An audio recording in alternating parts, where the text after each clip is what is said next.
Well, Dave Wrestle with Bruce Prichard. Wait.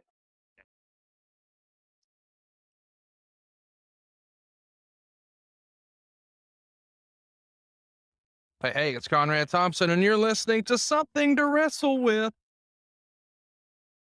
Bruce Prichard. Bruce, what's going on, man? How are you? I am absolutely excellent. Don't think I could possibly be any better. Well, I tell you what, I'm going to be better after we cover SummerSlam 1996. Once upon a time, I fell out of love with wrestling, and this was my first pay-per-view back. So I'm excited to talk about SummerSlam 96. But first, let's tie up a few loose ends from last week. Dude, I got a bunch of feedback that our Paul Heyman episode was one of our very best episodes, but we did get some feedback that maybe thought you were burying your old friend Paul, or perhaps were just jealous of his spot in life these days. What did you hear? And would you like to respond to that criticism that we received? Well, the last thing I am is jealous of Paul Heyman and my spot in life and compared to his spot in life. I absolutely hope that Paul is doing tremendous. Paul's a friend of mine. I like Paul, always have liked Paul, and wish Paul absolutely no ill will. There is no jealousy. There's no animosity. There's no bitterness in any way, shape, or form from me to Paul Heyman. I think that Paul has done great with what Paul has done, and I'm very proud of him and very happy for him and wish him nothing but continued success. So to the naysayers and the people that say that I'm bitter and jealous, couldn't be any further from the truth in any way, shape, or form. Very happy for Paul. All right, Bruce, it's time. It's time. It's time for what happened when SummerSlam 1996 went down at the Gund Arena, the beautiful Gund Arena. Boy, I heard that a lot during this show. It's SummerSlam 1996. Before we get into the show, let's sort of set the stage. We're on the heels of In Your House International Incident. We covered King of the Ring 96 in long form. You can check it out on the archives. That was the June pay-per-view, and I would strongly recommend you check that one out if you haven't already. It's a great companion piece for what we're doing here today. And of course, that show is most famous for what? The Austin 316 promo. But it's an interesting summer in the WWF, to say the least. Ahmed Johnson and the Ultimate Warrior were both in action. And then as we get on into the main event of International Incident, Warrior is a no-show. He's out of there. So they bring Sid in as a replacement, and the match actually wins best match of the night in the fan poll and the Observer, but it's not enough to save the show. International Incident only got 38.7% thumbs up. Bruce, let's talk about International Incident just for a minute here, because at this point, you guys are running pay-per-views every month. And a lot of people felt like maybe this caused pay-per-view to lose a little bit of luster. We'll talk about the strategy for In Your House another time with the shorter run time and the lower pricing. But I'm curious if you, in hindsight, considered that show a success. Do you recall coming out of that? Was everybody pleased? I don't think anybody was pleased. I think we were pleased that we got through it. Again, you had Warrior, who was a big part of that promotion moving into it. And anytime that you have to make a replacement of that magnitude, it's tough. And you're happy anytime that you can get out of it and you feel that, okay, it wasn't a bad show. So that was the general feeling overall. And in comparison, doing the monthly shows, you asked if that hurt. And if in hindsight, looking back on it, I think that the monthly pay-per-views, the In Your House, which were at a lower price point, might have just told people, hey, this is less than the 5 big ones. It's less in price, but it also gave the perception of being less important too. So there wasn't that urgency to really buy those In Your House, and there wasn't an urgency. They weren't must-see pay-per-views, in my opinion. Well, I tell you what, it was an interesting time in the business because oddly enough, pay-per-views down, but for both the WCW and WWF touring, houses are up, ratings are up. International Incident drew a record house of 14,804 folks. Nearly 12,000 of those paid, 200 and nearly $15,000 Canadian. And this all goes down in Vancouver, of course. but it's not a sellout because the building holds 23,000.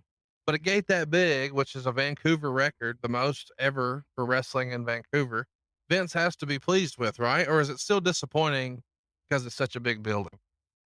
No, we were pleased with it. And I want to say that that was the first time that we ever did a televised event from Vancouver. That was a big deal for us. Just doing it on the West Coast and doing it in Canada, that was just kind of a big deal for us at the time. And we were pleased with the house. We were pleased with the turnout. That's a huge building. And with the kills that we had for the set and everything else, it was full. Vader scored a pin over Shawn Michaels in the 6-man main event, which gives their SummerSlam match some credibility. But Meltzer would call it a weak screw job finish, and he says Vader didn't come off during the match or post match as anything but a large heel and not necessarily a real title threat or someone with a hot grudge with a very popular champ. And I guess this is worth mentioning because on the house show loops, and Meltzer reminds us here, after being beaten almost too easily at arenas throughout the country nearly every night and not being portrayed as a killer on television, it's kind of hard to sell Vader as being one of the big threats of the year to Michaels, despite having the huge size difference, because the size factor has apparently never been less important. Carry me through the thinking of having Vader work with Shawn and all the house shows and losing if that's going to be your SummerSlam main event. This seems to go against what you were doing a decade prior. You wouldn't necessarily give a clean finish prior to having it on pay-per-view, right? It would depend. We didn't have pay-per-view a decade before that. So that it's tough to compare those two. They had, the major show WrestleMania, and that was it decade prior. So it's apples and pomegranates. But at this time, you're looking at the attraction and hoping that people are going to buy the same attraction live in the arenas that you're promoting on pay-per-view at the time. And that was the general thinking behind it. But again, I just, and I know I sound like a broken record here, but Meltzer is a broken record when he says this dribble. And these guys that write these dirt sheets and have these websites that get their information from someone else, that they have an ability to see records and see athletic commission reports and what have you and tax reports, but they ignore those and they listen to a guy that bought a ticket sitting in the third row that says, oh, it was half a house.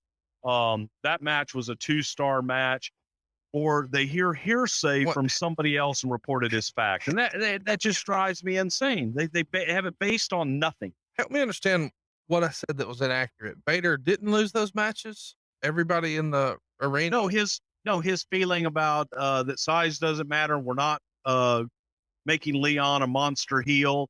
And we were making Leon a monster heel. The entire promotion of SummerSlam was about monsters and a monster heel in Vader. I don't understand. Meltzer's here giving you like props for saying that it's no longer the big man's territory. Once upon a time, it was the land of the slow plodding giants. Here you've got the best performer in the business as the champ. It's a compliment for Meltzer, but because it comes from him, you just can't accept it. No, because he was knocking the way that we were portraying Vader. Okay. So you thought you were doing a good job with Vader up to this point? I do think we were doing a good job with Vader up to that point. The big story coming out of International Incident, of course, isn't Warrior no-showing. Fans popped huge for Sid, so that seemingly works out just fine. But Meltzer would write, the one point deserving of criticism was the handling of the Roberts no-show. At press time, we don't really know what the real story is. All we know is that Roberts was scheduled to be on a Toronto radio station the previous Thursday to plug the event and didn't call in. When the station contacted the WWF as to why Roberts never called, the WWF supposedly told them, and this is what was said on the air, that Roberts had gone AWOL. During the 30-minute pregame show, the Roberts Mankind match was never mentioned once, and it wasn't until after the pay-per-view show had begun that it was mentioned Roberts wouldn't be there and that Henry Godwin would take his place. And his absence was explained by an obviously worked explanation of a rib injury suffered at the King of the Ring pay-per-view, and that the WWF didn't know until late Sunday he wouldn't be there. Jake did a telephone interview on the live Raw the next night with the injury being called a torn intercostal, and that he'd be out 2 to 3 weeks. So what's the real scoop, Bruce? What happened with Jake?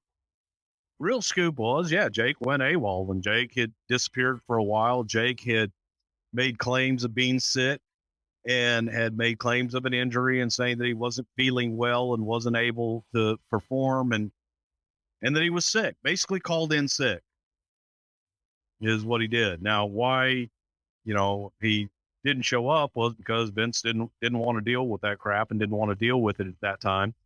So he gave Jake the benefit of the doubt. This was Jake's time where we were trying Jake out, writing television and in the creative process. And Vince gave him the benefit of the doubt. Undertaker would beat Goldust on that pay-per-view when Mankind came from under the ring, put the mandible claw on him, and dragged him under the ring. Eventually, a bunch of smoke comes out from under the ring, and finally, the Undertaker pops out from the other side and chases Mankind to the back. They brawl backstage, and they show, I guess, a poorly lit clip of the two fighting into a boiler room. This, of course, is to set up the boiler room match at SummerSlam. I've always enjoyed Undertaker Goldust, Undertaker Mankind. What was it about these weird characters that just work so well together, in your opinion? The macabre and the fact that you had bizarre versus bizarre. So, yeah, it just worked. It was a monster movie, for lack of a better term. You had Godzilla versus Mothra and King Kong versus Godzilla. So it was a monster movie. I'm looking forward to talking about the boiler room match and how it was laid out, but I guess we'll just circle back to that in a few minutes. This finished the 6-man, of course, on the pay-per-view is when Michaels goes to set up the super kick, but Cornette grabs his ankle. Vader charges him into the corner, and then does the Vader bomb for the pin. After the match, Sid power bombs Hart and Smith. And then when it goes to powerbomb Vader, they pull Vader out of the ring. And of course, to send everybody home happy, Michaels does the running tope over the top rope onto Vader, and it was well reviewed in the Observer. And then the next night, you guys head over to the Key Arena in Seattle. It's a 20,000 seat arena, but you guys only have 6,700 paying fans for a gate of $91,000. Now, it's worth mentioning, while that sounds anemic, that's the largest gate in Raw history at that point.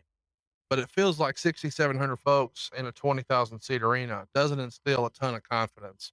Were you guys getting good rent deals since it was a Monday show?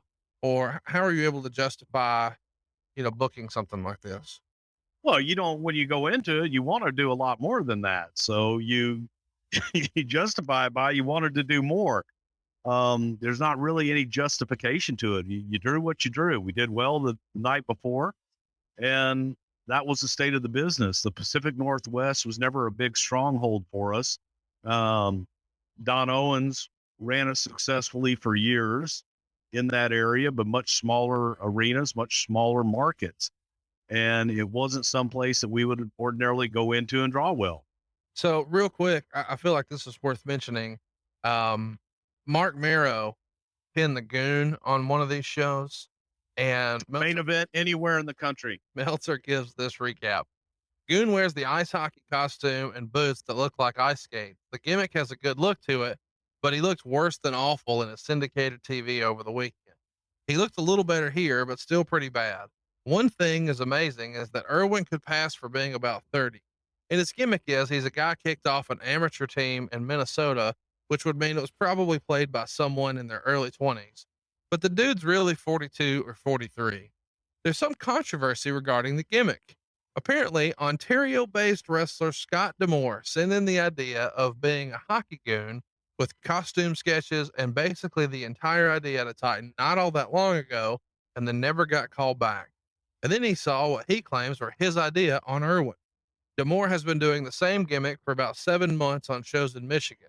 This isn't the first time that happened, and it won't be the last. Advice to young wrestlers: if you've got a gimmick that you think is great and you want to make a career, trademark it before giving the idea to a major promotion. So you were there, these guys, including Scott D'Amore. Chat me up. Do you remember this idea coming in? Absolutely not. Have you ever had this conversation with Scott? No, I haven't, but I will. I definitely will next week. I'll see Scott and I'll have the conversation with him. Absolutely. The problem is people, whenever they send in ideas, whether it be for TV or any creative ideas, those ideas are never open, never looked at, because for this reason that people can claim, oh, I sent it in, gave him the idea.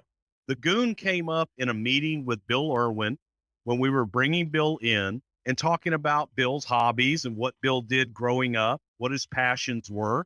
And Bill played hockey. Bill was a Goon on the hockey team in school, in high school, growing up. He was a big hockey fan, played it as a kid his whole life, and was the Goon. And it was Bill Irwin's idea to do the Goon. And that's how it came up. Amazing. The WWF has gotten cold feet on the lesbian angle. It's been changed from Marlena having the hots for Sable to Goldust having the hots for Sable, and it's Goldust who's having Marlena give Sable the presents rather than the other way around as the angle was originally going to be. Chat me up through here. There's rumor and innuendo that this was the first time you guys tried to pursue an angle like that, and USA got cold feet. Whose idea was it? When do you remember it being changed, or is this all rumor and innuendo? No, Vince actually got cold feet. We started it, and we started it with Marlena kind of coming on to Sable. The idea behind that was the whole package, that Goldust package of Goldust and Marlena, this androgynous couple that both of them probably swing any and every way. So it was started that way, and Vince got cold feet. I don't know if it was pressure from USA or if he just felt watching it that he was uncomfortable going there for whatever reason. But we had planned on going full hill, One of the Raw main events here was Shawn Michaels and Ahmed Johnson taking on the Smoking Guns. They go about 16.5 minutes in a pretty good match. When all of a sudden, Ron Simmons, dressed up as an Egyptian, attacks Ahmed.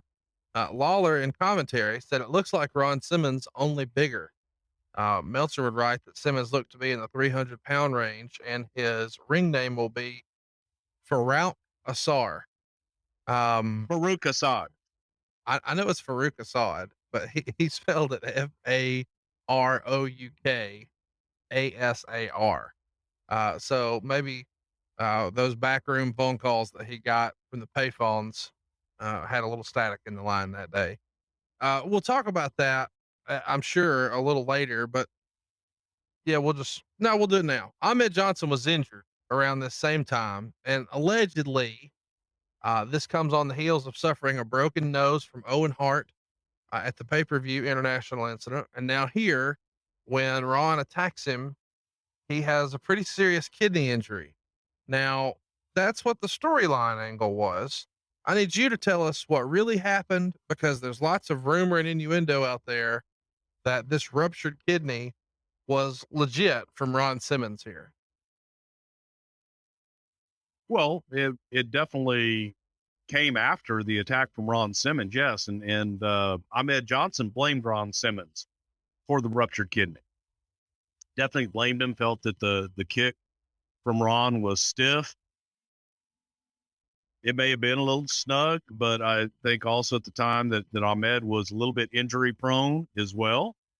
And Ahmed, came back, no, I'm fine. And then he had more complications, went in the hospital. It was touch and go. I mean, they didn't know if he was going to lose one of those kidneys or not. It was not a good thing, but there was a little bit of heat between Ron Simmons and Ahmed Johnson for a little while.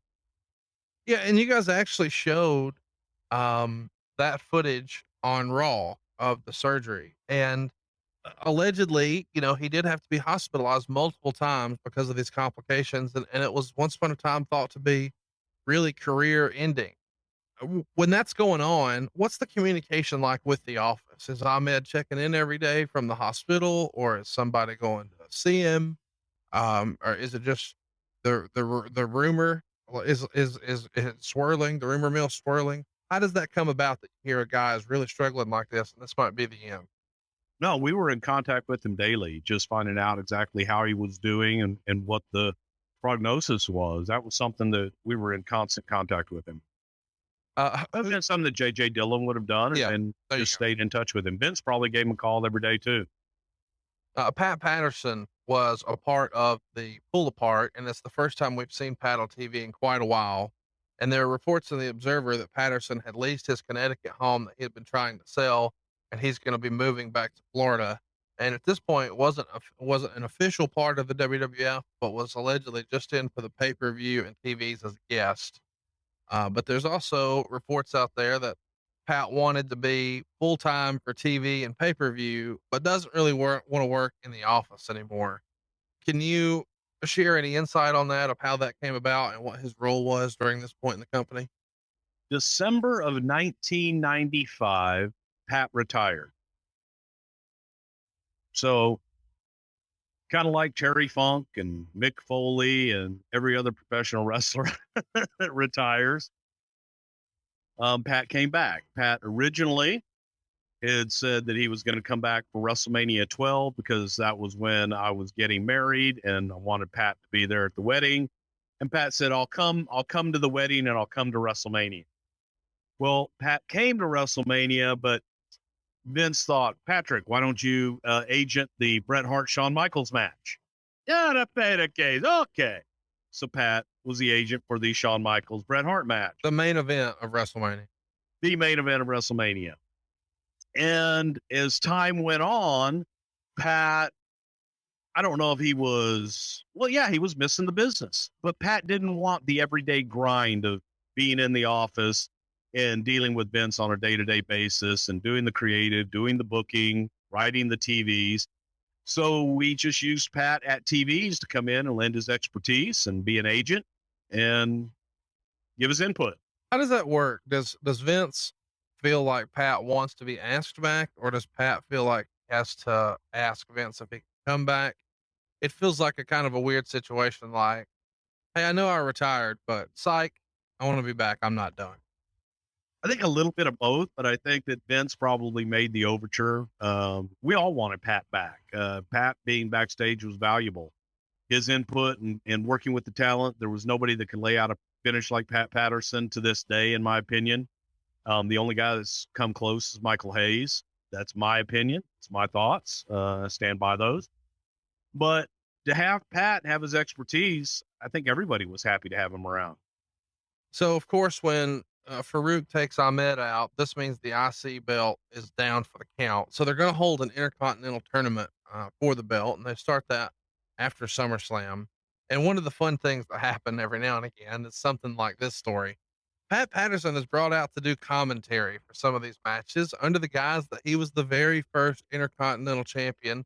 And that was a pretty big tournament down in Rio de Janeiro, right, Bruce? Huge tournament. Huge. And Pat won that match in the against Ted DiBiase.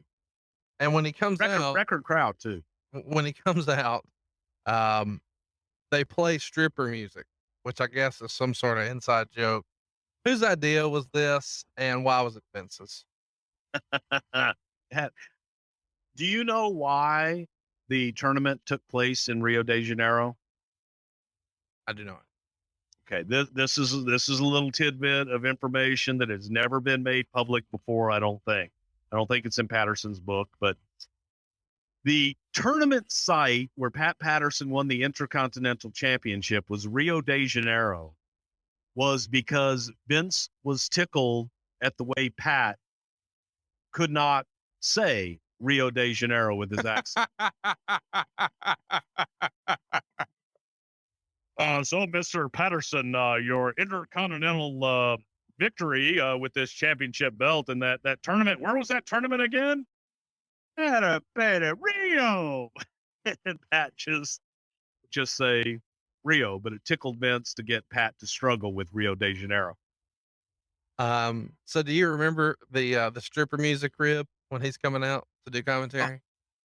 Sure. Yes. All the time. So around this time, Aldo Montoya, who would once become Just Incredible, is positioned as a protege of Jake Roberts. And of course, he's working a match with Lawler. Lawler beats him and then pours a bottle of Jim Beam down his throat. I'm curious, what did you put in the Jim Beam bottle? Was this sweet tea like on movies, or what's the go-to fill-in for liquor on WWF sets? Dark sweet tea. There you go. On these same tapings, Crush debuts beating Savio Vega. He's wearing black pants, a black t-shirt, and a sleeveless jacket. And they even go ahead and reference his criminal past. Was he okay with that? And what does it sound like when you guys pitch him on that idea? Because it feels like something that goes against, traditional booking. No, Brian had this idea of being a tough guy, a tough guy, thug, prisoner type character. I mean, we even had that crappy shark tooth tattoo across his head. It was Crush's idea and something that Vince went for against pretty much almost everybody's better judgment. But Vince had a soft spot for Brian Adams. Okay, that's what I was going to ask. Was he boys with somebody, or did Vince just really see it with him? Vince had a soft spot for him. He liked Brian, and he bought it. There you go. Hunter Hearst Helmsley signs a 3-year contract, and of course, it's expected that he'll renew his push now that they've got a long-term commitment from it. Boy, to say the least there. Kevin Kelly debuts. I guess I should ask here before we go to Kevin Kelly. Was there any concern that Hunter, because around this time, Waltman is free to go. He's headed to WCW. Hall and Nash are already there. Is there any concern that even though Hunter at that point was not necessarily a major player, that since his contract is coming up, just in case he's leaving too, let's get our money's worth out of him. And then when he resigns, okay, now that we know he's with us and he's paid his dues for the curtain call, now we'll put the belt on him.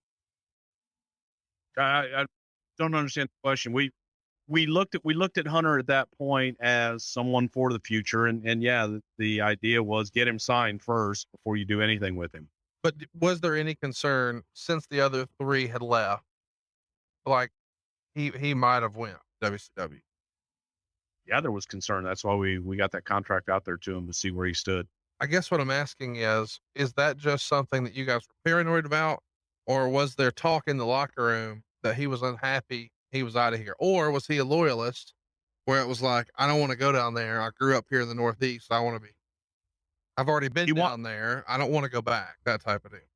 We wanted him there, and we just wanted that commitment. We wanted to know where he stood because he was a part of that clique and a part of that group. We wanted to see where he was. Here's contract. We'd like for you to be here. And he wanted to be there. Kevin Kelly debuts on Superstars cable shows with Jim Ross and came across very well. Meltzer would write, even more impressive when you consider his limited experience. And it's reported in the Observer that he's being groomed to be the host of Superstars. But at some point, Vince starts touring with the idea of getting out of the announce booth, and they actually try Raw without him for the first time. So you've got JR, Jerry Lawler, and Kevin Kelly at the desk. Why was Kevin Kelly so successful so early? And why don't you think he had a longer run with the company than he did? Kevin Kelly was never being groomed to replace Vince. It was actually JR kind of being groomed to replace Vince at that time period. Kevin, I saw Kevin had sent a tape. He was working with Eddie Mansfield's International Wrestling Federation out of Orlando, Florida. They used to tape at Universal Studios. And I saw Kevin. He was a good play-by-play guy. We brought him in, auditioned him, and I thought Kevin did a good job. The idea was to get some more youthful announcers in, and Kevin fit that role. He was good play-by-play announcer, and we were looking to do something with him, possibly on Challenge, or just break him in and try him out. Any fun nicknames or ribs of Kevin Kelly you can share with us? No, but I will say this, that Brock Lesnar told me one time that he thought that Kevin Kelly was me for about 6 months in Ohio Valley Wrestling. That makes me very happy. It didn't make me happy. Let's talk about the state of the business. This is pretty amazing when you think about how much wrestling has changed in under 6 months here. From the WWF's 95 to 96, this is drastic. Paid attendance goes from 3,275 to 5,486. The average gate is 44,000 to 80,000. The cable rating is actually down from 2.13 to 2.03, And buy rates are down, oddly, 0.95 to 0.79. Now, what does that mean money wise? It means they go from an average pay per view gross of 2.66 million to 2.19. Business is also on the upswing for WCW. But it's kind of interesting because prior to 96, Meltzer had theorized that house shows were essentially loss leaders, and they're in place to give guys work, keep your local syndicated stations happy, and then try to sell your merchandising and advertising locally. Meltzer wrote specifically, if a show made money, that was good, but the idea was almost to run shows not to lose too much money. The money would largely be made on the monthly pay-per-view show, which was declining rapidly, in an ancillary way, such as ad revenue, merchandise, magazines, 900 lines, etc. Can you speak to that? Do you think in the mid 90s, let's say 95, that some of the house shows were essentially loss leaders to get to the other revenue, and it was just something you felt like you had to do to promote your pay-per-views? Traditionally, we were always in the live event business. Right. And the television show was a commercial to get people out to the live events. As time wore on and pay-per-view became more popular, more prevalent, it became an advertisement to get people to go and buy the pay-per-view on a monthly basis because you were reaching more people. We never got out of the live event business. It became a loss leader, but that was not intentional. We continued to do it because there was a fear if you took yourself out of the marketplace that you would lose whatever footing you did have. So we continued to do house shows, and it was always the intention to be in the live event business. That was always the business. I like that you say that, you know, it was to build some pay-per-view, because oddly, even though every other metric is up, pay-per-view is down in 96. But at this point in 96, both companies, WWF and WCW, are turning profits with their house shows. And remember, from the WCW side of things, they even talked about doing away with house shows completely. By this point, the WWF is running less than half as many shows in 96, though, as they were in 95, which really means fewer B towns and more A town shots. So you see some repeats of A towns and almost no B towns.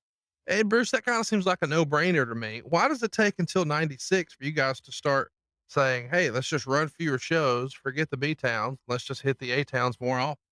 Did that feel like running less shows to Vince was like admitting defeat or backing up? It was economics. And when he realized that they could make more money off of one big show, we put more guys on it. We made them bigger shows. Right. And put more guys on it to give more guys work. And all of a sudden you started seeing, well, we're making more money here. And in the big scheme of things, the overall plan was to get back to where we could run more than one event a night.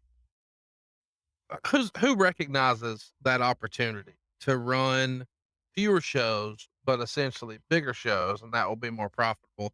Is that something Vince recognizes, or is there a CFO, or is that just a creative decision that the financial people aren't even really privy to?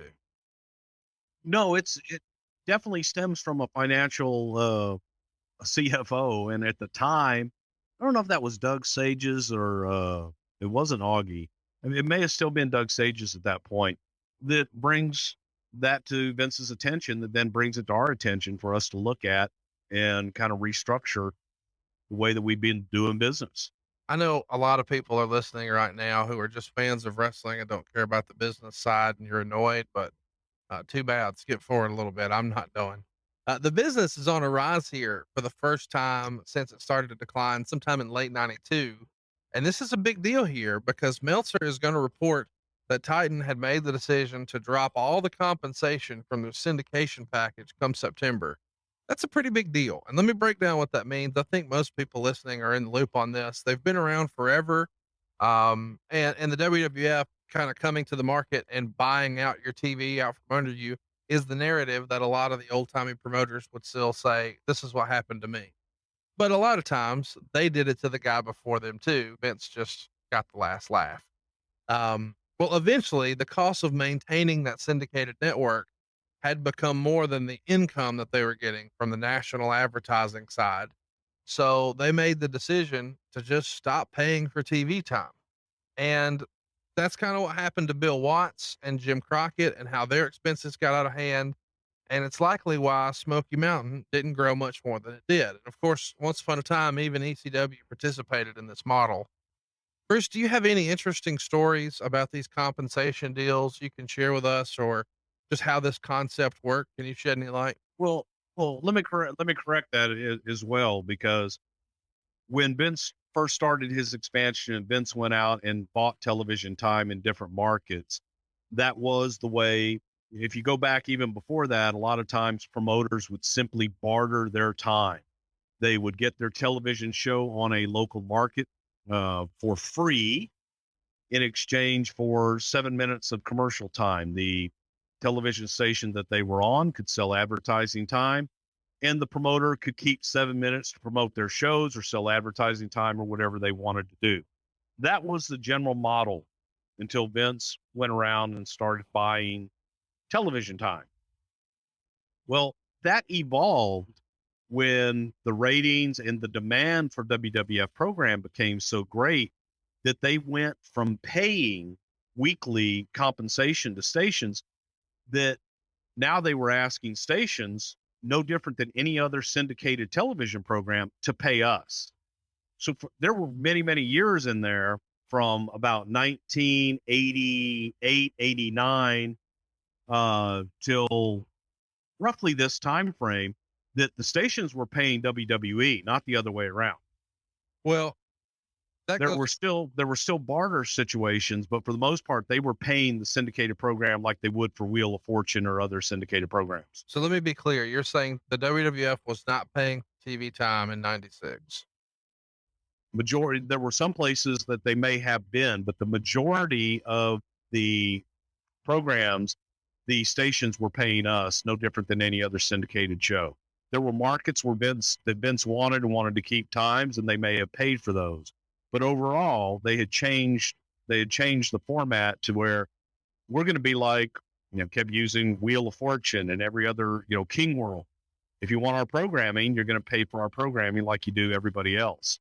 Then you get to this time frame, and this became the age of the infomercial, where you would have Ron Popeil, who was the master of this. Well, and so I'm glad you bring that up, because that's what Meltzer's saying here, is that now, those guys are coming in and they're offering way more money because they can sell a whole lot more Ronco set it and forget it turkey rotisserie machines than you could wrestling. Well, and because they had changed the whole format from paying us to now Ron Popeil comes in and says, wait a minute, I'll take that hour of time and I'm going to pay you.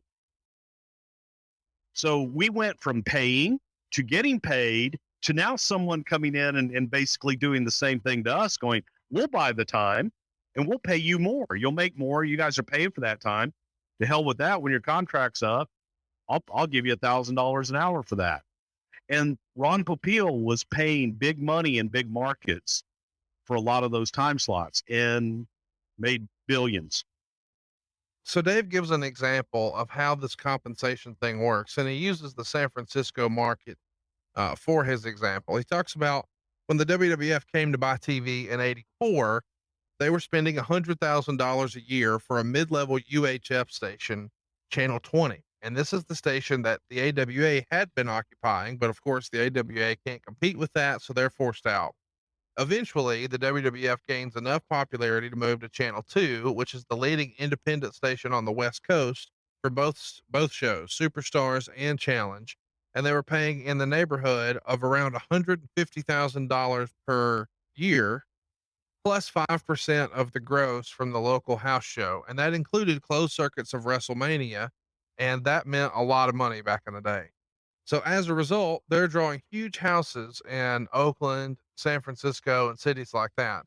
Eventually, the NWA gets an opportunity to snag the challenge spot, and that hurts the WWF's drawing ability there while they have it, but it doesn't help the NWA enough to keep it. So when the WWF gets the spot back, business picks right back up. So the idea here is, you're able to sell more house show tickets and make more money there if you have the TV in that market, but you might not be able to run these major markets as profitably unless it's this kind of special once a year sort of deal. Do I have that right, Bruce? No, there were deals and there were major markets where we did have a percentage with the television station. They were partners in our promotion to give us X number of ads throughout their programming, and we would give them a percentage of the live events. So that is one thing that incentivized the television stations to take us. And again, we became an actual syndicated product. That we were charging money for, and it was easier. It was more attractive to them to, okay, we're paying. What else do we get if we can't sell advertising? We're going to make you a partner in the live event. You make our live event successful, you're going to get a piece of it. So I just said all that, and then you said no. So what was I wrong? Well, no, you were wrong about the, paying the additional $150,000 or what have you. They may have earned $150,000 throughout the year, based on the percentages that they got from the live gates. And the I don't think we were paying that kind of money at that time. So let's talk about this. WCW was beating the WWF in syndication at this point. They were doing 6.49 million homes on 184 stations, and compare that to the WWF's 3.92 million on 155 stations. I don't know why that shocked me, considering WCW was a TV company, but it did. Were you guys internally trying to keep score with those syndication numbers at the time? Somewhat, but at the same time, they had great deals because of who they were, because they were Turner. Right. So they were able to get their programming in a lot of places that we couldn't.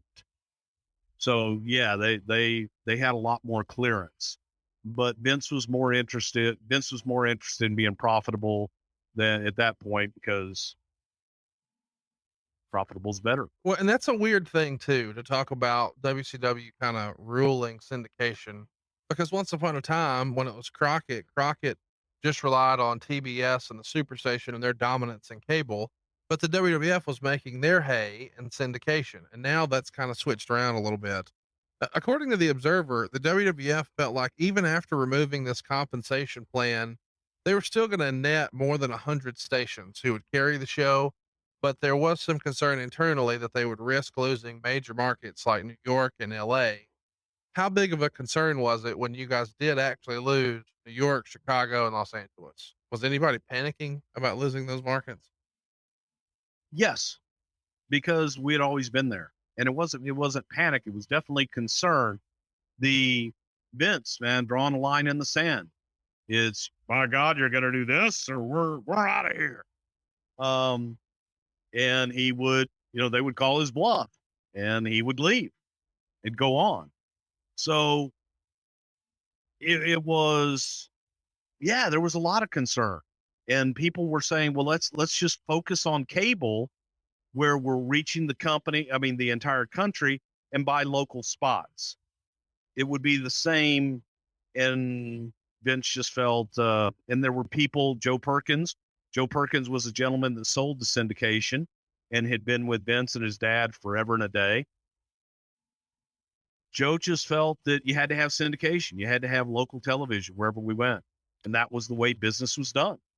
To show how much the business had changed from the heyday, I guess the late 80s, the biggest boom in the history up to that point. At that time, they were running nearly 1,000 house shows a year. And here in 96, they're going to run less than 175. Bruce, when do you remember noticing that the schedule had lightened up so much? Was there like an aha moment, like, holy crap, we're not doing nearly what we... I would have to go back and look at my books, but yeah, it was an aha moment from, you've seen my booking books, big, large ledger books, from drawing 3 lines in it to have place for 3 shows and the cards for 3 shows, to drawing 1 line and having 1 show a night, and just having all this room at the bottom with nothing in it, and I would fill it with different notes and things like that. But it was right about this time that we went from 3 shows to 2 shows to we're running a show. But business is still up. Let's run through it. If you take the average attendance in June of 95, it's 3,000 folks. Average attendance in June of 96 is 5,028. The average gate went from $45,860 in June of 95 to $82,266 in June of 96. It's a pretty big deal that you guys were able, to bring in that kind of business, and especially at a time when pay-per-view is seemingly down. Um, let's keep going. I want to talk about this, and I don't know when we'll talk about him again, so we'll do it right here. It's in the Observer around this time that Herb Abrams, who started the Universal Wrestling Federation in '89, passed away from cardiac failure in what was reported by the New York Post as an apparent drug overdose. Meltzer wrote Abrams, who was 41, stopped breathing after being handcuffed by police in his 7-Penn Plaza in Manhattan after he was going on a spree, bashing up furniture on several floors of the building with a baseball bat and pulling on fire alarms at around 6 a.m. He was taken to St. Vincent's Hospital and was declared dead at around 7:30 a.m. Police were called about an emotionally disturbed person and arrived at 6:10 to find Abrams naked, covered with baby oil, and 2 women at his office. Prior to this, he had been arrested many times and had warrants for skipping out on unpaid bills. He had a reputation for stiffing a lot of the boys, and he'd also been popped for drugs, trespassing, and even attempting to rape women with cocaine in his system inside of his office. Once upon a time, he promoted a live cable special called the Blackjack Brawl in a 17,000 seat Vegas arena with a bunch of guys, including Dr. Death Steve Williams, Sid Vicious, Dan Spivey, Johnny Ace, Missy Hyatt, Bob Orton, Cactus Jack, and even Jimmy Snuka. Inside this 17,000 seat arena, he drew 228.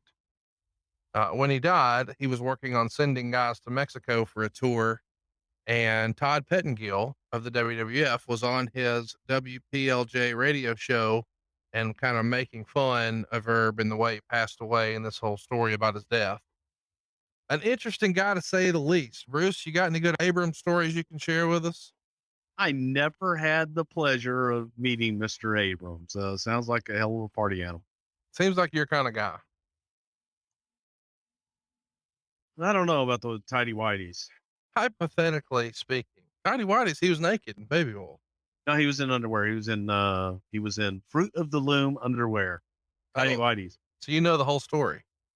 That's what I've heard. Yeah. So, hypothetically speaking, Johnny Ace was going to describe this scene because they're obviously boys. They work the Blackjack Brawl together. How would Johnny Ace describe this scene? Hey, boss, you sure do look oily tonight. Your arms look massive as well. Not as massive as yours, though, Vince. Good God, you're handsome. The Observer reported that the original plan for the September 96 In Your House pay-per-view from Philadelphia was a double main event of Shawn Michaels and Jose Lothario taking on Davey Boy Smith and Jim Cornette, with an IC title match planned to be Ahmed Johnson and Big Van Vader. Of course, none of this happened. Can you confirm that before the injury bug, that was the original plan? It may have been. Yeah, I don't have my book in front of me, but yeah, that sounds like something we would have done. It comes out in the Observer that Jake Roberts is going to be back on the road, and all the stories that were circulating as to what kept him out of action were swirling, but he couldn't confirm anything. Did you guys ever get to the bottom of it, or was it just Jake being Jake? Jake being Jake, and it was, unfortunately, at that time and through a lot of those periods with Jake, that's the only way you could describe it to people. It's Jake being Jake. Rough times. So we've talked a little bit about Vader and this situation for SummerSlam 96 in the archives. The Vader episode was one of our first really, really in-depth episodes. So if you'd like to hear more about Vader and his run, and specifically this time in the WWF, I can't recommend that episode enough. It's one of the first ones we went really, really deep. Let's go ahead and talk a little bit about Jim Cornette here. This is straight from the Observer. There is, or at least was, tremendous heat on Jim Cornette coming off the weekend tour, largely due to a backstage argument he had with Shawn Michaels after the match in Anaheim. Apparently, they had worked out a spot where Michaels was going to super kick Cornette, but Cornette either tripped and fell down, and Michaels super kicked air, or I guess Michaels felt Cornette double crossed him on the spot. There were problems already between the two, stemming from something that apparently happened after the show in San Francisco. Anyway, after they went behind the curtain in Anaheim, Michaels immediately began yelling at Cornette about the spot, and Cornette began yelling back, and it became a really big deal internally. Now, I want to talk about this, Bruce, because it feels like Shawn Michaels was the golden boy and could do no wrong, and Cornette was the office, and he quote unquote should have known better. Would that be Vince's take on this at the time? And where did the heat come from on this?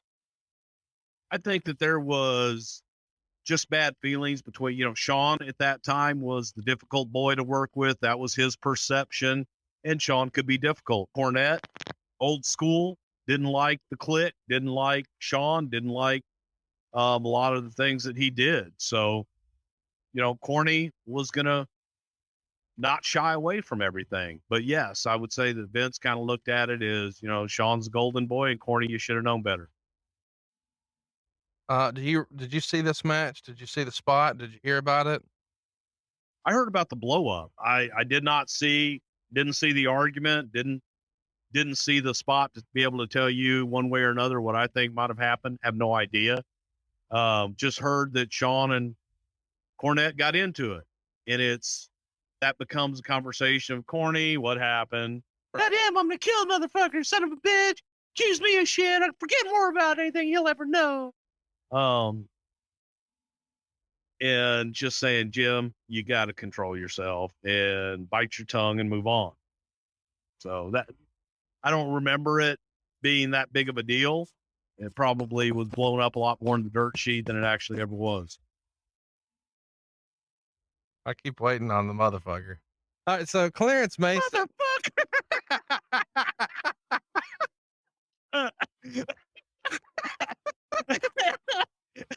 And I can't wait for you to talk.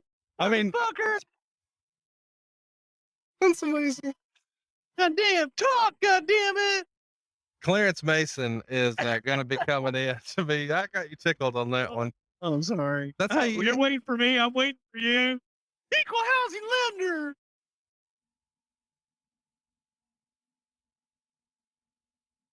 Motherfucker.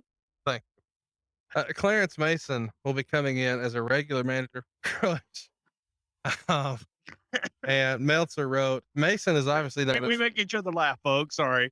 Mason is obviously not his real name, and he's a former assistant DA in real life from somewhere in Florida who was a big wrestling fan who became friends with Ernie Ladd, who made the connection with the WWF with him. Any Clarence Mason stories you can share with us? Oh, me, oh my. Clarence Mason. The big cat Ernie Ladd. You got to listen to this man. He's a very bright attorney. He could be a great spokesman for somebody, Vinnie Mac. Ernie Ladd didn't actually call Vinnie Mac, but I like the way that it sounds when Ernie Ladd says that the man's a genius. He fired my ass.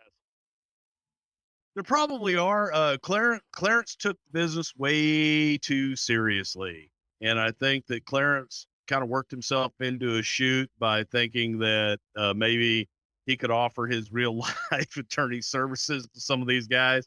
And the boys might have gone to Clarence to try and get some free legal advice and different things. And it was just funny, outsider looking in.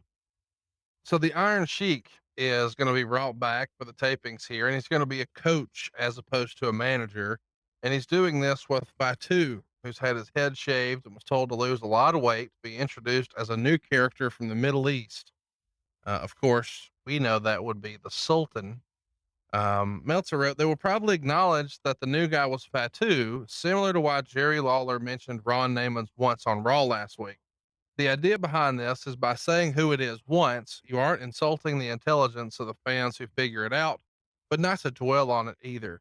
Sheik was under the impression he'll be given a major push, and it'll be a hot deal because they're using him to exploit the heat from recent terrorist activities all over the news. Lots to talk about here, Bruce. Do you remember how the convo goes to pitch the Sultan? This feels like not the same career as Rikishi that we know and love.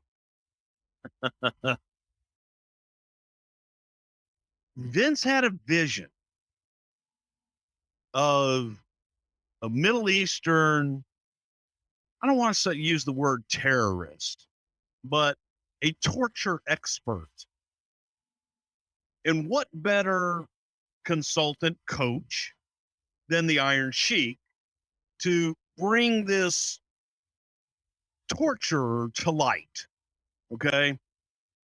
And he saw Junior Fatu as somebody that could pull this off, and felt that if he hit his face and shaved his head, that Vince didn't think anybody would mistake him for Fatu.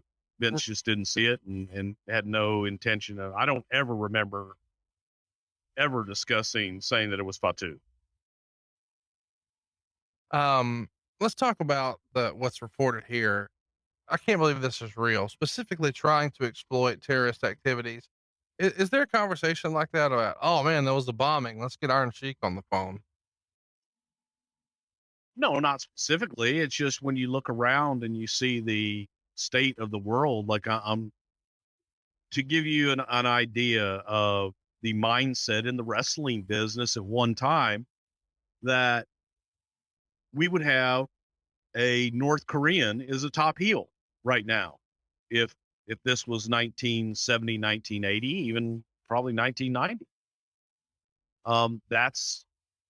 That was traditionally what you did. You mirrored what was going on in the world, and the bad guys were the Russians and the bad guys were the Japanese. So you made them heels, and you had your strong American babyface to go out and conquer them. So that was just the way the business was.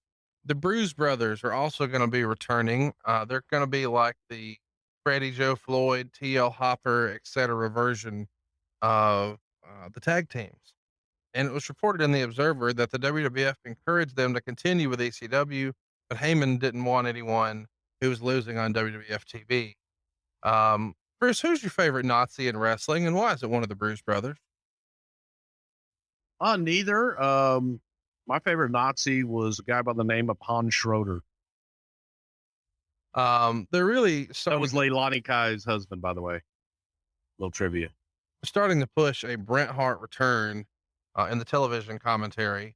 And you've told us before that you didn't know he was coming back until October. So if you didn't know he was coming back, why mention him so much here? To try to put the pressure on him?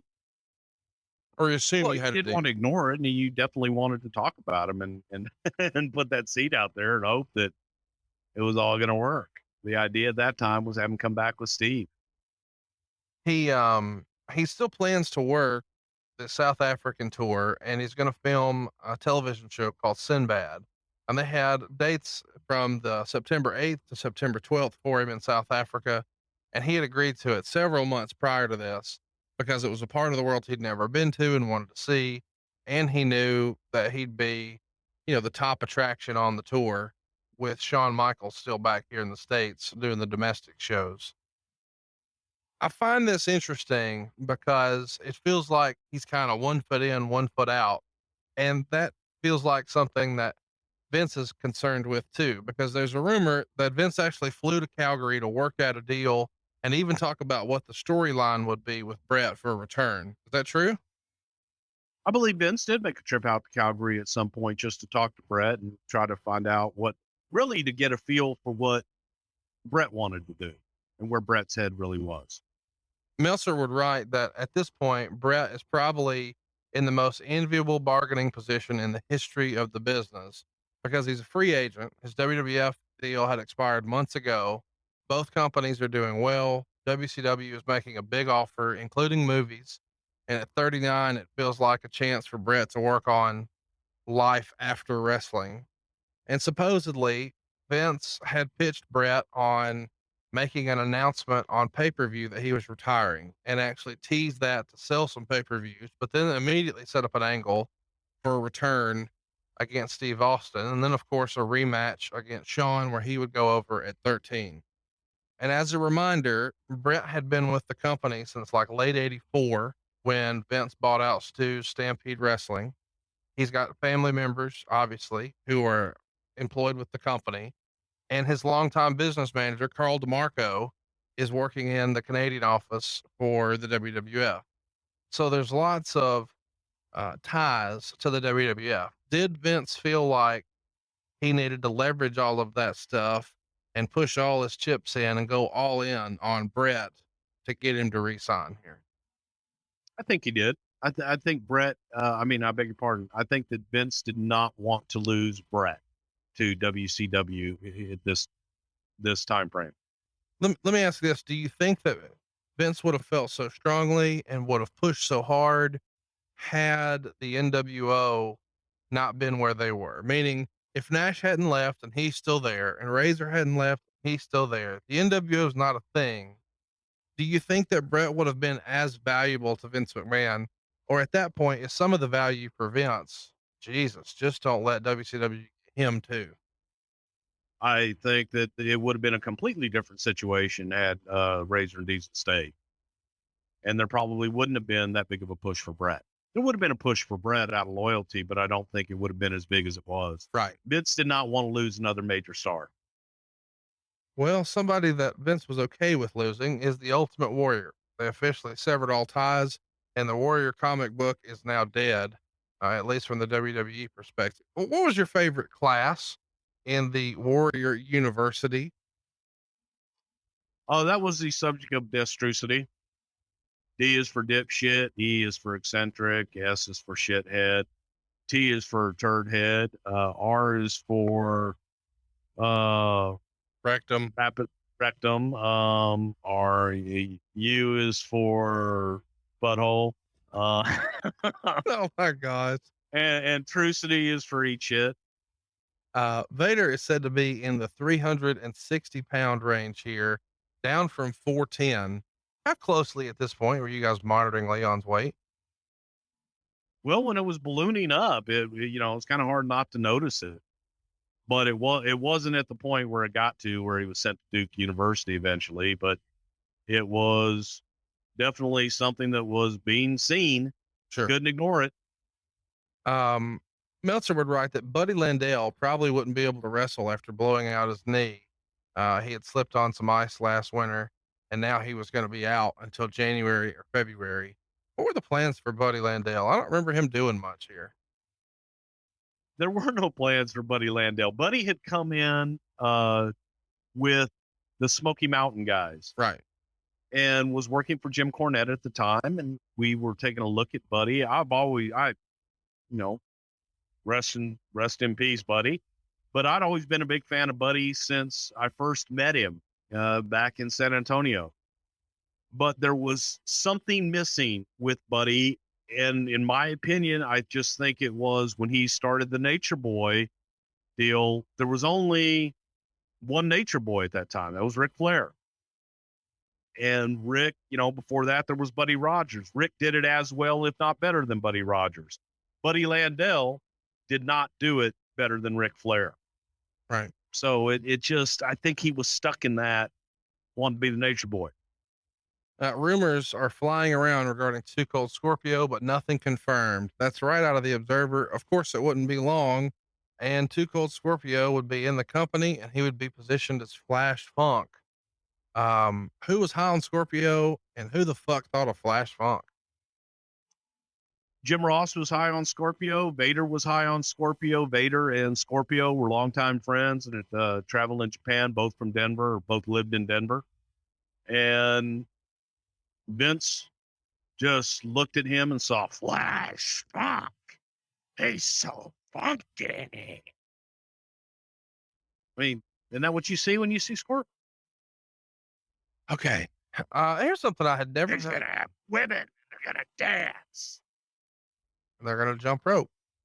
Ron Simmons was working as a warehouse manager for a Coca-Cola plant near Atlanta since his last wrestling foray. WCW was interested in bringing him back last November with a 3-ring Battle Royal pay-per-view, but sides didn't agree on money. I had never heard this before I read it this week in the Observer. Catch me up, Bruce. How did you guys miss this? We've talked about him before, and you said that you would call him every day at the same time and try to sign him. But there for a little while, he just takes a break from wrestling and wanders off into the real world. Yep. He didn't want to sign with anybody. He wanted to walk away. and he had a real job with a real pension, with real insurance. He had a family. And Ron was looking, in my opinion, I think Ron was looking to get out of the business. I think that Ron was kind of waiting for WCW to come back to him. He was an Atlanta boy. He was set there. Timing's everything. And I kept on him. I just kept on him. Ron, you sure you're not going to reconsider? And got him at the right time where he may have been not altogether pleased being at that Coca-Cola factory, and agreed to meet with us. And Vince had an idea. Vince had this Farouk idea for him. It's crazy to me to think about 4 years prior to this, he's the world champion. And now he's like, man, screw this. I'm going to Coca-Cola. How many other guys dip off into the real world when they're between companies, especially in this era? I mean, you hear more about it now, I guess, because there's really no number two, but do guys really dip off like that? Was that pretty common? It feels really, really rare to me. It probably depends on the individual and their own confidence. There are guys that are in the wrestling business that know nothing else and can do nothing else. Right. So they're not going to look out in the real world.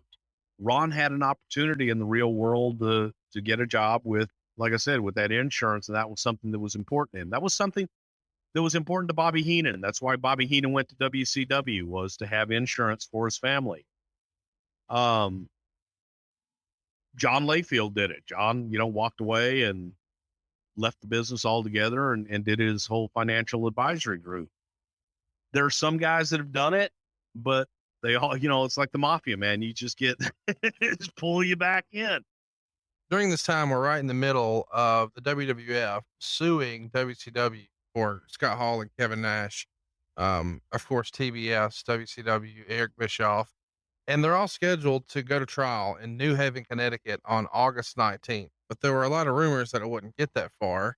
And you guys had allegedly already started to depose Hall and Nash. Any memories of how this is going down? I bring this up because around this same time, it comes out that there's a lot of heat within WCW because somebody in the office leaked to the WWF and they were able to discover inner office memos where Hall and Nash were referred to by their Titan names on WCW letterhead. So that was obviously a critical part of the case. Well, not only that, they had also on their television run sheets, they had referred to, Razor coming down through the crowd. Razor says this, Razor does that.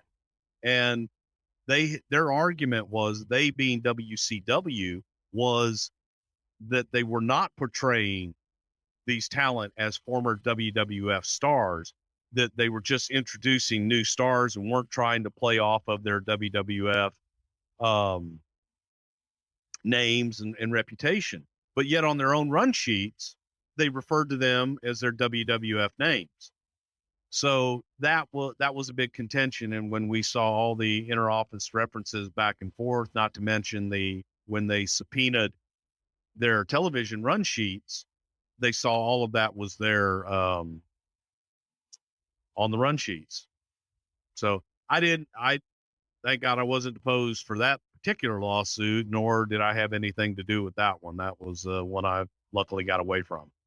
Well, unfortunately, 1-2-3 Kid was caught in the middle. He was set to debut for WCW, but at the 11th hour, you guys added him to the lawsuit, saying his likeness couldn't be on WCW TV. And this is in a time when there's a war. So it's always been interesting to me that you guys let such a talented performer just get away, but then stop him from working after you release him. Can you explain this to me? Well, when you say talented performer, he was a talented performer, but he was also a pain in the ass backstage at that time too. So he was disruptive and making noise that he didn't want to be there. Vince didn't want unhappy people around him. Go ahead and get rid of him. Felt that he would go let him be disruptive there. But at the same time, then it's like, well, wait a minute, if it's going to help them, then why should we make it easy for them to use talent that we've already established? And that's just business. Meltzer would write the next week, it appears whatever problems there were with Jim Cornette and Shawn Michaels have at least on the surface blown over. All right, there you go. Motherfucker. Somebody probably needed to send Chris Candido some flowers after he cracked a vertebrae, easy for me to say, at Madison Square Garden. It was a freak accident on August 9th, and that explains why he was the neck brace here at SummerSlam and not doing much on the show. Apparently, he fractured the fifth cervical vertebrae, and the doctors also found two fractured lumbar vertebrae that he'd been working with for a few months and didn't even realize it. Any memories of that injury? Were you there? I was there actually, and it was just Chris coming back and his neck was injured, went and got checked out. I think it was more of an accumulation Right. of everything on down the line, and that particular night kind of jarred it and reared its ugly head. But we wanted to be safe and not have Chris do anything in the match. A Brian Pillman ticking time bomb segment was filmed with Shawn Michaels, and it was scheduled to air on Raw, but it was pulled from the show because they weren't happy with how it turned out, and it was replaced by a new Shawn Michaels interview. Apparently, he walked off the set. Shawn was not pleased with it either. Did Shawn like Brian Pillman? Do you have any memories of this? Was this a good segment, and Shawn just being a prima donna, or what do you call? Those ticking time bomb segments with Pillman were unpredictable at best, and Brian would go off script, and Brian would would be Brian. So it just didn't work, and Shawn wasn't feeling it. Nobody was, and it wasn't Shawn being a prick. The segment went nowhere. It was not good, and we decided not to use it. We decided once they had gotten into it, they were oil and water, and it wasn't going to work. We could have gone out and redone it and aired it, but it just wasn't going to work. So skip next. At the same Madison Square Garden show where Candido hurt his neck, Jim Ross does an interview with Mark Henry, and this is the first time that Mark Henry is introduced to the New York crowd. Of course, Helmsley comes out, tries to get the heat, and Mark winds up shoving him down. The fans are chanting USA, but there's also people who are really on Mark. Jim Ross is introducing him as the world's strongest man, and apparently there's some people in the crowd who realize he finished 14th in the Olympics. So they start a bullshit chant.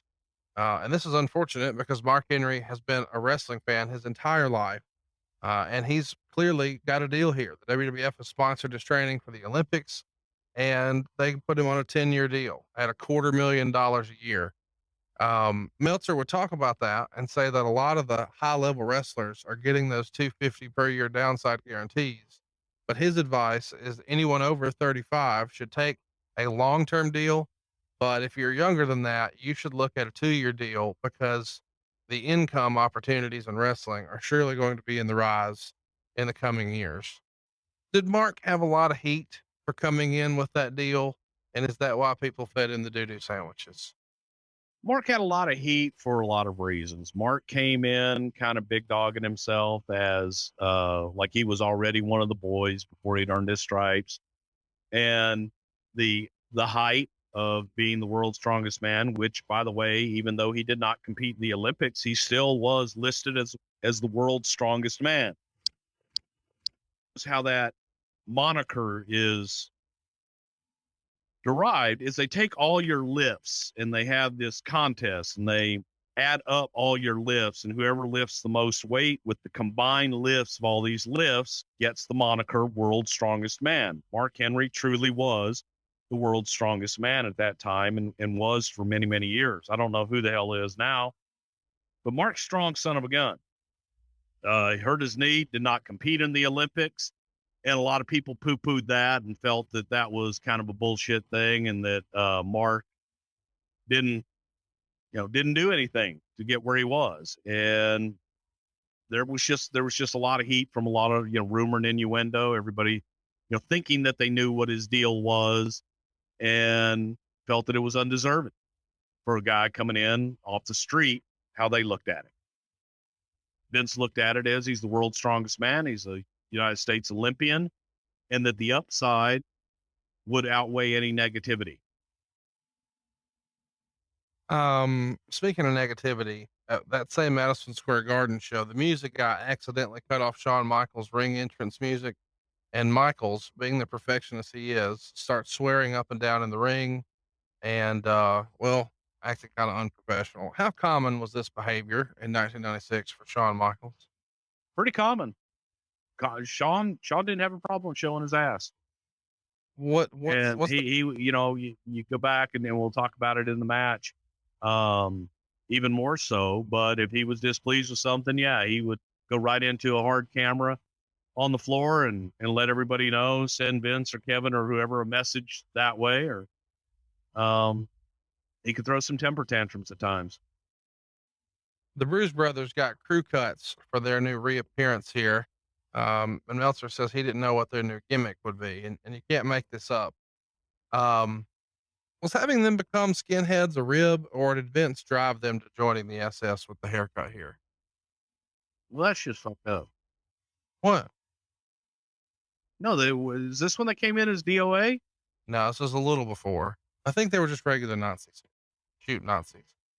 No, they were not shoot Nazis. They were just they were the Harris twins. I honestly don't remember. I didn't think that we cut their hair until they shaved their heads. I don't remember that. I don't remember them being in crew cuts. Duke Drosay has quit the promotion and works some indies in Florida, but is planning on going to law school in the fall. Somehow that doesn't sound right, does it? This has got to be a rib. What do you remember about the end of Duke the Dumpster? Duke was a great guy. Loved the business. He was missing it. He got the garbage man gimmick from Vince because he looked like a garbage man to Vince and felt that everybody could relate to the friendly dumpster guy. So Duke was stuck with that moniker. Again, really, really nice guy, but he got in some, bad trouble later on after he got out of the business. The business wasn't for him. He was, in my opinion, he was too nice to be in the wrestling business. But it just didn't click with him in any way, shape, or form. Big guy, had the size, had a look, but there was just something missing. Well, there was not something missing from this idea. It was reported in the Observer that you guys were kicking around doing a weekly Saturday night pay-per-view. The idea would be that it would emanate from New York and it would happen at midnight every night with a price tag of $9.95. They wanted to aim it more at an adult audience, sort of like ECW. And Meltzer wrote, the show has been proposed to both request and viewer's choice within the past week, and the reports are that neither company was leaning towards accepting the proposal, which means that the WWF would be left with a show that they would have to market cable company by cable company, and then the total universe would be far less than it has with its current pay-per-view shows, and it would make the idea much more of a financial risk. But they're saying they still want to press forward with this, and that Vince has kind of greenlit it, and they want to start this as soon as possible, even October, but others say that's unrealistic.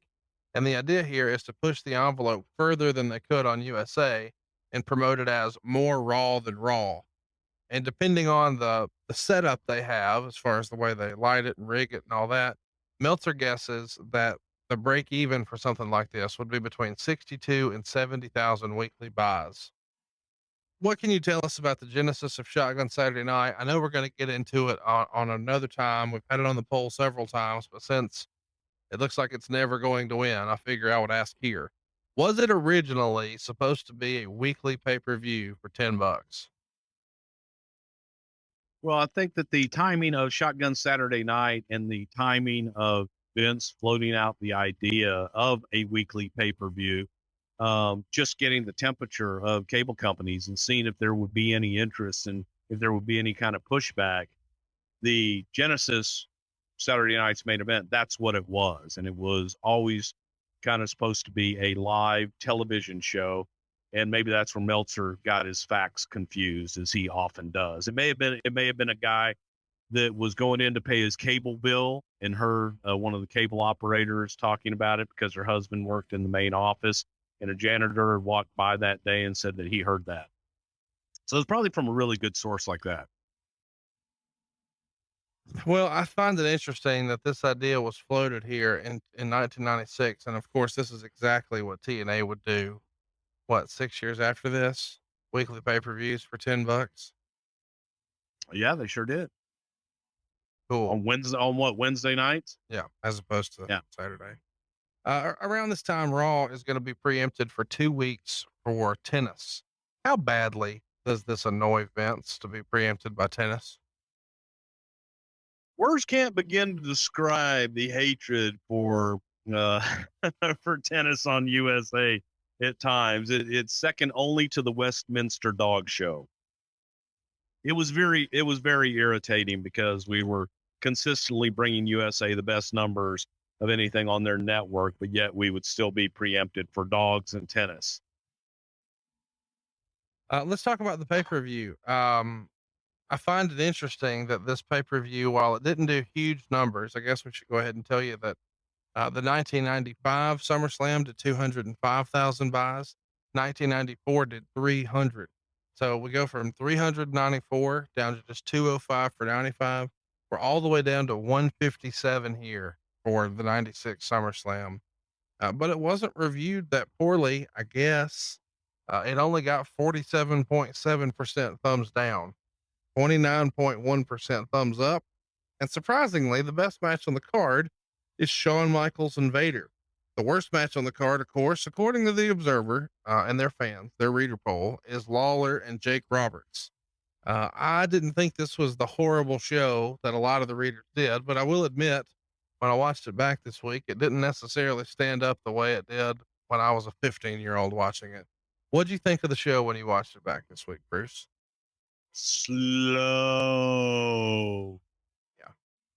It felt, especially we've been doing a lot of show-oriented shows, and going back and watching some of the old events, I would get excited, man. I'd sit there and go, wow, these are so much better than I remember. And before I could even think about it, I was done. So watching this one, it wasn't hard to watch. It wasn't painful to watch. It just felt like it was in slow motion. The overall feel of the show to me. That's in hindsight, but it wasn't as bad as I thought it would be too when I looked at it on paper again and watched it. I went, it's not as bad as I thought it was going to be. This is a state record for the house. It's the second biggest of the year for the WWF, topping 413,000 on a paid attendance of 14,926. There's more than 17,000 in attendance, and the building was set up for just under 20,000. You guys have to be thrilled with that, right? Very much so. The announcing, of course, was done by Vince McMahon, Jim Ross, and Kurt Hennig. Meltzer was pretty critical of Kurt Hennig's commentary, saying that he could be referred to as Mr. Perfectly Useless. How do you think Perfect did on color here? I thought that Kurt did not do a bad job here, frankly. And it's a tough to do a 3-man booth, but I thought Kurt was good. Kurt was in the role of Bruno Sammartino. Kind of an analyst. In our first match, which aired on the Free for All, which was a way you kind of see what the pay-per-view setup looked like, they would do the hard sell for the pay-per-view, and they would give you one free match and lots of promos for the actual main card. And they did this on a lot of cable systems. On that show, the Free for All, we see Steve Austin pin Yokozuna in 1:52 when Yoko goes up for the bonsai, but the gimmicked ring ropes break and he falls back into the ring and was pinned. Meltzer would say the reverse camera angle on the replay clearly showed Yokozuna pulling the gimmick turnbuckle apart so the ropes would collapse. He rated it a dud. I got to tell you, Bruce, as a kid, I love this a lot. Whose idea was this finish? Probably Vince McMahon's, but it comes from a real life situation that happened with Yoko going up to the second rope, and he balances himself on the top rope, and he was bouncing and he was holding on to the top rope to steady himself, and the rope broke. So it was something that had actually happened that we put into a finish. Well, I thought it was awesome. Obviously, you guys are struggling with Yokozuna's weight, and you're not necessarily happy with it. But I thought it was a cool way to finish it, and it was a nice little fun surprise for a free for all like that to remind you that anything can happen here in the World Wrestling Federation. Damn right. Let's talk about Austin here. The narrative for a long time has been that he cuts this Austin 316 promo, and then you guys strap the rocket to his ass, and he's off to the races, and he's main eventing, and it's over like Rover. But he's on the damn free for all here for the second biggest show of the year. It's just 2 months after that promo. What's up with that? Knew where we were going. We're biding our time. Where are you going? Well, we were going with Brett. We were going with Brett to go to Survivor Series in November. And that was the idea behind it at that time. Brett's not even signed. Yeah, that was what we hoped. Look, there was those of us, me in particular, that didn't know what the hell Brett was going to do. And I always erred on the side of the guy's not signed. I don't want to count on him. I don't want to write based on, well, I feel good about this. Vince, that's what we're going to do. And Vince felt confident that it would happen and wouldn't accept the, like Lex Luger and when Lex didn't sign. Nope, he's with us. Vince just took guys At their at word. face value. Yeah. They air an interview on the free for all with Undertaker and Paul Bearer, and you can sort of see the seeds of Paul Bearer during a very subtle tease of a heel turn. And then they show us the beach party deal, and this was promoted as a little bit of a bikini contest, but it's not actually a contest here. But it is built around seeing Sable, Marlena, and Sunny in their bikinis. And you have the faces and the heels mixed together here. Did you have a problem with that at the time? It feels like this was kind of out of the ordinary for you guys. I did. Yes, I did. Yes, I did. But not nearly as much as Jim. God damn, they're fucking baby faces and heels. They gotta kill each other if they're in the same goddamn zip code and they know where the other one lives.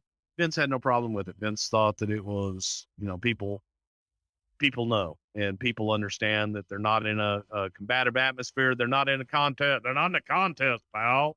Why would they just start fighting? Because they're heels and baby faces, and that's what they do. It was weird. It was weird for this. And there was another time in the show that they did it when they were all painting a house and doing stuff. It just felt funny to me. And this was really the first time you guys pushed the envelope with the bikinis. And if you have pics from this, feel free to tag me on Twitter. I'd love to see them shits. So hey, it's Conrad. Now my mom's on Facebook, so let's spare her Stoney's beehole, please. Twitter only. Hey, it's Conrad.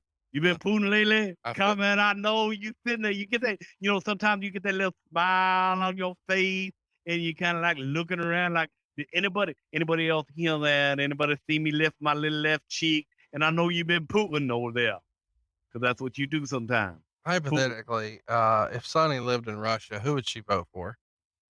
Pooing.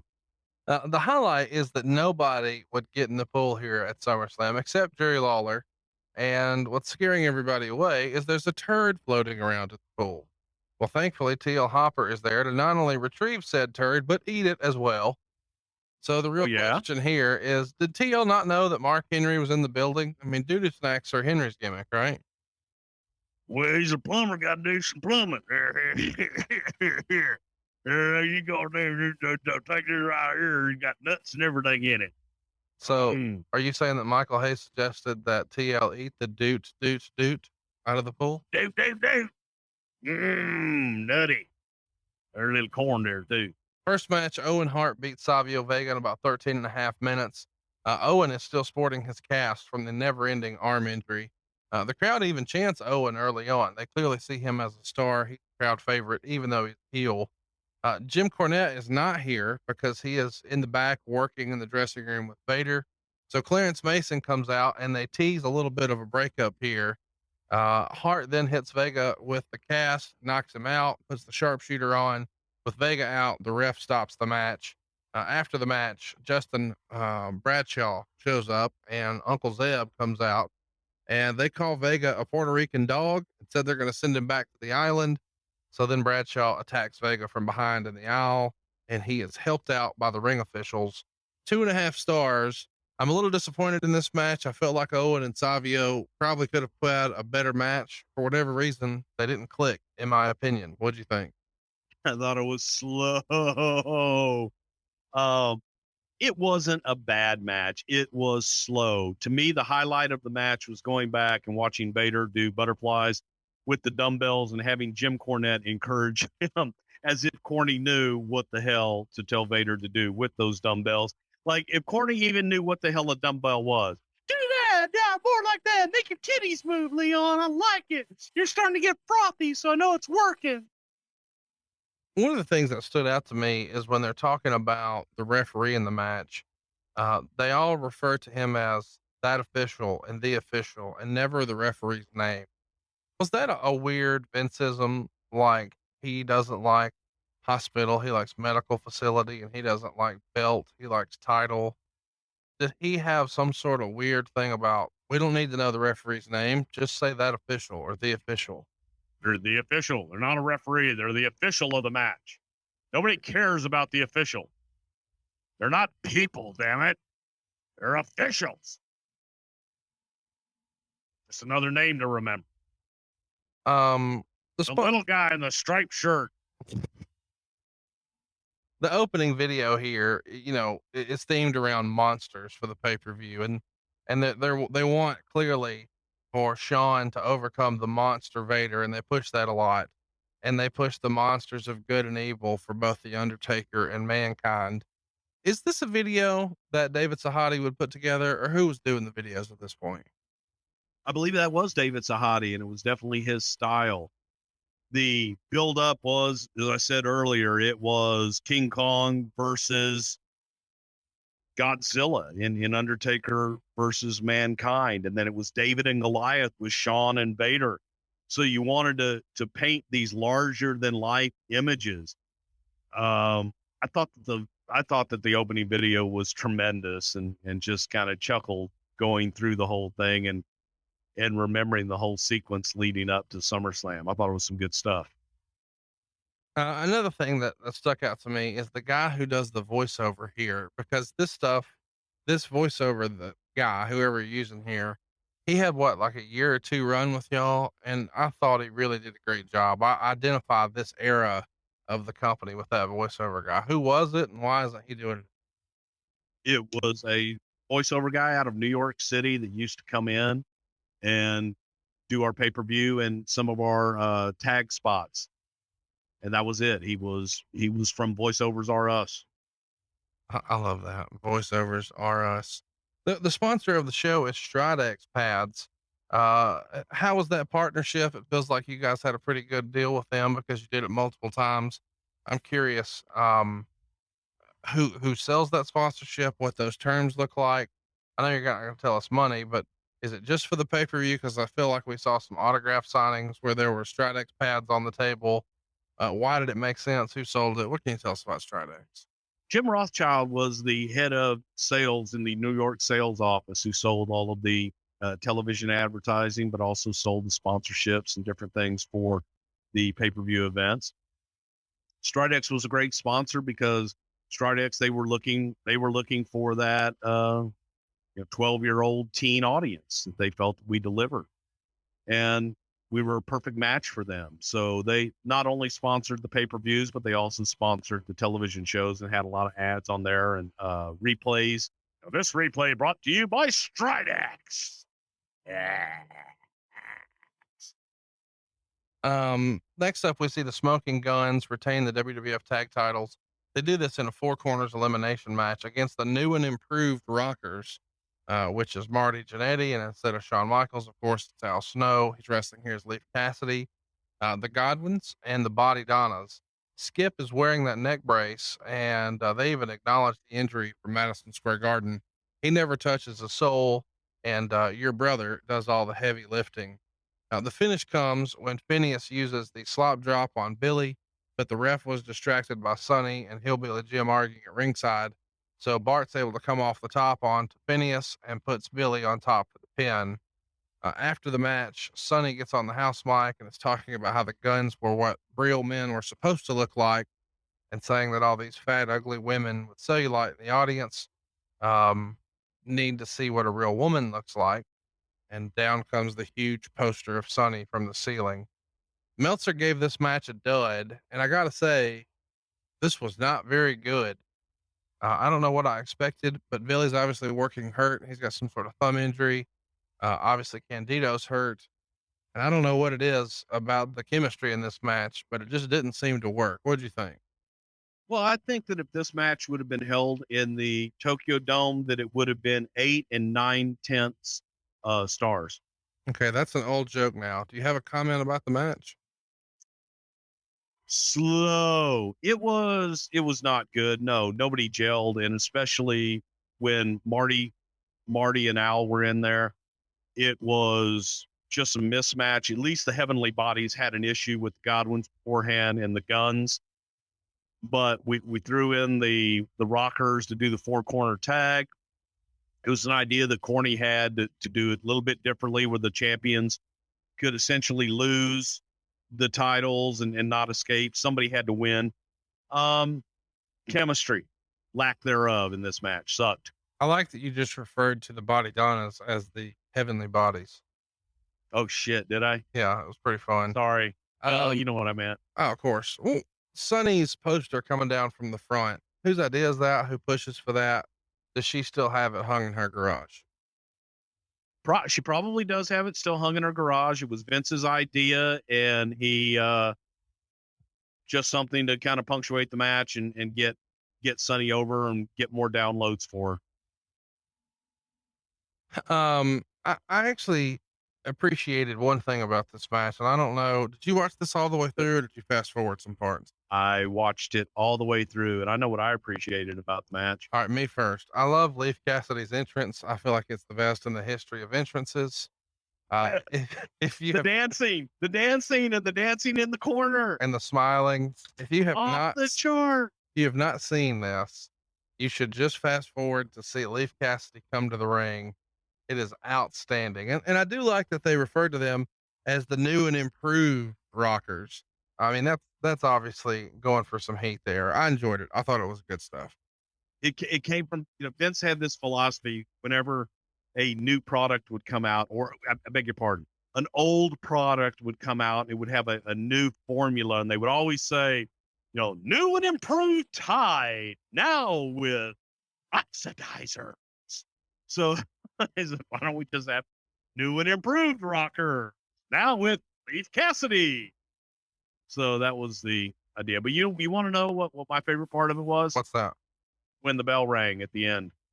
Well, there was a kind of a fun spot there where, a Godwin and your brother both tag the Smoking Gun. So now they have to fight each other. That was kind of funny.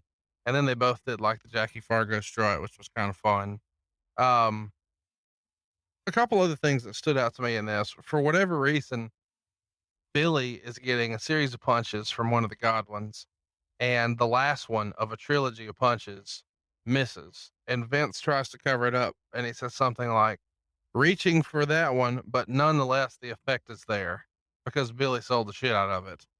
I thought that was phenomenal of Vince because, there's two schools of thought. Do you ignore it or do you address it? I thought Sunny was about as Roll Tide gets here. So beautiful. Hard to beat. I like that you guys specifically shot a couple of times an airbrush t-shirt in the front row that says Bischoff sucks. I thought that was fun. I can't imagine somebody actually going and signing up for that, but they did. And then I enjoyed Sunny bending through the ropes after the match, and they're doing the Kevin Dunn gotta have more beef shot. And McMahon says something like, "Oh, pardon us." Oh my little red panties. Oh my. And then from there. Let's talk about these little skits that they do, because there's lots of these. We'll go back to the promo that everybody wants to hear about. But first, I want to talk about this silly race for a silver cup here, where you're taking the rapid transit for the Godwins, and they're going to race the Smoking Guns by horse and buggy to see who can get to SummerSlam the fastest. And we see the Godwins riding, and they're bragging about the air conditioning and the comfortable seats. on the way to the beautiful Gund Arena. And tomorrow, when you come to SummerSlam, here's how you need to come. Clearly, we're watching the show. What's the purpose of this? Is this a request from the arena? I mean, this seems way, way out of place. Community participation and be able to have something that shows whenever we do a pay-per-view in your city or town that we are going to talk about the benefits and the positives about your city and promote you in a positive way. And this was something that we had done earlier in the week to promote Cleveland. Gund Arena was a new arena at the time, and they really wanted to be able to sell their transit system and how easy it was to get to the Gund Arena and all the fun things that you could do around the Gund Arena. Had a big mall and a lot of restaurants and everything attached to it. So it was promotion, and it was a way to tell our other partners and have something that we could then take to other arenas and other cities and say, and we're going to promote you on a worldwide basis and show how great your city is, bring tourism back. So that was just to show how involved we are in the community. And you guys did a lot of promotion here. You show Jerry the King Lawler working with the Indians. You show a lot of the boys, the faces and the heels, working what they call paint the town to cover the graffiti. Lots and lots of stuff going on here in the community. Who's organizing all of that? Is this something that Sue Hutchinson would have put together? Sue Aitchison. Yeah. No, at this time, this was all Bob Collins, who was the promoter, who would go out and do the special events and promote the pay-per-views. Bob Collins, promoter extraordinaire. Bob was a gentleman in the beard that was holding that beautiful prestigious silver cup that the Godwins won for the Transit Challenge. So let's talk about the next match. We get Psycho Sid in a match against Davey Boy Smith. Sid is coming out here by himself, and he gets a good sized pop, and he's fist bumping the crowd, talking to himself. I know, he's not necessarily the most beloved figure on the internet, but this era Sid to me is just awesome. I'm a self-confessed Sid Mark. I thought it was super cool to see him here and how over he was. And he has a passable match, I guess. Cornette is not with Davey Boy Smith. Of course, Cornette is still preoccupied with Vader. So Clarence Mason comes out again for this match, and Meltzer would actually say it's better than you might think, but still not a good match. Smith used his power slam on Sid, but instead of going for the pin, he's distracted since Cornette came out and is arguing with Mason. So Smith goes for a second power slam, but Sid gets out and uses the choke slam for the finish. 1 star. What'd you think of this match? I thought it was better than it deserved to be. I kind of, on paper, I was dreading watching it. I kind of watched it looking for the train wreck. I think Sid Vicious invented the fist bump, because here he's doing it in 1996, long before that was a thing. So every time that you fist bump, know that Sid Vicious invented that. But you're right. Sid looked like $1 million. Sid was over like Rover. And these guys had a decent passable match, and we were able to tell the story a little bit with Bulldog and Cornette and Clarence Mason. So I was pleasantly surprised here. It was better than I thought it would be. Next up, we've got Goldust working with Mark Marrow. It goes about 11 minutes. Meltzer gives it 2.5 stars. At some point, Mankind comes out and chases Sable around the ring, calling her mommy. She acts all screaming, and then Mankind runs away from ringside. Marrow does a flip plancha over the top rope and turns it into a leg drop into the ring, and then he debuts his new finisher, which they call the Wild Thing. But I found that kind of funny because instead of calling it the Wild Thing, Jim Ross refers to it as a shooting star press, which I feel like kind of defeats the purpose of giving the fucking thing a name. But Goldust still wins the match with the curtain call. After the match, Goldust acts as if he's going to sexually molest Sable and was scaring her to death when Marrow finally got up and makes the comeback and basically beats Goldust to the back. 2.25 stars. So here's where you see the pivot from the hot lesbian action to now Goldust is in pursuit of Sable. Wow, how things change. A year later, Goldust is in the chicks. Chat me up about the match. What'd you think? I kind of thought both of these guys have had better matches. For whatever reason, it didn't feel like it clicked as much as I thought it might, because both of these guys at this point had had a string of really good matches. Thank God for Mankind. I thought that Mankind was the most entertaining part of the match. You bring up the fact JR plugs at the very beginning. Mark Marrow has new hold, a new maneuver he is going to debut. He calls it the wild thing. He didn't tell us what it was, but said we're going to know it when we see it. And then Marrow does the move. And I guess that's the wild thing that he's referring to. The shooting star press is in his own. I'm like going, ah. And Vince likes to call holds. It's not the Scorpion, it's the Sharpshooter. Right. It's whatever name that they come up with. That's what it is referred to as. So that was kind of, I'll call it a JR-ism to let everybody know that I know it's a shooting star press, but they want to call it a silly name. Just takes you out of it for a minute. I can't be that kind to this match. I did not think it was a good match. I thought that Goldust tried, but it just kind of, in my opinion, just shined a spotlight on that Marrow was about 3 steps behind. Next up, we've got Farouk doing a promo in the middle of the ring, this time with Sonny. We've talked a little bit about this in the past, but Farouk is dressed like a fucking idiot, right? Can we agree on that? No, he was dressed like Farouk. Remind everybody why you put him in this stupid outfit again. Well, because he was balding, and Vince wanted to hide the balding head and wanted to put this contraption on his head to make him look younger. You know what? There's going to be a contraption, and it's going to come down, and it'll almost look like you've got these brilliant turquoise sideburns, majestic. What'd you think of Farouk's theme music here? Remember, all I hear when Farouk comes out are 2 things: the APA entrance and Nation of Domination. I didn't even notice it. Well, our listeners are going to notice it. I'm going to have Matt Coon put it at the end of the show. It's something to hear. I guess my big takeaway here, obviously, is that they're talking about an IC tournament. They're talking about, Ahmed Johnson. They're wanting to keep that going.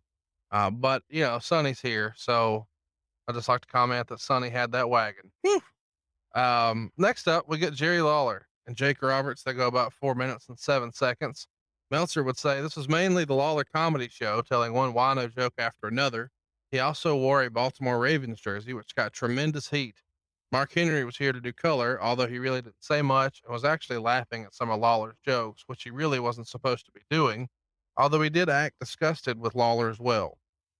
Lawler brought out a giant bottle in a bag as a present for Roberts. Roberts pulled the snake out and chased Lawler with it, and he ran away. Roberts put the snake away, and they finally started the match. Roberts teased the DDT a few times, but it ended with Lawler hitting Roberts in the chest with a bottle, getting the pin. After the match, Lawler poured what was supposed to have been a bottle of whiskey down Roberts' throats and all over his face. When Lawler tried to do it a second time, Henry stopped him. This appears to be setting up Lawler as Henry's first foil, Dud. What'd you think of the match? I enjoyed the hell out of the match.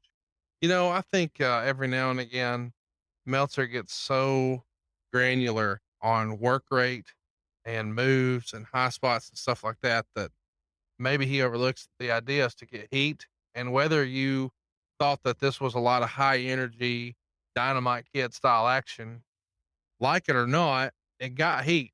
And I guess we could debate now, was it getting heat for the right reason? But I thought it had heat, right? It did. And what I enjoyed about it was 2 old pros that people may argue might have been past their prime, which they were, but they went out and entertained the hell out of me.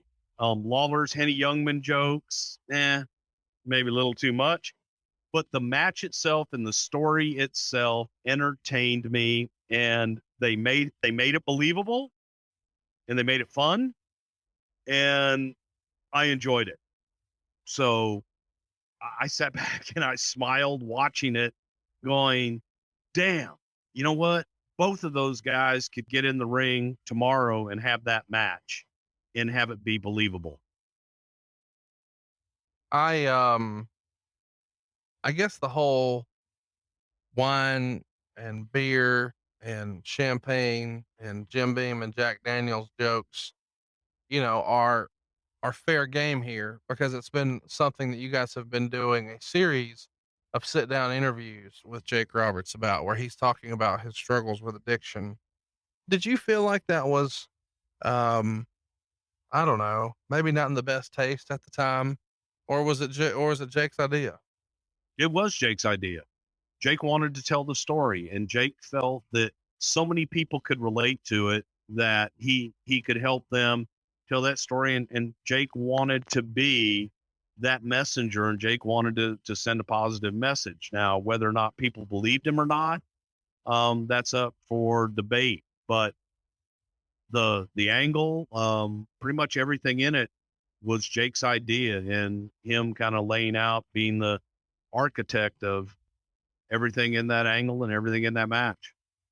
Yeah, it's hard. I think everybody listening is ready for me to just launch into something where I don't think it was in good taste, but I feel like we've covered that a lot. That when a guy has real struggles with substance stuff, that, maybe you shouldn't do this. But at the same time, if it's his idea, I mean, it's kind of hard for you to argue, right?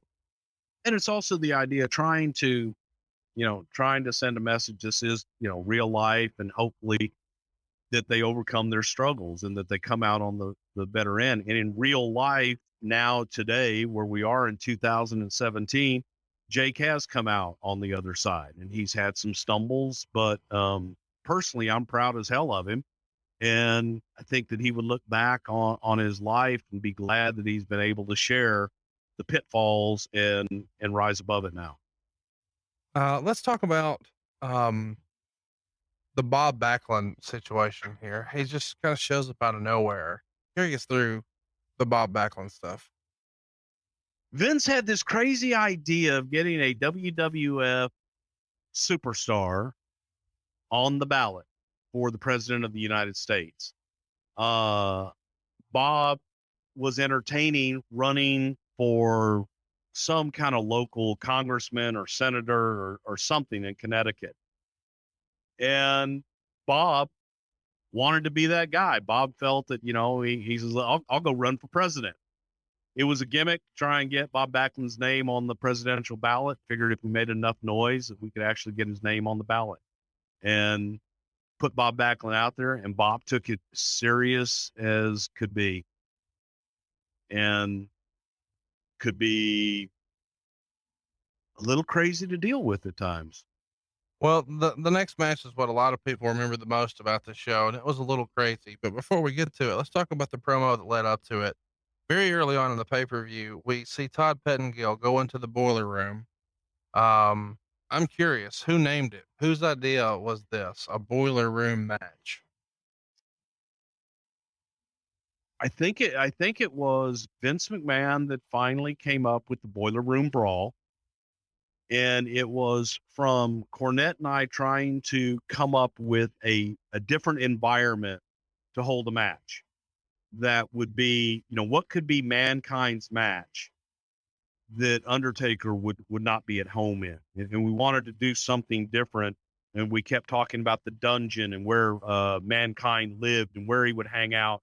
That's when we started doing the vignettes with Mankind being in the boiler room, which is just kind of what happened when we would shoot vignettes with Mankind at TV. We would always go find the boiler room, find the bowels of the building, and shoot Mankind in there because it always had the best, ominous, dark and ominous feel to it.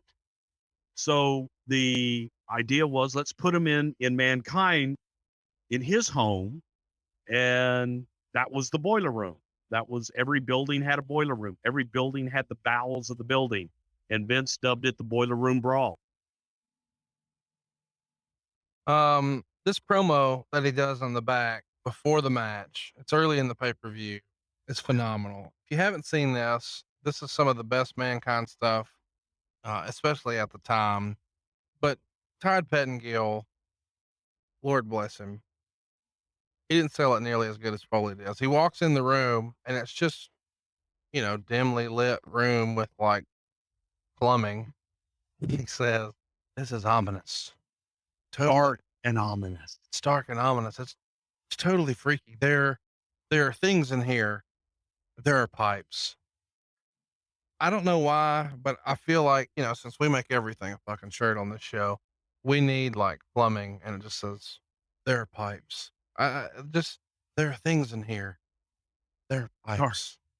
Dark and ominous. Like, Oh, guys, you don't understand. It's so ominous in here. and There are things in here. There are pipes. look over there. There's another pipe, and it's dark and it's ominous. Oh my! It's Mankind. Yeah, so Mankind's there, and he's rocking back and forth and making his funny noises, and he starts doing his promo, and he says, "There's no place like home." And then he starts licking for real a filthy pipe, and you can see like the lick marks. And then he's pulling his hair out at the end. I mean, this is some of the best stuff, that you guys are doing at the time. I thought the promo really, really, really set up the match in a big way, at least for me, because you got a peek of where you're going to be, and that this guy fucking crazy. And it is pretty ominous to see plumbing. I mean, I know I get freaked out when I see plumbing, don't you? Dark and ominous pipes, yes. In Alabama, we're lucky. We just got that indoor plumbing recently, and when I see it, woo, it catches me off guard. Well, especially when it's dark and ominous and in the bowels. Yeah. Bowel plumbing can be dark and ominous. Was Pat Patterson comfortable down there in the bowels? You know what, Conrad? I'm not going to comment on those kind of just illicit, rude remarks. What? No, I mean, he's the agent for the match, wasn't he? Yes, he was. Well, yeah. I mean, who else would belong Yeah. in the bowels than Pat Patterson? He's a bowel expert. He's seen a lot of them. They're dark and ominous. And have pipes. They do. So Mankind gets Look the at that win pipe. over. Some of the pipes are bigger than others. Hey, look in the distance. There's a big black one. So Look, Mankind there's a whole bunch of silver ones there, and white ones. and a Twinkie one. Mankind beats The Undertaker 26 minutes and 20 seconds. The rules of the match that the first person to break out of the boiler room and get to the ring to get the urn from Paul Bearer would be the winner. The rumor and innuendo is that the first part of the match was taped the previous day, and this was done just for editing purposes in case something were to go wrong.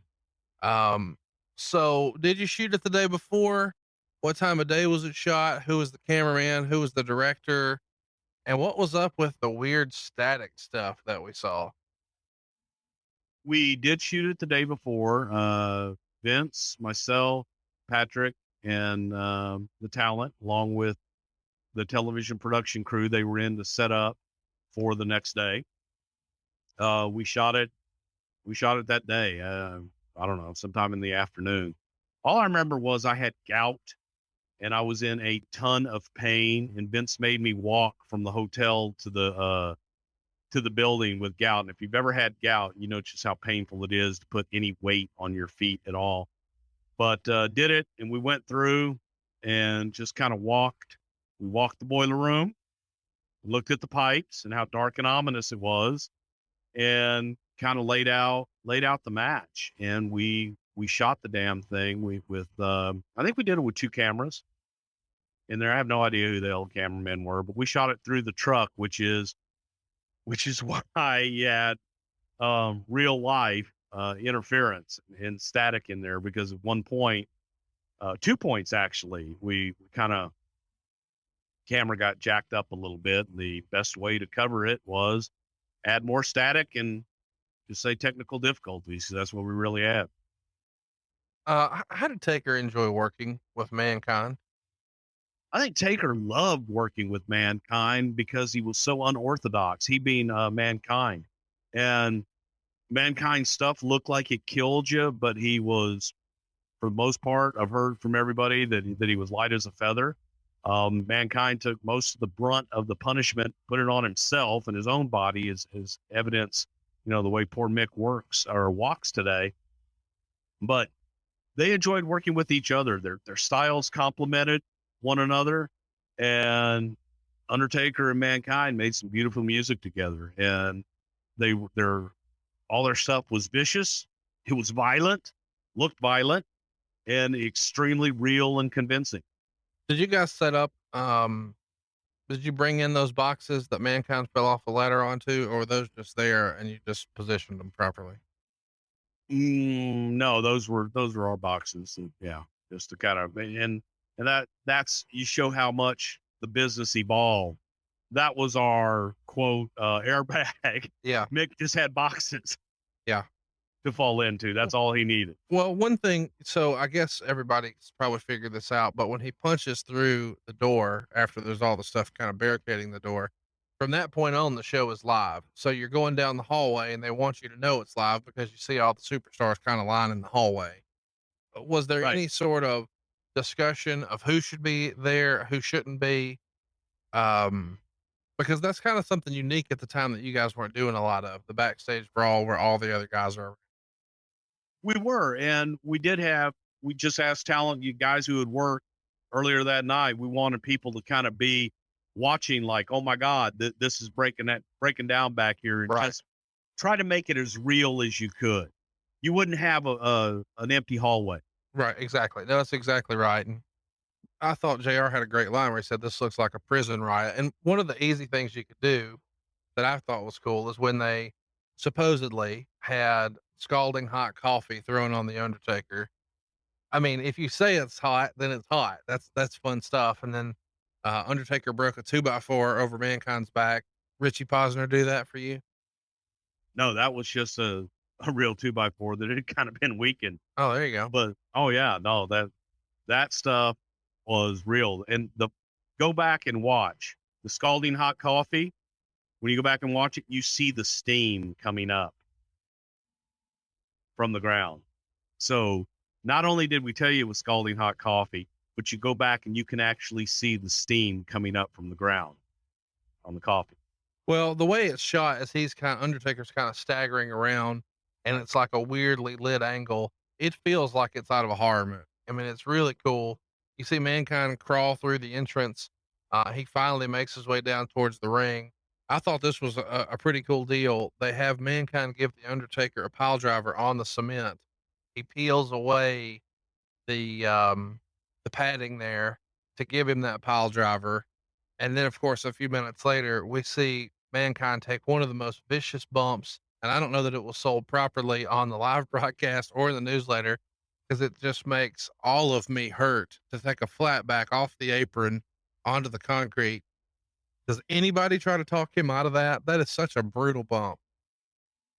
Vince usually tried to talk Mick out of the majority of his bumps. And Mick just had a way of talking Vince and convincing Vince that it was safe and that how he took it would be okay. That was a thud. And you see Mick's head hit. Ugh. And it just, watching it, I cringed watching it, because you feel that in your body. Just watching it again, I rolled it back to see his head hit, and just the sound, even when you go in slow motion, it's just, incredible. The punishment that Mick Foley has put his body through over the years. How he's walking today is a miracle in and of itself. It really is. It's such a testament to his commitment to the business. And, obviously you can be critical of it in hindsight, but God, what a sacrifice he made for us, the fans. It's an awesome bump.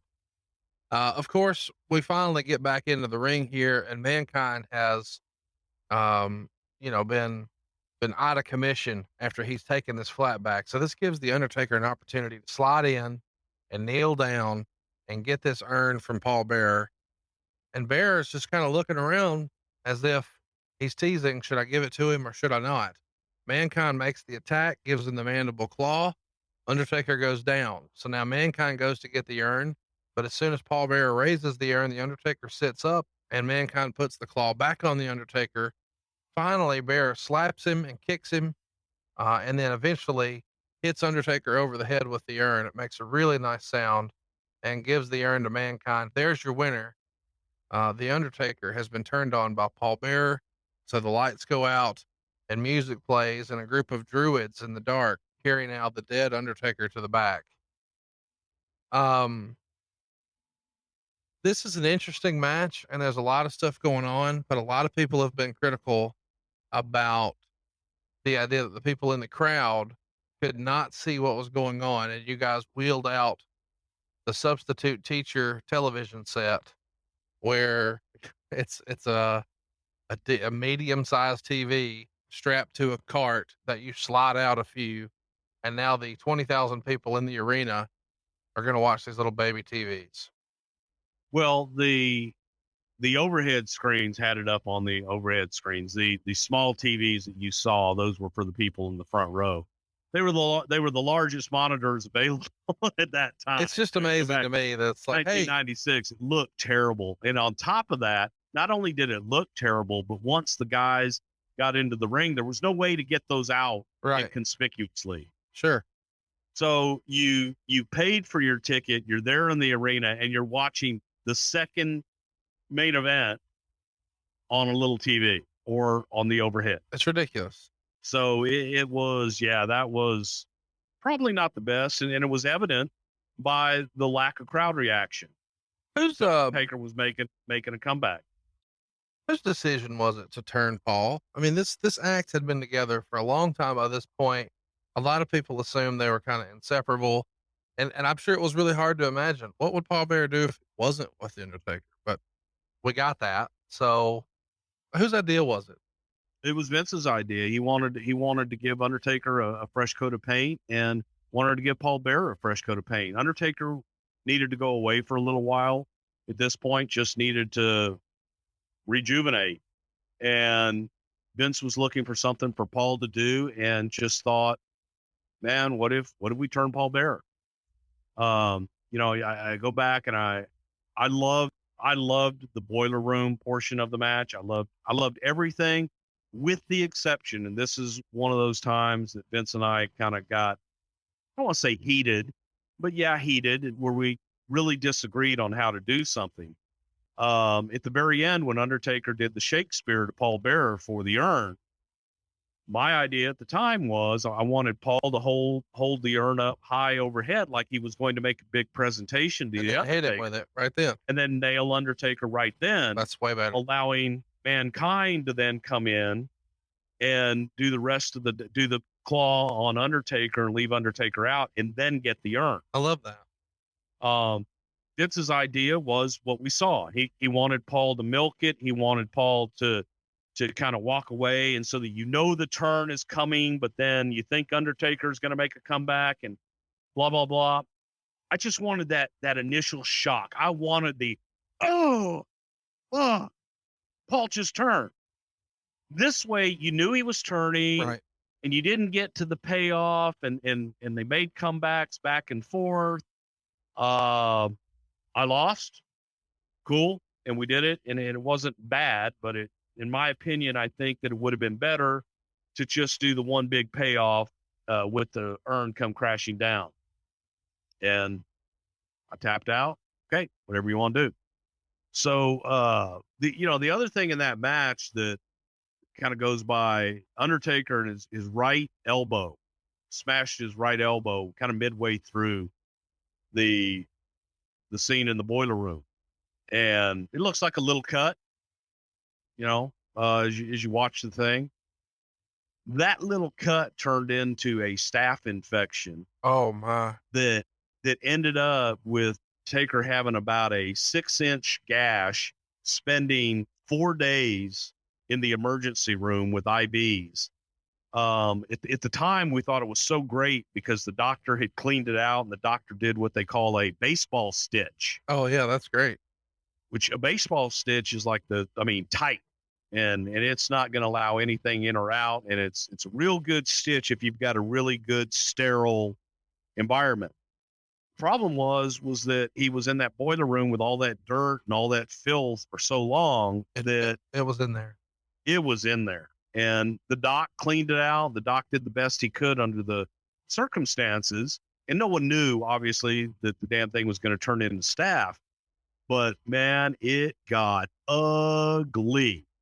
And Taker ended up, I think, like 4 days in an emergency room in a hospital bed with IVs, just putting antibiotics into him. And it went up his arm, and it was ugly. But that was, that's the wrestling business. Well, and it's unfortunate because 2 months after that, of course, he would pass away and be buried alive. There you go. Well, I think the effects of the staff were still within him at that time. Yeah, and I think the rest of the staff actually buried him. Easy, Tiger. Not as much as we've buried Jerry Jarrett on the show.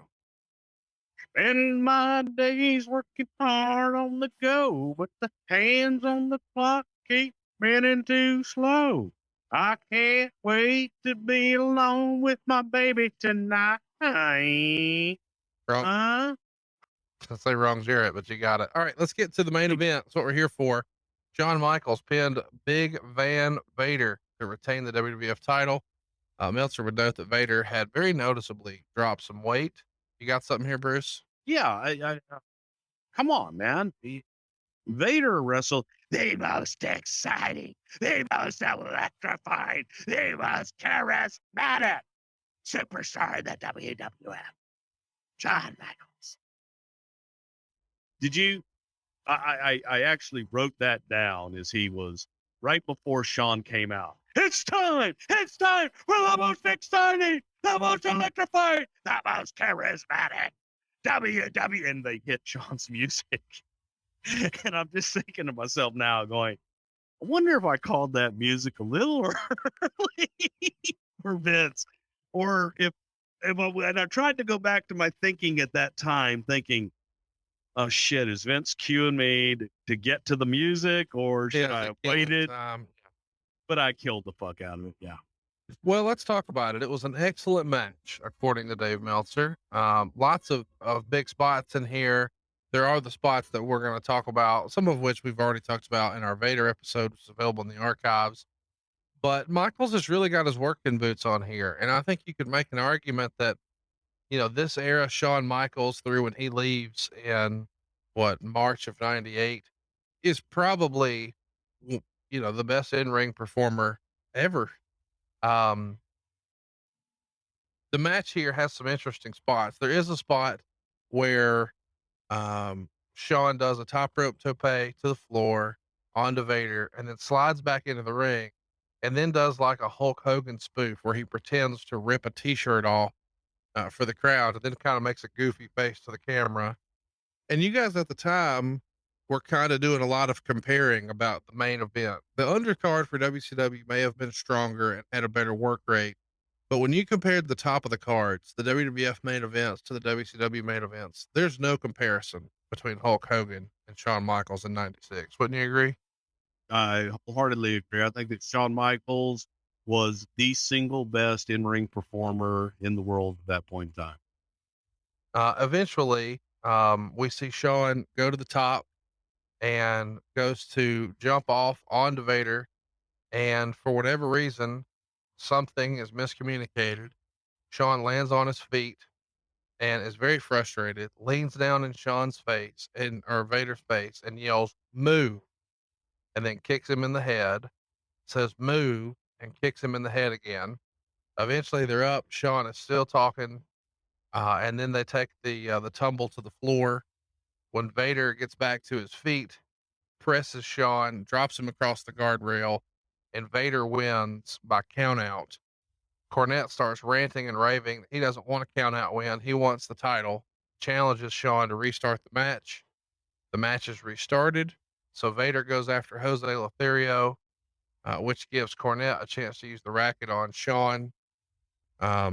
Vader has some more success, but eventually Shawn gets the racket and hits Vader and Cornette with it several times. So 2 minutes later, we've got a DQ, and now Vader has won a second time. The first time by count out, the second time by DQ. And now Cornette is asking for the match to be restarted as they're doing a big pull apart. Gorilla Monsoon okays it. Finally, we get Shawn to hit the super kick, but Vader kicks out. The crowd is shocked. There's a ref bump, Vader hits the power bomb, and there's no ref to count the fall. So a second ref comes in, but now Shawn kicks out. So Vader climbs up for the Vader bomb. Cornette tells him to go even higher for the moonsault. Of course, Vader misses. Shawn climbs to the top, hits a moonsault body block, and gets the pin after about 3 minutes of the third restart. The match got 4 stars in the Observer, but what everybody's talked about is the fallout of this match and the miscue inside of it that caused Shawn to apparently campaign to have Vader removed from the future plans in the main event. So we talked about it in our Vader episode, but not everybody's heard that, Bruce.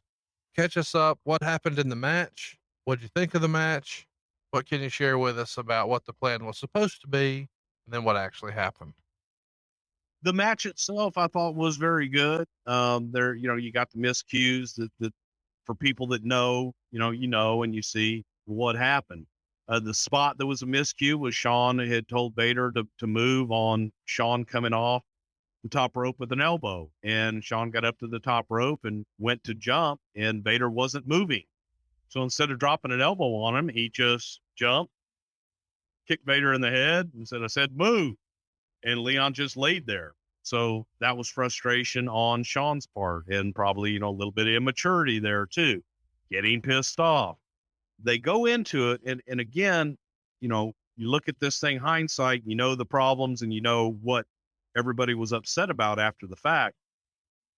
After the second false finish, if you will, after the second DQ, when Shawn pinned Vader and Vader was supposed to kick out, Vader did not kick out.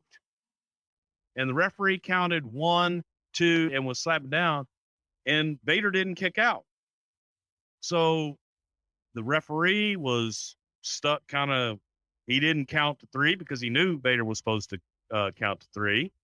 Shawn actually gets up, and then he was pissed because there was no kick out.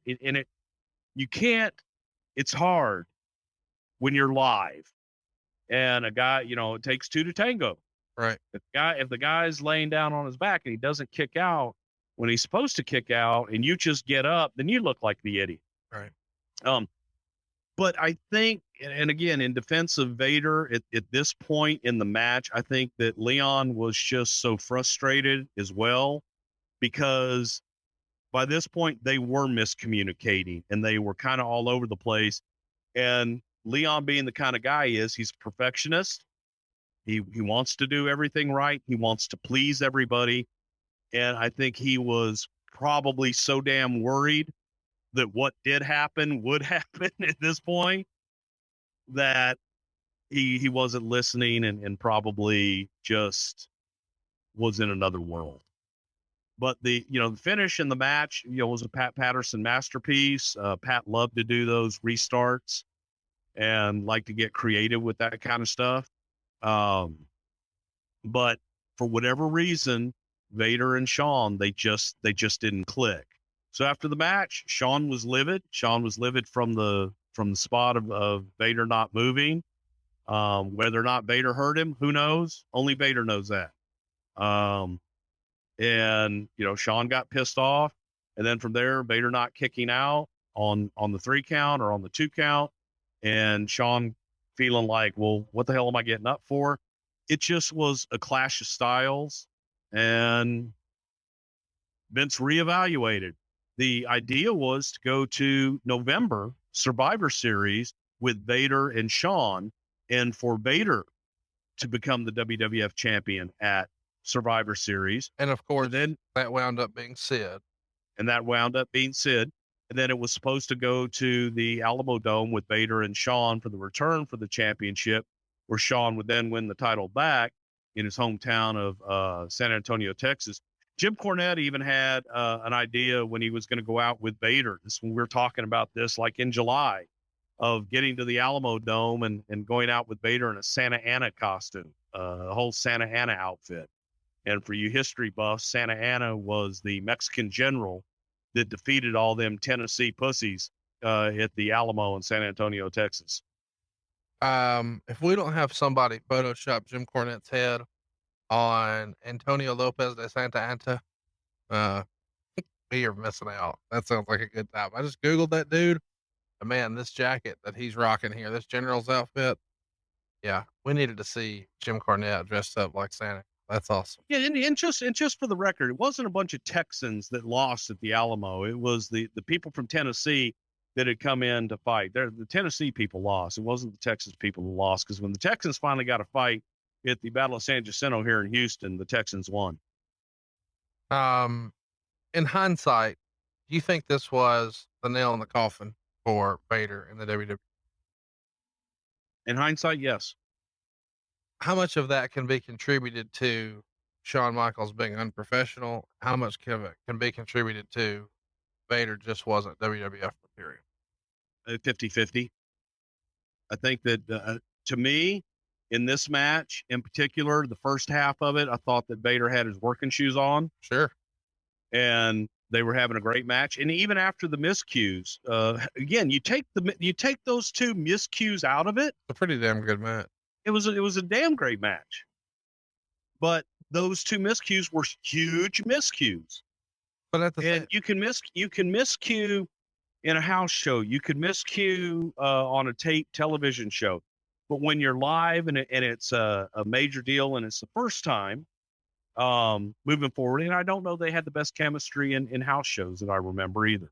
there's rumor and innuendo out there that at some house show, Shawn was on Vader's case so much that Vader cried, that he was seriously emotionally affected because he felt like he didn't know what to do. Like, "Hey, I'm hitting you too hard. You're not hitting me enough."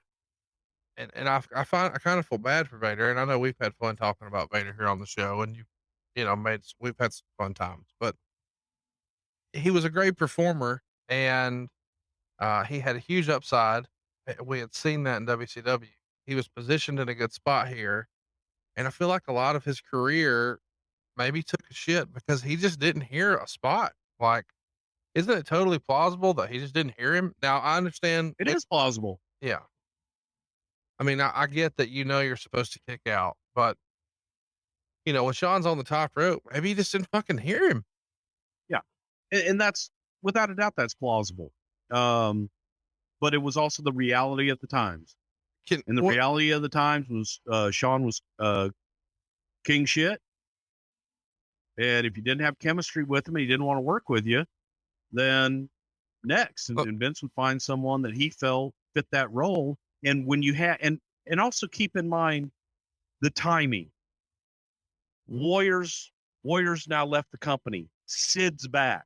Sid is the guy that Vince has always looked at as, he has the body, he has the promo, he has that look. Well, now I've got Sid here. God, I could just slide Sid into this and we're golden. No, I get it. Let me ask you this, and I'm not saying this to dump on Shawn.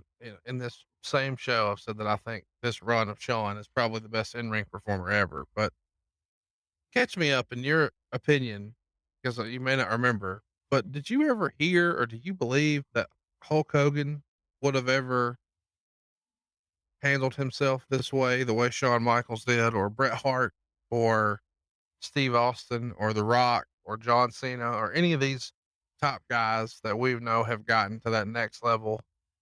Would any of them have behaved towards Vader the same way that Shawn did here, or was Shawn just being kind of petulant? I think Bret probably would have in a similar situation like that. Bret would get frustrated with guys in the ring sometimes and get pissed off. I don't ever remember Hogan doing anything like that. I would see, Hogan. I've never seen anything like that with Hogan. I've seen Cena get pissed off with things like that. Everybody's different, and maybe not to the same magnitude that Shawn did, but yeah, guys have gotten pissed off in the ring when things haven't gone right. Maybe they just didn't, maybe they didn't do it on a pay-per-view that everybody saw and everybody, commented on. Sure. Well, listen, I think it's unfortunate, but it is the story of SummerSlam 96. Before we get out of here, I want to go ahead and mention two things briefly. The very next night, Raw was held in Wheeling, West Virginia, for 4,903 fans.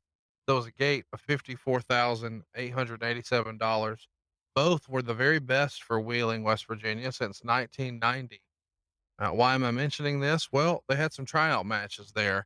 Rick Titan got a tryout with Frank Stiletto, and Rick Titan went on to be who? It was Razor Ramon, wasn't it? The fake Razor. That's funny Razor. because when you read the Observer, Meltzer says Titan didn't look good, but Stiletto looked good enough. They brought him back later for another tryout match. So I think it's funny that here we are in August, only a month or 6 weeks or so before we do the fake Razor angle. He's getting a tryout, and the report is it's not very good. They had another tryout match that night. David Haskins lost a match to a guy named Flex Kavana. Do you remember old Flex Kavana ever having a tryout match? You remember his first tryout match for old Flex Kavana? We didn't call him Flex there, did we? Yeah. I think we called him Dewey, didn't we? No, he was Flex Kavana here. He's Flex Cavana in Memphis. I don't know. Well, maybe we did. I don't know. He was working. Yeah, he was working Memphis at that time. There's a lot of people who have no idea you're talking about. Are you going to tell them his name? If you spell what Dewey Johnson is cooking. I think it's kind of cool that one day after SummerSlam 96, that's where he has his first match. And you've often heard, him refer to Wheeling, West Virginia as where it all began for him when he was first on the big show. About a month after SummerSlam 96, Shane McMahon would get married. Were you at Shane's wedding? I was at Shane's wedding. What can you tell us about a McMahon wedding? Shane got married in September of 1996. They dropped the mother-in-law. They were doing one of those dances where they got the people in the chairs, right? And they hold them over their heads and they carry them around the room. Yep. And they dropped Joe Mazzola, and it was like, but they caught her, so no harm, no foul. That was a lot of fun. That was a good time. That was at the Pierre Hotel in New York, and it was kind of class personified. It was a hoity-toity deal. It was nice. Well, we're gonna have the opposite of class. Wait, you wanted a story? Yeah, you want a story about the wedding? One of my favorite parts of that wedding, and one of the pictures of my wife and I I'm looking to see if I have one in the office. I don't. Is from Shane's wedding because it was a formal affair. But probably my favorite part about Shane's wedding was sitting with Freddie Blassie and his wife Miyoko, and eating sushi at the cocktail hour, and just the four of us sitting there and listening and seeing this mean, nasty heel, Freddie Blassie, and how he just so loved his wife and was just a pussycat around her. And that was probably my favorite thing about Shane's wedding was spending so much time with Freddie and Miyoko and just having a blast there. All right. We had a poll up on Facebook where you got to vote on what you wanted to hear. And then once this show won, we asked if you had any questions. So if you'd like to participate in the conversation or shape next week's show, cruise on over to Facebook. It's facebook.com/something to wrestle. Throw us a like, and let's get to some of your questions about SummerSlam 96. We're going to hit them rapid fire. Bruce, are you ready? Ready. How long had you guys been planning on breaking up Paul Bearer and The Undertaker?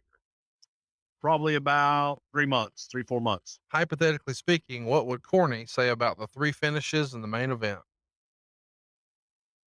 This fucking horse shit.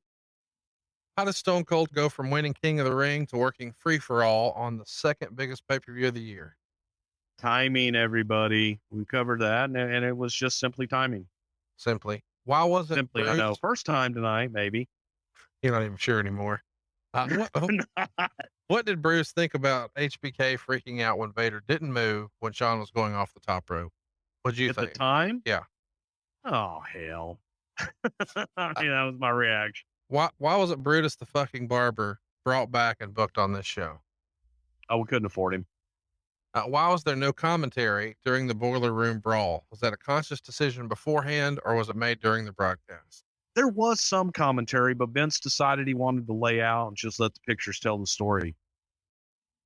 Was anyone against the Boiler Room Brawl? Not that I know of, no. Pay-per-view numbers were down at the time. What was Vince's reaction to the number of buys for this show? I have no idea. Was the plan for Sid to always have a comeback, or was that just a last-minute thing to replace Warrior? that was a last minute thing to replace Warrior, looking for somebody of that magnitude to replace him, and Sid was available and worked out. Had Warrior not had his falling out with Vince, would we have seen him challenge Shawn Michaels for the title at some point? Maybe at some point, but certainly not at SummerSlam. No. Was there ever any thought to bringing in Harley Race to be Vader's manager? No. Wow. Here's the thing we've been waiting for. What would Johnny Ace sound like singing Shawn Michaels music? I'm just a sexy boy. Sexy boy. I'm not your boy toy. Boy toy. I'm just a sexy boy. Thank you, sir. All right. By the way, boss, your arms look great today. Can I put some oil on the tricep? I think I'm good. Thank you, Johnny. All right, let's get to it. I want you to vote in the poll. We are fired up about the next 2-week show. Let me go ahead and tell you, we've got big stuff coming your way, man. Go ahead and mark your calendars just in time for the 15-year anniversary. On the 25th of August, you can plan to see SummerSlam 2002, one of the more iconic SummerSlams, and it happened 15 years to the day. What a good show this was, with Brock and Rock on the main event. You've also got Shawn Michaels and Triple H and Shawn's return. Rob Van Dam took on Chris Benoit. The Un-Americans are there. Edge and Eddie Guerrero are working together. Kurt Angle and Rey Mysterio, Ric Flair and Chris Jericho. What a loaded show. Set your calendars. Tell your friends. SummerSlam 2002 is the 25th. But what's happening on the 18th? What are we going to talk about next week? Well, we've got our poll lined up for you. Bruce, are you ready? I'm ready. Poll option number 1, Shane Douglas in the WWF. Of course, he had a run very early in the 90s, and then he came back as Dean Douglas, and that would set him afire, where he had plenty of opportunity to cut promo after promo in ECW. What might we talk about if Shane Douglas in the WWF wins the poll? You know, this could just be termed as the rise and fall of Shane Douglas in one word, or well, 2 words, Dean Douglas. So it just the entire backstage scenario and politics that went on with Shane coming in and what we expected from him and pretty much what we got. It's kind of interesting because he was there in the WWF from 90 to 91, and he bounced around a little bit back in the WWF in 95, but he doesn't have near the run that maybe he expected to. But he had great success in ECW, cool little run in WCW. Shane Douglas in the WWF is poll topic number 1. One of our most requested topics is poll topic number 2.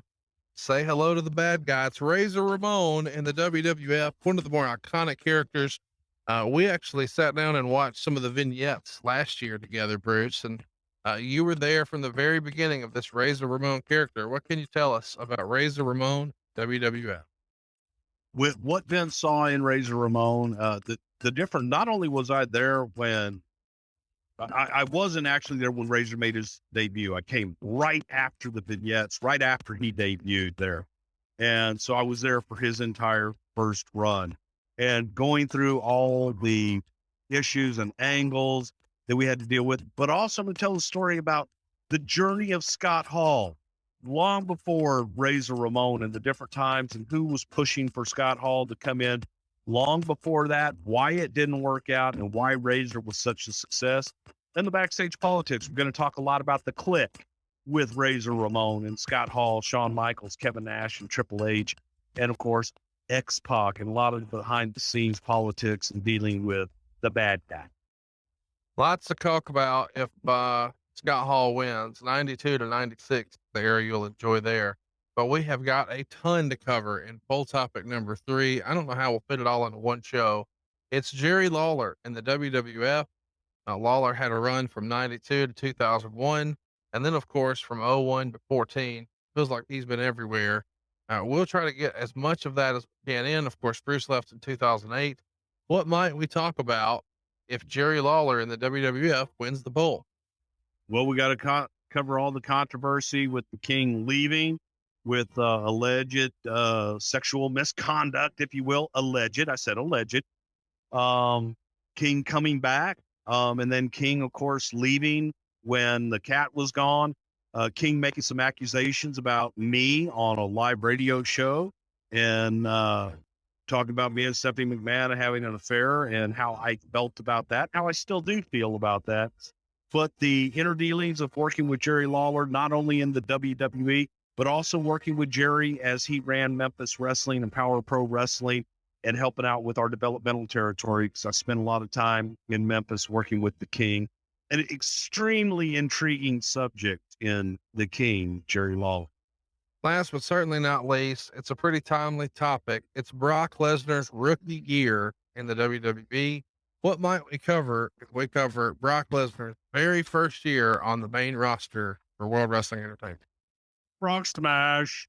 The meteoric rise, man, of the next big thing, Brock Lesnar. Who Brock Lesnar liked to snuggle with the most on international flights, and why it was me and not Kurt Angle. We're going to talk about a crazy night in Helsinki, Finland with Brock Lesnar, and just what we saw in the next big thing, and probably the biggest thing in the sport right now, Brock Lesnar.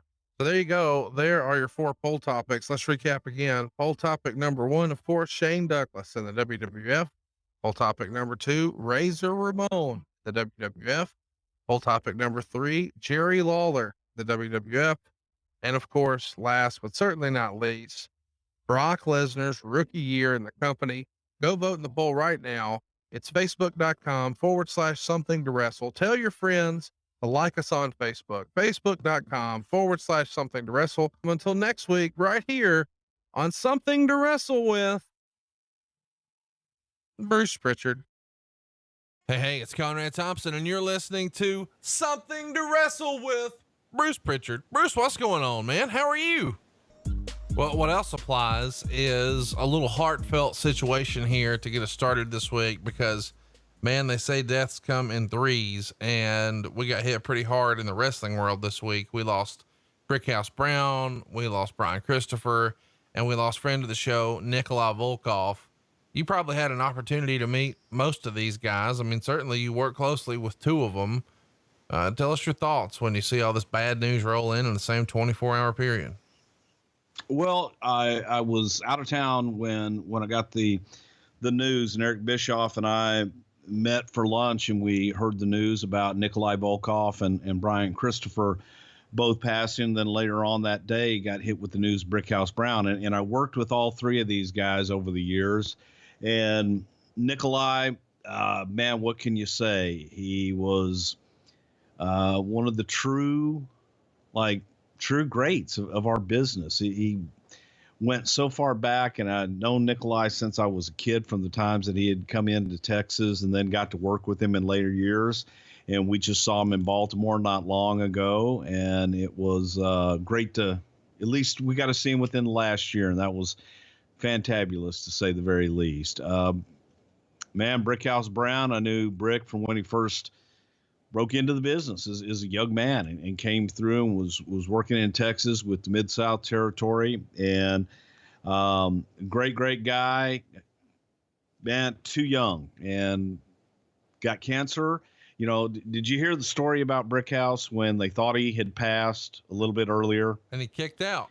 And the nurses had come in, and he had flatlined, and everybody came in and said, hey, man, he's gone. And then his mother didn't want him to take him away right away. And she was laying there with her son. And all of a sudden he opened his eyes and said, Mom, I'm hungry. And he stayed with us a few more days. So, you know, typical Brickhouse, man. He's not ready to go till he's ready to go. The false finish. And what's that? The false finish. The false finish. That's right, man. It was going on his terms. And last, tragically, Brian Christopher, 46 years old, just way too young. And my condolences and thoughts go out to the Lawler family, Jerry Lawler's son, but also know his brother Kevin. And just way too young, and an extremely tragic and sad ending. Hate to hear those things. Yeah, it really is unfortunate, because he's a guy who I think a lot of people assume was much older. You know, he's just a handful of years older than an AJ Styles, but it certainly feels like he's from another generation. But that shows you just how good he was, how early in his life. I mean, he was incredibly young to have all that success. And unfortunately, maybe some of that played into what became a life of struggles and challenges. And to hear that he passed away the way he did, I mean, that's got to be devastating. Nobody wants to hear that that's the end for a loved one, right? No, you never want to hear that. And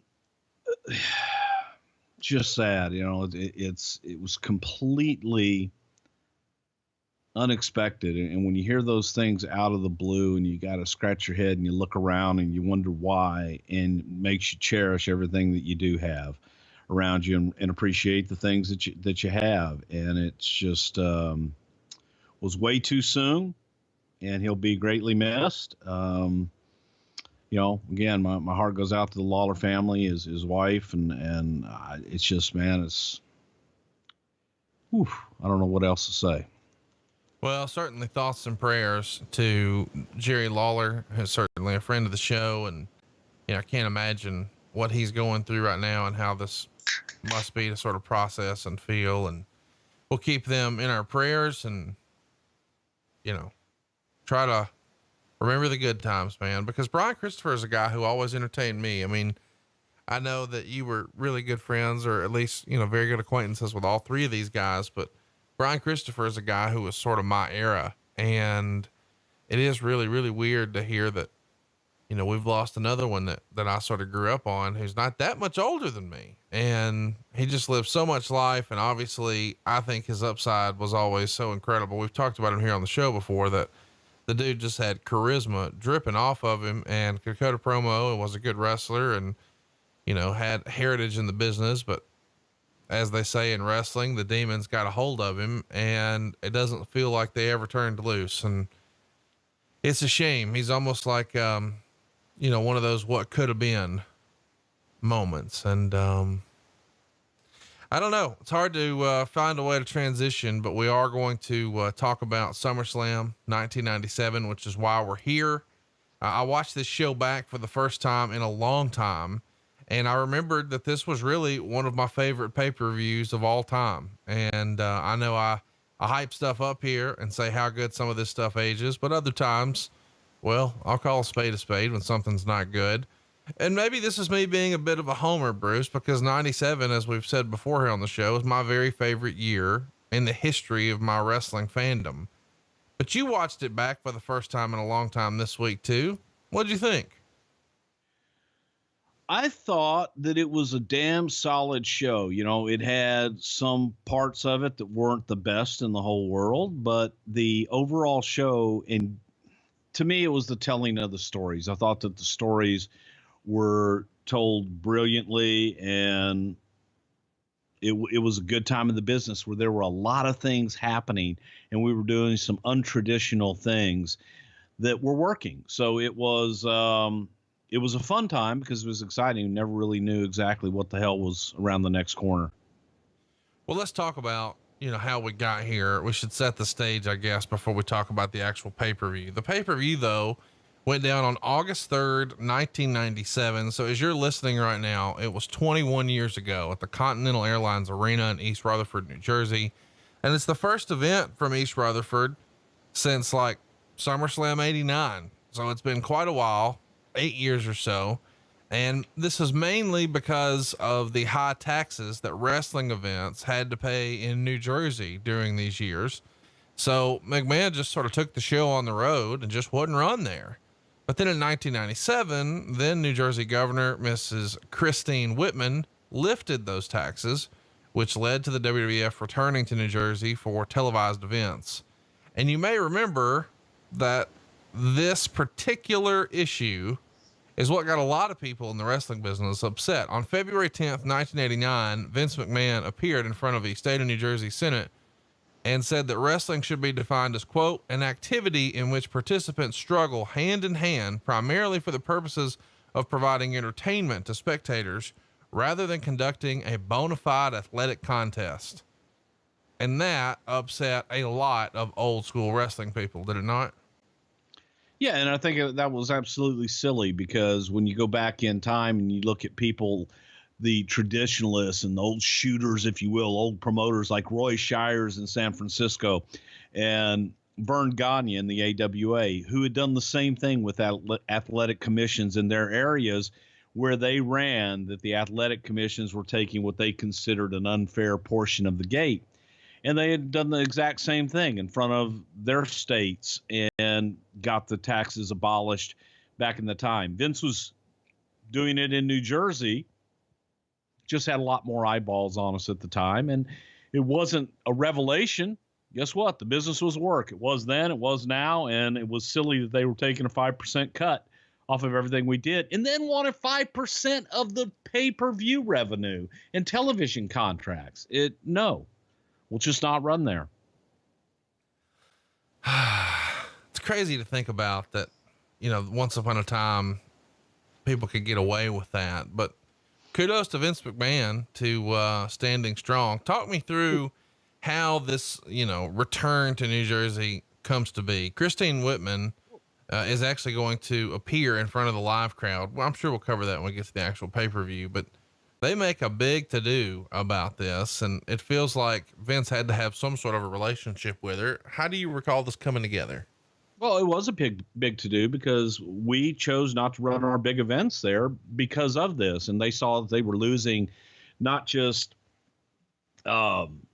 the pay-per-view revenue, they were losing live event revenue as well. So we just said, hey, you know what? We'll run somewhere else. We can run across in Pennsylvania. We can run across in New York just as easily. Don't need to run New Jersey.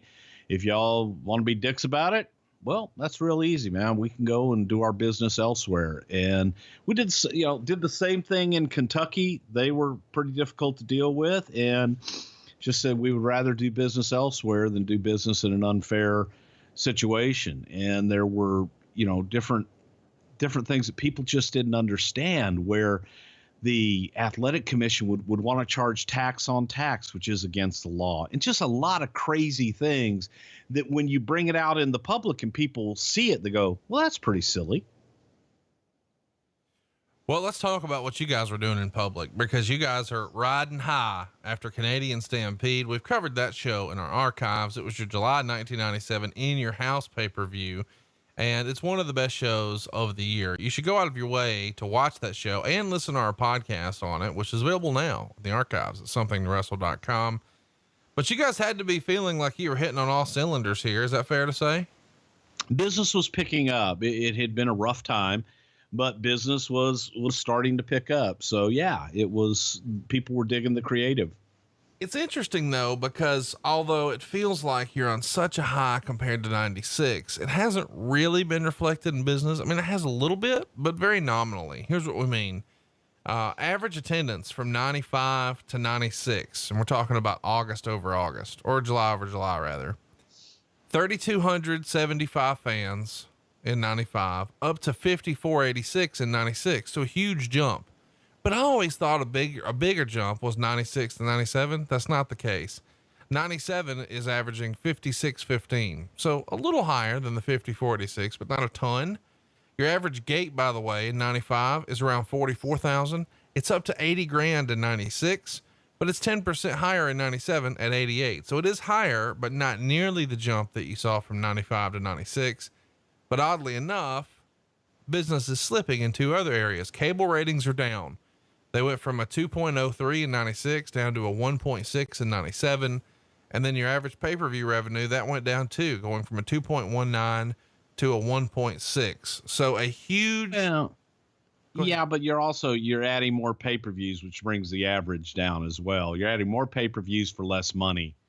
And I think when you take the average of the lesser pay-per-views, I think that it probably be the same statistical, percentage wise going up as far as dollars. I know you're going to dig your heels in here, but y'all had pay-per-views every month in 96. So 96 to 97, you were still doing In Your Houses. There was no difference there. Okay. But here's the thing that I'm excited to talk about creatively with this show. I mean, first of all, business is up. We're not going to argue that. More fans are interested in the product. You're selling more tickets at the gate. Merchandise is flying off the fucking shelves. That Austin 316 shirt is a huge hit. But creatively, you're firing on all cylinders. You've got Bret Hart with this anti-American business that's really taking fire. Stone Cold is white hot. You've still got The Undertaker. You've still got Shawn Michaels. I mean, this card is so stacked that Hunter and Mankind open the card. That's where we are. And you've got to feel like, you know, you're on the right track. And I know we give him a lot of shit here on the show, but a lot of this was because of Vince Russo, is it not? Vince was kind of starting in the creative here a little bit. This was still mainly me and Cornette and Vince Russo was coming in here and helping out quite a bit too, but it wasn't all Vince Russo at this point. Well, I wasn't saying that it was all Vince Russo, but it does feel like he's got his fingerprints on some of this stuff. 97, of course, is the year where we see the relaunch of the Hart Foundation. And the central storyline for most of this show is US versus Canada. And that has allowed Austin to sort of flourish. And during the summer of 97, you've got back and forth Raws where you're in America one week and Steve Austin is a super baby face, and you're in Canada the next week and Steve Austin is a super heel, because it's all based on where are you at? Is the Hart Foundation the hero, or are they the villain? It's one of the first times something like that's been done before, right? Well, it was a happy accident. We were booking more Canadian dates because we had an office in Canada, and it was giving us a huge break in Canada. And it was also easing up the television situation in Canada. So those were booked. Those dates were booked well in advance. And it was a happy accident that we had Canada versus the USA that we fell into with Brett when we started seeing these different reactions in the different places that we went. And it was Brett favoring the Canadian audience more when he was in Canada, that I think that the United States audience was kind of going, hey, screw you. Because they thought Brett was one of them. But Brett played to that Canadian audience, and we fell into it, really. It wasn't planned. Well, what was planned is you guys running a SummerSlam special, and it aired on the USA Network on July 14th, and it gets a 3.75 rating, so pretty good. But what's interesting about this, and the reason I mention it, is because you guys are showing highlights from SummerSlam for years, which, hey, good for you. But it winds up featuring a lot of guys who are in WCW. You even show Hulk Hogan and Randy Savage teaming up to take on Ted DiBiase and Andre the Giant. Obviously, 3 of the 4 of those at this point are over in WCW. We've also going to see clips of Elizabeth, Ric Flair, Roddy Piper, Mr. Perfect, Scott Hall, Lex Luger, Kevin Nash, even Mean Gene and Bobby Heenan and Tony Schiavone. And all of them are featured in this, but they're on the other channel with WCW. Did somebody not raise their hand and say, I don't know if this is a good idea? No, it was a conscious effort to do so. They were big stars on WCW. They were making money for them. They had made their names for the most part in the WWF. So why not utilize the footage and show where they came from and when they first became stars by highlighting what they had done at SummerSlam and the WWF? And no, it was a calculated move, and one that we definitely knew what the hell we were doing. And it wasn't oh my God, don't do that because they're with the other guys. It was, all right, let's use it to our advantage as best we can. By comparison, I think everybody else, WCW would do stuff like this, and Memphis would do stuff like this, where they would show old clips of guys who used to be here in a way where you were sort of burying them. And even in a different era, you guys would do that when you would sort of mock the Nacho Man and the Huckster and things like that. Was there ever any consideration to like revoicing over the commentary just to shit on the guys? No, because it was a historical look back on SummerSlam, and it was, we wanted to be above it. So it's like, hey, let's use them. Let's show how great Hulk Hogan used to be. That was the thinking behind it. Let's show what these guys used to be. Let's show what you fell in love with. And hopefully maybe you're going to miss it a little bit and you can see the new stars that we're going to create. And this is where they all start. And that was more or less the thinking behind it. But yes, it was discussed about, well, we could certainly talk and contrast and compare to Hulk Hogan then to today. But why? Didn't need to. Let's talk a little bit about what they were doing on the other channel. In July, they had Dennis Rodman make his wrestling debut at Bash at the Beach. But I'm mentioning this because there's rumor and innuendo that Dennis was offered a spot to team with Goldust at WrestleMania and then later to wrestle Goldust at SummerSlam. And eventually he decides to take the WCW offer. Allegedly, you guys were offered him like $1 million and WCW was offering him almost double that. What do you remember of the idea of, hey, what if we got Dennis Rodman to do something at WrestleMania and SummerSlam? Dennis was red hot. Dennis was the bad boy of the NBA, making a lot of noise and was very controversial at the time. I want to say his book had just come out, but man, he was the Kardashians, of that era. So we were looking outside to bring people in to get attention, to get more eyeballs on us. And Rodman was brought up, and I guess WCW had heard about this, and they, went in and they offered Dennis another deal that he chose. The numbers are probably inflated, but I know that he was offered something to come in, and he was talked about if he would like to come in and do something with us. So let's talk a little bit about the July 14th Raw, because this goes down in San Antonio and the entire card for SummerSlam starts to take shape here.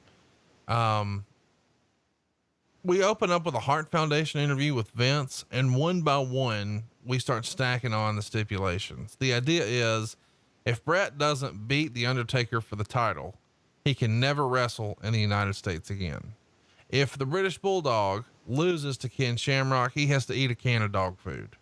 If Brian Pillman can't beat Goldust, he has to wrestle the next night on Raw in a dress. If Austin doesn't beat Owen, he has to kiss his ass in the ring. And if any member of the Hart Foundation loses, Neidhart gets his goatee shaved the next night on Raw. Now, of course, we know Neidhart didn't wind up shaving the goatee, although I guess according to the stipulation, he was supposed to. Chat me up. What do you remember about this promo where we sort of stack up all the stipulations, whose idea that was, why you felt it was necessary, and then what the hell happened? Why didn't Neidhart shave the goatee? Well, first of all, the one thing that we made sure to do was had the talent basically make those stipulations. Now, we reiterated them, but they were never really, the WWF says if Bret Hart loses. Bret made the statement. So it was, all right, Bret, are you going to stay true to your word? You say if you lose this match that you'll never wrestle in the United States again. Bret starts to, whoa, I didn't say, well, no, here's exactly what you said. And so the talent was putting their foots in their mouth. The talent was making the stipulation almost like a bet. And it was, Vince was very particular in not wanting to, your perception was it was overstipulated, but yet it was nothing official. The loser of this match, has to eat dog food. The loser of this match has to shave his goatee. The loser, it was agreements by the talent that were made. And it was just something that he did intentionally by letting the talent kind of make those, if I lose, I'll do this. And then throwing it back in their face. Talking about the Neidhart situation, Meltzer would write well after the show. The situation with him is that before coming to WWF, he had signed an exclusive contract with Universal Championship Wrestling out of Deer Park, New York, and the WWF wasn't aware of that. Of course, when the WWF was told that, they wanted Neidhart to legally get out of the deal before they'd put him back in the mix. So the stipulation about Neidhart shaving his beard on Raw was dropped. Is that the way you remember it? Something like that. Stu had called us. And Stu, I feel like every time we talk about Neidhart, it starts with, well, Stu called us. Stu had a soft spot for Jim, and Vince had a soft spot for Jim. And the big fucking rhino, can you put the fucking rhino in to do something? Help him out, Vince, if you can do something. And Vince always would. In this particular situation, I guess it was UCW. I don't remember the exact name of the company, but Jim had signed a contract with them for a television deal. I don't know that they even ever did television, the other group, but they had a contract that Jim apparently had signed that wouldn't allow him to work television for anyone else. And they came and they threw it up. So Vince said, all right, get out of it, because when we ask you, one of the things when you come in, do you have a contract? Are you able to even talk to us right now? That was the very first thing out of my mouth whenever I talk to talent. Hey, where are you contractually? Do you have a contract? You got to deal with anybody? And if they say yes, you can have a conversation right there. You can't go any further. Nice talking to you. Call me when your deal's up, or you can't talk to. So let's get back to this Raw. In this same episode, we see Austin come out, Shamrock, the Patriot. And then I think even Vince McMahon here would introduce the Patriot as Dale Wilkes, the Patriot. Sid and Shawn Michaels all come out, and Shawn had been gone for a while, but this Raw is in San Antonio, so I guess it makes sense for him to appear. What do you remember about him popping in at this time? Because he had been sort of out of the scene for a minute. He had been, and it was the infamous, knee surgery too, where Shawn was still out due to injury, if you will. So there was a lot of skepticism out there on Shawn, but this was the time, and Vince had been talking to Shawn about making a return. So this was an opportunity, being in San Antonio in a hometown crowd where we felt people were going to give the right reception for Shawn, and thought that was a good time to reintroduce him. Was this also the whole unsafe working environment bullshit after he and Brett tangled up? Didn't that happen in June of 97? No, that didn't. No, I don't think that had happened yet. Maybe it did. Yeah, it might have, because that was back with the Sunny stuff. So I think it might have. Yeah, it had, because, I feel like we're giving a spoiler here, but I mean, shit, it's 21 years ago. Brett's going to win the world title at the end of this. And had he not done God that, damn it, Conrad, you wouldn't have had to screw him out of the world title. But as you would tell us, Brett screwed Brett. Brett did screw Brett. We also see Paul Bearer on this episode say that he's going to reveal that Kane is actually alive. And we've talked about that a little bit. I'm sure we're going to cover it more when we get to a Kane episode. We get some undercard action here with Taka Michinoku pinning Yoshihiro Tajiri years before Tajiri was a big deal in ECW. And Meltzer's reporting that they're going to make a major play to sign Taka to a full-time contract because they're so impressed with his showing here. Why was Vince so high on Taka? Vince wasn't high on Taka. I was high on Taka, and I was high on Taka because of Paul Heyman, of all people. We had talked about doing a light heavyweight division, looking for someone that would really be able to spotlight that division. And Paul Heyman was one that told me, he says, get Taka Michinoku.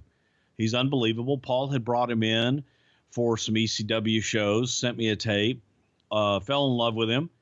So I wanted to do something with Taka. And Vince wanted to do something with the light heavyweight division. So we went after Taka, but that was all Paul Heyman, man. And Victor Quinones is the one who helped orchestrate the signing with Taka Michinoku. And Victor was also the one who was booking Tajiri at the time in Puerto Rico, and thought that Tajiri would be a good fit to kind of spotlight Taka's abilities. We also see on this Raw where Shawn Michaels is doing an interview, basically begging McMahon to be a part of the SummerSlam show so he can see The Undertaker beat Bret Hart and send him packing.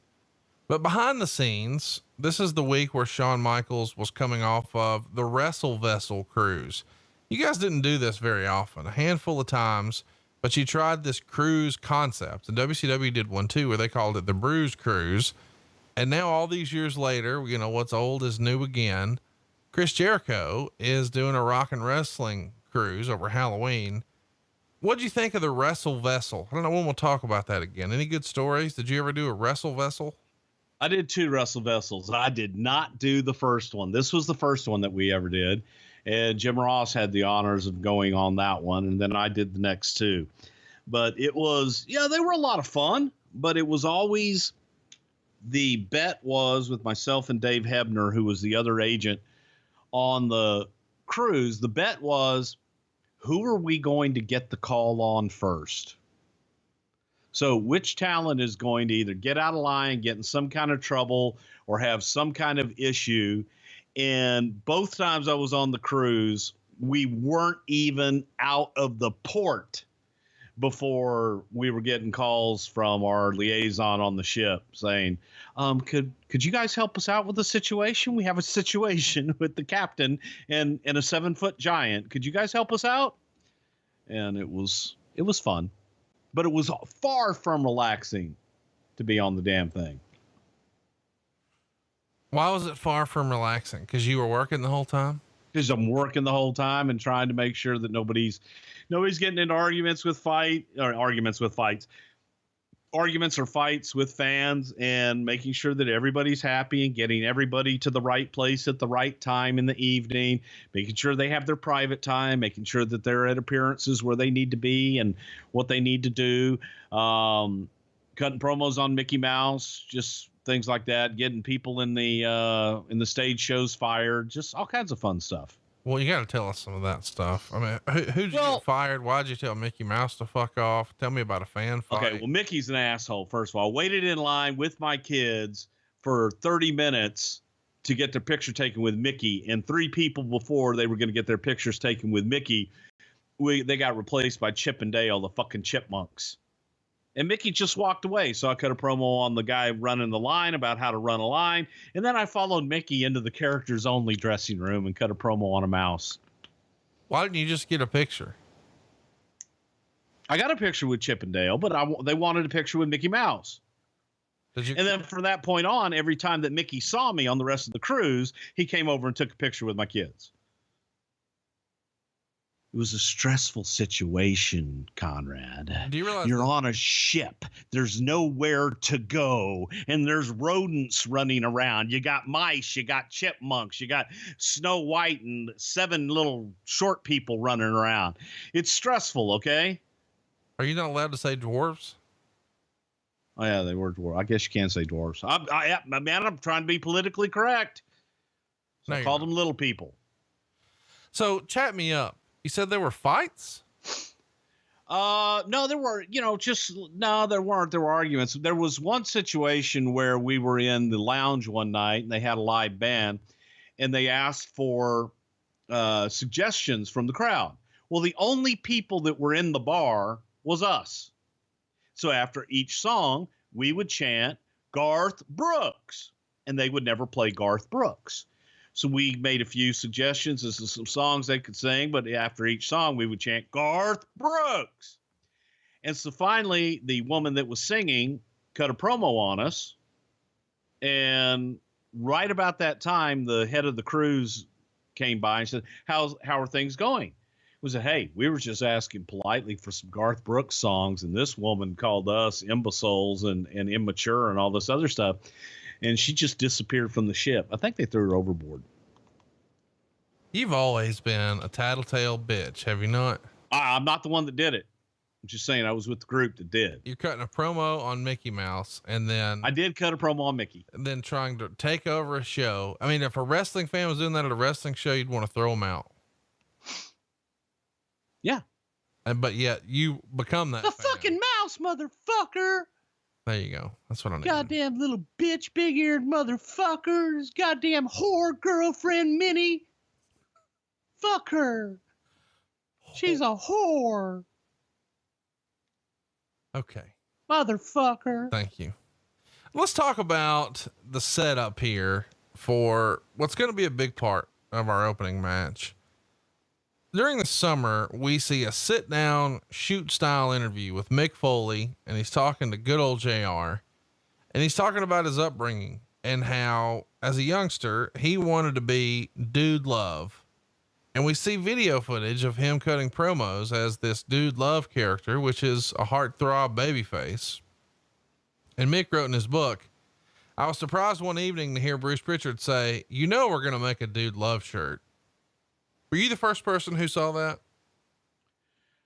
Well, yeah, I was one of the first people that ever heard the story of Dude Love, as far as I know, in that dressing room. So we were in Toronto, and it was myself, Shawn Michaels, I think Hunter might have been there. Pat Patterson. I don't know if Taker was there, but it was after the matches, and Mick was talking about something. He was talking to Sean, and Sean was saying something along the lines of, Cactus Jack and Mankind and that type of character. And Mick made a comment along the lines of, goes, well, Sean, growing up, I always wanted to be somebody like you. I wanted to be the hot baby face that all the girls loved. As a matter of fact, when I was a kid, I did promos, and my friend, and he had his friend, like Jim Cornette had Kenny Bolin. Mick had his friend, whatever his name was. They used to play wrestle and cut promos. And he goes, my name was Dude Love. And I saw myself in my eyes, I was you.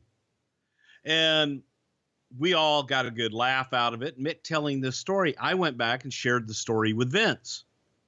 I said, can you imagine this deal? And Mick Foley, the human being, has such an interesting story that's how the Three Faces of Foley came about. And we started going into the Mick Foley, the Cactus Jack, and then eventually Dude Love. That it was so damn rich. Every kid can imagine being in their basement and cutting promos and being some character they create. So I was like, yeah, we're going to do Dude Love. And he thought I was ribbing him. He thought I was just completely fucking with him. He wrote in his book that he received a surprise phone call from Vince, who said, hey pal, how'd you like to be Dude Love? And he didn't know what to say. He assumed he meant for the next pay-per-view. And Vince said, no, I mean from now on.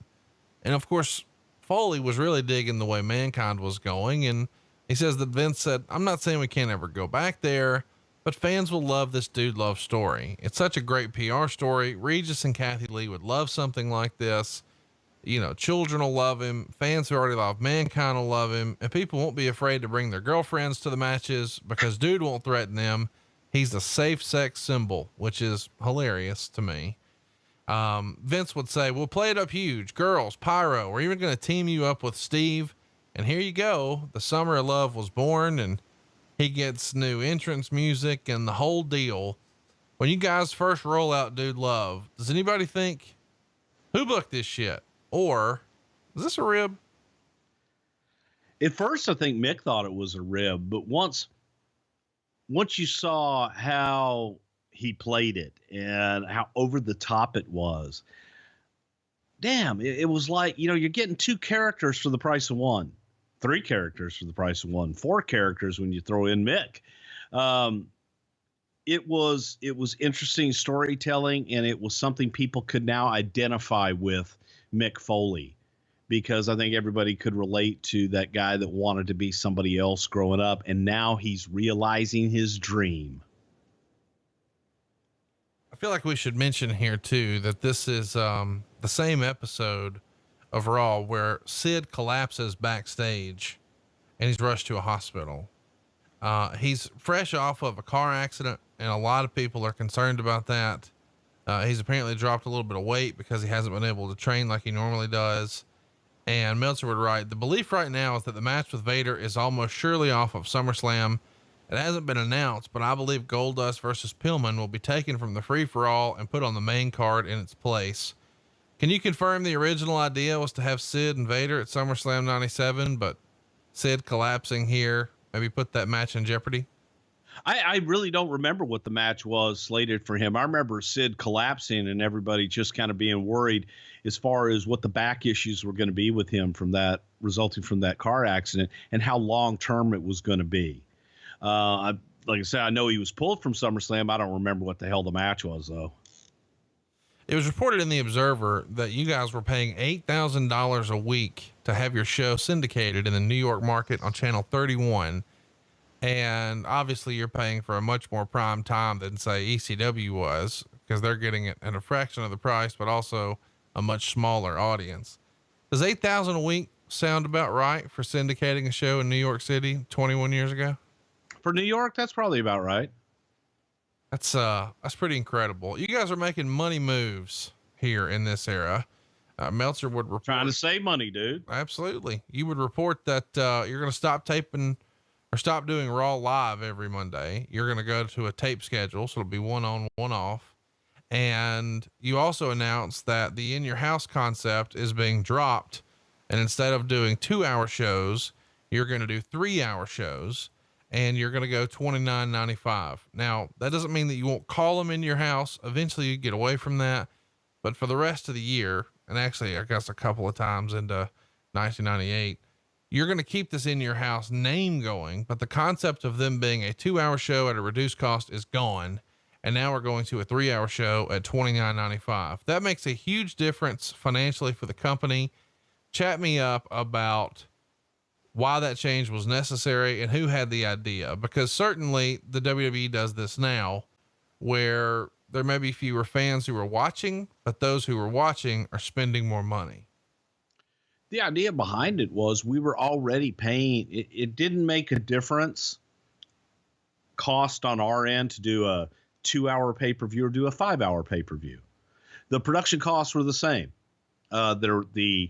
You weren't paying for airtime on pay-per-view channels. That was air, and they were all starting, you look at the old DirecTV guides. There was a new movie starting every 30 minutes. They just added more space on there. So our cost was the same. However, if we increased the content by an hour, we could then charge that extra money for that 3-hour pay-per-view. And we felt that we were leaving money on the ground by only doing a 2-hour show every month when we could be making more doing a 3-hour show at no additional cost to us.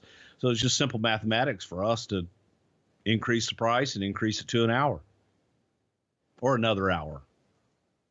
How this business move to change the pay-per-view really affects a lot of things, because we just talked about how you've got your pay-per-view buy rate going down. So even if fewer people buy your pay-per-view, but the price goes up, you can return to your old profitable levels. And you guys even tried, instead of a $27.95 pay-per-view price, which is what WCW was doing, you tried a $34.95 price tag for WrestleMania, even though it had previously been $29.95. Now that doesn't seem like a big deal, but that extra $5, when you're talking about hundreds of thousands of times, it really, really adds up. And a lot of people believe that this timeline sort of makes sense. Let's remind you here that we're talking about late July, early August, when all these changes are happening. And we know that Vince is going to go to Brett in September before the Madison Square Garden Raw, where Austin would give McMahon a stunner and Cactus Jack would return. And that's where he would break the news: we can't afford your contract. So behind the scenes, with them adjusting the number of hours the pay-per-views are and the pricing for the pay-per-views and cutting Raw to every other week, all the cost cutting measures are there, right, Bruce? Absolutely. We were even flying in on Saturday nights, all of us. When you looked at the totality of bringing this large group of people in, it was worth it to pay the $50 to $40 or whatever it was for a hotel for a Saturday and a Sunday night. So that's $100 to save several $100s on a Saturday night stay. So we were bringing people in on Saturday nights for Monday and Tuesday television tapings to save money. And it was every area that we could look at cutting, we were cutting. Just transportation alone, Meltzer would say, could range $15,000 to $30,000 to just get the crew in there. So by staggering these tapings, you're going to save a boatload of cash there. And you're going to do the Tuesday shows where they're within driving distance, so you don't have any new flight expenses. And they're still doing this now. I think a lot of people maybe don't pay attention to this, but like on Monday night, SmackDown's running a house show, and then they're going to drive to wherever TV is on Tuesday. So they're still using what they've learned here in 97 as a cost cutting measure. They're still using it today to keep costs down. And Meltzer would write, there are numerous signs of late that the WWF is taking the financial situation very seriously. For example, the July 21st show in Halifax, Nova Scotia, there were many regulars who were always brought to Raw tapings that weren't flown in as a cost saving measure. And a lot of guys were featured in taped segments as opposed to being brought in to do live new material. And this is interesting. It's exactly what you just said. Those who were flown in, which we believe includes Vince McMahon himself, were brought in on Saturday as opposed to a Sunday, just so they could get the cost savings of a Saturday stayover flight. And a lot of people who don't travel may not realize this, but if you stay over on a Saturday night, then your flight is usually a little cheaper, because a lot of the airline travel is for business purposes, and they want to try to incentivize weekend stays as opposed to business travel. So Saturday night, if you fly in on a Saturday and then fly back on a Monday, it's a little cheaper than if you were to fly in on a Sunday, right, Bruce? Absolutely. And it's a huge savings. And we went through with a fine tooth comb, looking at who needed to come to TV, who didn't need to be at TV. And if you weren't needed at TV, you were no longer going to be there. There had been an awful lot of fat, and it was just based on the way that we had always done business. So we would always bring extras and extra people to TV to make sure that we had all of our bases covered. And it just came down to dollars and cents of, man, if you're not needed, you're not coming. And if you are coming, you're going to have to sacrifice some things. And like I said, you're going to have to come in on a Saturday night and spend the night in Halifax, Nova Scotia. So the new television format would kick in on September 8th, which would mean you'd have television tapings on alternate Mondays and Tuesdays. Like the September 8th Raw from Cincinnati would be live, but instead of taping the next week on the 15th, they would actually go ahead and tape it the next day on the 9th. And the Shotgun show that was taped on the 9th wouldn't air until the 20th, and they would continue that. But the big change that I remember is them moving the show back 1 hour. And that started on August 4th, the day after this SummerSlam. So I'm in the central time zone. For years and years, Raw was 7 to 9, but then you guys moved it and it became 8 to 10, or in the Eastern time, 9 to 11. Why the decision to move an hour later? Is that a WWF idea? Is that a USA request? What do you recall? I think it was a combination of both, and USA wanted us to be more competitive with Nitro, and they felt that by moving us later, first of all, you have the FCC standards and practices, if you will, that you could get away with a little more risque in a later time frame from that 9 to 10 or 10 to 11 time zone on the East Coast. So it was basically something that USA and us, we both wanted to do and felt it was a good move. Let's talk a little bit about the next Raw, because we see a promo from Brackus, and I don't know when we'll talk about Brackus again, but I feel like now's as good of a time as any.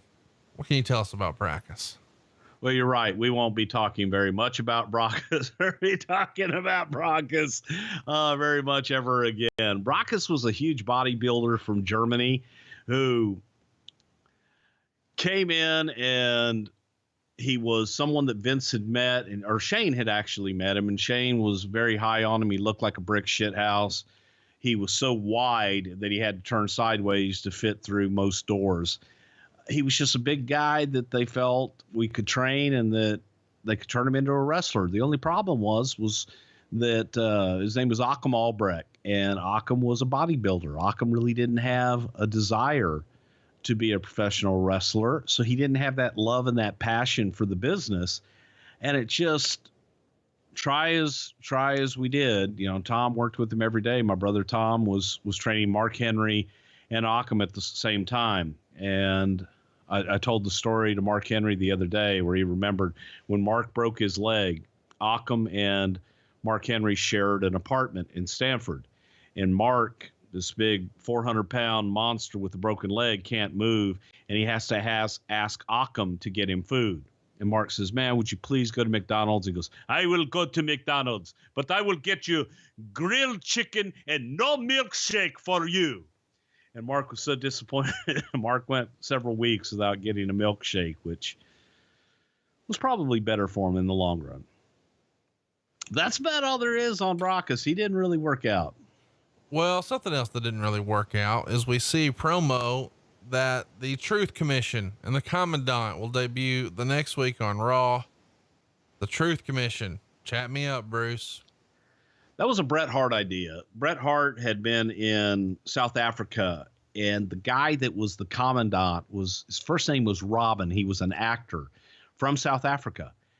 And Bret and he had become friendly, and Bret thought that this guy cut a great heel promo, and Bret had come back. And this was during the time that Vince was working with Bret and wanted Bret to be more involved with everything from, the booking and just television writing, everything. And he was looking for Bret for the long haul. So this was Bret's first big idea, was the Truth Commission, and Vince let him have it. So we brought in the Truth Commission. There you go. What'd you think? I mean, listen, Don Callis is the apple of the internet's eye right now, so tread lightly. He's not always had the nicest things in the world to say about you, though, but this wasn't necessarily Don Callis not working out so much as, this idea kind of sucked, right? Well, the idea wasn't the best idea in the world. The other problem was Robin was an actor. He was not a wrestling guy. He cut great promos on the set of Sinbad. But he wanted things like, first class airfare, and he lived in South Africa.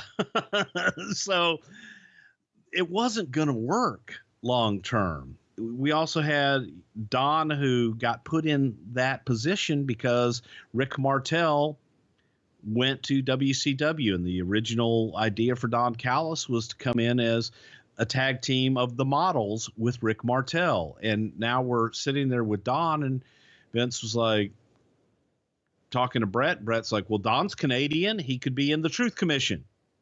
We had Luke Poirier, Barry was the other one. And then of course, big Robert Mallet.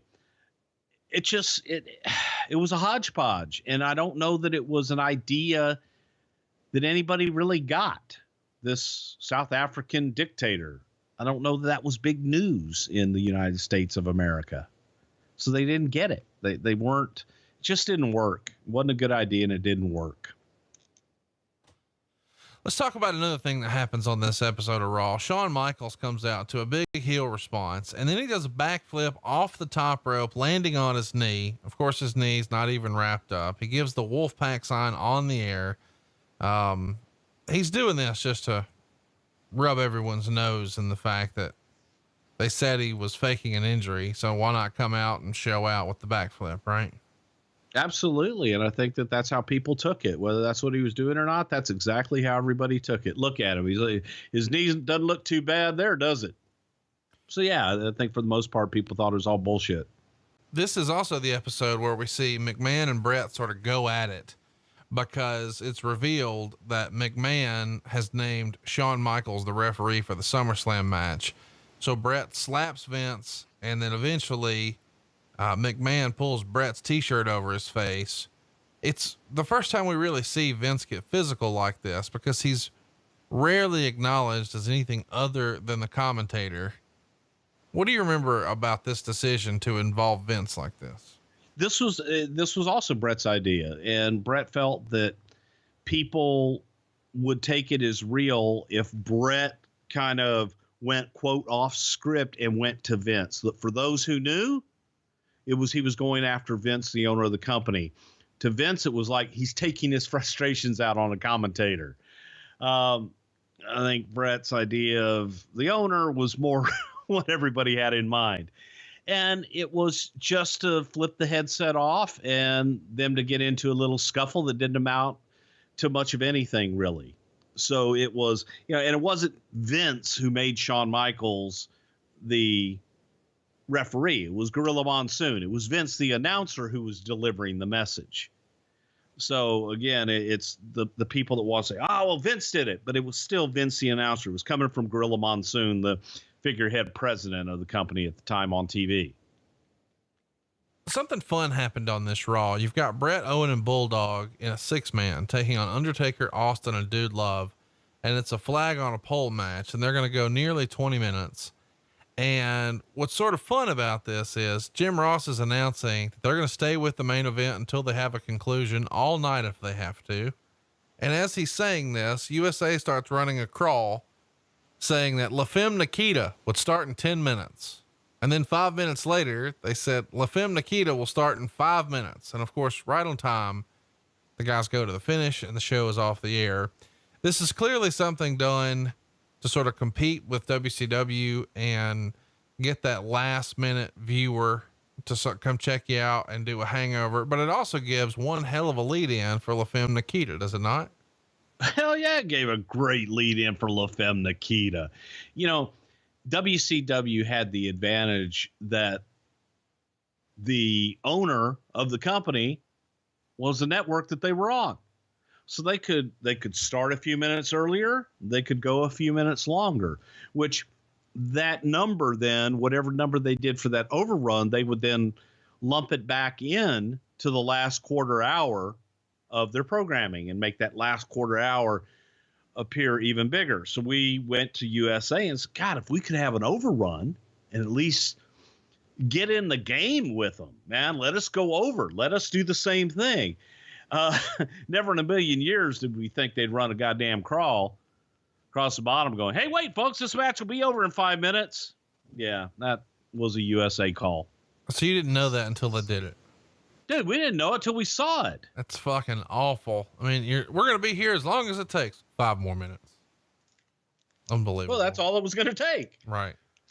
Doug Furness gets the news here that his doctor recommends he have back surgery because apparently he's got some sort of a crushed vertebrae and he's going to need to be out like 6 months, but instead he opts to rehab it. Is this sort of the beginning of the end of Doug Furness with you guys? It was, you know, Furness and LaFawn, they weren't really getting over as a tag team. I don't know that people were really into it at that point. And Doug being injured didn't help matters at all. You guys had, made the decision around this same time to finally officially part ways with Sid. Meltzer would write this in the August 4th edition of the Observer. Sid was officially fired by the WWF, and it's almost mind-boggling that a star of that magnitude in this kind of a wartime situation would be fired. But WWF officials apparently felt they had no alternative, citing their inability to get any straight answers from him concerning his condition and injuries and when he'd be available. Under normal circumstances, WCW would try to bring a guy in under the illusion that it's another major jump. But since Sid has a lot of heat with a lot of people in Atlanta, not to mention quite a track record in this history. So chat me up. What really happened with Sid's departure here in the summer of 97? Well, Sid had collapsed and we were trying to get some kind of definitive word on Sid's condition. We couldn't get a definitive word from Sid as to what was going on with his injuries, when he might be back. And in that reality, you got to say, okay, Sid, tell you what, you don't know when you're going to be back. We don't know when you're going to be back. Let's just go ahead and agree to part ways. There wasn't really a fear that he would go down south to WCW because it was, yeah, it was softball season too. So we didn't think that was going to happen, but no, I don't know if it was or not, but it was, you couldn't get any communication from him one way or another. So it was just felt we would part ways. And if he goes down and shows up on WCW, then he's their headache now. Would anybody have suggested that when he collapsed, maybe he was putting on? I don't think he was. I really don't think he was, because he was not feeling well, man. And it was a convenient, I think it was a convenient timing deal of when he collapsed with that car accident and everything else. I don't doubt at that time that he was having some health issues, but I also don't know if Sid was looking at other opportunities or something else, or just not working at all. I don't know what was in his head because he wasn't talking to us. I want to point out that Sid had main evented Survivor Series less than a year prior to this. He had main evented a stadium show, Royal Rumble, and he was your WrestleMania main event. And now here you are less than 6 months later. Get the fuck out of here. Well, what are you going to do? Guy won't talk to you. not arguing. It's just interesting to me. I can't help but wonder if Shawn had collapsed, would Vince have fired him too? I doubt it. They probably let him go home for a while. That's wrestling. RASSLIN. That's wrestling. I love you for this. So we got more promos the following week. You know, we're talking about, and this is one of my favorite Bret Hart promos. This is on July 28th in Pittsburgh. Bret says, if you wanted to give the United States an enema, you'd stick the hose right here in Pittsburgh. What a great line that is. Right, Bruce? It's a horrible line, Conrad. I was just in Pittsburgh. It's a beautiful city, and by God, it's in America. Well, it was a good line. You're right, though. Great, you got to admit, it was great. It was a great line, and one of the best that I think everybody remembers everywhere. That was good shit. He said that the Patriot debuted coming out standing next to Steve Austin and Shawn Michaels, and he says that would be like Bill Clinton standing next to the Unabomber and Richard Simmons. Draw your own conclusions there. And he also goes and takes a couple of jabs at Shawn Michaels, saying, you know, if he screws him out of the title, he can, quote, sit at home for 10 years and find his smile. One of the better promos. This is probably the best promo year of Bret's career. Don't you agree? This entire just time in Bret Hart's career to me was some of the best shit, because you got the sourpuss Bret, and you got to see a different side of Bret that people had never seen before. And it came across as genuine and true. And it was the best work I think Bret has ever done in his career. This is the Raw where we see Hunter Hearst Helmsley wrestling Vader, or he's supposed to, but Mankind comes out dressed up as a cameraman and attacks Helmsley until Chyna takes him down and starts pounding him. They start brawling through the crowds, Hunter and Mankind. Whose idea was dressing up Mankind like a cameraman? That's kind of fun. We hadn't seen that a lot at that time. It was Mick's idea. And I remember saying to Mick, I don't know how the hell we're going to disguise you as a cameraman and get you to ringside to where people aren't going to know it's you. I mean, look at you. And I swear to God, Mick turns and there was a cable puller that was down around the ring and he was helping set up that night. He goes, well, look at that guy.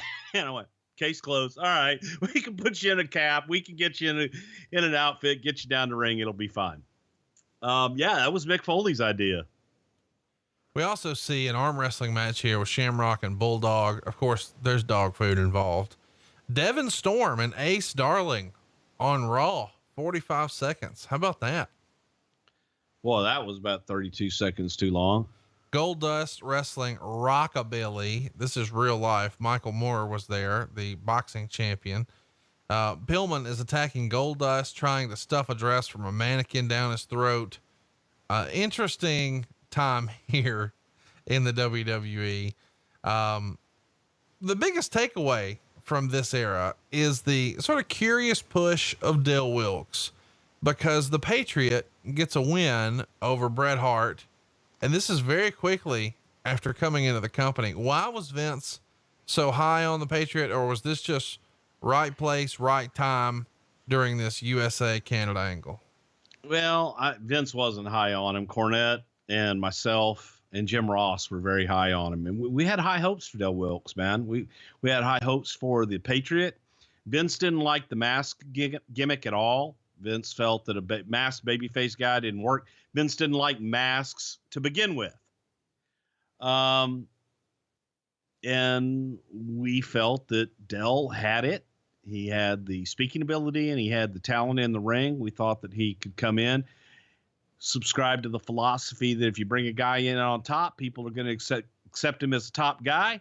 And that's what we did with Del. By God, bring him in on top and people are going to know he's a top guy. He looked like a top guy. I mean, just standing there, he looks like somebody with or without the mask on.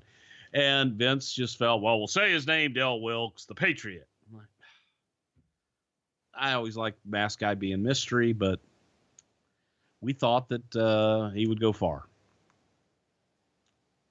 Well, I mean, he didn't have a bad run. It just maybe could have been a little longer. Shawn Michaels was probably hoping for a longer run with Baywatch. He had just met with them and agreed to do a couple of episodes. What do you remember about how Shawn Michaels got the association with Baywatch? Sean, we had a lot of guys out in Hollywood. We had agents that were looking for parts for our guys. We had just different Hollywood-based agents, and we gave them the task of, here's the WWF roster, see if there are spots for our guys. And Sean was somebody that was at the top of that list. And Baywatch looked at him for a couple of episodes. That's really all it was. It wasn't an effort by Sean to, I want to go into Hollywood. I want to go into acting. It was hot property on our show. They were a hot property. Let's see if the two can merge.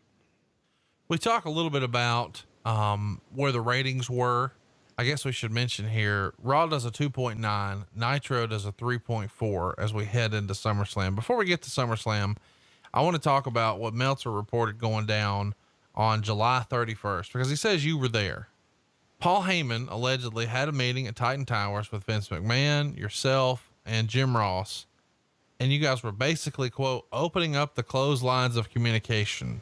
While nothing definite as far as a date and angle was confirmed, McMahon apparently told Heyman that if he had any ideas on angles that would benefit both companies to present them to him, and both sides talked a lot about the September 22nd live Raw show from Madison Square Garden, but saying that ECW will definitely be a part of that show appears to at this point be premature, but certainly a possibility. Sources within the WWF claim that Heyman had been on the WWF payroll for quite a while, and the relationship was cooling off from the WWF side when Heyman no-showed the June 30th show in Des Moines, Iowa, where he was supposed to start as a color commentator on Shotgun Saturday Night. And the WWF claims that Heyman had told them to keep that news quiet because he didn't want the wrestlers to find out before he told them himself. Of course, he never told them and then never showed up. And Heyman denies all this and says that was never agreed upon. It was just talked about. Chat me up. What happened in this meeting? And was this sort of Paul trying to mend fences after the Shotgun Saturday Night situation? What Shotgun Saturday Night situation are you talking about? Well, I just went over it. He was that he allegedly no-showed for something he wasn't scheduled for. Okay. So you guys never talked to him about being color commentator. We had talked at one time about maybe having Paul as a color commentator and working with us and doing other things, but it was never set in stone that Paul was going to be a color commentator for Shotgun Saturday Night or anything else during this time frame at all. Okay. So that's something that, so he had no heat with you guys at all for no showing a non-existing. No, I'm date? not asking that. I'm asking, I don't know how I said that wrong. No, I don't know. I don't know where the heat comes from or where this story even comes from. Paul, hang on. Was there heat? Yes or no? We can figure out why. Like, why was this meeting happening? That's what I'm getting to. Because we wanted to do more things with Paul. Paul was already on the payroll. We were doing things with him, and Vince felt that it's like, let's have him come in. I don't want to do a clandestine meeting where it's just have him come into the goddamn office and talk with us, and let's see what we can do. If there's some more that we can do with his organization, if we can help them more, and if he can help us. But there were no dates set. There were no angles set and or talked about. It was, Paul, you've got your company. What do you want to do with it?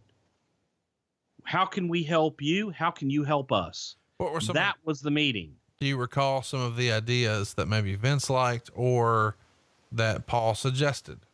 As the general idea was that ECW would be a feeding ground and a territory for the WWE, where when guys are finishing up with WWE, they would go down to ECW.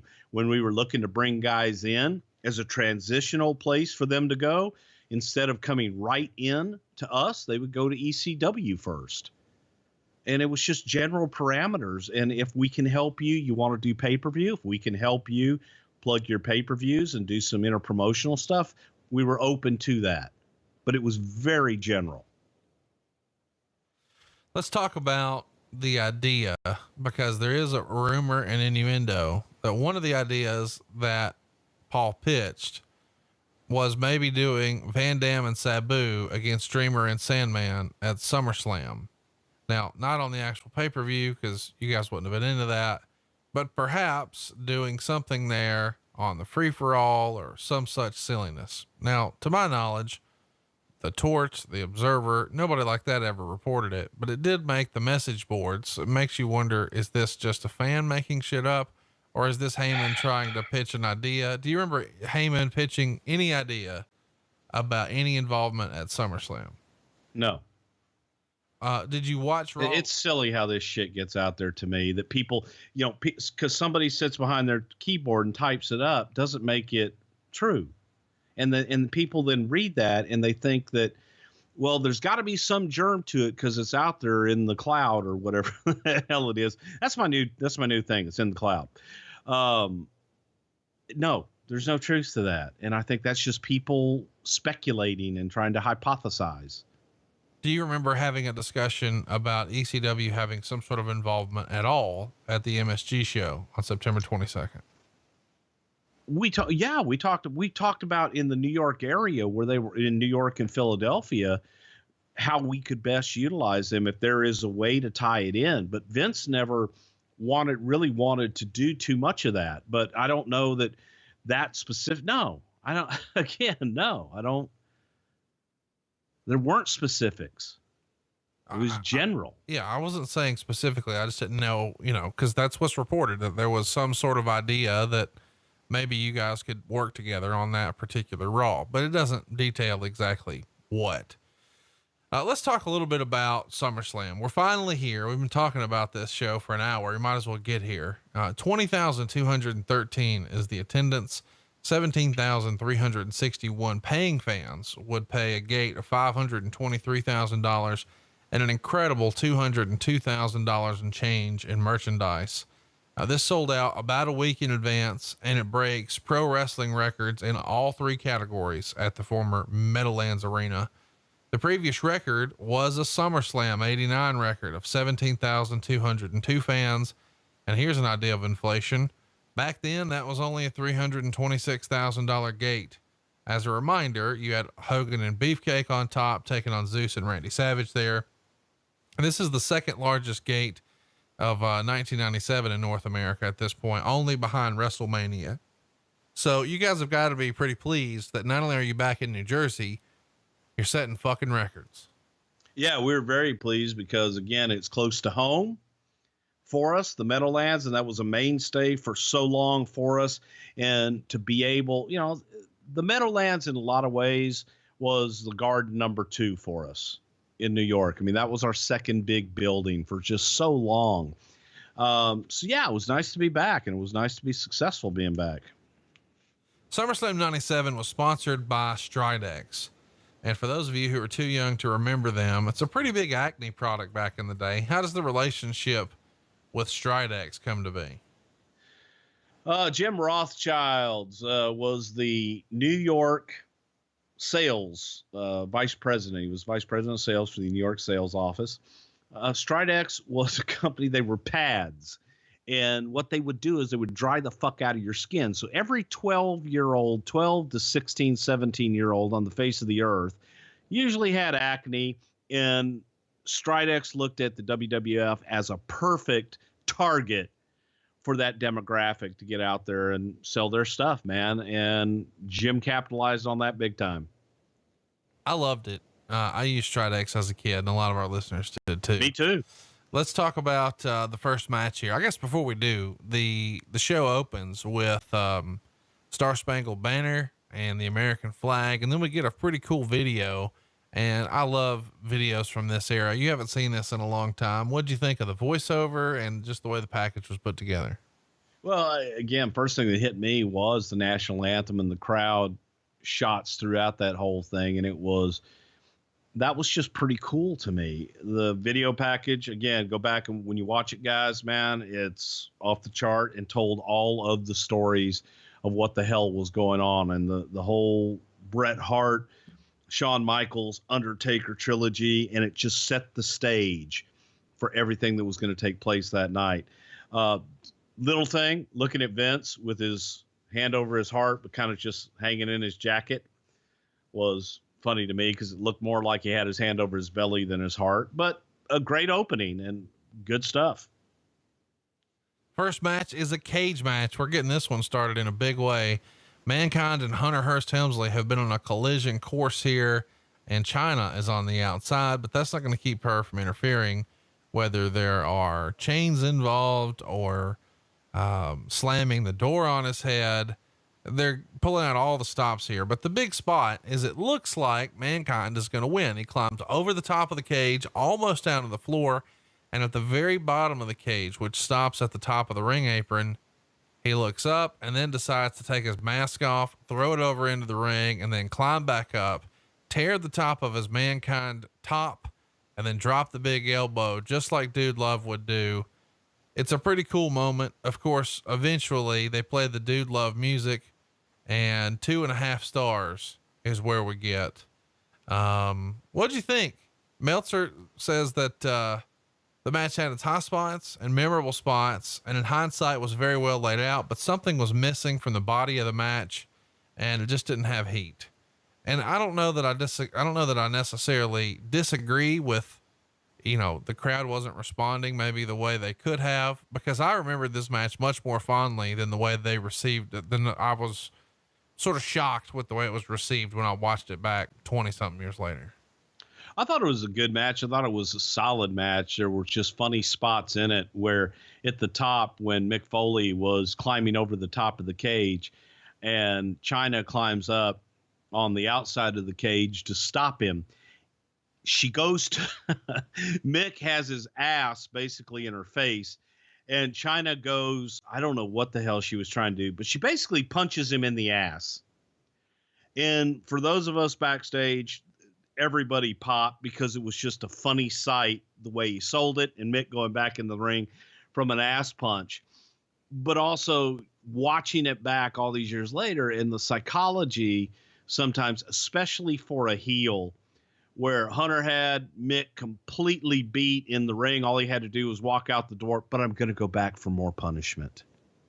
And the psychology killed me on some of those spots. For Mick to do it at the end and do the Superfly spot and Mick to eventually go over, I'm fine with that. But the other thing that for years everybody talked about was Chyna slamming the cage door of Big Blue on Mick Foley's head. And I don't care who you are, that fucking cage was the stiffest son of a bitch ever made. And there was no way to protect yourself or cushion that shot. And that was one of those that, for guys that have been in the Big Blue cage, they cringe every time they see it. Mick Foley actually wrote about it in his book that Chyna swung that cage door as hard as she could, which is the way he insisted that she do things like that, but that it fucking nailed him and gave him a concussion. And he said it hurt so bad that he didn't even hold his head. He held his shoulder because he had shooting pains down his arm. But that wasn't the only head trauma he suffered here. There's a spot in the match where Hunter slams his head into the cage 10 times unanswered. And about every other time it leaves a lump on his head. So he wakes up the next day all lumped up and in a bad way. But of course he finished the match, got his big Superfly moment. And as if that wasn't obvious from him climbing and, the heart tattoo and the I love you hand signal, Jim Ross is putting it over really big and helping you at home sort of connect the dots. Did you talk to Mick afterwards? This is sort of, his first big breakout moment about him achieving his boyhood dream of sorts. What did he think of the match afterwards? Immediately, I think Mick was pleased with it. I think it was a big deal for him to be in a cage match and quote the New York market and to be able to do that spot off the cage, which is what he wanted to do, was that big elbow off the top. I think both guys were pleased with the match, and there was nothing not to be pleased with. It told a good story. Psychology wise, I might have changed a few things, but again, that's looking at it hindsight. Next up is not the world's best match. We've got Brian Pillman and Goldust. They're going to go 7 minutes and 15 seconds. The finish is botched. The idea here is that if Pillman wins, he gets Marlena, but if Marlena wins, or if Goldust wins, then Pillman has to wear a dress. Pretty interesting deal here. Half a star is what this one would get. Chat me up about what you thought about the match and what would it have been had the finish not been a misfire.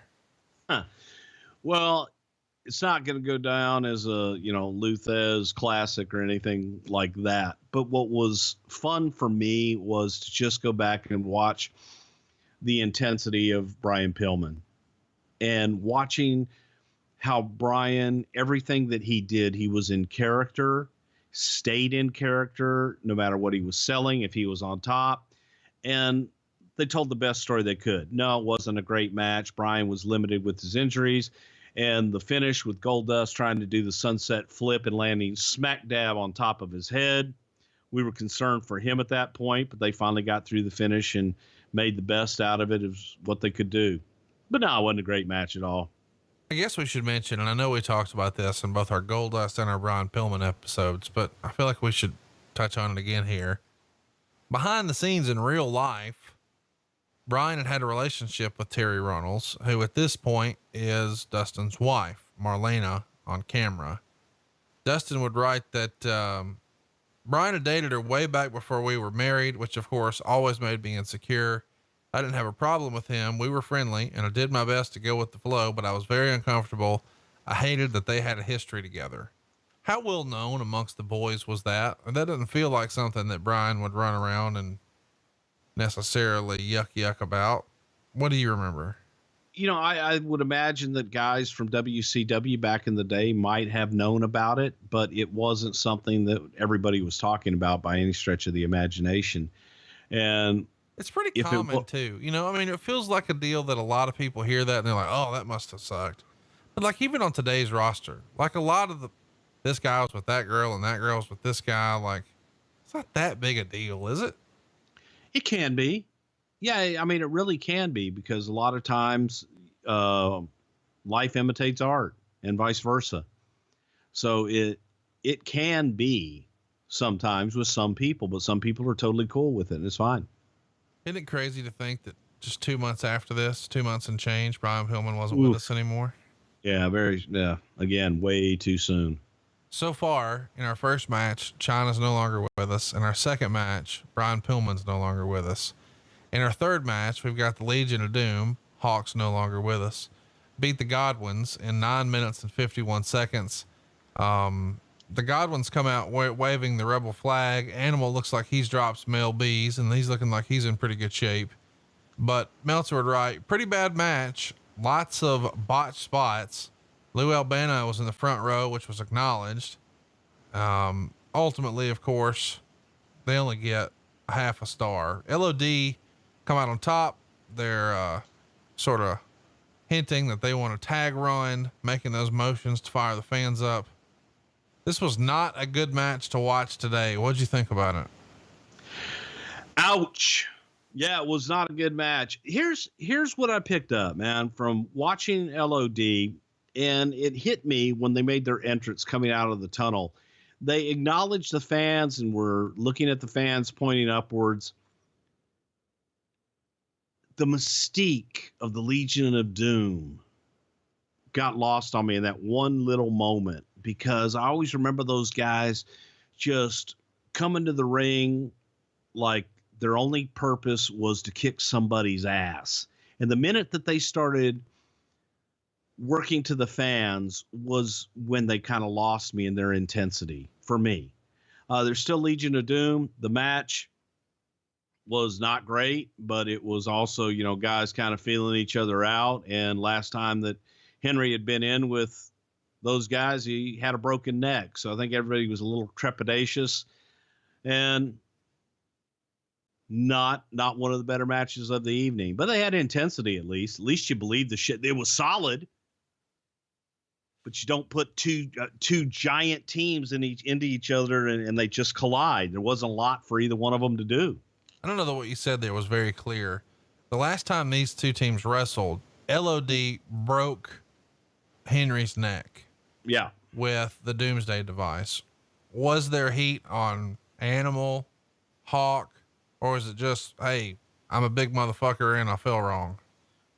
There probably was. I don't know that there ever was outward heat to where it was, I don't know there was ever any fuck yous.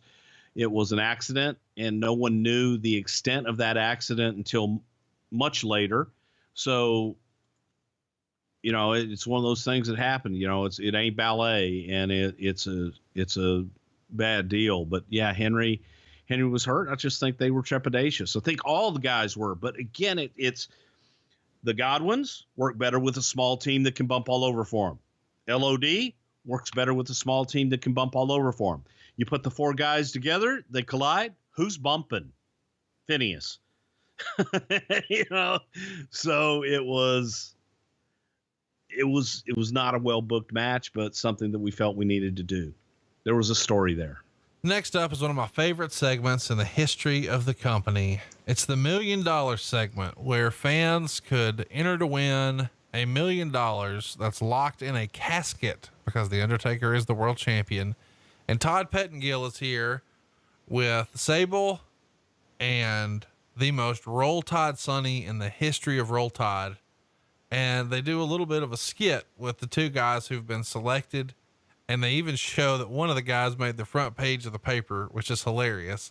The little boy's last name is Chadik, which is awesome.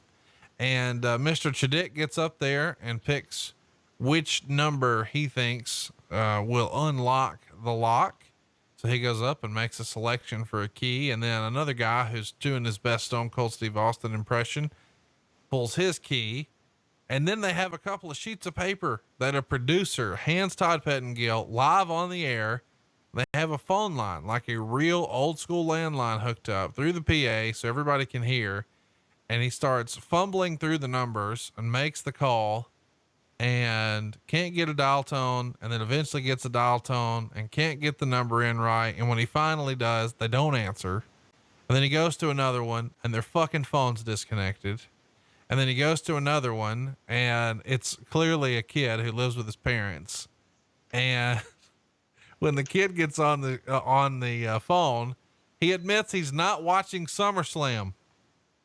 At this point, does Vince McMahon want to abort the entire fucking campaign? I can't imagine. You can hear Vince laughing on the damn thing. Yeah. And he's ribbing, or he's saying, could he dial a little slower? I mean, he's got to be melting down. We were all melting down. Here's the issue. You do this, it's a lottery. Okay. So you have to abide by a whole, good God, laundry list of rules and regulations and everything else. And it all has to be above board. You can't touch the board. You can't, it has to be random. The numbers have to be compiled by the lottery people. The phone is controlled in the truck. So everything that could go wrong did go. You couldn't pre-call people to say, hey, we're going to be calling you later on tonight. Please be by your phone. Be ready to answer. Our idea was, okay, great. Provide us the list, but let us call the list. And when they answer, we tell them, hey, we're going to call you at such and such a time. So you're there and they're prepared a little bit. The other two people were there in person, so they're prepared. Why can't we prepare these people? And the rules people wouldn't let us do it. Nope. You got to call them at random. You got to do it in this order. You got to do it like this. And it was fucking brutal. Everything that could go wrong went wrong. Well, I don't think it was that bad. I mean, it was brutal. No, we got more time with Sonny on camera, which was just everything I needed as a 16-year-old. Of course you have an idea where this goes. Nobody wins the fucking money. We're trying to save $15,000 on airfare. So we're not giving away $1 million. Eventually they bring an official up who says it's number 6 and it's number 3 or whatever. They take the key down, stick it in, turn it, bam, it unlocks. We're good to go. So they proved that it really could be opened. But when they open the casket, of course, it's a giant casket, and $1 million in cash is not this giant, impressive visual. So the WWF tried to do what they could to make it this giant, impressive visual, and it's just filled with ones. So it looks like Floyd Mayweather went to the shoe show or something, which I thought was tremendous. Normally when you see those bundles of cash like that, they're hundreds. Here they're ones because Roll Tide, but it was a cool visual. Oh, it was a great visual. And the, hey, look, even if somebody won the $1 million, we weren't paying out the $1 million. No, it was insurance. Yeah, it was all insurance. So it was a great promotion that cost us all of roughly $15,000 to get a lot of promotion out of the deal. And it did do that. So it was $1 million giveaway and people were talking about it. I guess we should mention here, this isn't the only shot that happens like this. You guys bring out the New Jersey governor and actually do an interview with her live on the air. And you see Vince McMahon going overboard on commentary. He's even saying something like, and for all we know, she could be the future president of the United States. And they're going out of their way to thank her for getting rid of the taxes, which is just a weird thing to do in front of a wrestling crowd. The Headbangers are here. Gorilla Monsoon is here, and they present her with the world title. That's the actual belt that Undertaker and Bret Hart are going to sport later in the main event. And she holds it up for pictures. But then, I don't even know that you know this. You probably do. Years later, it would come out that Vince actually had Reggie Parks deliver a women's world title to her. And he personally signed a little note to her on the belt in a pen, to the future, to our next president of the United States. Thanks for everything. Something like that. Vince McMahon. And a friend of ours has that belt. So we'll post pictures. But I did think it was kind of cool that as a thank you for allowing his company to come in and not have to pay those exorbitant taxes, he had a fucking belt made for her. How cool is that? Well, it was very cool. And she was instrumental in us being able to come back and present pay-per-views and do TV in New Jersey. So it was a big deal. And she did have her sights set on the White House. However, it's another prime example of the biggest no-no in entertainment. Never bring out a politician. I was really shocked by that because you guys didn't do that a lot. And it feels like you've always tried to avoid it, but yet right here, I don't know if it was something that Vince just wanted to do as a thank you, or he was trying to curry favor. I don't know. What do you make of this decision to strut a politician out there? It was good for her. And if it was good for her, then it was good for us. And he felt that the positives outweighed the negatives. Oh, of course. I mean, he got a huge payday that day. Do you think that this is something she requested or Vince wanted? Vince asked her if she wanted to do it, and she did. Oh, there you go. Did you try to talk him out of it or put it on the pre-show or anything like that? I mean, why would this be on the pay-per-view instead of the pre-show? It was a message. It was a message to all of those states out there that were still collecting their taxes that we're going to win. We're going to get you one way or another. So why not just give us what we want and we'll make you world champion and put you over? Fucking A. Well, you're a world champion. You're a world champion. You're a world champion. I'm going to post pictures of that belt. I think you'll get a kick out of it. I mean, it's pretty rare to have a world title signed by Vince McMahon. At least I think. Ken Shamrock is in a match for the European title with Davey Boy Smith. Of course, Davey Boy is promoted going into this match as defending that against Shawn Michaels at one night only, which to me sort of gives away the fucking finish. Either way though, Bulldog retains by DQ. The match gets a 1 3/4. Of course, there's dog food, Shamrock going berserk. He's choking out Davey Boy. Officials are trying to break it up. He gives Pat Patterson and Briscoe and a couple of refs belly to belly suplexes. He's over like Rover here. What'd you think of the match and the shenanigans afterwards? Well, okay. Couple things. Go back and watch Ken Shamrock walk to the ring. And there is where you will see what I'm talking about is how the Road Warriors used to walk to the ring. And Ken Shamrock walking to the ring, if it was me standing in the ring and I can't run, I would find a way to run away as fast as I possibly could. He looked like a maniac coming to the ring to rip somebody's head off.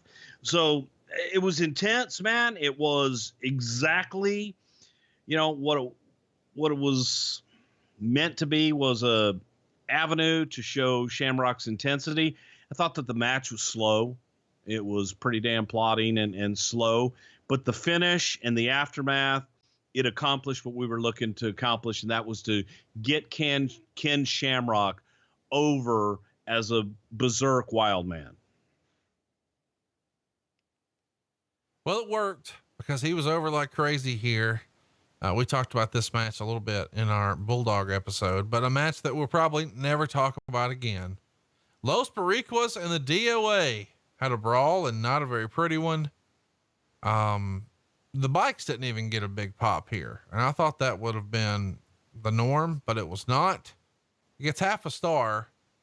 These guys have been building this, this sort of gang warfare thing with the NOD and the DOA and the Los Boricuas.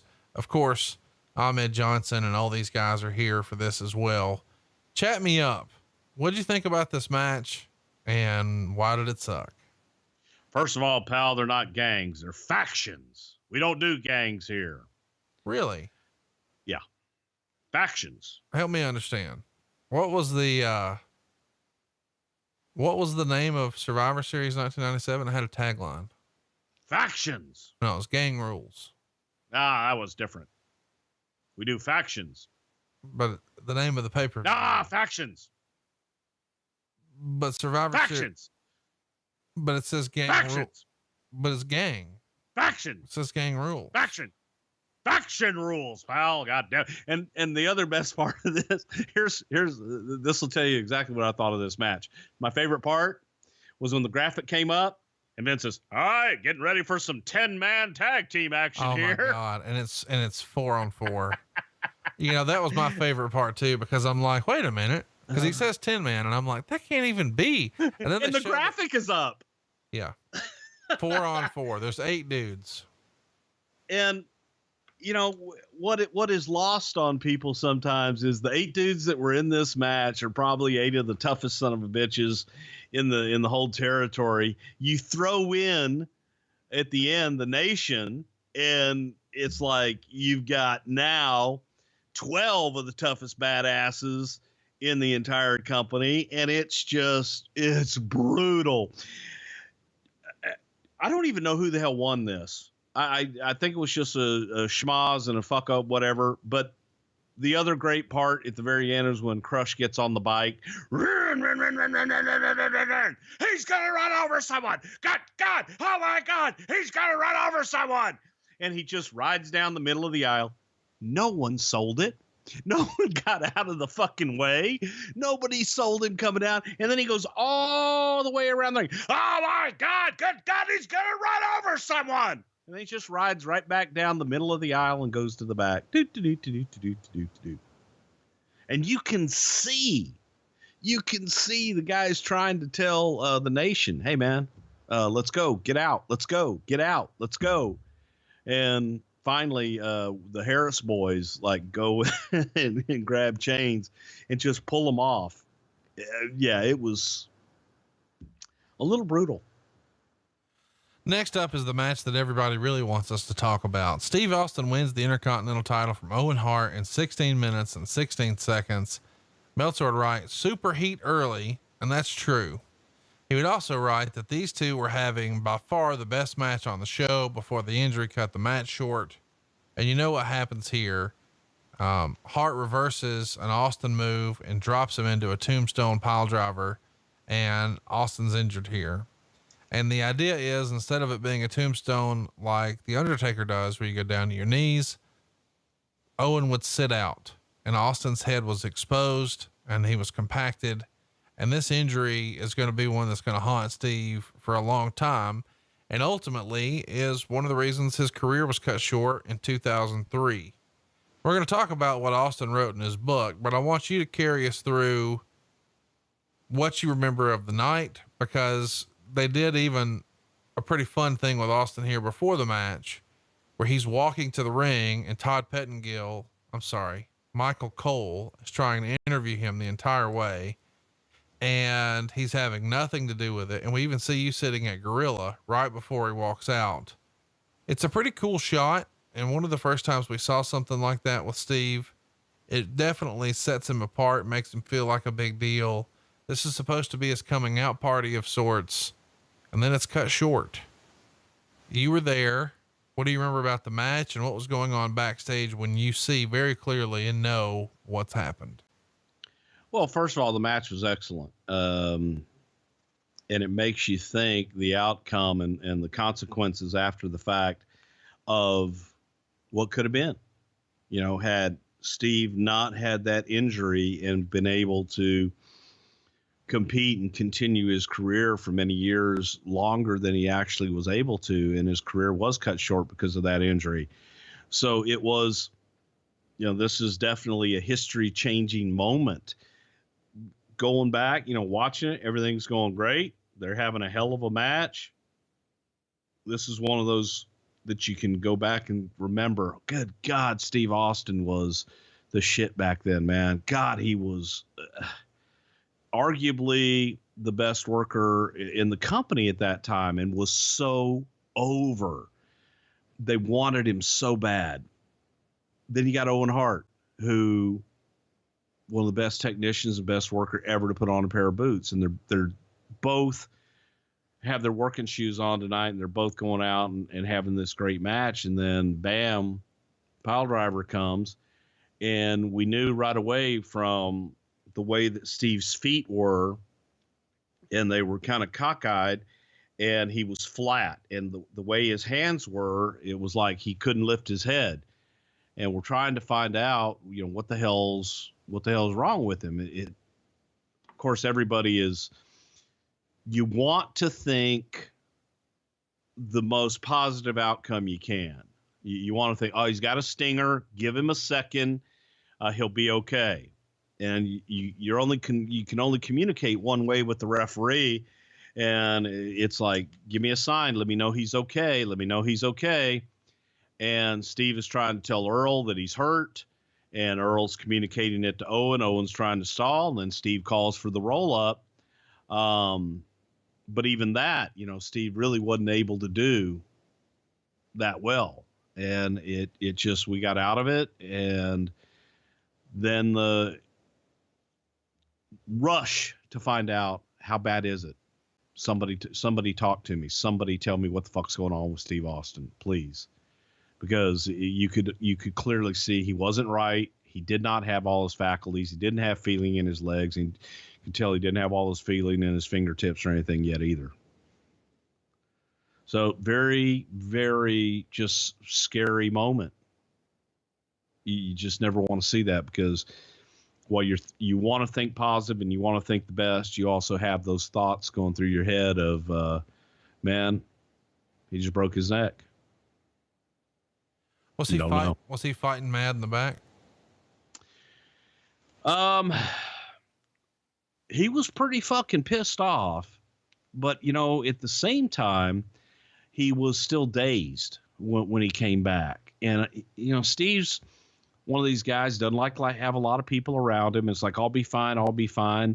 Except when he's hurt, and he was hurt, but he still didn't want everybody kind of fawning all over him. And, oh my God, Steve, we got ice on his neck right away. And the doctor checked him out, and the initial prognosis was he's got a stinger. Steve, walk it off, you'll be fine. That wasn't the case, man. He broke his neck, and it was much worse than anyone thought that night. And unfortunately, the worst fears came to light. Let's talk about what Steve wrote in his book.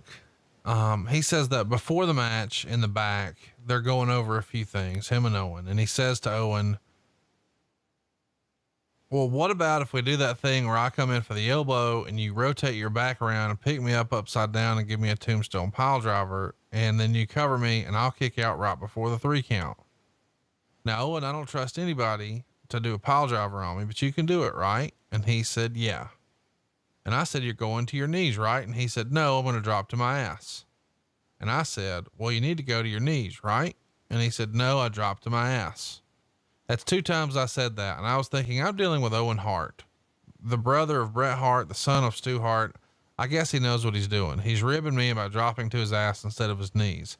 Owen was one hell of a technician. And when he assured me I'd be okay, I took his word that I'd be okay. I didn't think twice about it. I'd mentioned my concerns to him twice. But an inverted tombstone pile driver done the way the Undertaker does it, it's always knees, not ass. So I figured Owen's got it. He knows my concern. I asked him twice about it, and that was the big spot in the match. You're in the back. Did you hear this conversation or hear about it after the fact? No, I didn't hear the conversation at all beforehand, and I had no idea about it. After the fact, yeah, I mean, Steve was upset. Steve was pissed off, man. It was in Steve's mind. Here's his big push, and someone has just told him he's got a broken neck. He's not happy. He's pissed. Rightfully so. It was a mistake. It was just a horrible accident. And, you can't be upset at Steve for being upset, man. He's got a broken neck, and now he doesn't know, not only is his push going to not happen, but is his career going to happen? Is walking ever again? Thank you. Gonna happen? Yeah. This is, this could lead to, a quadriplegic type injury. It's a major blow to the spinal cord, especially when you've got big guys here. I mean, Owen's probably 225 and Austin's probably 250. And now his head is, 6 inches below his ass, and he's being spiked in.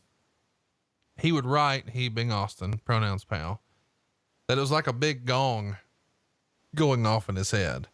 And he says, normally when things, happen like this, people go unconscious or get all groggy, but he, on the other hand, was razor sharp the entire time. And it was like he had super hearing. His legs straightened up, his arms bent, his hands were frozen.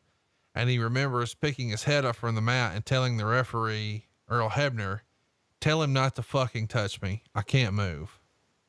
And Earl gets up and goes to Owen and says, don't touch him. He can't move. And then Austin says to Earl, tell him to buy me some time.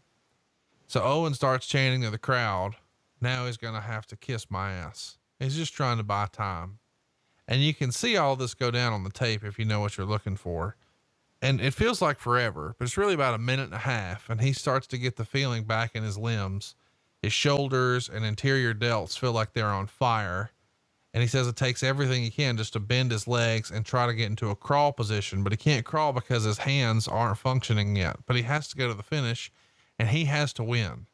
So he's crawling on his elbows and he tells Earl, roll up for the win. And he tells Owen the spot that's called. And then we see the worst looking roll up in the history of wrestling, but it's because he literally can't use his limbs, but somehow he managed to do it. But Owen kicked right out after 3. And Austin says, why? To make himself look strong, like he was barely beat. And that kick out hurt me like hell too. And he could have easily injured my neck further. This has been a point of contention, or would be a point of contention, for the rest of Owen's and Austin's life, would it not? Yeah, because it was, major turning point, and you go back and watch it, and it's hard to watch. It's really hard to watch. Not only the injury and everything in the ring, but Steve attempting to walk back at the end, and just, you see him making the steps with his right leg, and he's just dragging his left foot. The left foot is just dragging. I remember Jerry Briscoe and I sitting at the monitor and pointing that out and going, man, he ain't right. He's not good. So, Owen felt like shit. Steve felt like shit. Not a good night, man. Not a good night for Owen Hart and Steve Austin. Did they talk about it that you know of ever? I think one of the things that Austin took issue with is, I think, like protocol and something like this. And of course, what the fuck do I know? I'm not a wrestler. Is that when you hurt a guy, you're supposed to call him and check on him. And allegedly, maybe Owen didn't handle that the way Austin would have wanted him to. Yeah, I don't know. I've heard the same things over the years, and I don't know what that was. I know that night Owen felt like shit. I know that the next day Owen felt like shit. But there's a difference in feeling like shit and trying to make amends of some sort, right?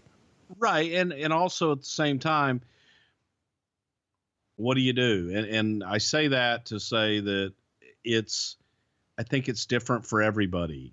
I think that it's when D'Lo Brown was at the hospital when Draws broke his neck and was paralyzed. I remember D'Lo just sitting in the waiting room and shaking in tears. And he was told, go and go get some rest. There's nothing more you can do here tonight. I think it's different for everybody.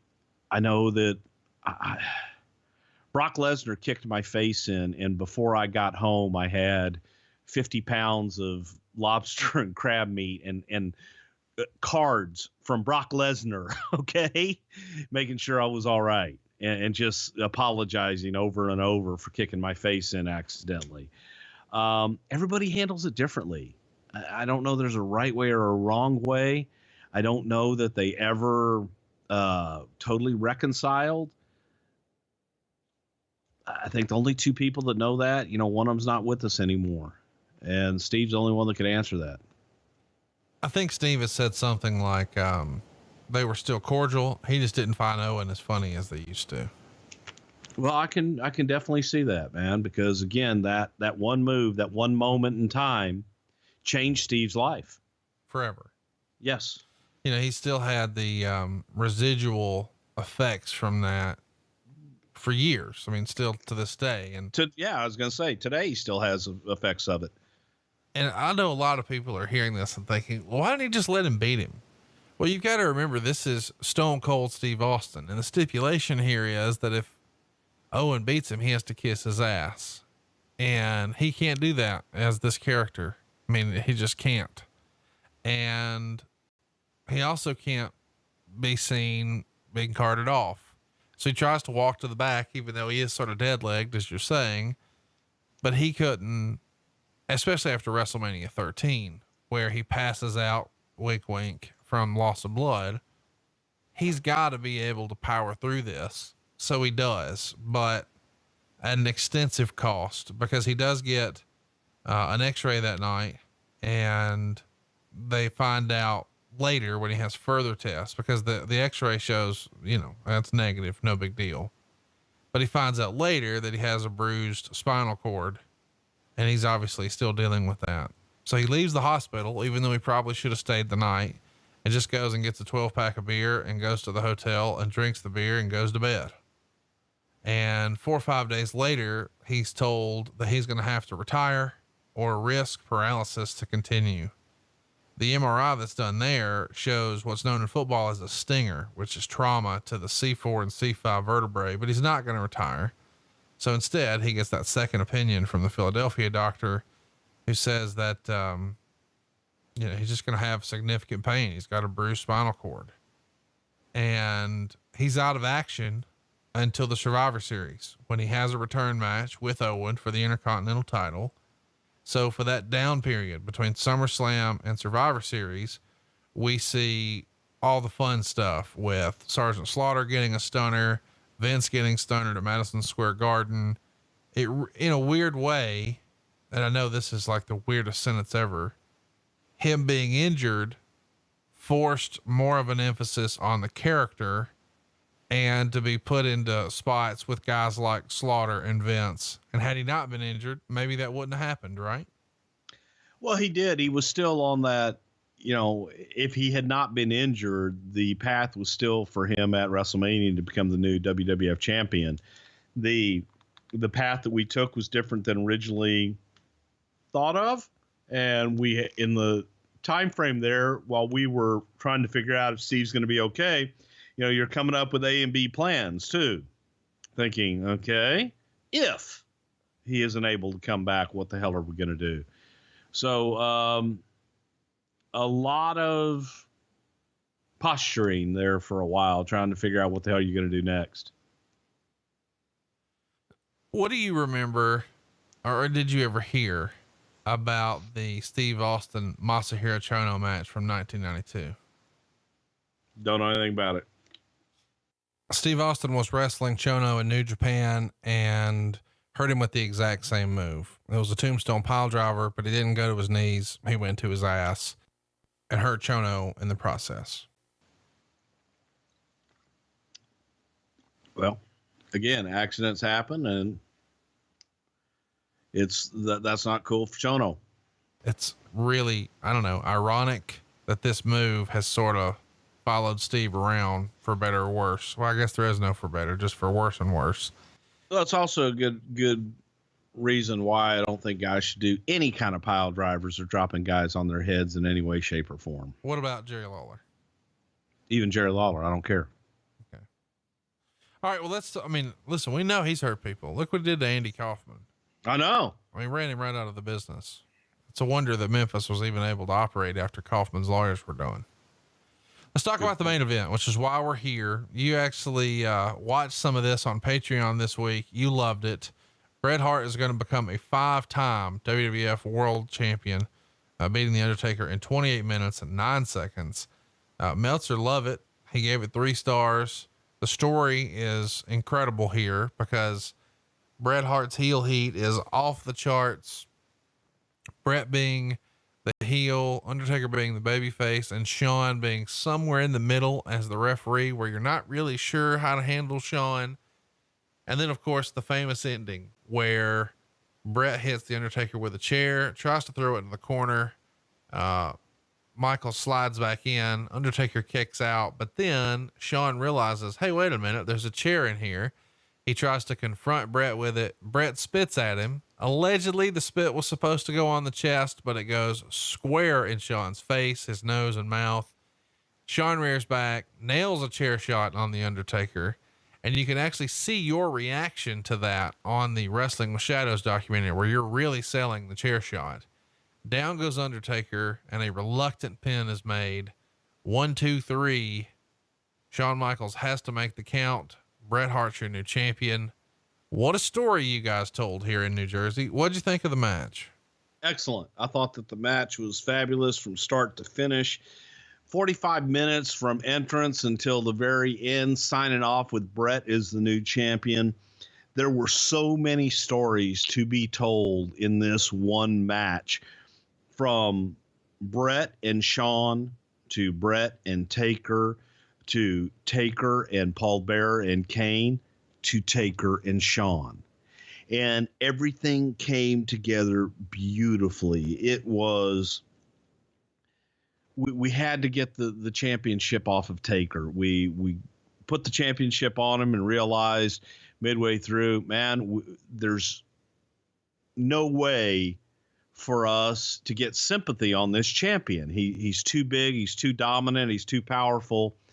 We need an opponent. That's how we came up with the whole Kane thing and that storyline, so we can segue from the championship to a personal issue with him. It was, I just thought that the story all the way through, when people talk about Bret Hart telling a story in the ring, this is a great example of Bret telling a story in the ring. I love putting the sharpshooter on the ring post on the outside of the ring, the figure 4 leg lock on the outside around the post that Bret used to do. Everything about it, the subtleties with Shawn as the referee, again, to perfection. And I don't know that he was supposed to spit at him at the chest. I don't know where the hell that comes from. But both of those guys knew what the hell was coming, and it was, you know, everyone was playing well together at that time. There is a spot in Wrestling with Shadows where you see Bret and Pat Patterson talking in the ring about how Shawn is going to cost Undertaker the match and Shawn's going to turn heel. And Bret makes a comment. It was almost like Shawn is taking all of his heat. Did he express that to you? Yeah, Bret always thought everybody was taking his heat. It wasn't just Shawn. It was anybody that got heat. I think Bret felt that everybody was taking his heat. If, you know, Pillman went out and did something too much, it's like Brian's trying to steal my heat. The story at the time, in this time frame, was, you know, we're going to get with Bret. Bret's going to get the title. We're going to go with Shawn and Taker in a non-title match to get to Bret and the championship at Survivor Series and be able to debut Kane. There were a lot of other things going on other than Bret Hart. So it's like, it doesn't all have to be about Brett. The next night, of course, Michaels is getting huge heat on Raw and fans are booing him.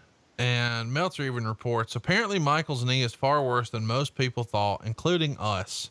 According to Dr. James Andrews, who is the most noted knee specialist in the country, he claimed from an exam this past week that Michaels' knee is so bad that virtually any doctor would recommend he retire from wrestling.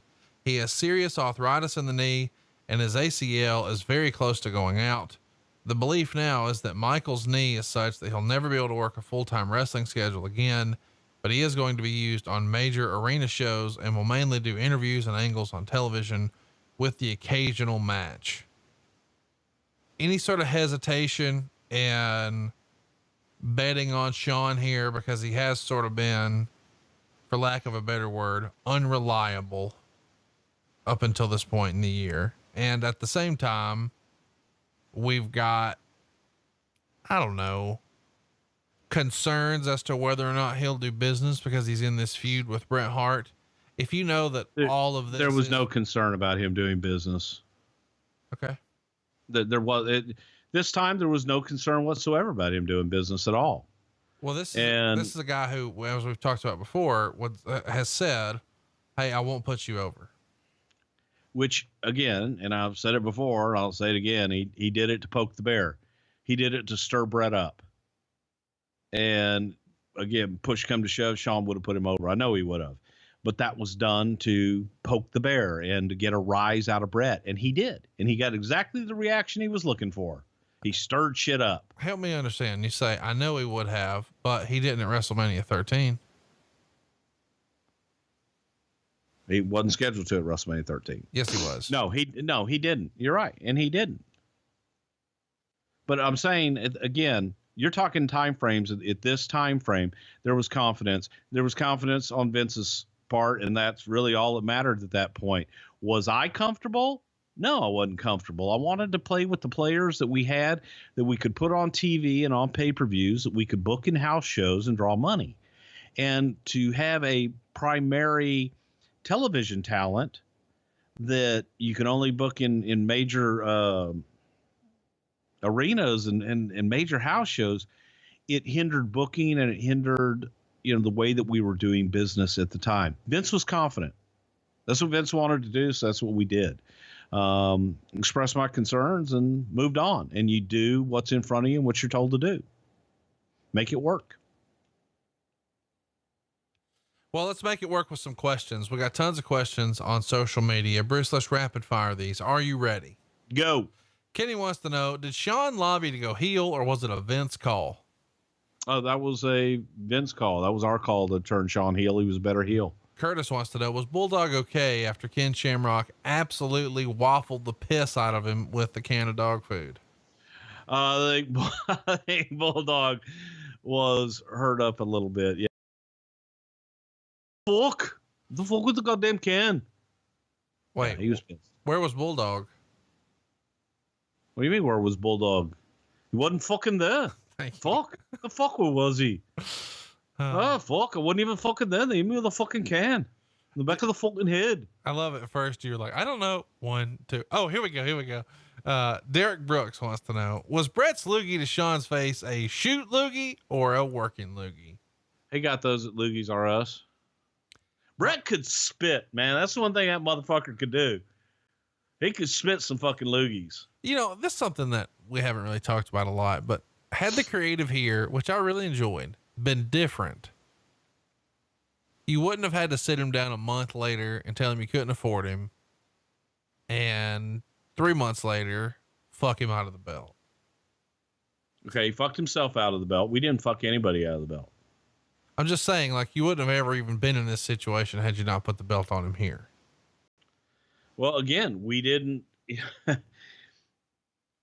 Vince had confidence that he thought that Brett would agree to less money and take some, give him some relief. I think that Vince felt confident it was all going to work out, and he didn't make the decision to cut the contract till after this. Let me ask you a real question. I'm not trying to be funny here. Vince McMahon comes to Brett in September and says, can't afford your contract. He comes back in October and says, I found the money. There's a month time span there where, in my opinion, he probably realized some of the, reallocation, as Bischoff would like to say, because you've adjusted your travel schedule. You've adjusted your taping schedule. You've adjusted your pay-per-view pricing. So you've made 3 fairly significant moves that we know about, and untold other moves I'm sure of. But this is a result of Vince sort of hitting the panic button in July.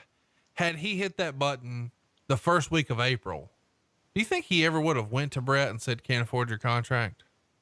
I don't know if he would have ever made the contract. Again, I think that even going back to the contract, I think that it was a knee-jerk reaction to, oh my God, I can't lose Bret Hart. Oh, I'm glad you mentioned that, because on the other show, 83 Weeks with Eric Bischoff contends he never offered Bret a contract in the fall of 96.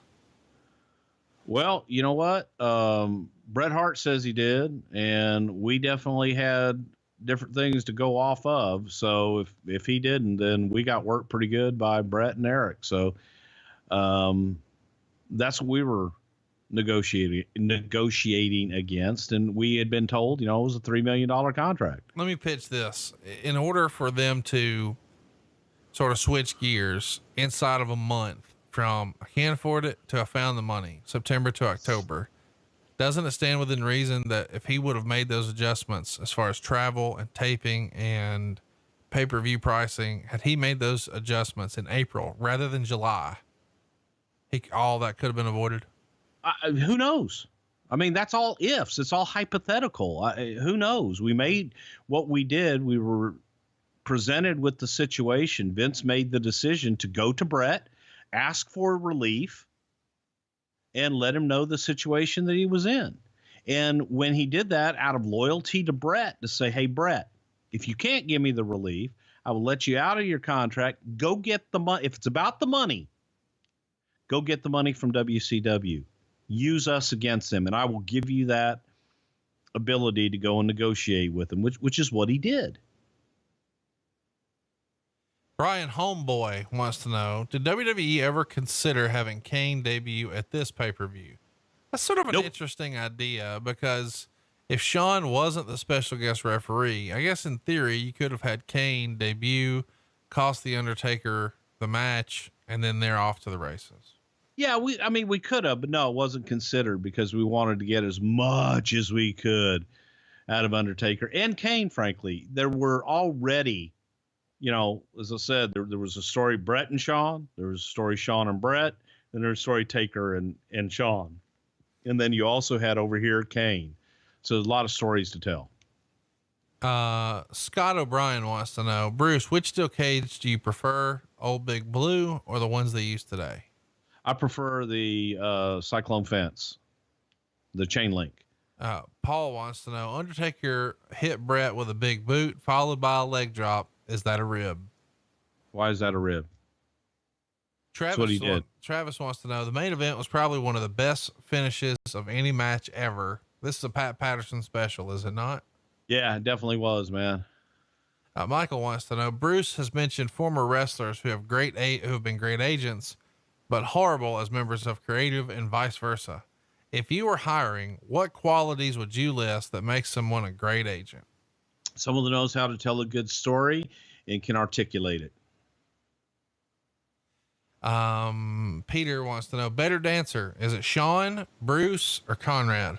What a stupid fucking question. It's me by far, heads and tails, twice on Sunday. Well, just so you know, I have won a dance contest recently. Well, you know what? It's on. I challenge you. October 13th. Is that right? Oh, no, I was thinking we were going to do it in New York because we got tickets on sale right now at brucepritchard.com. You know what? It's on. New York City, Gramercy Theater, August 18th, live. I'm in. I ain't scared I'm dancing. of shit. But yeah, that's right. I'm winning. You know what? They call me Mr. Boogie Nights. I'm ready. I ain't scared. You look scared. Dalton wants to know, how did Bruce feel about being on camera during the main event? There's scenes of him in Wrestling with Shadows at Gorilla reacting to the chair shot. By that time, you don't even realize you're on camera. A lot of times you just get used to the cameras being around. I could care less.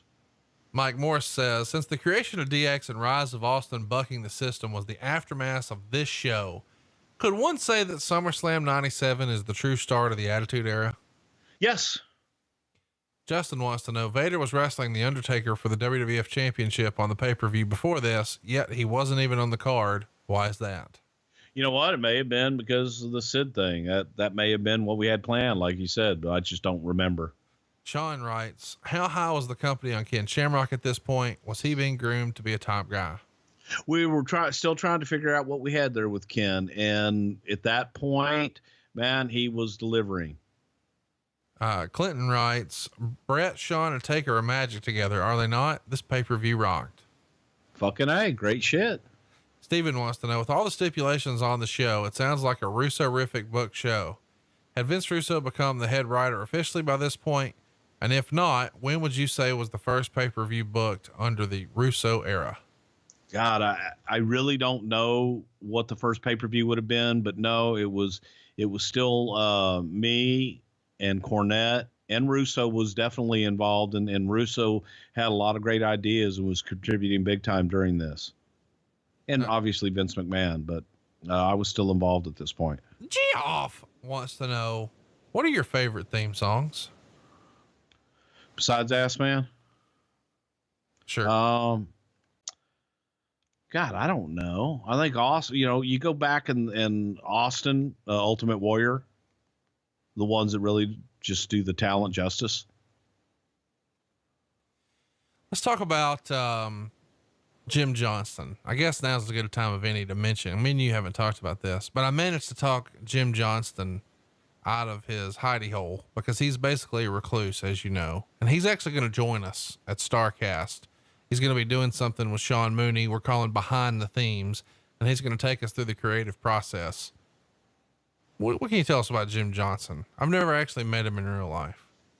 Quirky's a good way to describe Jim Johnston. Jim is one of those quiet geniuses that is very sensitive. And if you don't like his work, you have to be very careful in how you tell him. I didn't particularly care for that, Jim, where there were days sometimes I would go off of Vince's cue and just say, God, Jim, that sucked. That was the worst piece of shit I ever heard in my life. What the fuck are you trying to accomplish there? Or Vince would just do, damn, what the hell were you smoking, pal? And Jim would take it very personal, even when we were like just fucking with him. He would take it very personal, but he is one of the most talented son of bitches you will ever want to meet. And one of those guys that you can tell him something and then he can conceptualize it in his brain and it can come out in his fingertips into a guitar in a song almost simultaneous. Can you believe I was able to land him? No, I can't, because hell, it just took me forever just to get him on the phone. I started working on him in February. It took months and months and months. And I'm pretty confident we'll never see him ever again after this, but oh yeah. After you just, he'll run and hide and his wife won't even find him. Well, so there you go. Catch us. If you can't make it to StarCast, you don't want to miss this. You can pre-order it on Fight right now, fight.tv/StarCast. Jeff Taylor writes, this is the final appearance for Todd Pettengill. Can we get an impression from Bruce? And what does Bruce think of Todd? I thought Todd was an excellent commentator, not a commentator. I thought he was an excellent interviewer. Todd knew his job, knew how to get talent over. I can't do a Pettengill imitation at all. Pettengill does some of the best imitations I've ever heard of a lot of different people. Very, very talented guy. I believe he's still on the radio in New York City today. But I was sad when Todd left because I thought he added an awful lot to the product. And when he left, by the way, he was only 31 years old. That's pretty crazy when you think about it, is it not? Yeah, but he was very creative and just a great guy, but he was excellent at what he did. And you didn't have to continually produce him. You gave him the idea of what you wanted and he knew how to get talent over. Well, we're looking forward to booking with you next week, Bruce. I appreciate you taking the time to join us today. If you've got a question for us, by all means, hit us on Twitter. We are at Prichard Show. We're also on Instagram at Prichard Show. Please subscribe to our YouTube. It's absolutely free. It's somethingtowrestle.com. And of course, as always, you should support our sponsors. And we've got a link for that in our show description. We get lots of questions. Hey, what was the code for this or that? Go back and check out your descriptions. A lot of times those codes are right there. He is at Bruce Prichard. I am at Hey, it's Conrad, and we are out of time. We'll see you next week right here on Something to Wrestle with Bruce Prichard.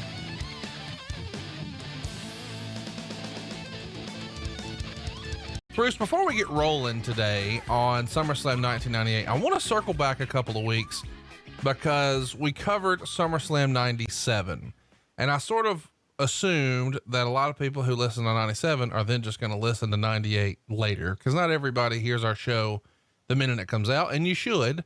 But if you don't, and you're listening to them in order because people are still discovering our show, I wanted to talk about, roll tide on that, Martha Hart actually wrote in her book that the injury was supposed to be an injury angle. Now, I hadn't really heard that before. Here's exactly what was written in the book. Their relationship soured even more during a match in August 97. Owen administered a routine, quote unquote, tombstone pile driver, a move that is made by picking up an opponent, flipping him upside down, and placing his head near your lower thighs before dropping to your knees. It was suggested Owen place Austin's head too low before dropping him. As a result, Austin was left laying on the canvas, claiming to be temporarily paralyzed. The incident kept Austin out of action for an extended period of time, and Owen took a lot of heat from the fans. Being a seasoned, extremely cautious wrestler, Owen told me he executed the move properly. He would have felt horrible if he had hurt anyone, but he would have owned up if he would have done something wrong. In this case, he suspected Austin was being dishonest. He even told me weeks beforehand he thought Austin might fake an injury. Either way, Austin was being able to use the incident as an excuse for some time off, or if he truly injured his neck, which surgery would indicate, Owen figured the damage could have been done prior to the routine match. Either way, the idea that he injured the WWF's biggest superstar didn't help Owen's popularity. A feud was scripted for the two that involved a ridiculous shirt sold at events that read Owen 316, I just broke your neck. Owen became one of the most hated heels in wrestling. So I had never really read that, but we had a friend of the show, Mr. DoodooTruckin.com himself, Jeff Jewett, send me those screen grabs. And I sort of thought, man, that just sounds like crazy talk. But then I go and I look and I see on September 28th on Raw, Owen would injure Dan Severn with the same pile driver that hurt Austin. And in storyline, that led to Owen retiring. And then unfortunately, we know it led to the return of the Blue Blazer. Now that wasn't September of 97. It was 98. Either way though, the whole idea that he does the tombstone pile driver to his ass, not his knees, and they work an injury angle did happen with Dan Severn. Now you've probably never heard any of this. What's your gut reaction when you hear that? Well, listening to it, I don't even know how to respond. No, first of all, yeah, there's not any truth to that being an angle, or it was a horrible accident. Clearly hurt. I mean, he's not faking an injury. He's hurt. Duh. In no way, shape, or form. Right. And it was not planned to do an injury angle in that match. The match was designed to get Steve over as the new Intercontinental Champion. And it was, the beginning of that Steve Austin train, man, taking off. And here's the thing that sort of jumped out to me, because for years and years, we've all heard that Owen was a great guy. I'm not disputing that, by the way. And I'm not a wrestler, so what the fuck do I know? But I am just saying, realistically, we often hear things like what wrestler protocol is. And when you hurt a guy, you call him. And when we hear there's this great upstanding guy that everybody loves, Owen Hart, and he hurt a guy and he doesn't call and check on him, that seems a little weird to me, doesn't it to you? Well, I don't know if he did or if he didn't. I really don't know. None of us know. The only one that knows if he did is going to be Steve and Owen, and Owen's not here to tell us. So, I don't know if that did or didn't happen, but I know that The injury was an accident, and that was not something that was planned in any way, shape, or form. Did we capitalize on it after the fact? Yes, we did. And we used that. We did do the T-shirts with Owen. We capitalized on it after the fact. But no, that was not a part of any angle. Steve did not fake that injury. I'm sure that he would have loved to have had that be an angle, but it wasn't.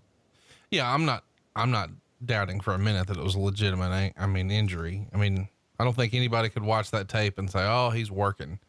But it is sort of interesting because these conspiracy theories pop up, 20 something years later, that, hey, maybe the reason Owen didn't call is because Owen thought it was the storyline, and it was a way. I don't know. It's weird, but I'm glad that we have a minute to sort of dig into it. And as we get older, our memories aren't the same, and we're not the same. And that's why we're glad that Ageless Male Max is here with their patent pending formula.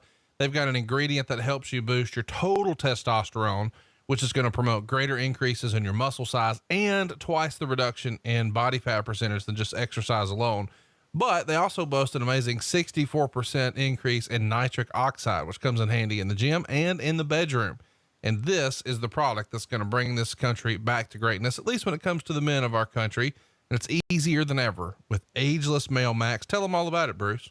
Well, you can take your manhood to the max by trying your first 30-day bottle absolutely free. Just pay shipping and handling. That's not 10 days, 15 days, 20 days. It is a full 30-day supply, absolutely free. And all you have to do is text the word SLAM, SLAM, to 797979. Finally, it's a formula that boosts your total testosterone.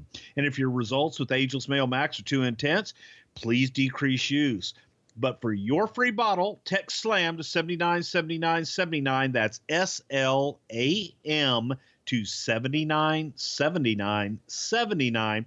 Message and data rates may apply. That is Ageless Male Max. We're getting lots of good feedback from those guys, by the way. I've gotten lots of DMs from guys who are saying they can tell a difference. So thank you for supporting Ageless Male Max. And of course, most of all, thank you for supporting Something to Wrestle. Now let's talk about something we can all support. SummerSlam, man. And it's this weekend. So what a better time than to cover SummerSlam 1998 right now. This one went down 20 years ago, man, August 30th, 1998 from Madison Square Garden. And they're back in New York City 20 years later. This time though, they're at Barclays. Back then, this show did a buy rate of 1.48, which is roughly $6.57 million. And this show's notable because it's the 10-year anniversary of SummerSlam. Of course, the first SummerSlam, also in New York, also at Madison Square Garden. Why do you think you guys decided to do the anniversary shows in New York? Is Vince sort of romantic about anniversaries like that? Because it does feel like, when it comes to WrestleMania, 1, 10, and 20, all right there in New York. And, now this has a similar feel here. First SummerSlam, 10-year SummerSlam, 20-year SummerSlam. Yeah, it is. And it's something to be said that that's where it all began. So 10-year anniversary, it only makes sense to revisit the original site. And that was Madison Square Garden. Plus MSG was the granddaddy of them all for so many years. We've covered so many shows from 1998 this year because it is the anniversary year. But I do want to ask, a lot of people feel like 1998 is the biggest year in the history of the WWF. They finally win the ratings war. It's also when they have Mike Tyson show up. Steve Austin has really taken the business to another level. Is it fair to say that, and you were there for a lot of the golden era with Hogan, 87, 88, 89, 90. Is 98 the biggest it's ever been for you? I think that 1998 for the wrestling business as a whole was probably one of the biggest. It probably was the biggest year for the wrestling business. And, 1998 was a time that was the emergence of Stone Cold Steve Austin. That was the emergence of the entire Attitude Era, WWE Attitude, WWF Attitude. So it was, times were changing. There were new stars that were emerging, and the old guard was kind of, getting left behind. And there were some new kids in town that were making names for themselves and going to become the norm for the next 10 years. So 1998, yeah, it was pivotal, easy for me to say, pivotal year in the world of wrestling overall. Our competitors, WCW, they were still doing great as well, but good time to be in the business. No doubt about it. Let's talk about what WCW is doing on the other channel. And this has always been interesting to me. Is it because of the success of Mike Tyson for WrestleMania that you think Bischoff decides to double down? That's the year where he gets Karl Malone and Dennis Rodman in July. And then in August, he gets Jay fucking Leno. So while we're going to talk about a pay-per-view headlined by The Undertaker and Stone Cold Steve Austin, maybe the most iconic character in the company history versus the hottest character in company history, on the other channel, we've got the host of the fucking Tonight Show Wrestling. Does Bischoff, in your opinion, read this wrong and say, well, they're just leveraging celebrity and I can do that? And he goes and looks for the biggest celebrities he can get. Obviously 2 legitimate athletes, NBA finalists, MVPs, but then a television star. Here's what I think that WCW did during this time. I think that WCW did read it wrong. I think they believed that it was Mike Tyson who was the one that made the shift in the wars and made the shift in popularity. It was utilizing Mike Tyson and utilizing the stars from outside of the wrestling genre to get eyeballs on the business. And then it was the stars that were already there, the Austins, the Michaels, the DX, Kane, Undertaker, everybody, The Rock coming in. It was everybody underneath that then that people stayed to watch. Whereas I believe that WCW used the outside stars to hopefully get eyeballs, but they were using them to get eyeballs for the stars. And I don't think they properly utilized the outside celebrity to get their guys over. They got the celebrity over, but I don't think that they utilize them to the best to get their own talent over and their own product and brand over. So let's talk a little bit about, and you've talked about this story a little bit, but it's covered here in the Observer. Meltzer would report the WWF is getting into a new business involving real estate. In a story that was carried nationally, Titan Sports was a part of a conglomerate that were among the top bidders for the Debbie Reynolds Hotel and Casino in Las Vegas. The group headed by George Simon of Cleveland was the high bid in an auction that only drew 6 people with a $9 million bid. Simon formed a Cleveland investment group as a joint venture with Titan Sports, and a bankruptcy judge then turned down the bid because it didn't even cover the hotel's debt to creditors of $11.5 million. And a second auction was set up with Titan Group again being the top bid at $10.65 million. The idea is to turn it into the WWF Hotel if it all flies. The hotel has been a big money loser for years, as have most businesses in that area, as it's close to the convention center, but not the Strip. Reynolds lost her fortune in trying to maintain the business. WWF also placed the high bid in an auction for a restaurant, which would be a WWF cafe type deal at Times Square. But the people running Times Square turned down the WWF's bid because they didn't feel it fit with the image they were trying to revamp the area. WWF is still looking for a Manhattan site for a theme restaurant similar to WCW in the way they're opening a Nitro Cafe at Excalibur in Las Vegas. So this, again, interesting. Both companies trying to race to Vegas.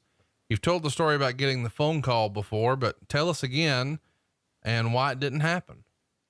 Well, it did happen. We bought the casino and we were going to make the casino. There were plans drawn up to have a hotel casino in the site of Debbie Reynolds. We were going to raise the Debbie Reynolds Hotel and build a whole brand new hotel and casino. I think that the timing of it, and when all was said and done, getting the gaming licenses, doing everything else that had to be done, and other people looking at that site, looking at the property, after all was said and done, you had someone that came in and offered a lot more money than what they paid for it. And WWE decided to sell the property because it made more money and it made more sense to go ahead and sell it for a profit and move on. And we had it for a while. We operated it for a while as a hotel. I think someone else had the gaming license in it during that time. But the boys, when we ran in Las Vegas, the boys could stay there for free. It was a dump. I mean, it was a dump and a half, but it was, had it for a while, operated it for a while. And when a buyer came in and said, "Hey, we'll pay you X amount," they looked at it and said, "This is a great deal." And they just got rid of it. Chat me up. What'd you think when you hear, this is just not all that far removed from we're in the bodybuilding federation business, whatever. Now we're doing a fucking casino. Well, the casino actually offered a lot of different opportunities because you could have live shows in there practically every day. It was a place that you could send talent, and for example, legend talent could go and do a residency there, so to speak, for a month or two at a time, be greeters. It was a way to give opportunities and do a lot more things.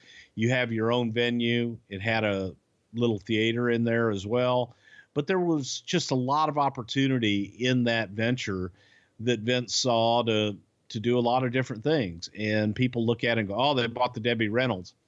The plan was to demolish it and build an entire new facility there, but the proximity to the Strip wasn't great. I mean, it's in a crappy location. There's a really nice condo there now. I went by it last time I was in Vegas, but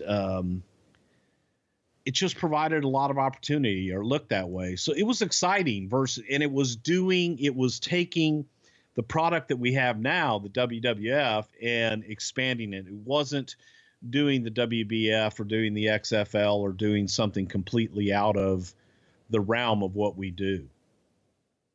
So it made sense to me. It's exciting. Well, there you go.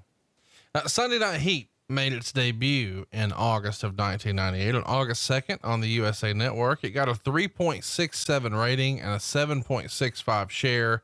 I don't know that we could ever really do a full show on Sunday Night Heat, but chat me up. Where does the concept of Sunday Night Heat come from? Whose idea was it? Did USA approach you guys? Did you approach USA? Tell me how that goes. USA wanted more programming, and USA wanted another hour of television, and they actually were interested in doing a live show on Sunday nights, which, man, that's music to Vince's ears. Live TV, more? So USA had approached us about doing more television, and Vince obliged.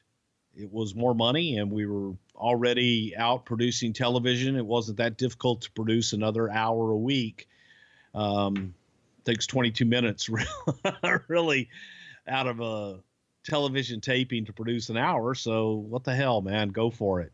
And it was more revenue for the company and a way to get more exposure.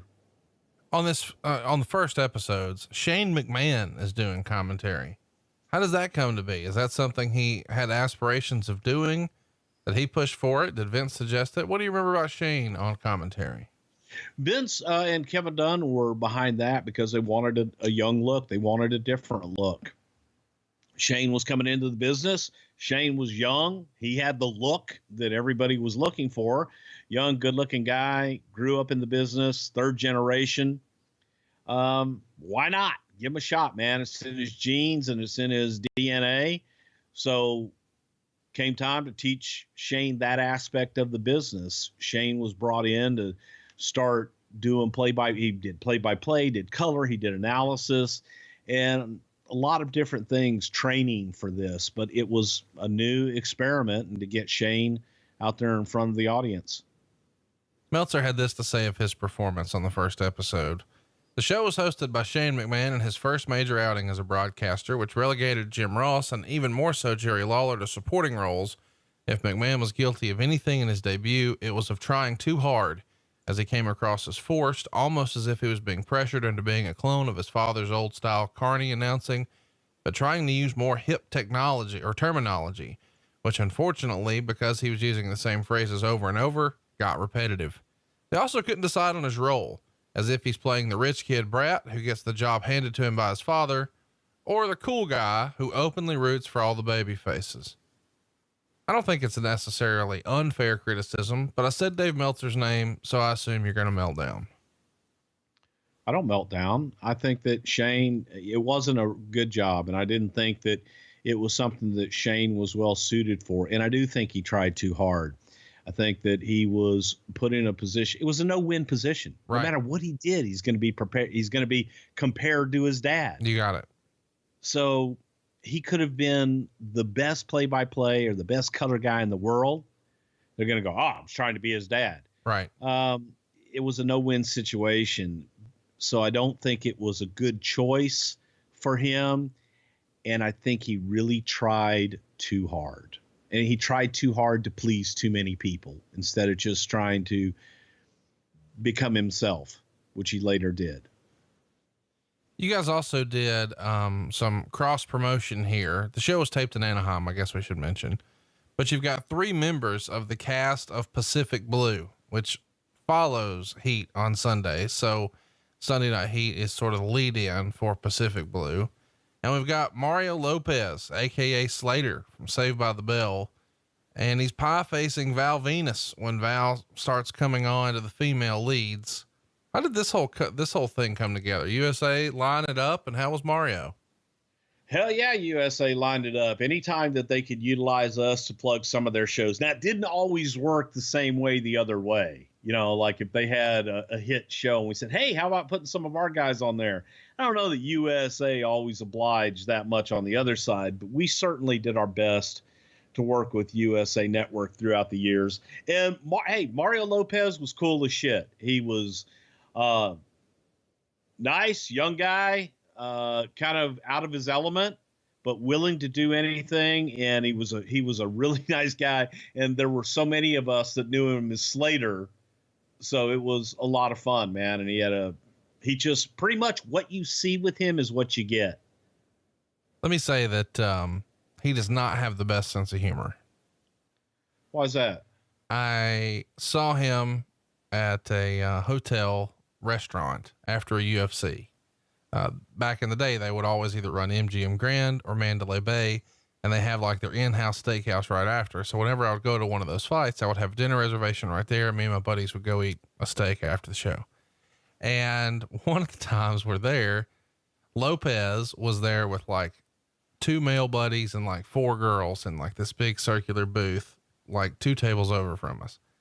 And so I'm telling my buddy, hey man, I think that's Slater over there. And so we did our gimmick, and you know our deal.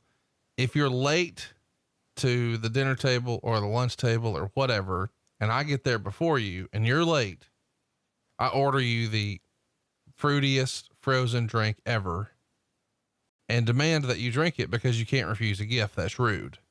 So we decide to send, they don't have frozen drinks here, but the fruitiest, most ridiculous drink that they make, the shit with umbrellas and literal fruit all around the rim. And we send it to his table, and the waiter says, do you want me to say it's from you? And we're like, no, say it's from Lisa Turtle. So he takes it over, and Mario's like, who the hell is this from? Lisa Turtle. And everyone at the table laughs, and he does not. So since he sold it, we did it again. And the next one was from Jesse Spano. And the next one was from Kelly Kapowski. And the next one was from Richard Belding. And by that point, he blew a fucking gasket and cut a promo on the guy. And then we felt bad because we had put the waiter in a bad spot. So we went to apologize. He was not happy. It was free drinks. It was. How are you going to be mad that somebody's sending you free? By the way, he didn't drink any of them, but the girls who were with him, they loved him. Well, that's what I'm saying. His party drank. I sent you 4 drinks. Why are you mad? You can't refuse a gift. You got to drink it. He did not see the humor in that at all, but I thought it was fucking hilarious, but I guess I'm an asshole. I think that's hilarious as well, man. Justin Timberlake, John Layfield did the same thing to him at St. Andrews golf course Right. in Scotland. Basically the same thing when he walked in, because as the story goes, that Justin Timberlake didn't complete the 18 rounds of golf because he was tired from walking, even though he had a caddy, and he cut it short after like hole number 12 and went into the clubhouse and was complaining about how hard it was to walk all that time. So Layfield said, send him a damn daiquiri, and just kept sending him daiquiri. It was all night. But in that case, I think Justin drank them and was appreciative of the banana daiquiris that he kept getting. Yeah. I mean, so here's the deal. If you see me and Bruce out and you send, Bruce a drink and say it's compliments of, Hey, I'll take one from Kelly Kapowski. I think a lot of our listeners would take one for Kelly Kapowski. Let's keep going here. Well, The USA Network, it's written in the Observer here, had agreed to spend $500,000 to promote the Sunday Night Heat show. Is there a budget like that discussed with Vince? Like, hey, here's our budget for promoting the show. And when they do that, they're not talking about like internals on their station. They're saying magazine ads, billboards, trades, yes. USA Today, all that. And a big part of it, I remember one of the big things was in the bus stands in New York City. All of those were wrapped with Sunday Night Heat stuff, billboards all across the country. Some cool stuff. So yeah, it was a nice ad spend to get the promotion out there, and that showed that they were behind it and that they were willing to support the show. Roll Tide on that. I mean, I think, I shouldn't say that some of my favorite memories were Sunday Night Heat, but I remember it being a critical part of the story, especially if it was right before a pay-per-view. In latter days, there were no two words that were more fearful than, three: Sunday Night Heat. Because any of the writers that got assigned to Sunday Night Heat was just a death sentence. Wow. And they tried to rotate it around. And I would usually, because I was a senior, I would always make it so that my week of Sunday Night Heat was the pay-per-view week. So I didn't have to go to the restaurant at WWF New York. There you go. So yeah, it was. That's how you got that reputation for being lazy, right there. No, I was smart. Yeah, I understand. I think some people would. Never mind. So in Lowell, Massachusetts, they're naming a street Stone Cold Way. That's reported in the Observer. Did you ever hear about Stone Cold Way? Yeah, we had it all over the show when they did it. They unveiled the damn thing, and we had the crew out there. I think Steve actually made it there, but yes, it was cool as shit. That is cool. It also comes out in the Observer. Conrad Way in Huntsville, don't you? No, they don't. But I do have a series. I have a series of hotels worldwide. You should check them out. The Conrad. Yeah. It has nothing to do with Hilton whatsoever. It's just in our honor here. It's Conrad. Did you know there's a comedian who likes our show so much, he decided to use your first name as both his first name and his last name? I like Bruce. Well, I mean, I think he likes you too. He likes you so much that, he stole your name. Twice. So hypothetically, if the Macho Man was trying to give your name as a first name and a last name. First name Bruce, last name Bruce. Oh yeah, Bruce. Dig it. That's right. Bruce and a Bruce. That's what they say. Bruce. Yeah. Freak out. TSN signed a 5-year extension for you guys. Starting in October, Raw was going to move to Monday nights at 9 p.m. in Canada. And it had an occasion aired in that slot, but usually it was much later. And the reason for the switch is because TSN was losing its NHL package. And they announced all of this on Off the Record. TSN was a pretty critical damn part of your business up north, was it not? Back in the day, I guess if you were to go back and if you remember the TBS days when Ted Turner had the Superstation, there was TBS, there was WGN out of Chicago. They were the big cable stations. Well, TSN in Canada was that equivalent. It covered all of Canada. It was a major network station on their cable system. So yeah, being on TNN was a huge deal. And we were a big part of TNN you know what I mean. No, I don't know. We were a big part of them. They were a big part of us. Thank you. Let's talk about, and we've touched on this a little bit before, but I've always wanted to talk about the Spanish show, because you guys were doing a Latino show, which was going to debut on Spanish television on the US on September 12th. It was going to be like a half hour.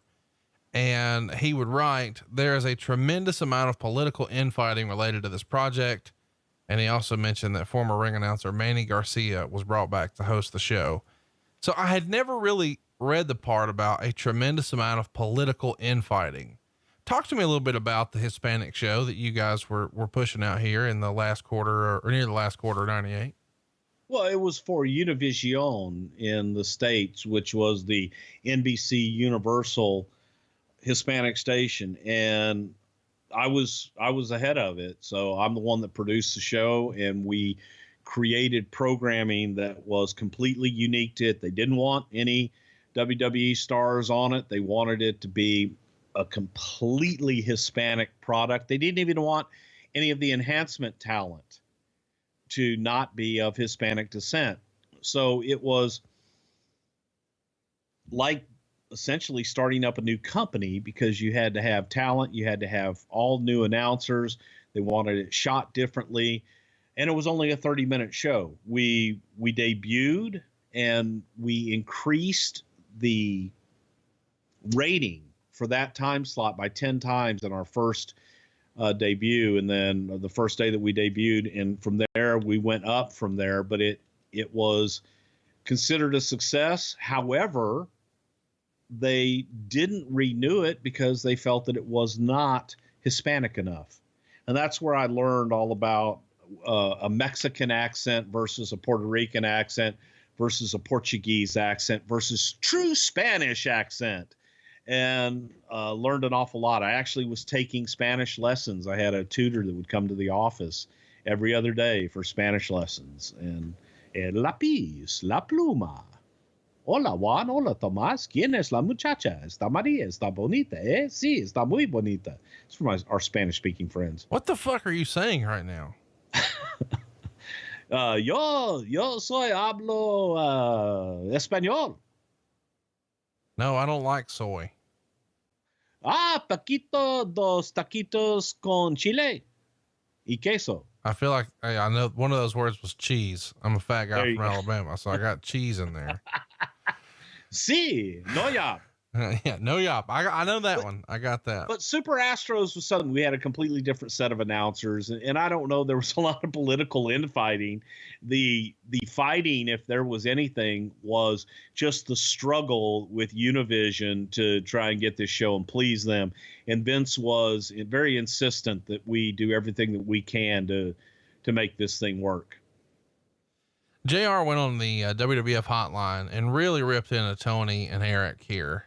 He said that Schiavone isn't all that competent as an announcer, and he has to do what Bischoff tells him, just as he has to do what his boss tells him. But the difference is his boss was a great announcer, while Schiavone's boss could never be a great announcer. And the next week, JR was apologetic about his prior comments about Tony Schiavone, saying that he doesn't believe Schiavone has a malicious bone in his body, has a wonderful family. And this is just wrestling announcers being wrestling announcers. And he says that Schiavone was upset because years ago, Ross was given the job as a lead WCW announcer ahead of him, but he says that had nothing to do with it. And, it was a corporate decision, but he's sort of uncovering some hurt feelings that once upon a time existed between Schiavone and JR. Now they don't exist now. Everybody's all good. Anybody who listens to my other show knows that Tony Schiavone has no fucks left to give. Chat me up. Did you know there was some sort of former heat, as it were, between Schiavone and JR? No, I really didn't, because here's the funny thing. When I was fired back in 1990 or 91, whatever the hell it was, I forget. Been fired so many times, it just, they kind of run together. I had gone to Atlanta and spent some time with JR, and I remember JR and Shivani were doing a radio show. There was alleged heat between me and Tony Schiavone at the time, but yet when I showed up at the radio station, everything was cool. Everything was fine. So I didn't know that there was that heat. Obviously, there was heat with JR and Eric Bischoff, because Eric Bischoff held my refrigerator hostage. When JR left to come to work for the WWF, JR couldn't get his refrigerator and his washer and dryer out of Turner Storage or something like that. Wait, Eric Bischoff has it. Are you being serious right now? Oh yeah, 100%. Bischoff's got my refrigerator and my washer and dryer and holding them hostage. All I want is what's mine. I just want my refrigerator and my washer and dryer. JR was pissed about that. I feel like you're telling a real story right now. I am. JR was pissed off when he came here and he moved in and he couldn't get his stuff. It was like some kind of Turner Storage or something. I don't know if he had it in their warehouse or a storage thing that Turner paid for, but Eric wouldn't release his refrigerator and his washer and dryer, and JR was pissed. Yeah, fuck that Eric Bischoff, fucking John Davidson looking Ken Doll, son bitch. Got my washer, my dryer, my refrigerator held hostage. I don't know how I'm gonna keep my barbecue sauce cold and cool to suffice. I ain't got nothing to keep my clothes clean. Wash them in the dishwasher there. That's crass. With a little bit of lemon pledge and some of that Cascade, your clothes will come out smelling lemony fresh. We should just fucking roll the credits. We're not going to beat that. That's the high It's point. nice. And you get them SOS pads for them stubborn stains and get all in there if you ain't got, Video cassette sales were a huge deal for you guys at this era. Stone Cold's, video, I guess it was called Stone Cold Said So, was the top selling sports video in the country and number 6 overall. In fact, WWF had 6 of the top 10 best selling sports videos. Stuff like DX and pay-per-view videos were there. I mean, this is an insane boom here. And I know that, VHS was really, hitting its stride in the 80s, but do you think you're making more here because now people aren't just renting the videos, they're purchasing them? Yeah, definitely. And they were being able to be produced at an affordable price so that everybody could purchase them. And this was also a time you put Stone Cold or Austin 316 on something and it flew off the shelves. Didn't matter what it was, it flew off the shelves. So for the videos, man, everything that we did, it was a good hot time. Is it true that you guys once made Stone Cold condoms? I don't know if we made them. I remember seeing they had condoms with all the guys' logos on them.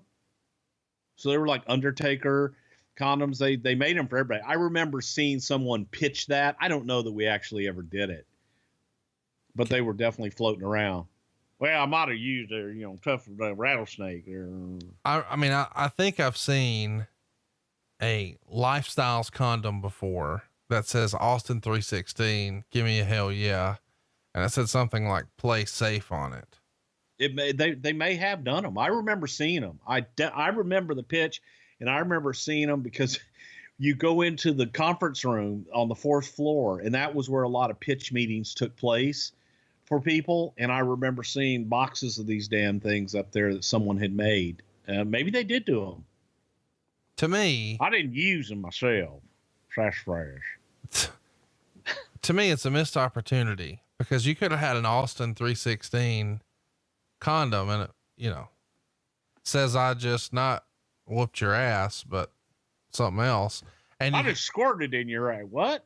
Well, I didn't have that in mind, but you could also say, you could do the Undertaker one that booty's going to rest in peace, or you're going to lay the smackdown on that. So and such. Well, how about a Brother Love one? I love you. I don't think that would have sold very many. That would have sold great. I don't know that the DX ones. I mean, what would they possibly even put on that one? Suck it. I think some of these are rhetorical. Like they know what we're going. Oh, I thought you were asking. Oh, hell. What the? Oh, Okay. shit. I'm sorry. Let's talk I was about. trying to play along. I got you. Hey, so let's talk about Kurt Angle. Meltzer would report here that he had a strong training camp and actually debuted with his first few matches over the weekend. He had some matches with Dory Funk in his corner as a manager and was put on all the house shows and got a big babyface reception. He also worked against Christian Cage. We know who that would go on to be. Chat me up though, because you and I, a couple of years ago, found your old original notes about Kurt's initial training. And here he is working shows around the loop in August of 98. Never seen anyone take to the water like Kurt Angle. And by that, I mean that Kurt Angle spent his entire life training to be the very best amateur wrestler that he could possibly be. And as an amateur wrestler, you are trained the entire time to stay off of your back, keep your shoulders off the mat. Within 15 minutes of being in the ring, Kurt was attacking the mat, taking bumps like a seasoned pro. I mean, I would compare him to Shawn Michaels in the way that he was attacking the mat. Different animal.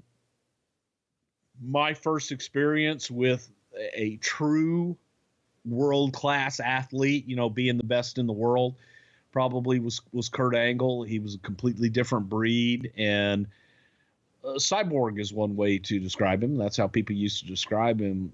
But an absolute natural, one of the very best first time in the ring guys I've ever seen in my life. Let's talk a little bit about Teddy Hart. We get lots of questions about Teddy here on the show, but we can't do a full show on Teddy because there's just not enough meat on the bone. But there's an interesting story that comes out in the Observer here, and it's just a line or two. Ted Ennis was sent home from camp after a series of discipline problems, basically an incident where he had an argument at the hotel and coming in late 3 times for practice. He's always felt like one of those guys where a lot of people who maybe don't know his story or his situation would say, man, why is he not there? And whenever I've brought it up to you, you would quote stories to me, including stories about the hotel. Chat me up. What happened with Teddy here? Why didn't it work out? And do you ever think we'll see him get a sniff at the big leagues again? Well, Teddy was probably, I think, one of the youngest guys that we ever put under contract. He may have been the youngest. I want to mention here that when he's sent home, he's 18. Yeah.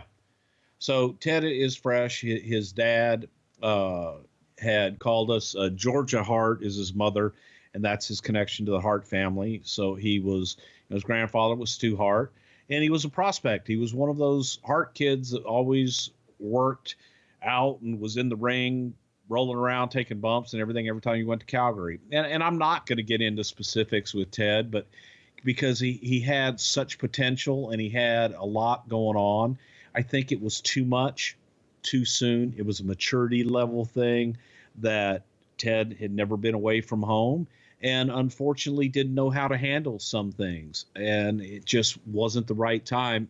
And I blame us for that because we probably shouldn't have put him in that situation and put him out on the road on his own yet, regardless of whoever the hell he was.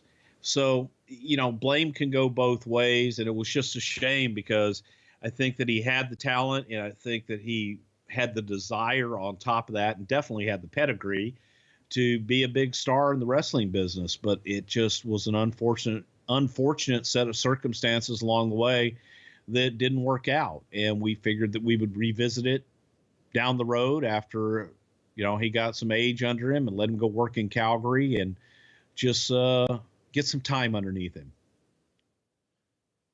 Well, so there you go. Do you think it ever happens? Do you think has that passed him by now? Do you think? I enjoy watching him on MLW on BN Sports, and I know you're working with him down there, and he's 38. So while that is a little older, it's not out of the question. Exactly. I mean, a lot of guys, you know, have their best years in their 40s. What say you? Is there still a chance, you think? There's always a chance. You never say never in this business. You take into consideration his pedigree and his talent. And you look at him, you never say never. There could be a spot there. The Teddy Hart of today versus the Teddy Hart then, they're two different people. And he's, you know, had a lot of living underneath him, and he's grown up a lot. So only time will tell. And that's, that's really up to him to either make it happen or not. Let's talk a little bit about the television rivalry. Broadcasting and cable, which is an industry trade, runs a huge story on the wrestling boom. And the story claims that the WWF is negotiating a network deal, but wouldn't say which network.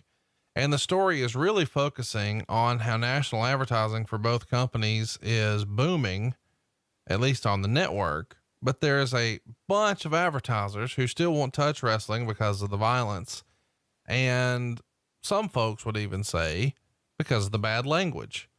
Bischoff would say out of desperation and in order to get bigger numbers, they are going with gratuitous TNA and women mouthing the F word. I have nothing against going for hardcore adult themes if your network will allow you to do that, but I think it's irresponsible in the long term. And I think Vince McMahon is shooting himself in the foot. Now, of course, Bischoff is saying that, the WWF is using adult themes, but they're selling ads for children's products. And he would continue, I'd like Barry Diller, who's the head of the USA Network, to justify how he sells super soakers, M&Ms, and video games on a program that has half naked women saying, fuck you. And when questioned, McMahon would say, adults eat candy as well. What they're trying to do is say that we are so edgy that our advertisers are going to leave us. And that's not true. Advertisers are knocking down the door and trying to get into what we're doing. Our advertisers understand what we're doing. Chat me up here. What say you? You were there when it was a lot more cartoonish in the 80s, and now it's very adult here. What was your take? Because I know a lot of people in the business would say, I wouldn't let my kids watch this. But a lot of the ads are still targeted to children. Obviously your kids weren't old enough here, but let's say Amber and Kane were 11. Would you have let them watch your show in 1998? I think I probably would have. I would have watched it with him, and there's probably some things I wouldn't have let him watch. But there were a lot of shows that they wanted to watch growing up that I would watch with them and explain it to them. So yeah, I am that parent. I am that guy that if there was something they really wanted to see and they wanted to watch, I go, okay, let's see what this is. Cause I wanted to know what the hell they were looking at. Right. And you watch some of the stuff that's on MTV right now geared towards kids that kids are watching, and it's scary. But I think it's incumbent on the parent to watch what their children, know what their kids are watching, and monitor that. So that's my answer to that. I think that the advertisers were coming to us, and the advertisers did want to advertise with us, regardless of what those advertisers were advertising. It's ironic, Eric Bischoff would talk about how we copied him and we did all these things that they were doing. And they were the first ones to do all this and do that, and then knock it when it was working for us and was no longer working for them. And we never had anyone say, fuck you on TV. That just didn't happen. May have implied it. He may have think that he saw someone mouth it, whatever. No different than what they were producing at the time. The only difference is we were more successful. I can't wait to see you carve him up at StarCast. You're looking forward to that, aren't you? I am. Oh, I thought you would. But but also, man, let me be very clear to my haters and to those out there. There's nobody I have more respect for than Eric Bischoff, because Eric did kick our ass, and Eric is a great businessman and had a good mind, and he was the one that brought a lot of the forward thinking and changed the business with the way that he did business. So my hat's off to him, and I appreciate it because he made us work harder. It is sort of fun though that, but I will kick his ass at Sarcasm. Yeah, I'm sure you will. Okay. So let's talk about the year-over-year business, because we've talked a lot about how much I enjoy 1997, my favorite year in the business, but 98, man, the money was just another level.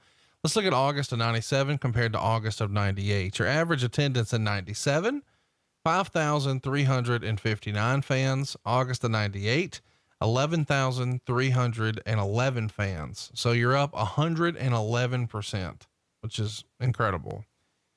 In August of 97, your average gate is $87,580. Your average gate just a year later in August of 98, $210,779. an incredible jump, 140.7%. You're selling out a bunch more house shows. Only 26% of your shows in August of 97 were sold out. A year later, 46% are, and even ratings are way up. You went from a 2.0 average in August of 97 to a 2.9. So a 45% jump. I mean, every indicator is that business is up. And it sort of feels like you guys knew that when you sort of just flippantly say, oh, we could put Austin 316 on anything and it would fly off the shelves. You definitely had the hot hand here. Did you not? Yeah. Just look at those numbers. It was, you know, reminiscent for me of 1987 when I first came in and everything was selling out. Back then it was put Hulk Hogan on whatever, Hulkamania Running Wild. So it was a great time in the business. The difference now was you had cable television and we weren't doing as much syndicated television. And you also had this damn thing called the internet, where you could get your product and you could get your merchandise and everything out to the consumer in different ways. So it was just red, freaking hot. Good times. Well, some more good times are on the way. SummerSlam 1998. Let's get to it. The show was sold out forever. I guess we should mention here, not just in the main arena, but there's another arena attached to this. We'll talk about that in a minute. But the main arena seats 19,066 fans. 15,274 of that were paying $764,000. It's the third largest gate for a live wrestling show in North America that year. It only trailed WrestleMania in Boston and Hogan Goldberg at the Georgia Dome.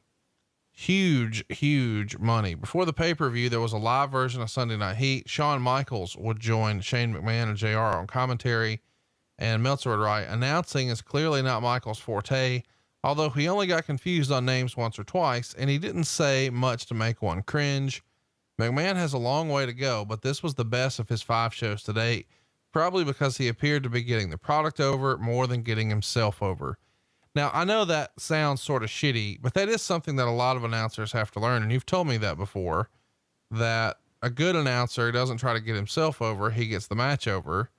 But a lot of times wrestlers don't really know how to do that. They're just used to getting themselves over, right? Sure. And the main thing you want to do as a commentator is you want people to remember the story in the ring. You want them to remember the story, not you. And if you tell a good story, that will happen. The rating comes in at a 3.23, which was its lowest to date, which is interesting to me because it's the first time the show is airing live and you've got it as a lead in for SummerSlam. So you would think it would be the peak interest, but it's the total opposite. Why do you think that the rating was down for Sunday Night Heat here? That doesn't make any sense to me. Well, it wasn't down a whole lot. It was down, I guess, in comparison to the previous weeks. I think that people were not necessarily in the Sunday Night Heat habit yet. It takes a little while to get into that habit of, hey, I've got to tune in Sunday.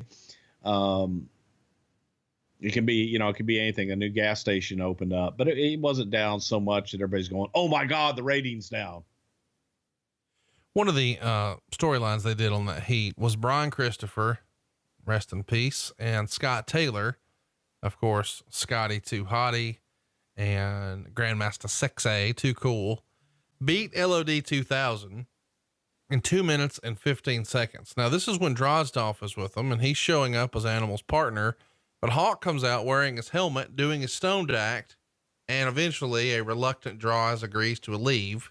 And that means Animal works the whole match by himself while Hawk's just stumbling around and never even takes his helmet off.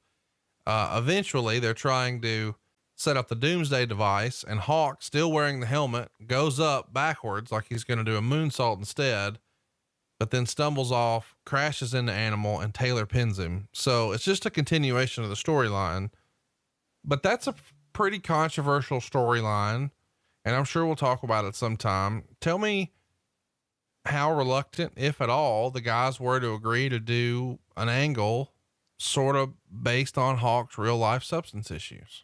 It was very controversial, and Animal and Hawk were actually for it. So it was a different way to tell the story.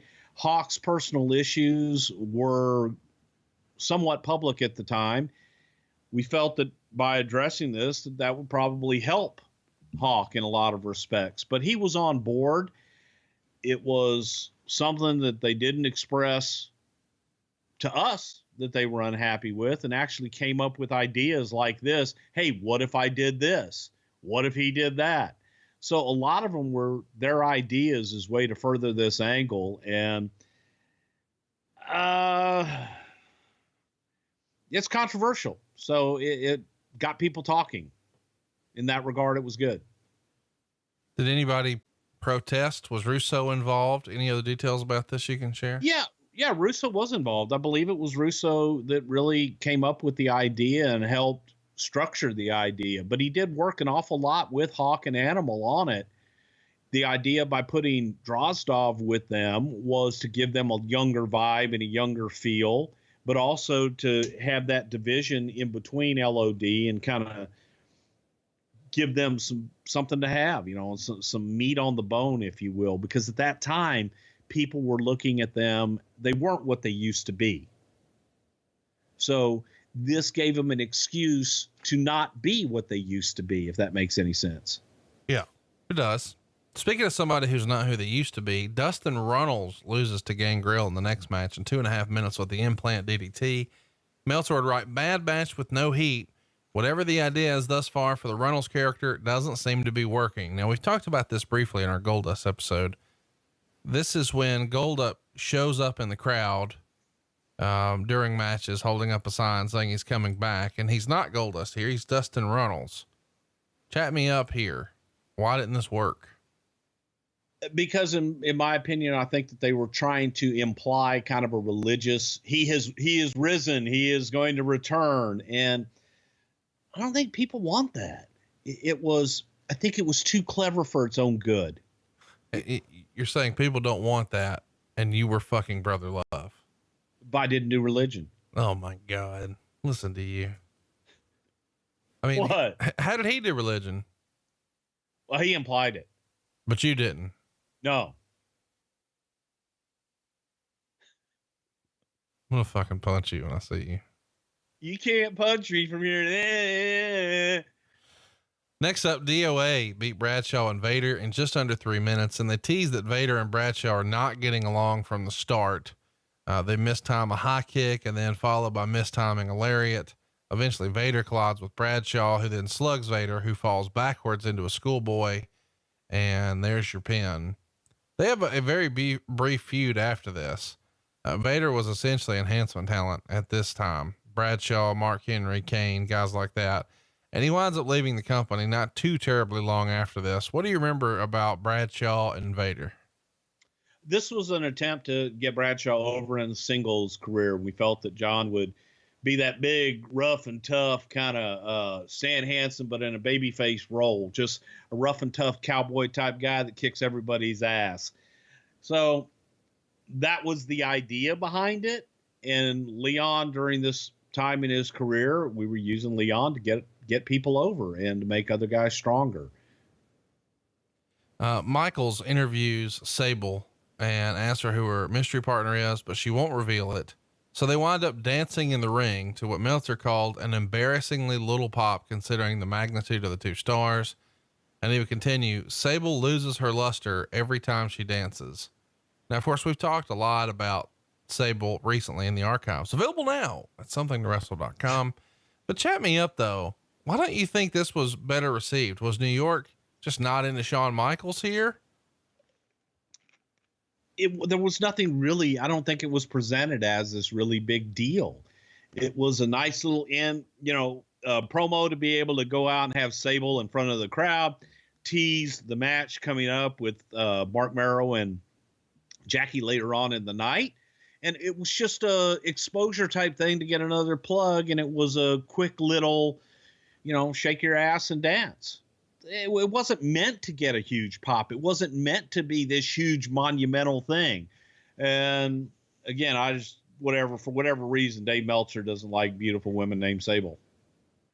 Next up, Austin shows up with a sledgehammer and the Stooges are trying to take it from him. But this time, Sergeant Slaughter's there too. Vince gets mad at the guys for not being able to stop him, and he goes out to confront him, but he also backs down. Is this when the Stooges start to really take off, you think, 1998? Yes, the Stooges were absolutely unsung heroes. They stole the show, man. They stole every scene that they were in just by being themselves. Patterson and Briscoe had natural chemistry. They worked great together because it was all improv, and they didn't care. They just were out there being themselves. You know, you talk about a sledgehammer. I'm going to give you a sidebar here and tell you a story I don't think I've ever told in public before. Sledgehammer, Peter Gabriel, you know, gonna be a sledgehammer. Yeah. Remember that video? Yeah. Okay. Well, it's a real famous video, and it was done at a production house in New York City. This was during a time that back in 1989, 1990, something like that.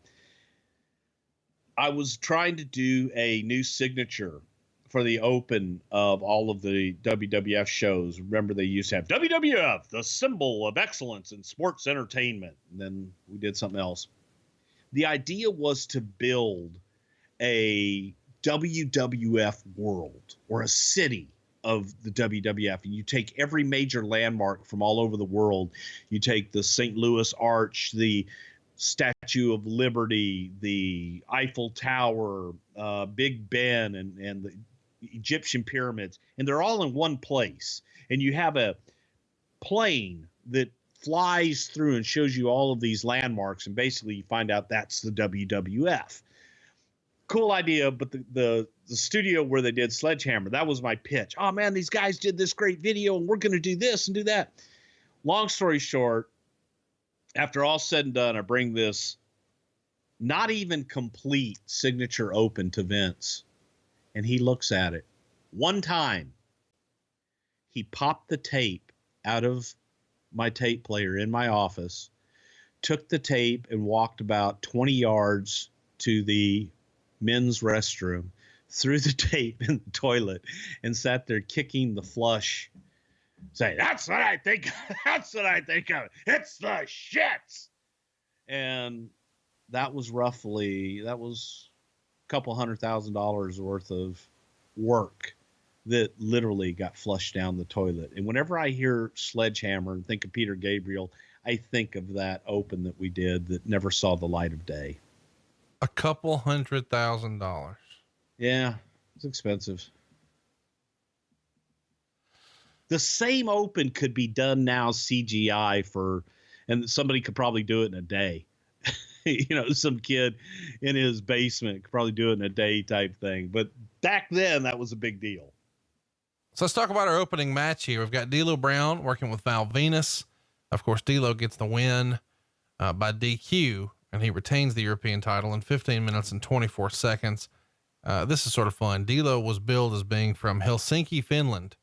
Meltzer would say the match had good points and bad points, and that there were some nice moves and great pops for near falls, but they were out there too long, and there were some blown spots and a lame finish. He didn't like it, and I thought it was too long too. 1 3/4 stars. I did enjoy that they had the chest protector involved a little bit because it feels like that wasn't used enough. Chat me up. What'd you think? Well, what's the date today? I agree with Dave Meltzer. It was a decent match, nothing to write home about, too long, and the finish absolutely sucked. Lame finish with Val shoving the referee down after the referee had grabbed his foot on the top rope, so that Val crotched himself, and you know that all happened. But it was a lame, terrible, just shitty finish. Chat me up here. D'Lo Brown, really a CPA? What'd you think? How did he do?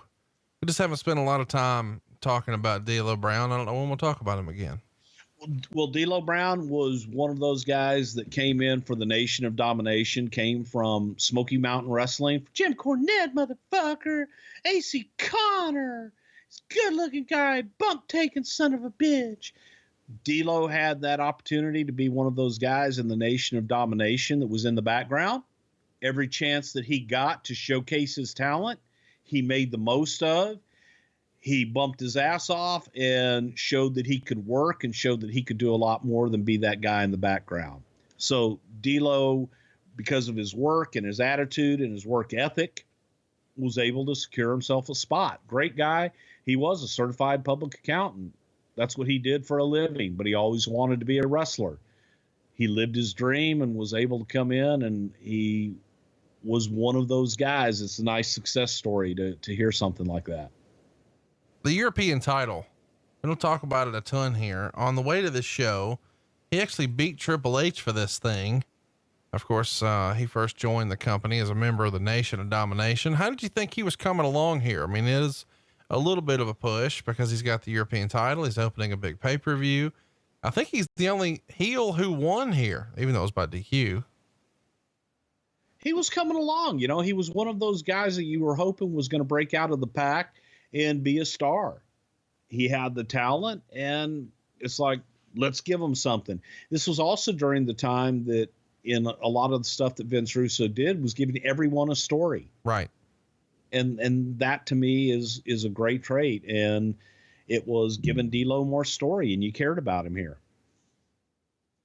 Let's talk about Val Venus, because around this time, the Toronto Examiner did a pretty long piece on Val Venus, and they would note that TSN edits out a little more than half of his act. And Sean Morley, the guy who played Val Venus, would say, "There have been a few lines presented to me that I won't do. I won't do something that I feel like shouldn't be on TV. I have my own set of morals, and if I don't feel comfortable doing it, I won't." Do you remember something that he vetoed? Because it feels like a lot of stuff made it.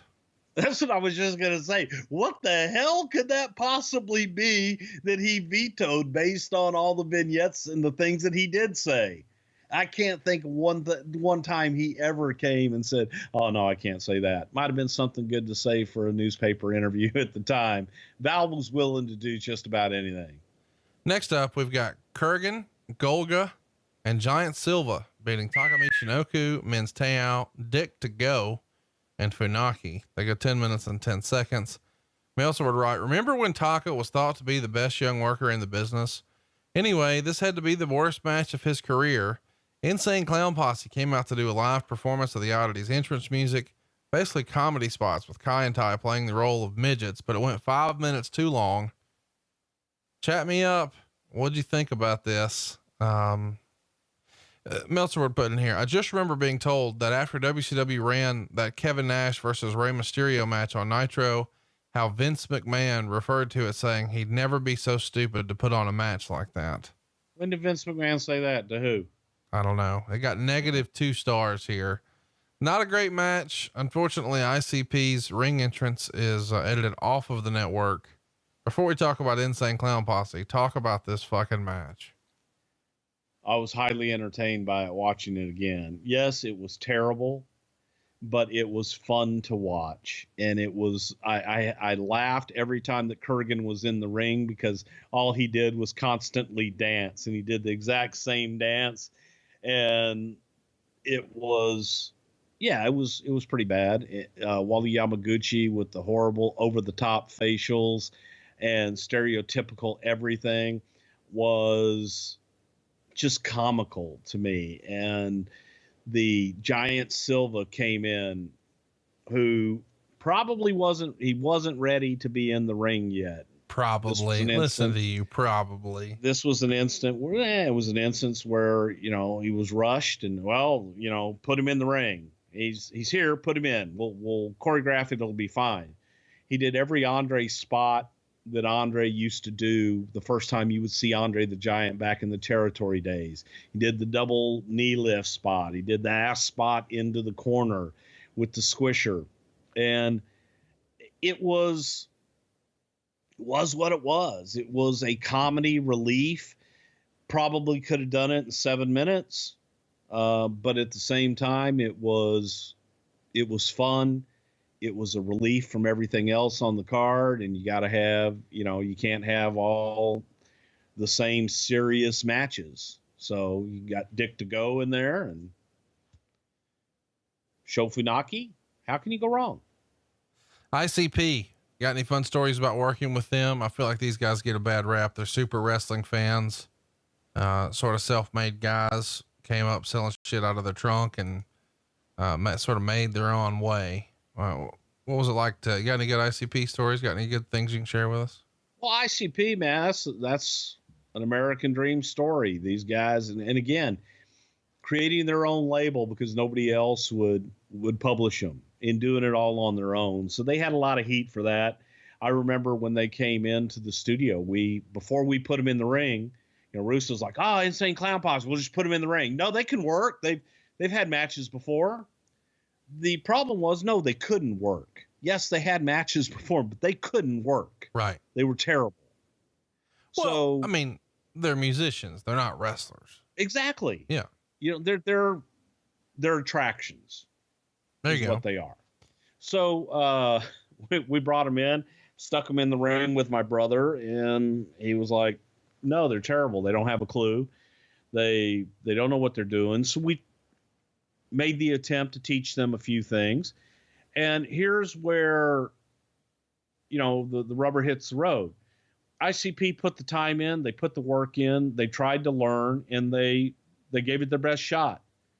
They have an audience, still do. Jesus, man, they've got their Juggalo gimmick that goes on, and they draw. Hey, it's what? Juggalo, not Juggaloo. What are you talking about? In Texas, it's Juggalo. Wow. Hey, see them Juggaloos? So, is it really Juggalo? You're right, it is Juggalo. What is a Juggalo? By the way, they're at Starcast. Did you know that? Awesome. Huh. Yeah, Shaky Too Dope and Shaggy Too Dope. Come on. It's Violent Q and Shaky Too much. Shaggy Too Dope. I know who they are. I'm a Juggalo from way back. Shaky Two Ropes and Burnham Stave. It's Asher Bay Shays. You know what I liked about them is I first discovered them in like 97, and wrestling was so hot that one of my wrestling buddies were like, "Hey, these guys have rap songs about wrestlers." And there was a lyric in there like, "Sabooed your mama through a coffee table." And I was like, "Oh, I'm in. These guys know what that is. I'm in." There you go. So let's talk about. They have their audience, but they were easy to work with. I think that, there were guys that automatically looked at them, so they don't belong in the business and I don't want to work with them, but that was unfair. Next up, we've got X-Pac working with Jeff Jarrett in a hair versus hair match. They go 11 minutes and 11 seconds. This is fun to watch. This is the highlight of the show to me. It just tickled me. Here's what Meltzer would say. Howard Finkel, with a freshly shaved head and mustache, came out wearing a DX shirt and a bow tie to second X-Pac. Finkel looked like a cross between Vader's little brother and Captain Kangaroo. I don't know how to nicely put this other than when the cool group has Finkel as a member, or when Finkel starts saying suck it, then how cool or anti-authority can saying suck it truly be? They have a good match together. They get 3 stars. It's an interesting post-match. Before we get there, what do you make of the entrance with Fink coming out, doing the crotch chop to the pyro, saying suck it? Fink as a classic. Oh, it's so good. It's so bad. It's good. It's like, Michael. Oh my God. But the best part to me was watching Howard trying to synchronize the crotch chop. Yes. With the pyro, and he's looking over at X-Pac, and they're trying to get set, and Howard's doing the and X-Pac's doing the pace. So that was just positively hilarious, and it was a way to get Howard out there, especially in the Garden, man. The folks in the Garden, Howard Finkel walks on water. He is their announcer. He was their man, and for Jeff Jarrett to try and humiliate the Fink and shave his head earlier, and for Howard to get his comeuppance later, that was a big deal. And regardless of what everybody wants to say, I'm sure you're going to get into, oh, it was a rib, it was that, it was this. It was Howard getting involved, and he loved it. Why did you think I was going to say it was a rib? Because that's what everybody says. I didn't say that. You were going to say that. Don't tell me you weren't going to say that. I wasn't. I was going to instead talk about how you guys shit the bed. It feels like you guys have been around wrestling long enough to know that these dime store electric shears you guys had to try to shave Jeff Jarrett were not going to work. They do not. The guys are very frustrated, and Jarrett's doing his best to stall for time, but he's yelling loud enough for the camera to pick it up. You're all full of shit and things like that. Eventually they have to cut use scissors to cut the hair off, and they start trying to play with it and put it on the headbangers' heads and do comedy with it. Chat me up. What happened with the match? And then more specifically, the post-match debacle. First of all, I thought the match was excellent. I loved the match. I thought that they had a hell of a match, as we would say. And the ending was what it was, but here's what pisses me off. And I hate this with a hair match. You know, we did it with Kevin Nash. We did it with Jeff. To me, a hair match, you get shaved bald. So a hair match always was to me. That's what it is in Mexico. It was, you know, hair versus mask. The hair actually used to mean something.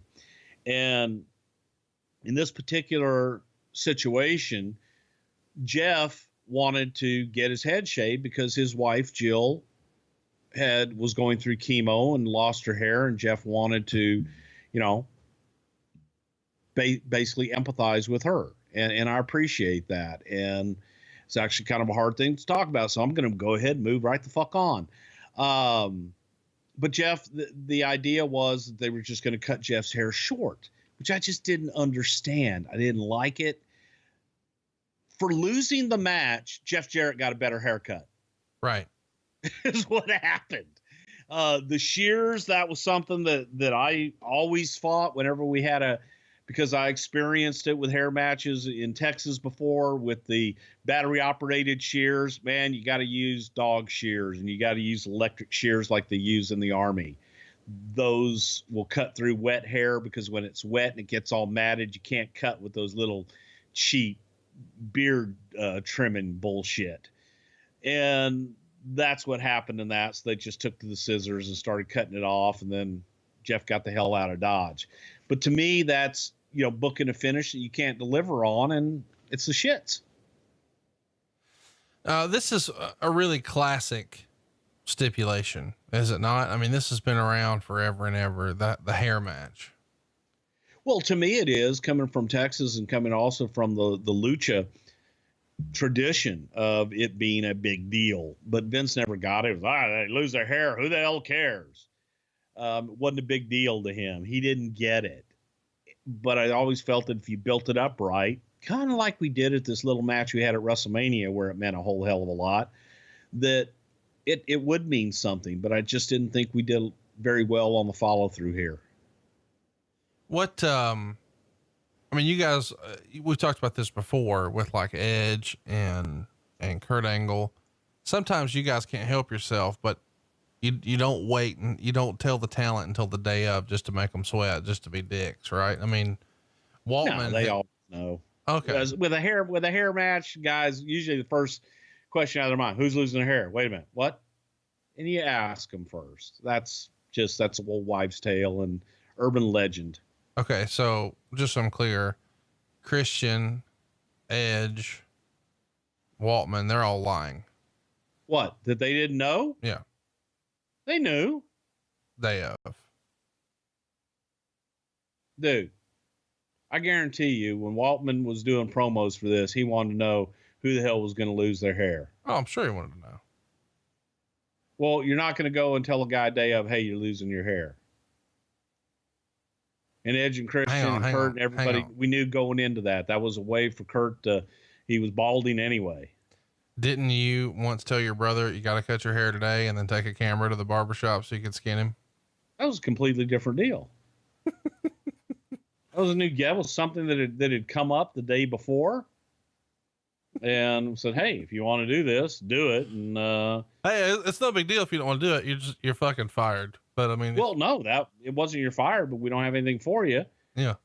Here, but if you'd like to do this, here's an opportunity to do this. And then you're the super good brother who's like, hang on, be right back. And goes and gets the camera. Well, Jesus, wouldn't you want to document it?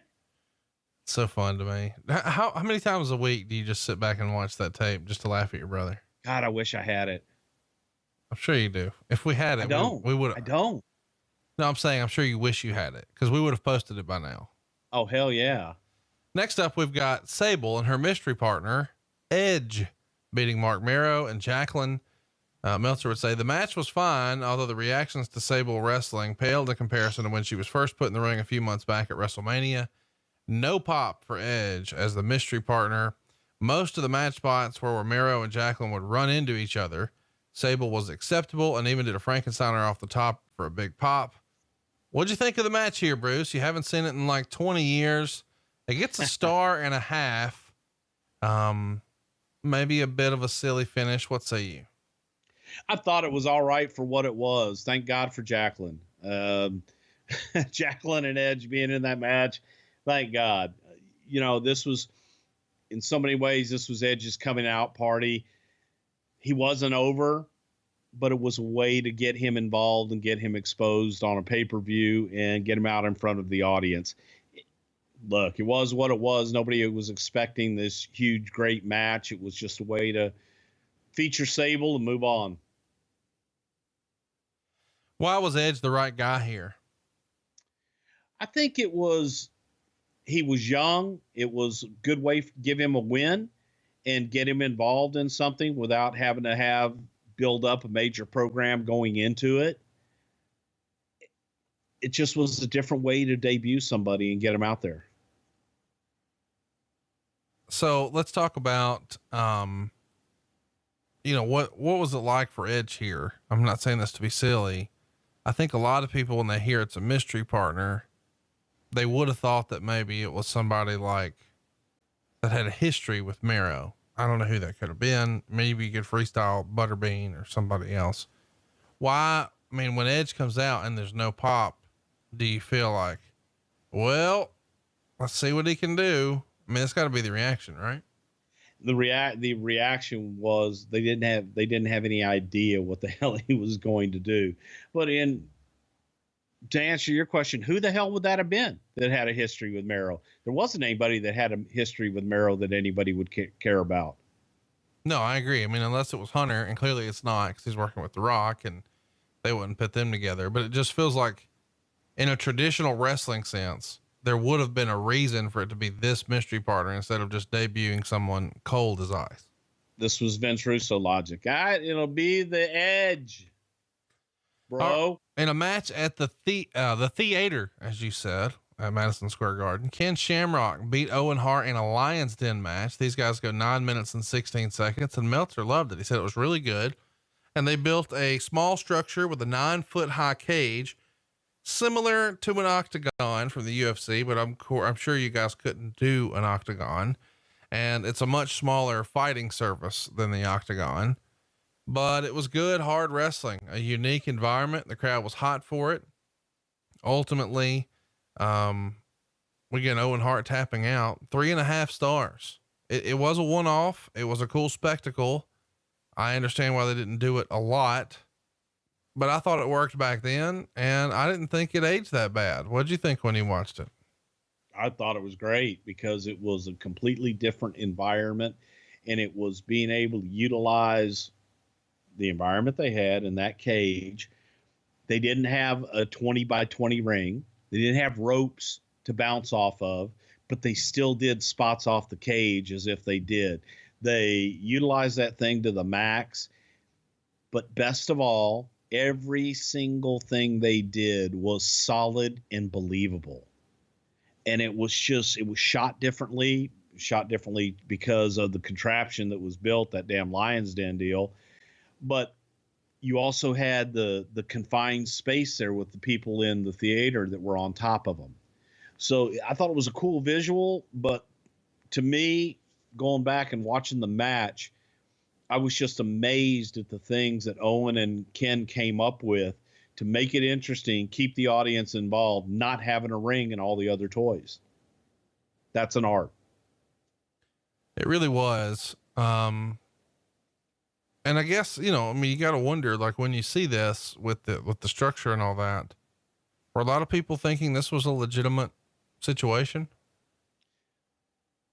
I don't know. Fans might have felt that because it was a completely different locale and a different vibe to the match. That was the intent, to give them something different, take them outside of the garden and take them into a completely foreign environment that they hadn't seen before. The other thing for us on a separate note was being able to utilize that Paramount, I think it's a Paramount, what they call it now, but utilize that theater next door, which for years had been used in the Garden for closed circuit TV.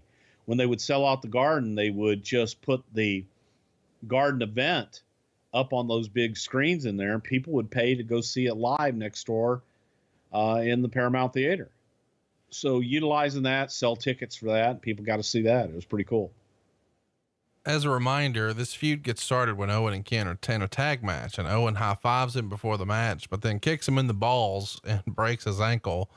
And then he joins the Nation of Domination, and that sets off a series of matches. We're on the heels of Fully Loaded, where Owen beat Shamrock in the Hart Family Dungeon, which is in our archives. If you'd like to hear about that, somethingtowrestle.com. But now we're doing a Lion's Den match. So the idea was we had one match in Owen's turf, the dungeon. Now we're going to have one in Ken's turf, a cage fight, the Lion's Den. So let's talk about, I'm sure we'll talk about the UFC crossover some other time, but we should touch on it here briefly. Did you guys consider an octagon? And somebody said, hey, I don't think we can do that. Well, how was Vince and the rest of the office sort of looking at the UFC in 98? It's not nearly what it would be, say, 7 years later. No, it's not, but we looked at wanting to be different than what the UFC presented, which is why we didn't want to do an octagon. Right. Wanted to make it different, have a little bit different of a presentation, nor did we want to mess with any of their copyrights or anything else that they were doing, even though we were friendly with them. And we even talked about having Big John McCarthy is a referee for the match.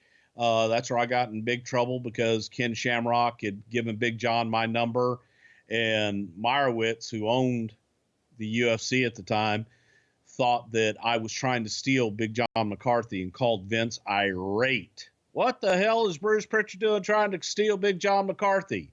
I hadn't even talked to Big John. Ken had just given him my number and said, hey, wouldn't it be great if we had Big John referee?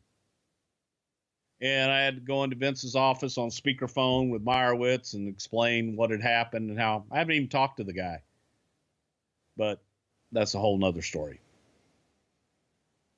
Let's talk a little bit about the next match here. We've got the New Age Outlaws regaining the WWF tag team titles when they beat Mankind in what wound up being a handicap match in 5 minutes and 16 seconds. I guess this is Billy Gunn's 6th reign as a tag team champion, which at the time was an all-time record for the promotion. And Meltzer would say this match didn't work on many levels. So we're 1 month removed from Mankind getting thrown off the fucking stage and through the cage. So there's no way to match the expectation or exceed the expectation that was set the prior month. And you've also got, lots of weird things going on. You've got McMahon trying to manipulate Foley, and technically the Outlaws are the baby faces, but they're just destroying Mankind, who's really being manipulated by McMahon. Lots of violence here, lots of big spots. Eventually he's thrown into a dumpster. He being Foley, pronouns pal. And then Kane magically appears in the dumpster with the sledgehammer and then drives it down onto Mankind. You never actually see Mankind take the shots, thank goodness, but the match gets 1 star. This feels weird that you've got baby faces just destroying a guy 2-on-1 like this, showing no mercy. At this point, Mankind's a baby face, right? Not technically. He was in that quasi, transition at this point. But if for nothing else, if all you do is you go back and you watch the interview with Vince McMahon and Mankind, I think it was right after the Jeff Jarrett match, something like that. One of the most entertaining things I have seen in a long time.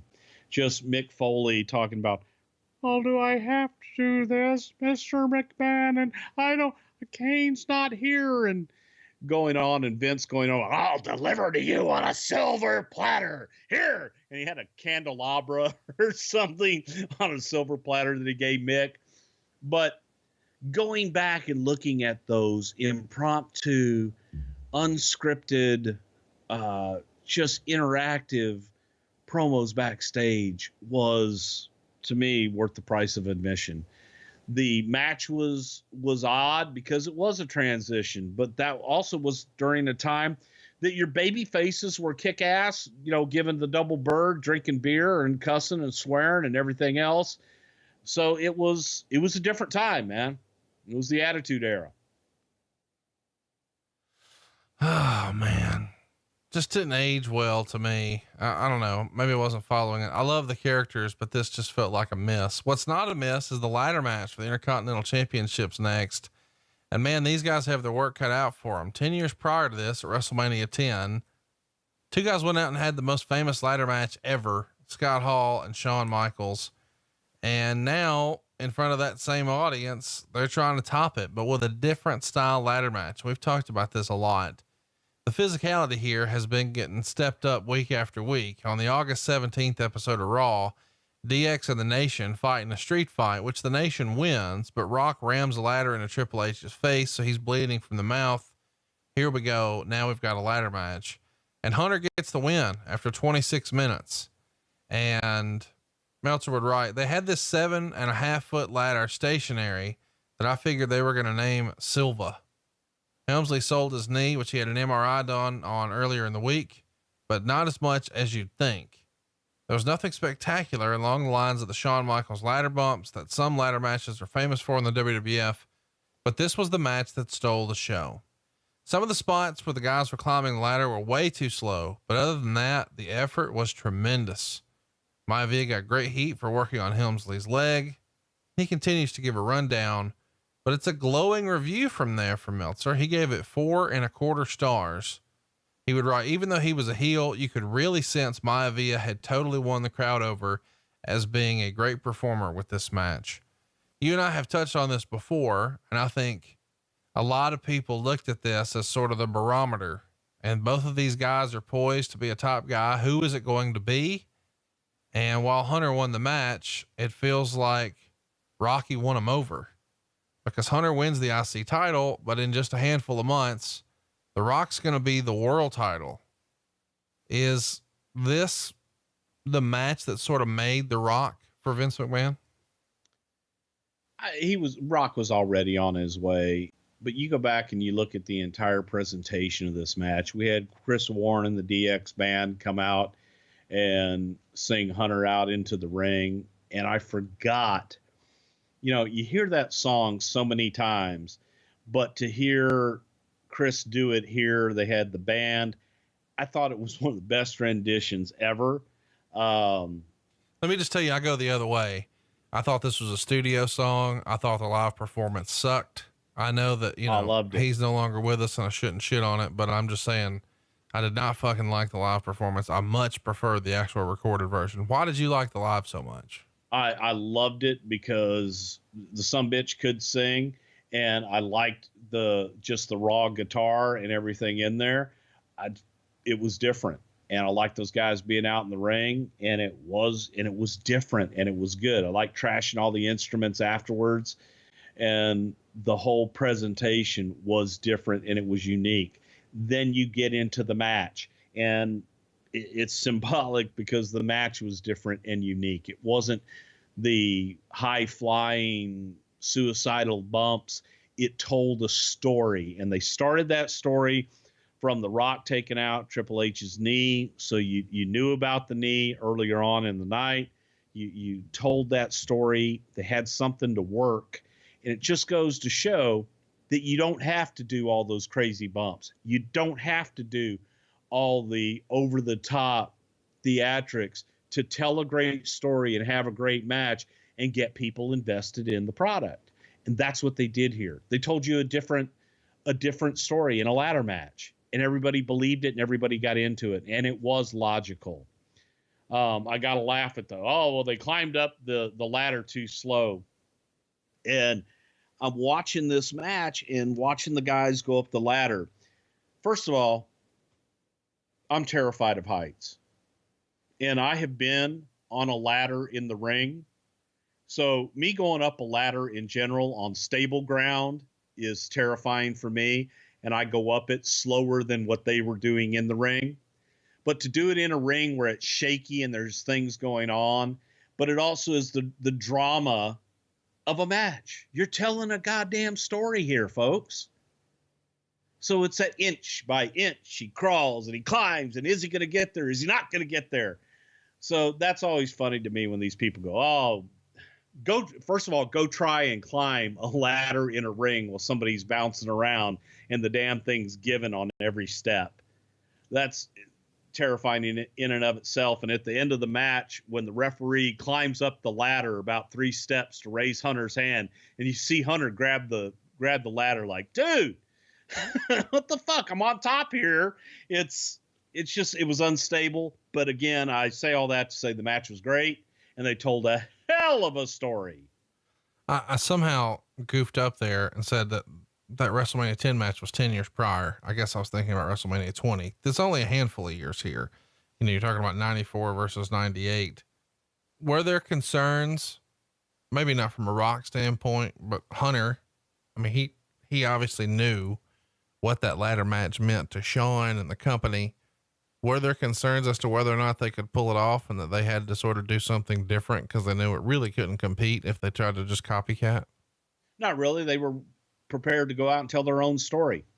And it wasn't, oh, I'm going to go out and try and outdo what they did. They were going to go out and tell their own story and have the best match for their story. And that's what they did. And I think that it held up in comparison. Different, just they're different matches, different performers. Why do you think their feud isn't really talked about more than it is? They had a hell of a feud in 98. I mean, with the whole spoofing that they did where DX spoofed the Nation, and that's been super controversial because you got white dudes in blackface but they feuded Doc talked about compared to what? And well, I just mean like, you know, I feel like it gets glossed over a little bit in this era. I mean, they did a 2 out of 3 falls match at Fully Loaded. I mean, there's a whole string of matches here where they're working together. And in the end, I guess, you know, Hunter wins the series, but Rock wins the push. What was their relationship like behind the scenes at this time? You know, they weren't going out and having a beer at the end of the night. They weren't friends, but they were professionals that worked together.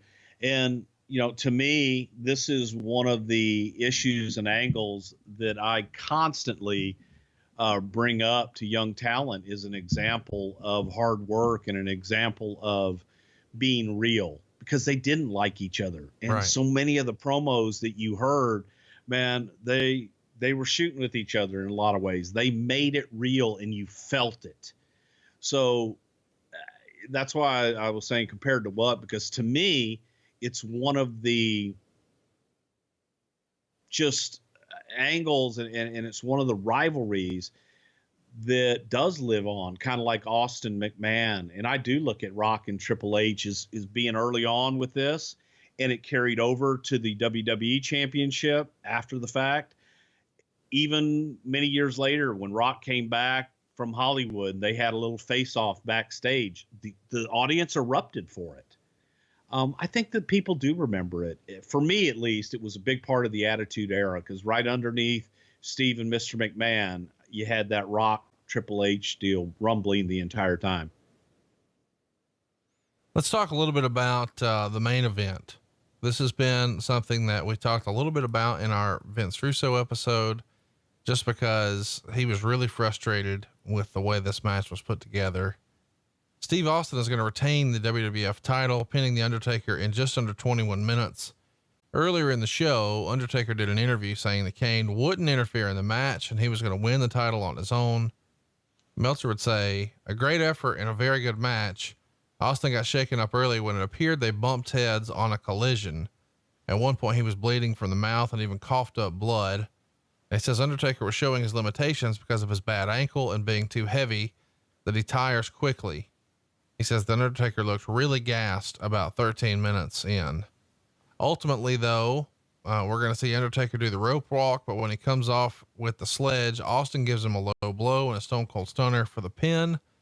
Meltzer would say it told a good story. And after the match, Undertaker grabbed the title belt and he teases that he's going to hit Austin with it, but instead he hands it to him. 3.5 stars. Russo was critical of this and said that the match was good, but it wasn't great and it could have been better and it would have done even bigger business if one of these guys would have just committed to being a fucking heel. but both of the guys wanted to be baby faces. So there wasn't as much heat. And some other folks have said in hindsight, Russo was right. What say you? I agree with Russo. It would have had a lot more cachet if The Undertaker at least was showing heel tendencies going into it. Right. In my opinion, it would have made the match a little bit easier to work. Right. With a heel and a babyface Steve. Look, Steve's not going to be the babyface at this point. He could have You mean murdered Steve's somebody in Times Square. You said babyface, you mean heel. I'm sorry. I mean a heel. Steve could have murdered someone in Times Square and they would have cheered him on. It wouldn't have mattered. He was just that over. There was nothing you could do to turn him heel during this period. Why do you think that, for whatever reason, Undertaker didn't want to do that? Well, it wasn't just Undertaker. It was Vince. It was Vince McMahon who really wanted to protect both attractions. He wanted to protect The Undertaker as a babyface and Steve as a babyface. Felt that the two going after the championship, that was also something that Steve and Undertaker really fought for. They felt that the championship meant enough that why wouldn't Undertaker want to be champion? And I agree with that part of it. However, when you're trying to sell something to the masses, it's easier to understand when you have a good guy and you have a bad guy. Also for your crowd reaction, they really want both guys to win when they're both baby faces. So you don't have somebody to go, come on, Steve, kick his ass. It's like, okay, hey, that was a good one, Steve. Oh, that was a good one, Taker. There wasn't the emotion in it. Right. And that's what it was missing, was the emotion of, I want Steve to kick his ass. Right. You know what I mean? Yeah. It just was kissing your sister in a lot of ways. How much kissing of your sister did you do? I didn't have a sister. But if you would have. I'm from Texas. I'm not from Alabama. Oh, fuck you. You're the one who What? used the analogy. Hey, so what's the reaction backstage when Austin gets knocked out? He said that, it's when their heads collided. Was it obvious to you? You're probably watching on a monitor in the back. Did you know right then? Uh-oh. No, and I didn't even really notice it here when I went back and watched it, to be honest with you. I really didn't. Just even thinking of that, you talk about where I was, because I was running around with a headset all over the place. I hated when they came back with The Rock afterwards, and you see my happy ass there, screaming for The Undertaker, and Rock's walking backstage. They got a camera and everything on him, and Bruce and Pat are, Undertaker, we need you, Gorilla. God, come on, let's go. I hate that stuff. Let me ask you this. I don't know how this popped into my mind, but there's a phrase that's used whenever, there's some sort of combat sport and one of the guys is dazed from a blow, but he's still standing. And I'm talking about Queer Street. And they say, oh, he's on Queer Street. Where the fuck does that come from?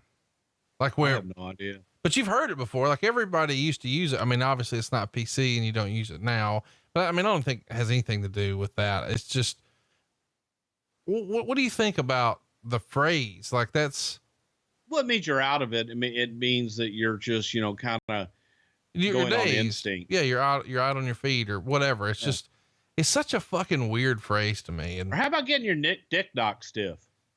Well, see, down in Alabama, they say, knock his dick in the dirt, which is another one of those where I guess that means knock him out and he falls face forward. And it falls down. Okay. That one makes more sense to me than, he knocked his dick stiff. Well, because to me, it would be out of a girl knocked your dick stiff. All right. Roll Tide, yeehaw. Well, I mean, a guy could too. I'm not here to judge, but you probably don't need any help with any of that if you just use Blue Chew, right? There you go. So let's talk about, the Russo thing. He says this is really the first real argument he had with McMahon. Do you remember there being a big to-do between the two of them about who should be baby and who should be heel and just the direction of this? And was this one of those moments where Vince dug his heels in just because he didn't want to let loose? I don't really know. I wasn't privy to any argument that they had. It may have been something that Russo felt strongly about and shared with McMahon, but it was something that we asked over the course of the build for this. It's like, okay, who the hell's babyface? Who's the heel? And Vince was, it's about the championship. And I know that Undertaker felt that he didn't need to be a heel for this, that he should want to be the champion. That was the prevalent feeling from all three guys, Vince McMahon, Steve, and Undertaker, that this was about the championship. And this was about the two big dogs, the baddest guys in the yard, fighting it out. You look at the chair and the advertisement for the whole thing, and one of them's got a piece of the Empire State Building, the other one's got a piece of the Statue of Liberty, coming after each other, like Godzilla and Mothra, or King Kong. But I just felt it would have been more if you had somebody to hate. It's been a weird ride to get here, with the whole backstory between these two. But in the end, they're two baby faces. What was what'd you think of the build up for this match? Because you've got Austin in a hearse challenging him to a fight, and there was the tag titles involved for a little bit, and so much of the build is Kane going to get involved, and is Undertaker going to go to the dark side? There was a lot of that buildup. There was no payoff to it. That's where it just became confusing. It was, you kept wanting to get that payoff. Kane comes out and Undertaker points for him to go to the back. He turns around and goes to the back. There just wasn't a lot of, as JR would say, sizzle. You had the steak, but we just needed more sizzle. Sometimes we got too much sizzle and you can't find the damn steak. Here we had the steak. It's filet mignon, but it just didn't have enough sizzle. What would you rank this SummerSlam? To me, this is not top 5. I would have to agree with that. I thought it was a good show, but I didn't think it was a great show. The Garden, here's the other thing. Drove me fucking nuts. Hard camera shot. Yeah. Shooting into the entrance. Well, I actually like that because it's different. I knew you would hate it, but I like it because it's different. But you got people walking back there the whole time in front of your set. You got the guy that's the usher with his damn arm on the thing, just kind of watching with his leg crossed. It looks unprofessional, looked like shit. Wow. Hated it. Tell me how you really feel. Holy shit. God, it drove me nuts in the Garden. These guys would think we're doing a damn television show. Go around. You don't need to walk through there. Chat me up.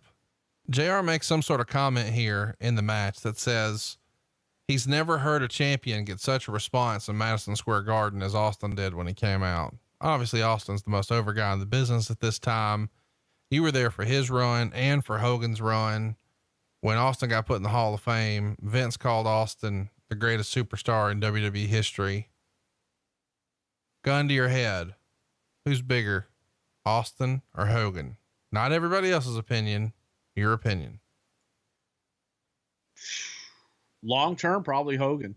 I mean, you can take Steve, and Steve is going to blend in where Hulk is going to be, he's Hulk Hogan. He's got the Fu Manchu, he's got the blonde locks and everything. And Steve is every man, badass. And if you were to take them and go dollars and who drew and who sold the most merchandise and who was the guy that took us into the next millennium, that was Stone Cold Steve Austin.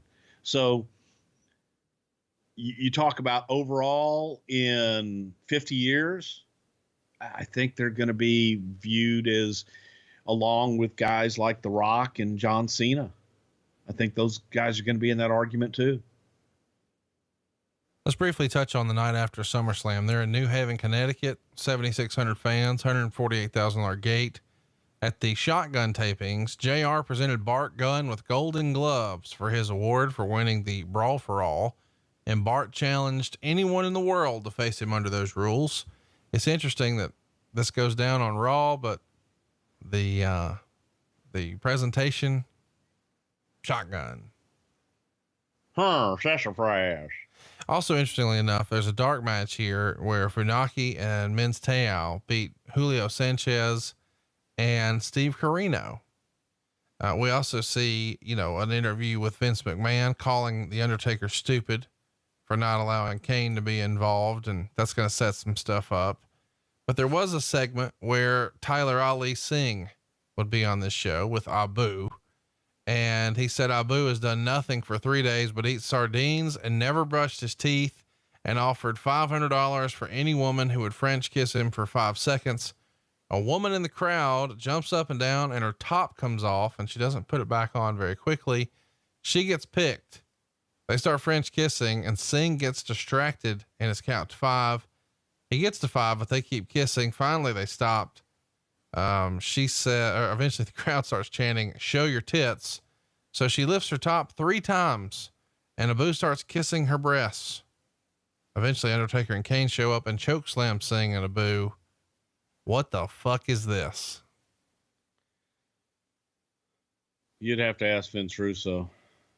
That was going back. I remember that Tiger Ali stuff with Babu and it was terrible. Eating the boogers, which were gummy bears or gummy worms, actually, that we made into boogers.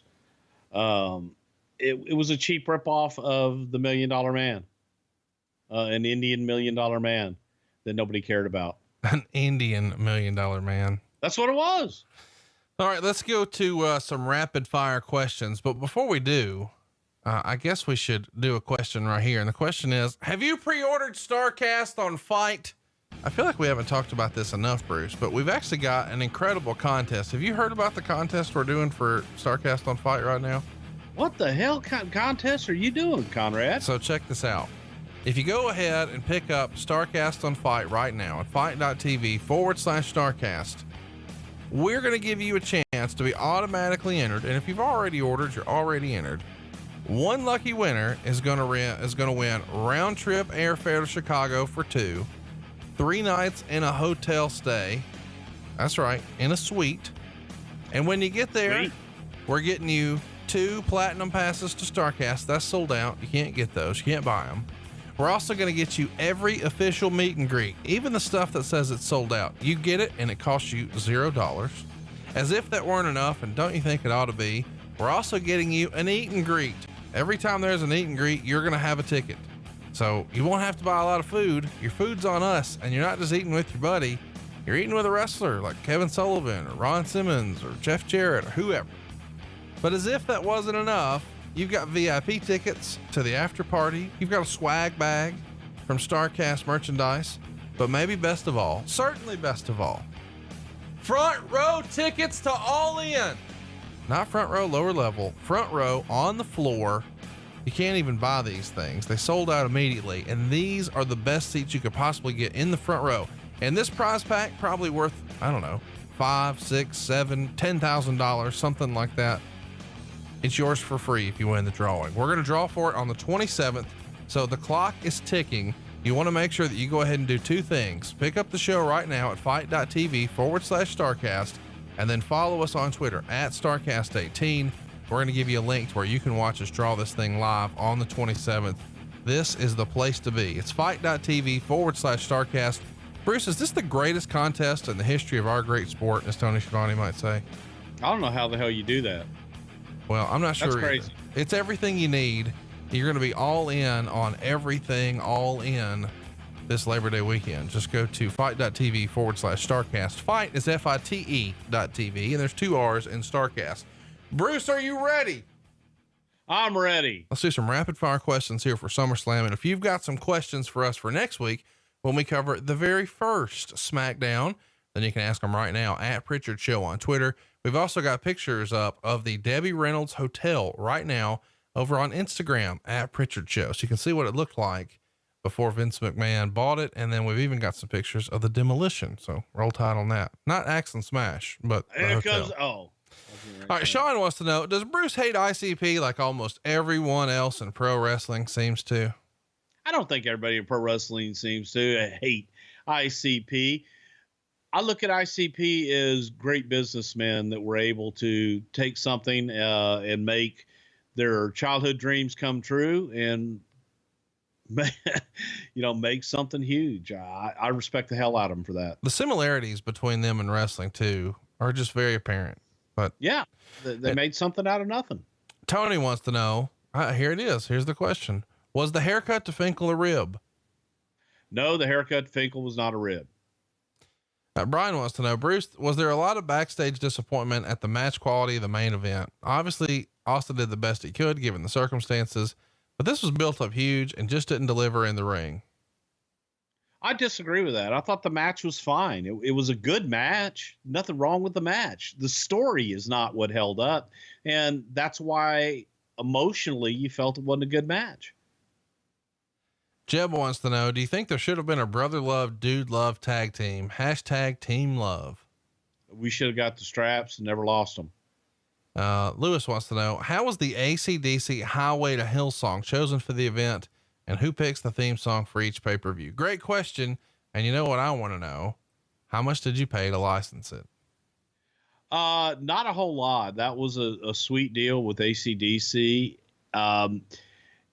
Sometimes these things just come up, but if you had $1 for every time I suggested an AC/DC song is a theme song from Hell's Bells to Highway to Hell to Back in Black, we'd be a rich man. And the delight on my end that we actually got to do Highway to Hell for a theme and got to hear that all the way through a promotion was positively tremendous. And Vince is a big AC/DC fan, so that helps as well. Yayo wants to know, do you have any good stories about Cabrera and Savinovich, the Spanish announcers? They were on TV forever. Carlos Cabrera did radio in New Jersey. Somebody that we had to bring in and teach play-by-play, but a great guy. And Hugo is actually, people always think Hugo is Puerto Rican, but Hugo is actually Ecuadorian. And I was reminded of this just recently. Okay. Charles wants to know, who shot the badass promo of Austin and Undertaker walking through the streets? Let's see. At that time, probably would have been Sahadi or Chris Chambers.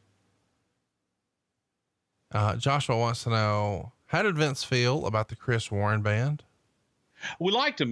They were our guys. They had, done that song for us, and that was something we owned and that Jim Johnston worked with them on, and he liked them. Jason wants to know, did the Undertaker have to remind Austin of certain spots he needed to, since he had received a concussion? Probably so. I mean, Taker probably led him through the rest of it, but after a while it just becomes instinct and second nature. Kyle wants to know, I think this was the first show WWF did a post show on the Home Shopping Network. How did that come to be? I love the show, and it was pretty cool post show. We got some people who were even tweeting out pictures, which were kind of fun, of exclusives that were bought that night on the Home Shopping Network that weren't offered again. Holy cow. I don't even remember that. For the life of me, I don't remember. I remember doing stuff with the Home Shopping Network, and I remember this was the first one that we did. God, that's scary. I do remember doing stuff with them because it was hot and we could do items specific for the pay-per-views that would be like hey, if you order right now and just do limited editions. I didn't realize this was the first one. That's pretty cool. What did Tenta think about the mask and oddity gimmick? Well, the whole idea was for him to have a huge protrusion out of the side of the mask that looked like an abnormality in the head. Vince actually pitched it as being a serious gimmick when we first brought Golga in, and it just morphed into the oddities. Tenta didn't have a problem with it. It was during a time that he just wanted to work. Well, nothing wrong with that. John wants to know, how many times do you have to tell the ushers and security to get out of the hard camera view with them just hanging around the entrance? Thank you, John. Too many times. And, I remember having the meeting with those guys earlier in the night. I said, guys, this is pay-per-view. I know you're always here, but you can't be here. We need somebody on each side, keeping people from walking through here. And the guys that were, okay, don't worry. Those were the ones that were the worst offenders. Hated it. Chat me up about, Chuck John's question. What were Vince's thought on Triple H at the time? Was he high on him? Plans going forward? What did Vince see on him here in 1998? I think the same thing that, he sees with him today. I mean, there was a lot of potential there, and he was a hell of a talent that worked his ass off. So it was somebody that he wanted to invest in. Juan says, I know that Road Dogg initially called Gunn Mr. Ass as an abbreviation of badass. Whose idea was it to totally transform him into a full-blown Mr. Ass with the name and theme song and tights? God, that was a Vince McMahon idea. He'll be Mr. Ass. Okie doke. Yeah, that was it. I don't think that was one of the better ideas, though. Kevin wants to know, in your opinion, has the Intercontinental title felt this important since this match? Amazing. Yeah, I do. I definitely think that the Intercontinental Championship has always been important. I think it's important today. Jacob Warren wants to know if you could talk about the process of the glass wall for Austin's entrance. It was the same effect used at WrestleMania 13, and I believe even for Diesel at WrestleMania 11. The process is simply I don't know that it's sugar glass, but it's a certain type of glass with an explosive in the middle of it. So it's a pyro charge that goes off to make the glass shatter. And that's it in a nutshell. And I thought it was pretty damn cool. And when that glass went off for Austin, the place exploded. Brian wants to know who produced and came up with the Mankind Vince McMahon backstage segment. He apparently was a big fan of it too. Well, that was something that Vince McMahon probably Russo, but it was, as best I remember, it's probably something that Vince McMahon would just knock out pretty damn quick. 'Cause it was him in it. Let's do it. Come on. Ian Albert says, I was at the event. Was there any backstage heat for playing the New Age Outlaws music too early after a near fall? It totally took the air out of the arena as the finish was clearly given away. Did they play that? I don't remember that at all. Corey wants to know, how does Bruce feel about the upcoming wrestling shows that aren't WWE going into Madison Square Garden, the site of this show? And of course, what he's referencing is that New Japan and Ring of Honor have been able to not only secure the building, but sell it out. I think it's good for the business. And New York's a big city. The WWE has, another place in Barclays Center. I don't know what the situation is between them and Barclays Center or them and Madison Square Garden, but competition's good, and competition in the biggest city in the world is good. It keeps everybody on their toes. And as long as people are fighting and the business is drawing and healthy, that's good for everybody. Well, it's good for everybody that you have tuned in this week, and we hope that you tune in next week. We've got this show up and early and ad free on Patreon, and we're going to do the same next week. You get lots of early shows and bonus content. We're going to have some behind the scenes footage of your trip to New York. You're going to be posting some stuff. I'll be posting some stuff, and we've got some bonus content picked out. And I got to say, man, we've had some interesting stuff picked out. We recently had a match that you and I watched together from 06. Like, why the hell did they pick this? But after we saw it, it made total sense. It's Big Show and the McMahons against DX in a cage, and they're bleeding everywhere and shoving heads up people's asses. Lots of bonus content coming your way. If you haven't already, go out of your way. Check it out. Patreon.com/something to wrestle. He is at Bruce Prichard. I am at Hey, it's Conrad, and we are out of time, but there's still a little time left for you to join us. Gramercy Theater. Hook it up right now. Make it happen. BrucePrichard.com. We've got surprises we can't tell you, but we've also got a return guest that, in my opinion, is the greatest guest in the history of all of our live shows. And Bruce, you're working on some, and I am too, some surprises from folks that we never thought would be there, right? Yes, I am. And you never know who's going to show up at any of our live events. And the only way to really experience it is be there live and check it out. BrucePrichard.com. See you next week right here on Something to Wrestle With.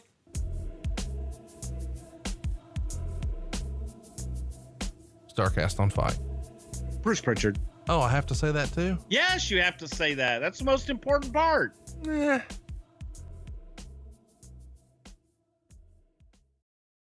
Hey, it's Conrad Thompson, and you're listening to Something to Wrestle with Bruce Prichard. Bruce, what's going on, man? How are you? Yeah. I like it. Wonderful. Think I will There myself. you go. Man, I'm fired up about Spirit. today's show. We're going back in time to SummerSlam 1999. The 20-year anniversary of this show was yesterday, and it went down at the Target Center in Minneapolis, Minnesota. Huge crowd, 17,370 fans.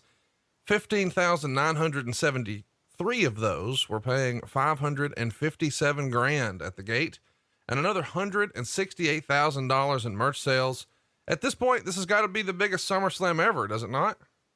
It depends on how you look at it. It may have been the biggest, I'm pretty sure, probably as far as the gate goes and everything. But when you go back and you look at the first one in Madison Square Garden, that was a pretty big deal, at least for me, from a nostalgia standpoint. So being in Minneapolis and doing that, it was pretty nice. And this also marks the same day that we met gentlemen that would become integral in the world of fighting sports, the one and only Brock Lesnar at this show. So Really? lot going on. Wow, I didn't know that. This is going to be fun to dig into. Let me guess, Gerald Briscoe found him and brought him to the show, and I mean, he's local from the area. So how does that come to be? How does Brock Lesnar wind up at this show? Jerry Briscoe and Brock's coach were very big friends, and all through college and throughout their whole life. And Briscoe knew Brock's coach and obviously had been scouting Brock for some time. And it was an opportunity for Brock to come on down, check the product out firsthand. And he was there, and I guess he liked what he saw. I know that we definitely liked what we saw, because nobody could walk by the backstage area without looking over and going, who the fuck is that guy? Yeah, he'll draw a crowd. He stands out in an airport, as a friend of yours likes to say. This Yes, he show is nicknamed An Out-of-Body Experience, which of course is a play on words about the new governor of Minnesota and former WWF wrestler and broadcaster, the one and only Jesse the Body Ventura. That's going to be a big part of what we're talking about here today, but I guess we should back up a little bit and tell you that we're coming fresh off of the Fully Loaded pay-per-view, where we saw Stone Cold Steve Austin retain the world title, beating The Undertaker in a first blood match. And because of the stipulations there, Mr. McMahon had to no longer be involved with WWF affairs. Of course, being on TV is the big thing there. And of course, forever in wrestling lasts about 2 months. Let's talk about what we're really doing here, though. This the Jesse Ventura aspect of this show is a big mainstream hit, gets a lot of attention, gets a lot of intrigue and interest in the show. And it's because all of a sudden, Jesse Ventura is the governor of Minnesota. And this comes not too terribly long. I mean, a handful of years after a big settlement between he and Vince McMahon. Let's start at the beginning, I guess. 1987, he's negotiating his contract as a commentator, and Jesse waived his rights to royalties on videotapes when he says he was falsely told that only feature performers receive such royalties. And then in November of 91, he discovered that other non-feature performers receive royalties, and he brought an action for fraud, misappropriation of publicity rights. And there you go. He's going to ask for $2 million in royalty based on a fair market value share. Eventually, the case goes to a federal court, and Jesse wins $800,000. 801,333 to be exact. And the judge awarded him $86.25 in back pay for all non-video merchandising, including Ventura. Of course, the judgment is affirmed on appeal, so it's going to stick, and you guys are going to have to write a check. Let's talk about the 80s and the 90s first. When did you find out that, Jesse was suing for this? And was this something that was talked about a lot in the locker room amongst the boys in the office? Tell me what you remember about 87 and 91. Well, first of all, I wasn't even there when Jesse signed his deal and had nothing to do with it. So I don't know much about Jesse initially getting his deal. I do remember the rumblings in the early 90s of Jesse saying, why am I not getting paid for Coliseum Video and what have you? And ultimately, filing suit. But I don't know that a lot of people knew what the specifics were. It was other than what was in the lawsuit itself. And of course, Jesse was victorious, much to the company's chagrin, but I think it was a difference of opinion and one that the court felt that Jesse on his side was correct. So paid up and moved on. But it was something that I think made everybody kind of relook at the contracts and relook at everything that was done, because the belief on one side was one thing and obviously on the other something else. And good for Jesse. So when this payout rolls down, this feels like, and I guess that would have been 94 when he wins, and I think 95 is when you guys lost the appeal and Vince has to cut a check. And this is at a time when, I think everybody listening to this knows 94, 95, not necessarily banner years financially for WWF. How does Vince take that? This feels like something that Vince would have had a burr under his saddle about, but just a handful of years later, Jesse's in a prime spot on the show. So what do you remember about Vince's attitude about not only losing, but it's not like Ventura wasn't running around spiking the ball every chance he got? Yeah, not happy about it. And it just, again, made us be a lot more careful as to what we have in our contracts and exactly how they are presented and what have you. So, yeah, he wasn't happy about it in any way, shape, or form. So we just, sometimes you swallow it, you move on. This is one of those cases. There's not a whole lot you can do about it other than get back to business and move on.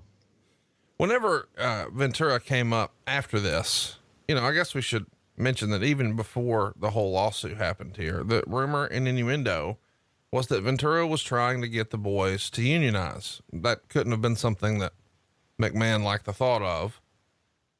I'm just fascinated with the Ventura-McMahon relationship. Can you talk about that a little bit?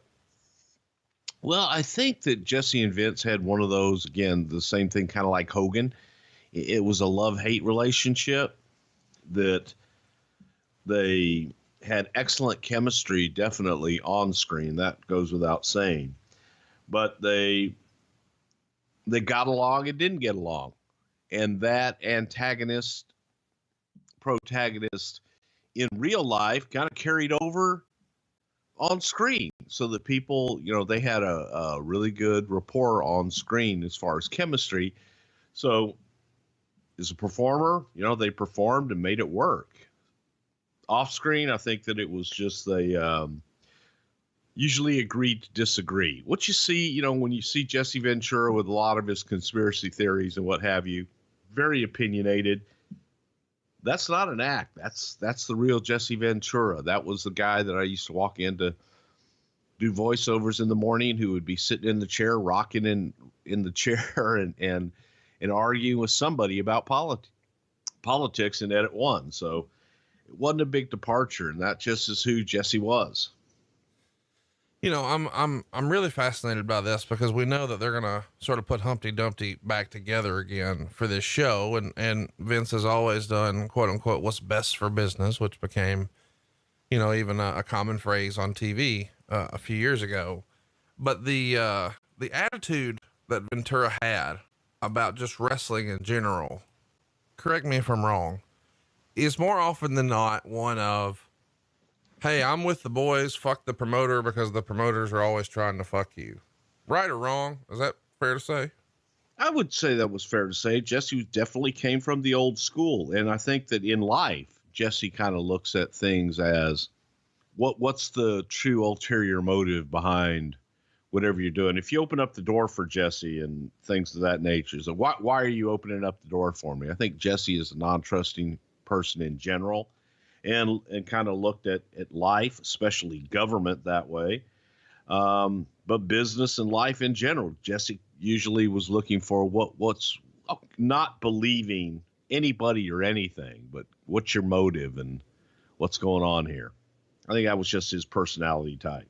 It's even said that one of the reasons he agrees to work with Vince again and do this SummerSlam appearance is to stick it to Hulk Hogan and Eric Bischoff. Of course, his heat with Hulk Hogan goes back to the mid 80s in the WWF. And I guess, you know, as the legend goes, whenever Ventura is trying to rally the boys to unionize, Hogan says, no, that didn't work for me, brother. And if you don't have his support, it's probably not going to go very far. And then I think most people know Eric Bischoff fired Jesse Ventura in 1994. And the body claims that Bischoff had backstabbed him and fired him really because Hogan came on board. Now, there's a conspiracy theory for you, but we all know that that's sort of what Jesse does. Vince does a press conference at the end of July to announce that Jesse is going to be involved at SummerSlam. And Meltzer would say that at the press conference, it was presented that there's going to be $100,000 appearance fee, which would be split equally as a grant to Roosevelt High, which is Ventura's alma mater, and another charity. And Meltzer would also freestyle that his appearance fee should actually be much more than that. His value at this point is going to be a lot more than, say, Jay Leno meant for WCW, or for that matter, perhaps even Dennis Rodman. But there is a bit of a debate about how much money and how this deal came together. And the reason it's so frequently discussed is because he is an elected official. What do you remember about putting the deal together? Who reached out to who, how the money was discussed, how you guys had to be careful about the optics to make sure that, you know, it went to charity and, you know, whatever.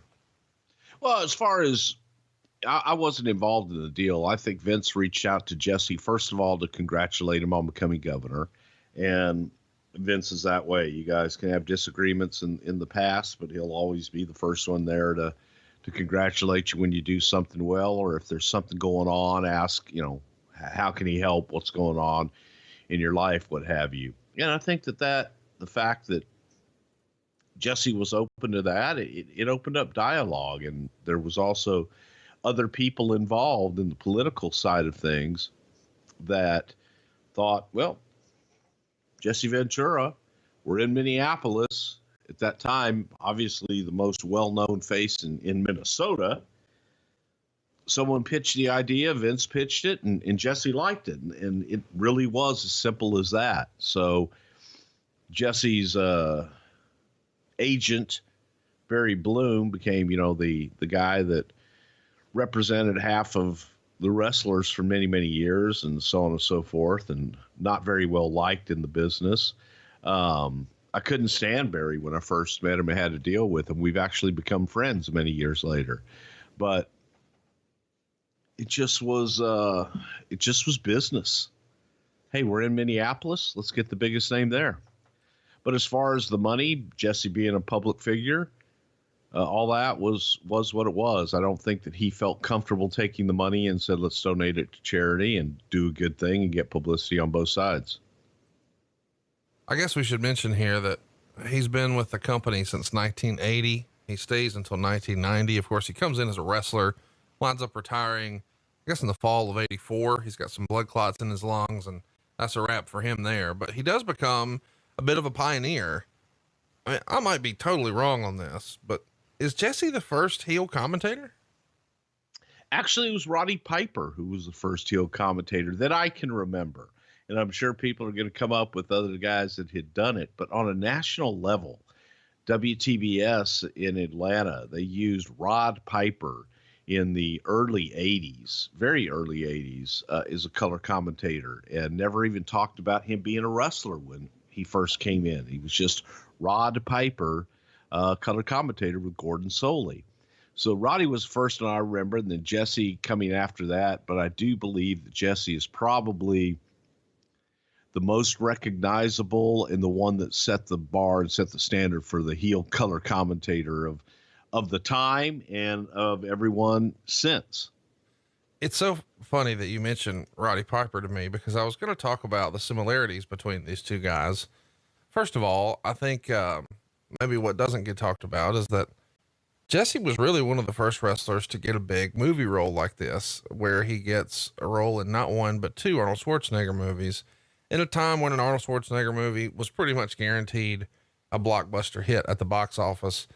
He's in Predator in 87 and Running Man. And then he would go on to other great hits like No Holds Barred. So that worked out exactly like we thought. But they do wind up doing Sorry.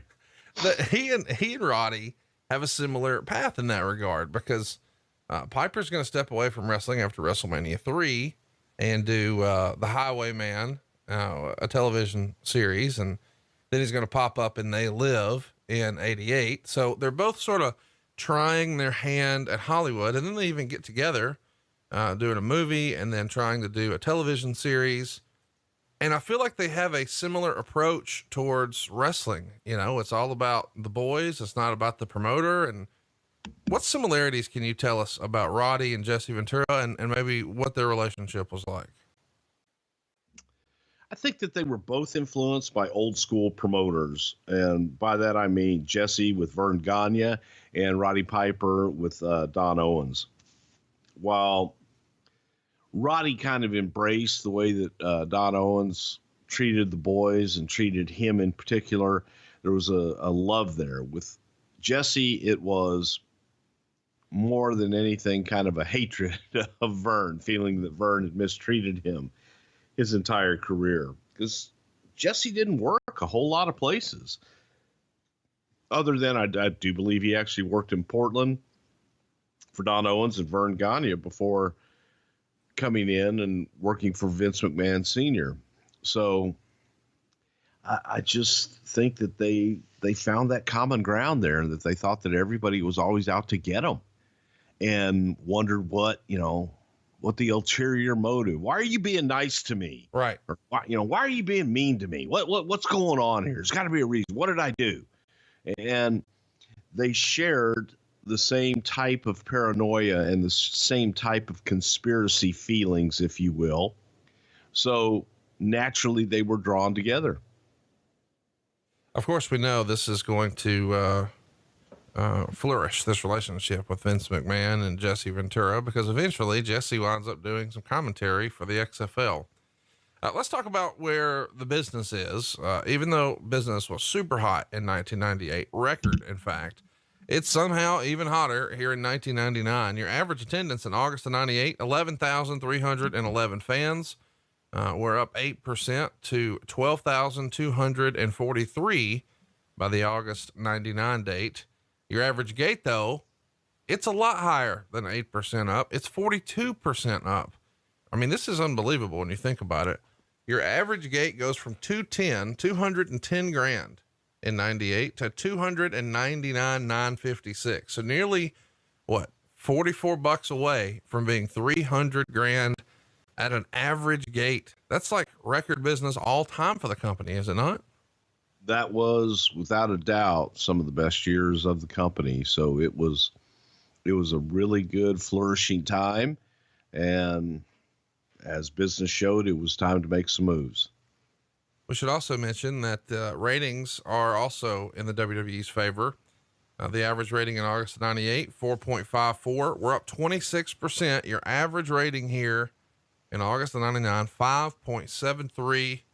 And I guess that tells really two stories. One, how strong the WWF is, and two, how WCW is starting to circle the drain and unravel. But the big news that's going around that I'm sure was a hot topic at your house and at the office is the company going public. Meltzer would report that they officially changed their corporate name from Titan Sports Inc. to World Wrestling Federation Entertainment, WWFE Inc. And it's announced on August 3rd that it files its paperwork to go public. And the initial offering will be 172.5 million in Class A common shares. And they're going to be traded as WWFE. This is obviously a game changer. But as part of this process, you have to disclose your financials, which really have never happened before. The 172.5 million based on previously published accounts would represent roughly 20% in a company publicly valued at approximately $862 million. And the latter figure would represent an approximation of the profit margin in the company last year multiplied by 17, which would mean over the past fiscal year.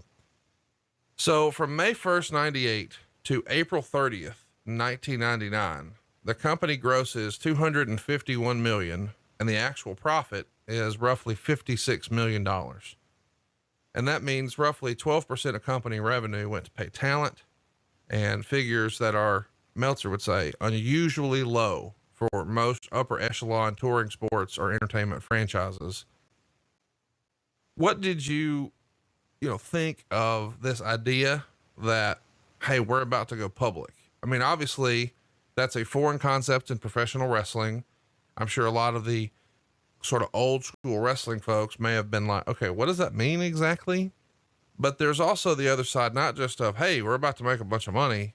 There's also, are we giving up some control? Are we going to lose our identity? Were people excited, nervous, anxious? How would you classify the mood and the tone and tenor of this announcement? All the above. I mean, for me and some people that didn't quite understand everything that was going on, it was an unknown territory. You really didn't know what to expect, and you didn't know what was around the next corner. It sounded good because it's like, okay, hey, company's going to be worth an awful lot of money now, and you have an opportunity to have stock and participate. But I really didn't know what that meant. And I'm not sure that a lot of people knew what the hell that meant. Some did, some didn't. But I was always, I go back to early on when Vince McMahon made a comment to me one time about how we're going to go public one day. And everything that he was doing was to set the company up so that he could take it public and create a lot more revenue for the company. So I'm like, okay, not knowing what that meant exactly, especially at the time, because it was so many years before this, that you're like, okay, how does this affect me? And that was the general feeling with everyone, is how is it going to affect me, my job, and what I do? Or is everybody going to know how much I make now? Is everybody going to know how much everybody makes and exactly what's going on? Not that we just didn't understand it, I guess, was the best way to explain it. So at this point, we should mention that the company is 100% owned by Vince McMahon. He's taking a salary that's been disclosed as the CEO of $250,000 a year. Linda McMahon is the president of the company. She's been making $190,000 salary, but now that they're going public, he's going to bump up to $1 million base and another $1 million as a performance bonus once the company goes public.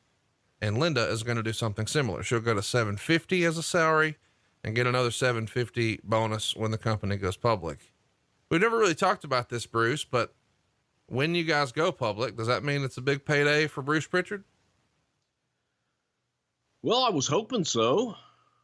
And in reality, yes, it was everyone, especially long-term employees who had been there for many years.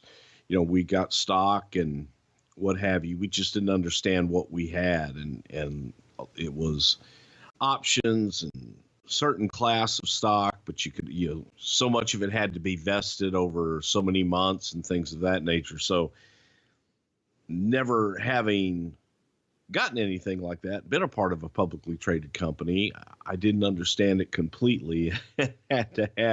We literally had to have seminars to teach people, okay, here's what this means, here's what you have, and here's how you can use it and how it will be distributed. So it was exciting. I mean, yeah, it was a good time, and it definitely helped out. In hindsight, was this IPO, from your perspective, life-changing money or just something nice to have? It's something nice to have. Okay.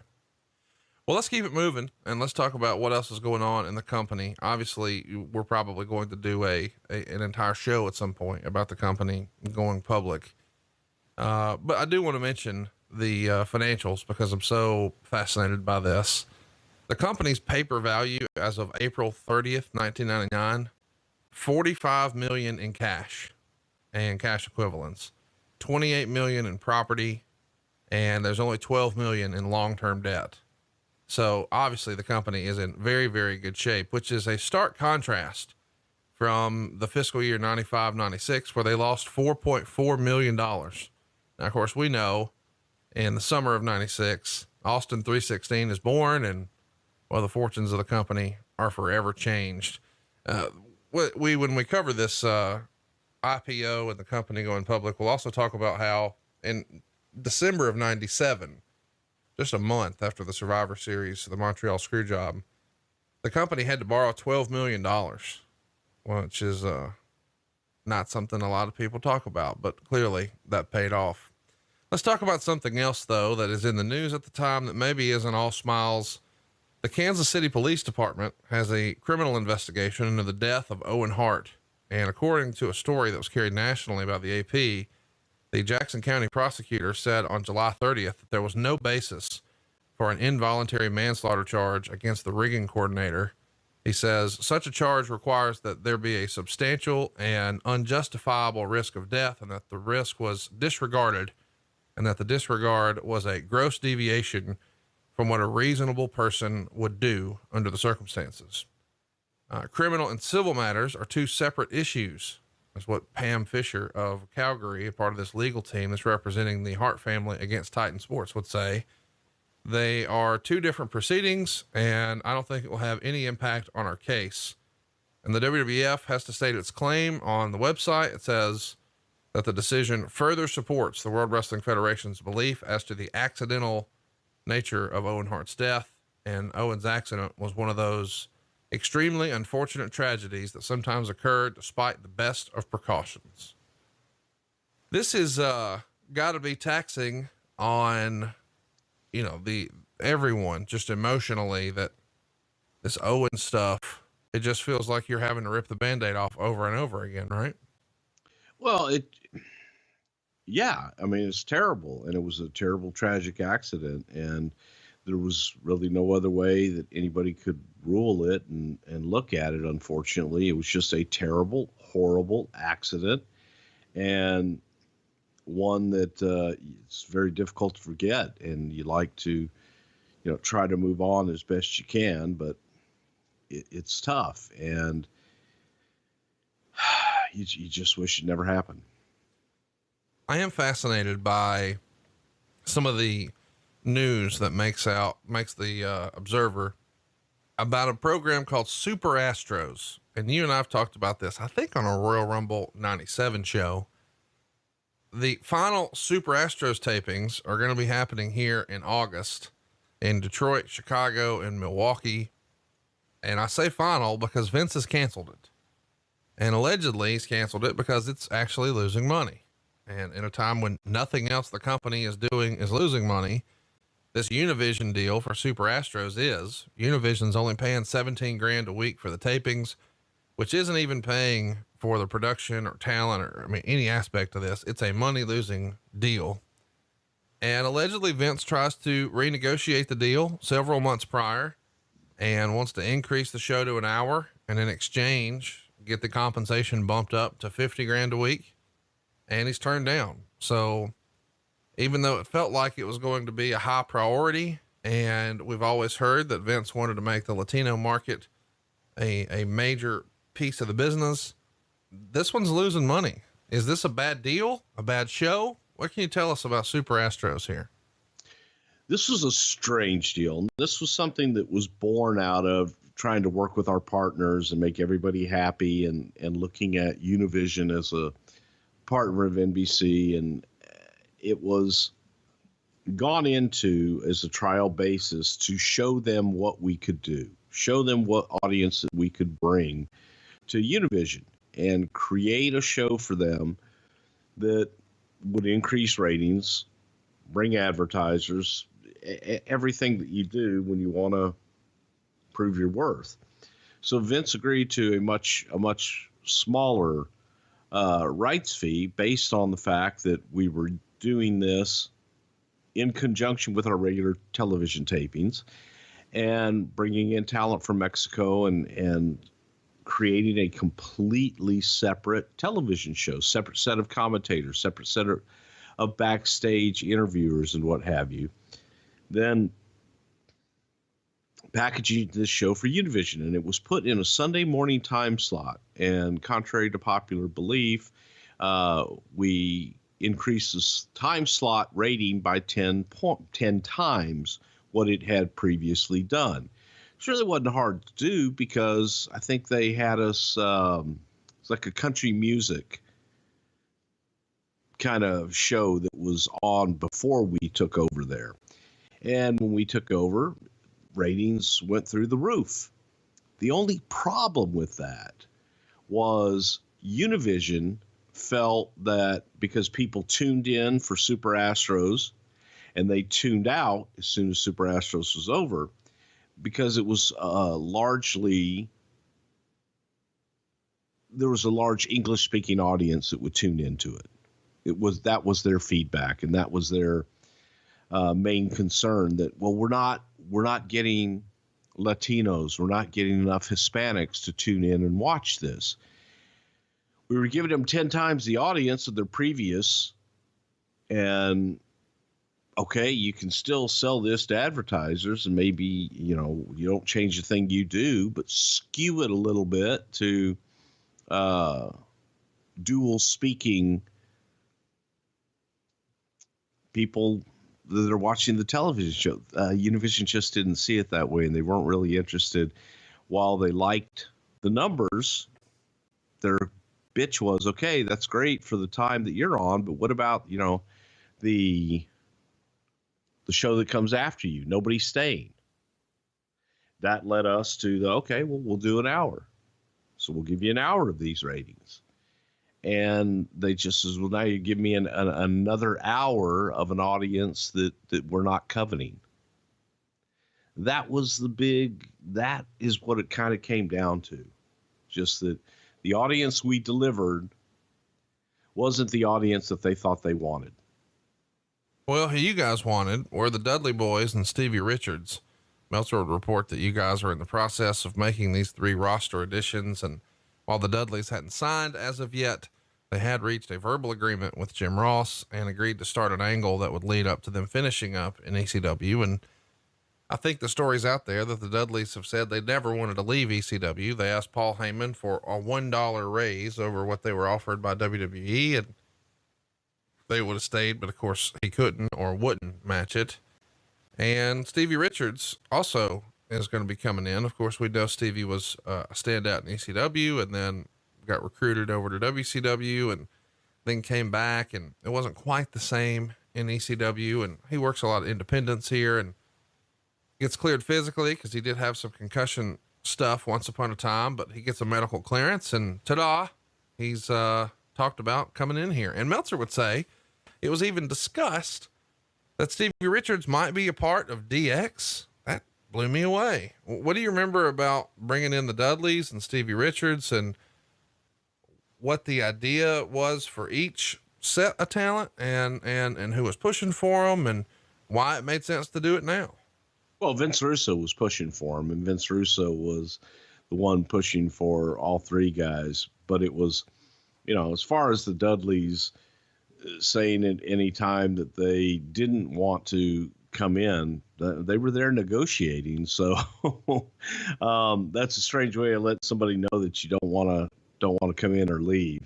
And the Dudleys coming in, I thought it was a pretty damn good addition to the roster as far as tag team goes. They were a solid team, and their work was solid. Stevie, I think that at that point in his career, I don't know how much Stevie really had left. He had a lot of concussion issues and neck issues. So the feeling was on Stevie, are we getting damaged goods? And is this somebody we really want to invest in? And Russo pushed hard for Stevie to come in, and it may have been discussed maybe amongst Russo and everybody that, hey, you could be a part of DX. But I don't think that was ever seriously broached, especially with the members of DX, of, ever bringing him in and making him a part of DX. Well, somebody who is coming in is Davey Boy Smith. Wade Keller would report that he agreed to terms and is set to debut shortly after SummerSlam. I think he signs officially on August 12th. And a lot of people are not happy about this, specifically Bret Hart, who's ripping on Davey Boy in his Calgary Sun column, saying that, the WWF is basically trying to exploit the family by hiring him back in the wake of Owen Hart's death. And, he's pretty critical of it, as would sort of some armchair quarterbacks at the time. What's the process in bringing Davey Boy back here? And, does anybody have a strong feeling or stance one way or another, since we are not too far past losing Owen Hart? Well, a lot of it was Stu that was calling and saying, "Hey, can you do something for Davey Boy?" That's where that came from. Kind of like, can you get the fucking Rhino and get him a job? It was, Davey's sitting here and, God damn it, he looks good, Vince. You could use him and put him. And Vince, especially during this time, probably would have done anything for Stu.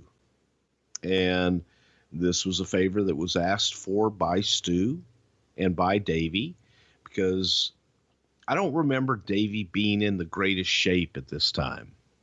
And him coming in, I remember saying, "All right, Davey, good God, you got to tighten up and get in a little bit better shape," which he did. But, my recollection was this was something that Stu had personally called Vince on, and Vince agreed to. So let's bring Davey Boy in. What do you remember about Barry Werner? He's a former editor of the New York Daily, and he's going to be replacing Vince Russo as the head of the magazine division. Of course, Russo's still writing TV, and now he's got to write a second show. So as a result, they're taking him off the magazine. You could definitely tell a swift change during the Vince Russo era running the magazine, where you would see interesting articles and rants and punctuation. But now we're bringing in another guy. Lots of punctuation. He was very fond of the multi-character exclamation point things. Yeah. Yes, he was. There would be lots of exclamation points and question marks, and that was a big part of his approach. But Barry Werner, not a name that I'm even familiar with. What can you tell us about him? Barry came from the newspaper, and Barry was one of those guys who was very friendly. You always wanted to have a newspaper guy when you were an old-time promoter. You always want to have somebody with the newspaper, somebody with the local news that you could go to make sure that your cards got in the newspaper, that you got plugged on the local news, whatever. And Barry was the editor of the New York Daily News, and he was one that was very friendly with us and was a big wrestling fan and always wanted to be a part of it. So Barry had actually asked about, is there something that he could do to come to work with us? And the magazine was the perfect avenue to take someone with Barry's skills and put him in. So Russo was busy doing television. Again, as you said, the addition of SmackDown, that was stretching his duties out even thinner, to the point where he couldn't devote as much time as was probably needed for the magazine as well. So let's bring somebody else in to run the magazine and take those duties off of Russo's plate. And Barry Werner was the guy. Really nice guy, but I think he got in a little bit over his head with the magazine. I don't know that he had ever done anything of that magnitude on a international distribution basis. The New York newspaper is one thing, but when you get into international distribution with a publication, it's a whole different ball game. And I think Barry kind of found himself underwater fairly quickly once he got in. Let's talk about the August 9th Raw. What a big show this was. It gets a 6.36. Nitro only does a 3.11. So Nitro is half. We recently talked about this show because we see the debut of Chris Jericho. You can hear all about that in our 20 Years of Jericho episode. But there's also an appearance by Jesse Ventura. Jerry Lawler is going to interview him mid-ring, and Ventura says it's time to review who he is. He's a former wrestling champion, so he knows his way around the ring. He was the first referee at SummerSlam in the main event. And then he went off on a tangent aimed at Hulk Hogan, of all people, pretending to be a Navy SEAL on TV, saying that he was the only legitimate Navy SEAL wrestler. He said something like, you're going to see a lot of frauds out there, a lot of Navy SEAL wannabes, people who want to pretend they were, but really were not. People who, when it was time to serve their country, ran off like cowards and probably played in a hippie rock band. And people who like to pretend they are Navy SEALs on television shows, on bad acted made for TV movies with Bozo the Clown haircuts. I'm the real deal when it comes to being a pro wrestler, former Navy SEAL. What is it about Jesse Ventura that all these years later, he still has a bug up his ass about Hulk Hogan? I don't know, man. It's like some guys in this business, and it feels like it is in this business, more so than anywhere else in life. And maybe it is elsewhere in life, but I've been such a part of this business for so long that it's really all I see. But the personal grudges that are held for so long, for whatever reason, hey, one time, brother, you didn't hold the door for me, or one time you hit me too hard in a match, and people will hold on to shit forever. And the rift between Hogan and Jesse just seemed to carry over for many years. And I think that if you were to ask Hulk Hogan, I think Hulk would be willing to forgive and forget, move on, and want to bury whatever hatchet there is with Jesse. I don't know, because I haven't spoken to Jesse in so many years, probably since 1999, that I don't know if Jesse would be that willing on his side, because you still hear remarks from him about the wrestling business and about certain performers, and especially Hulk. So, man, I don't know. I don't know why there was just such vitriol for so long. Like you said, and everything that they did, Jesse would find a way to throw in Hulk. Yeah, and that's what's weird here. He's supposed to be selling SummerSlam, and he can't help but talk about Hulk Hogan's made-for-TV movies. Eventually, though, he does say that he's going to deliver Law and Order in the main event, and we're going to decide who the best wrestler is. And he's really stressing the word wrestler. And eventually, of course, Triple H comes out and interrupts him, and Triple H says something like, you're stuck in the 70s because you're talking about wrestling and dwelling in the past, and the fans are all over him. And eventually Ventura pops off something like, I just met the president. You don't know who you're talking to. Shawn Michaels comes out to sort of save the day when it looks like it's going to get heated. Ventura whispers something into his ear, and then Shawn announces that there would be a triple threat match with The Undertaker, Austin, and Triple H tonight. And, of course, Hunter wants nothing to do with that on this episode. We mentioned the Jericho debut. We just did a whole show on that, but that segment where he comes out, and has the Millennium countdown clock go off right in the middle of one of the Rock's promos, does a huge number, a 7.3 rating. Is this one of the biggest Raws ever? Yeah, it was. And if I'm correct, I'm pretty sure this Raw took place in Chicago. And one of the funniest things that had happened was they had placed a large room, which was normally wasn't the TV office, but it may have been Vince's normal office. And they were going to use that as Jesse's dressing room. Well, that day we had been doing some stuff for MTV. It was Snoop Dogg. And Snoopy the dog was backstage, and Snoopy likes to puff, puff, pass. So there was an aroma in the hallways. And, everybody's like, what the fuck? Who the hell? Oh, Snoop's here. So he got a pass because they would go off in the MTV area which was the locker room right next to where Jesse was. And they would shut the door and go in there and smoke everything up. One of the people that were dealing with Jesse from the office came up and like, oh my God, Bruce, you've got to go talk to the MTV people. We think that Snoop Dogg is smoking marijuana. I'm like, I don't think that there's any question that Snoop is smoking marijuana. The whole fucking place reeks of it back here. But the governor's coming. I said, yeah, he'll probably want us to go in and say hello, you know. Oh my God, no, he's got Secret Service with him. The governor can't be here if there's going to be marijuana in the air. So I had to go talk to Snoop and ask him to, we had to change rooms and put them in another part of the arena. And I said, hey, can you ease up a little bit on the lighten up, if you will, while you're in the building. The building's getting a little nervous, and I don't need any incidents tonight. And he was cool as shit. And the MTV people were cool as shit. And we moved him to another section of the arena, and everything was fine. But as soon as Jesse got there, he walked in, and of course, still lingering. He's like, smells good in here. He was fine. Yeah. I mean, it's not like, well, Jesse was cool.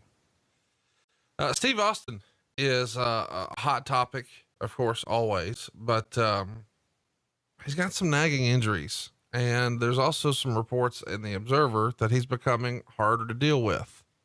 And he's also signed on to do 5 consecutive episodes on the CBS TV show Nash Bridges as Jake Cage.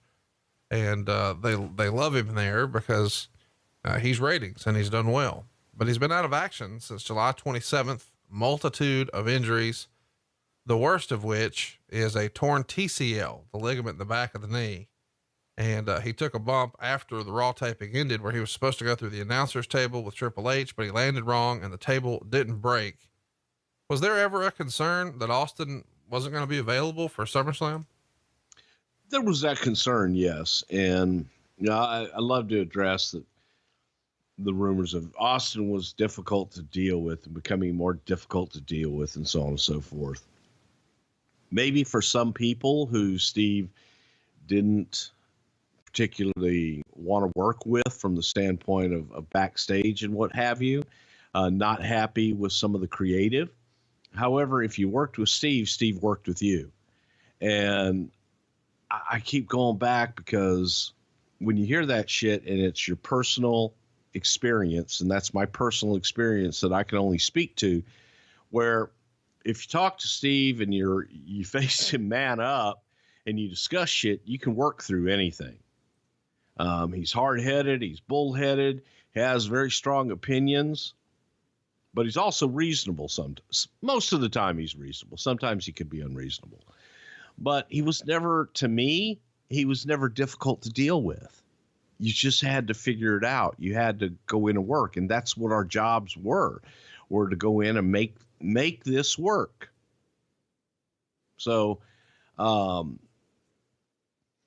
a doubt, he was a ratings bonanza for us, and he proved it outside with the Nash Bridges and Jake Cage stuff. And there was rumblings as far as, does he get his own series? Is this something that can go on and be Steve's next thing to get him out of wrestling, where he doesn't have to take any bumps? But I don't think Steve was ever looking at that anything more than, hey, I can go do this take a month off, go shoot this series and come back. I don't think Steve was ever looking at this time in his career that he was looking at something full time and getting out of the business altogether. I do want to talk about the whole being difficult to get along with. I want to give a couple of examples. Austin was scheduled to wrestle Billy Gunn in a non-title match on July 26th at Raw in Cleveland. And Austin's a little banged up from the night before in the First Blood match with The Undertaker. And he doesn't want to wrestle Billy Gunn. He says there's no storyline reason why I would have a cold match with this guy, and nobody could give him a good enough storyline reason to change his mind. Yeah. He thought it would be better use of himself. But that's true. I mean, again, he's stating his opinion. It was an ice cold match. It was just a match for a match. And Steve felt that by having a match with Billy Gunn, he's going to go out and he's going to beat him. What does that do to help Billy Gunn? If this is a guy that you're trying to get over, then me going out and beating him is not going to help him get over. And it doesn't further Steve's story at all. And Steve felt going out and cutting a promo, doing something else to further the story was better than just going and having an ice cold match with Billy Gunn. It wasn't anything against Billy. It was more against the writing and not wanting to hurt Billy Gunn. You just wonder though, in 99, when you guys were trying to push Billy Gunn, had Austin and or Rock, because they both had sort of Billy Gunn incidents, handled those situations a little differently, what Billy Gunn's career might have looked like. But let's talk about Jeff Jarrett. Meltzer would say he's another story. Austin did nix a planned program with Jarrett, with Austin believing Jarrett isn't over enough to where it would make sense for a guy in his position to work with him. The feeling within the company is that if Jarrett were to get over to the level the company wants him to be, that Austin might consider working with him at that point, although there are other mitigating factors. There's apparently a personal animosity issue between Jarrett and Austin because Jarrett cut a promo criticizing Austin's 316 moniker that was taken very seriously. And apparently people have been told he doesn't want to be the person who picks Jarrett up to a level that he hasn't been able to obtain on his own. What do you remember about ixnaying a Jarrett Austin situation? First of all, there was no Jarrett Austin situation, quote, planned. Okay. Jeff Jarrett was coming back and Steve was asked, hey, is there something we could do with Jarrett down the line? And Steve's thing was, get him over. Get him over. But he said, do not, don't go out there and challenge me. He's got his program and he wanted Jeff to prove himself. That part is true. He did. There was, I think, some perceived animosity going from a comment that Jeff had made many years ago when Steve worked in Tennessee that Steve continued to remember many years later. And Jeff came in, I didn't want Jeff Jarrett there at the time. I felt that Jeff had walked out on us before. Wasn't interested in bringing Jeff Jarrett back at that time at all, any way, shape, or form. And then that night, him going out and cutting the blasphemous 316 promo, which nobody knew about, and that was something between him and Vince Russo, whatever that was. Steve wasn't happy about that. It's like, I'm not going to work with him, not until he gets over. So Steve didn't want Jeff coming in and going right on top with him. That's not something he wanted to do. And in the position Steve was in, he was in that position to say yay or nay. But there wasn't any program. There wasn't any plan, anything like that. It was, as far as I know, just asked. And Steve was like, yeah, get him over. But I'm not going to work with him right off the bat coming there. He needs to get over first before we can do anything together, if we're going to do anything together. Let's get to SummerSlam while we're actually here. Our first match, Jeff Jarrett going to be in there with D'Lo Brown. They get about 7.5 minutes and they're going to heavily tease a Jarrett Deborah breakup.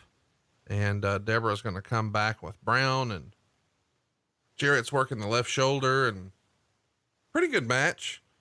A slimmed down Mark Henry does a run in, takes the guitar from Jarrett, but instead turns on Brown and clocks him with it. And Jarrett scores the pin.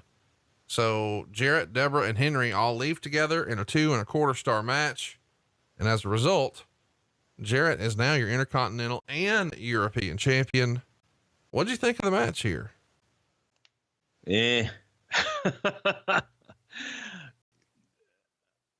Okay. I mean, technically fine. It just was lacking personality, I guess, more than anything, lacking excitement and lacking me caring about it more than anything. It left me cold. I didn't feel there was enough at stake here. It was when you put the Intercontinental Championship and tie it to the European Championship, I felt it took the Intercontinental Championship down a little bit. And it became just another belt, if you will. And I didn't think it was that great at all. Kind of left me cold a little bit. The next night on Raw, Jarrett would just give the European title to Mark Henry. And I think this is the only title that Henry holds for like the first 12 years of his career. And eventually in 2008, he would beat Kane in the Big Show to win the ECW World title. But what do you think about the, I don't know. We're just going to hand guys belts here on TV. Well, that's what Russo thought of the championship. So yeah, meant nothing, meant absolutely nothing. We've got a fun match next. It gets 3 1/4 stars. Christian is going to pin Matt after an elbow drop off the top rope. The fans are really into this, as well they should be. You know, I mean, Edge and Christian and the Hardy Boys, that's good every time. What'd you think of this one? Well, I thought the match was good, and it was interesting when you look at the participants in this, what they would become. Right. And how many, how few years it was before they were going to be going out and stealing the show on SummerSlam and on WrestleMania and becoming big time players. So to that, I sat there and went, holy shit, God, look how young they are. But yeah, I thought this match was fun and easy to watch because you're invested in the characters, even at that point, and you try to go back in time and recapture that feeling. It still felt good, and it felt good to watch these young guys go at it and where they would be many years later. Well, about just 2 months later at New Blood, they do the ladder match for Terry Runnels. And at the time, the Hardy Boys are the new brood because Gangrel's with them, and they're taking on Edge and Christian there, and just a barn burner. And then of course, when you sprinkle in some Dudley Boys a little later, woo, it's going to be wild. After this incredible match, comparatively, we get Christian and Edge against Midian and Viscera. Of course, the crowd is dead for this. 1/2 star, 2 minutes. And then it's Edge and Christian getting a win over Draws and Prince Albert. 1 minute and 49 seconds. So 2 quick matches under 2 minutes, 2 stars. Then Farouk and Bradshaw come down. They get 4 minutes. This is not nearly as good as the first one though. And then Farouk and Bradshaw will pick up a quick win over Bob and Crash Holly in 3 minutes. I got to tell you, I know at the time, maybe this booking made sense, but these back-to-back really fast, short tag matches, it just feels weird now in a vacuum 20 years later, doesn't it? Yeah, it does. And it overall, I don't think this pay-per-view held up to the test of time, as they say. And you start off, look at what you started off with, Edge and Christian against the Hardys. And it drops off from there. So the idea is, Farouk and Bradshaw come out victorious at the end of this, but it just didn't. Yeah, everything was so quick that there was no time to build any matches. There was no time to care about anybody else until you got basically to Farouk and Bradshaw. As long as Edge and Christian were in there, hey, great. I cared about them. I didn't care about their opponents. And then you got rid of them, and just did not feel good to me at all. And it was at the expense of the young talent. It was just too damn quick to absorb and really care. We should mention that this is quite the jump here for Crash. He debuted on August 10th. So his first time on TV versus his first pay-per-view, there's like 6 days between them. Crash course for old Crash Holly here, huh? Absolutely. And Mike Lookingland, I believe was his last name. He was somebody that we had in development for quite some time. Always looking for something. His gimmick when we hired him was that of a leprechaun, and he was an evil leprechaun and had this goofy shit, kind of gimmick that he did when he came in. And I think it was Russo. To Russo's credit, looked at him and said, God, he looks, a lot like Bob Holly. And we came up with Crash Holly.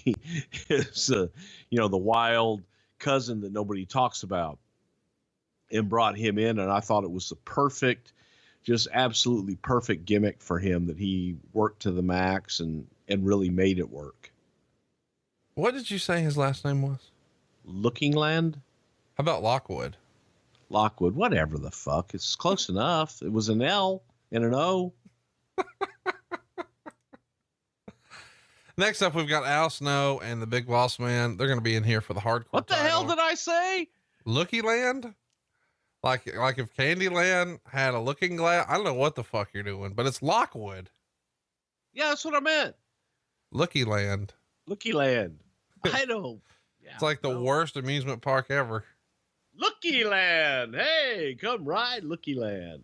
No, I'm going to use that a little. We don't have a Blue Chew commercial this week, but that would have been the spot right there, boys and girls. There you go. They go 7.5 minutes here for the hardcore title. Yeah, this is interesting because, after the match, Stevie Richards and Blue Meanie are trying to kidnap Pepper. But Meltzer would say, I guess they were afraid of some heat from the animal cruelty group. So they specifically say on commentary, they're not trying to kidnap Pepper. Yeah. What'd you?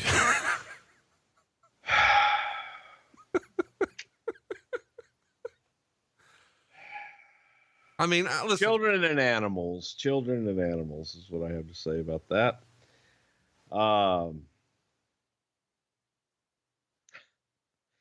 First of all, you always had to have a animal person on the set whenever you're working with animals.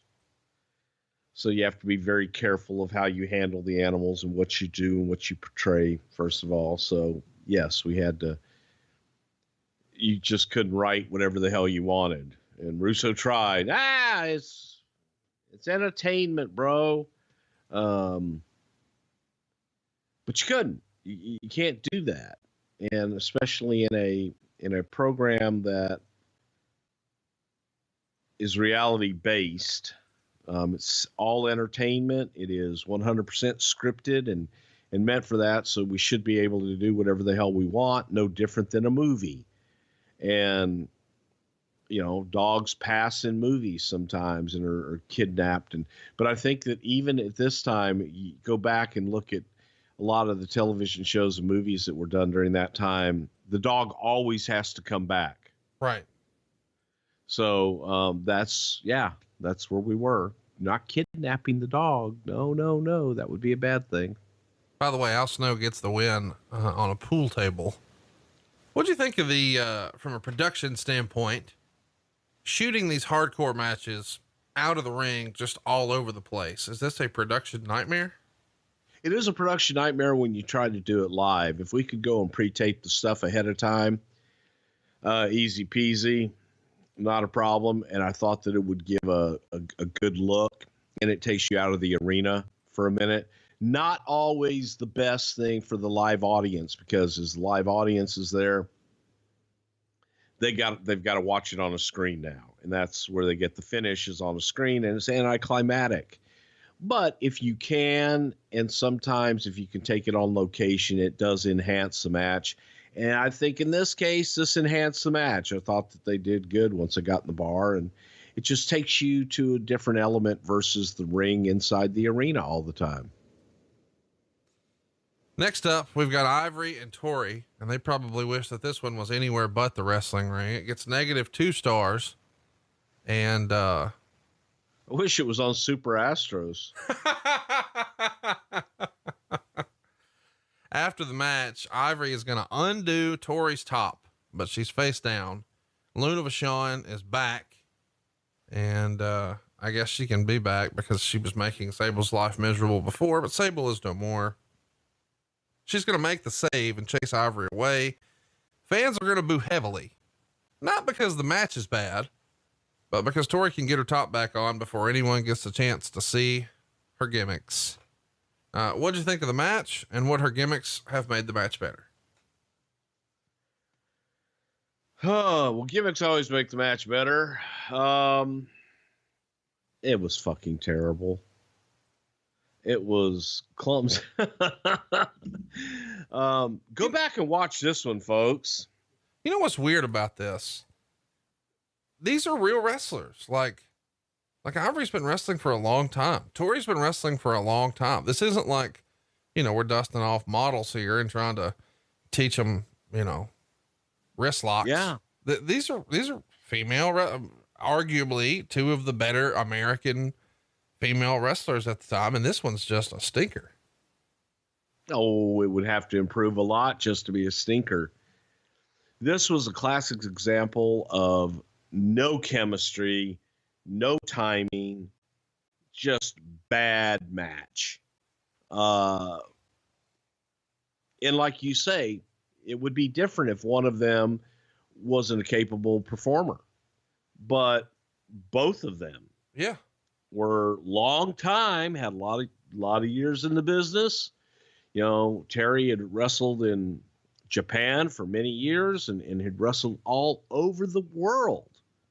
Same with Ivory. And good God. And maybe it was the silly crap with the match, but it just didn't work. Didn't work at all. Didn't click.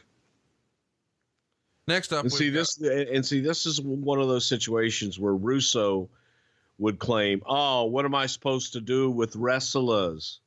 I can only have a wrestling match. I need to make it more. I need someone who doesn't know what they're doing to work," and all that bullshit. And he didn't know what to do with people that could work. A lot of times, that confused him. Next up, an interesting one. A Lion's Den cage match with Ken Shamrock and Steve Blackman. It's not the first time we've seen this gimmick. Shamrock had a pretty good one before with Owen Hart. This one, not as good because, well, it's Steve Blackman and not Owen Hart. But they're going to use nunchucks, a cane, kendo stick.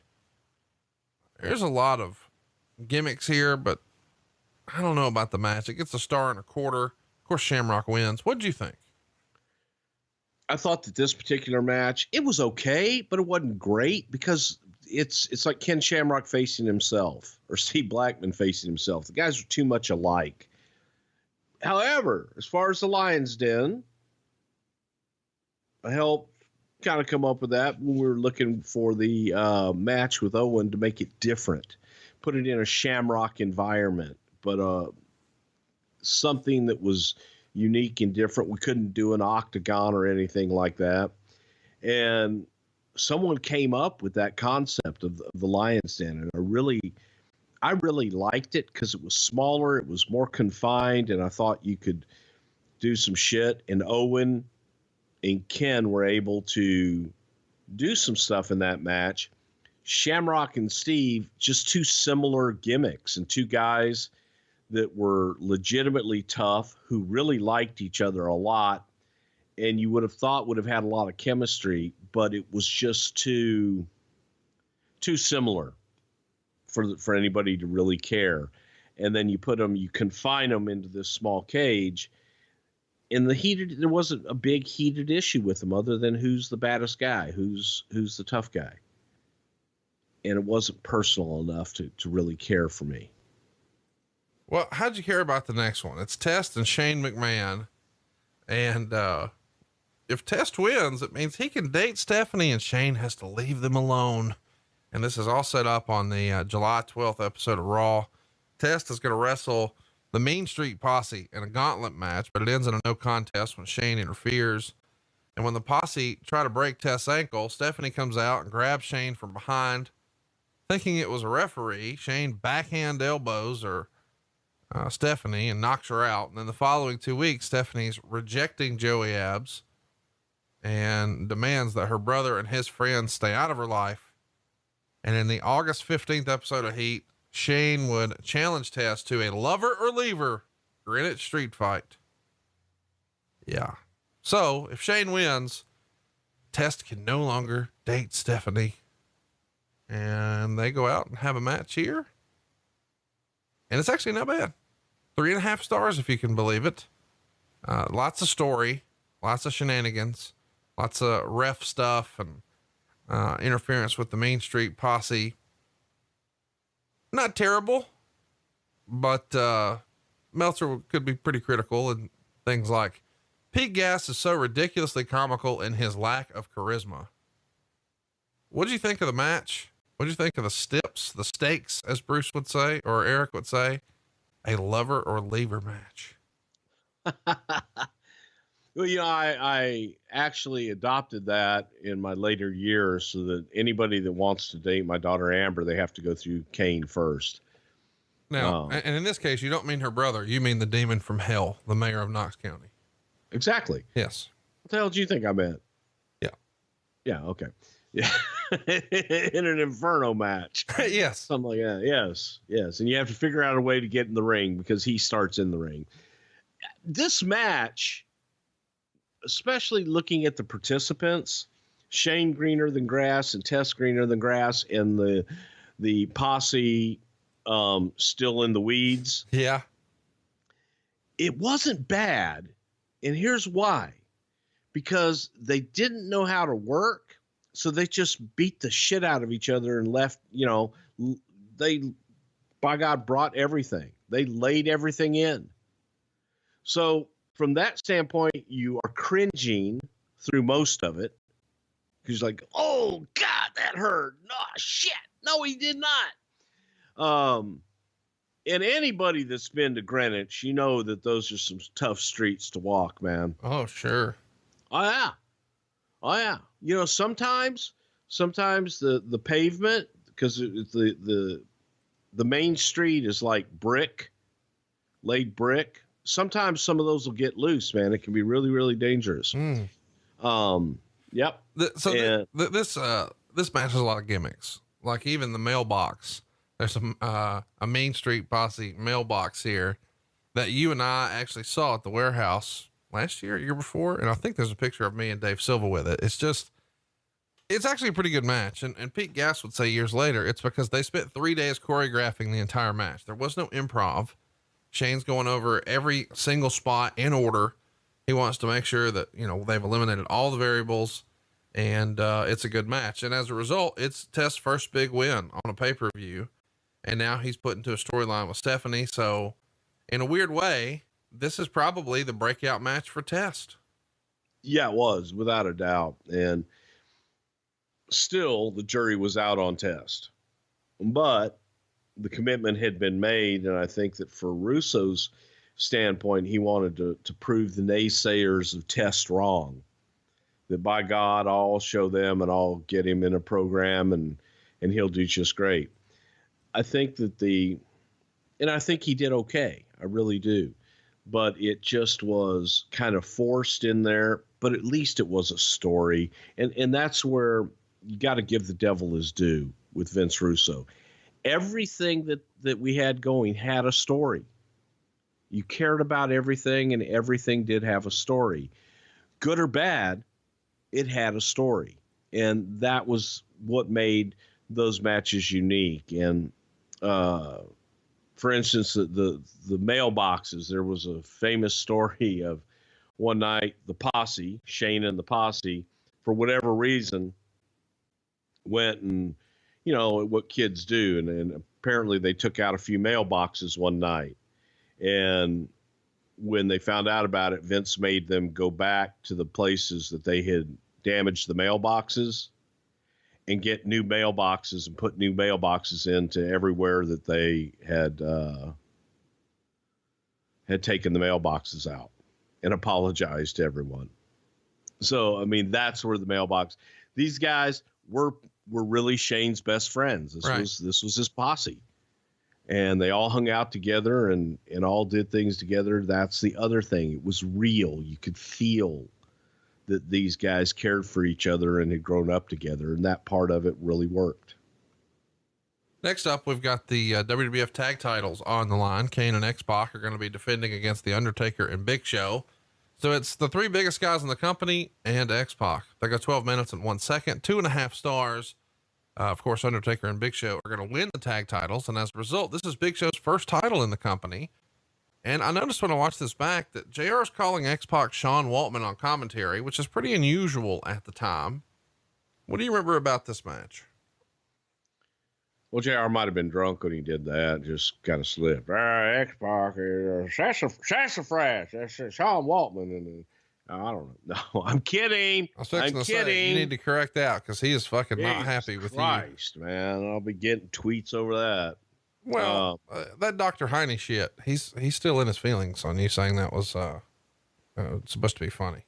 Okay, well, I'm sorry. I think some of his shit that he thinks is funny is not funny. So whatever. We agree to disagree.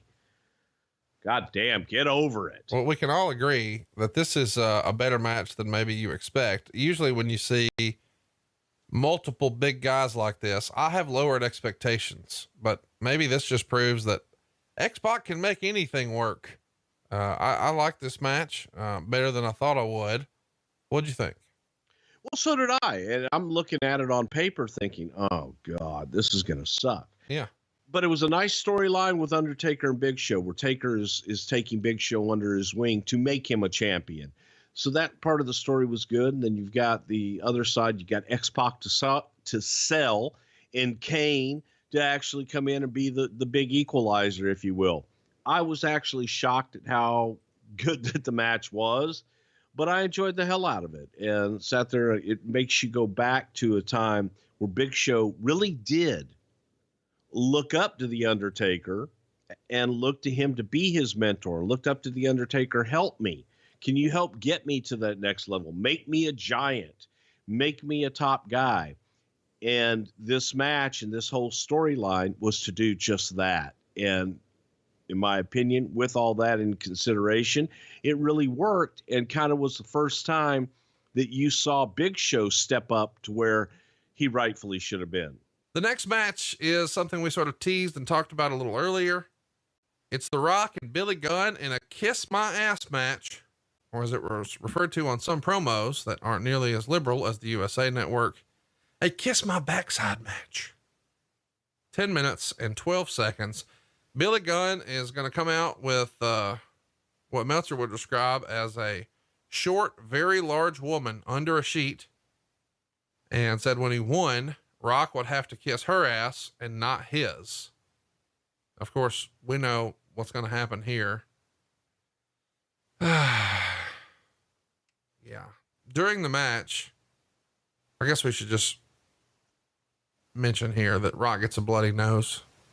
And when Gunn finally uses his famouser, he goes to rub the Rock's mouth on the woman's ass. She lifts up a short dress and shows these huge panties. And during the match, JR and Lawler are sort of speculating what type of underwear she would be wearing. And Rock reverses things and shoves Gunn's face into her ass, and then hit the Rock bottom and the people's elbow. And there's your pin.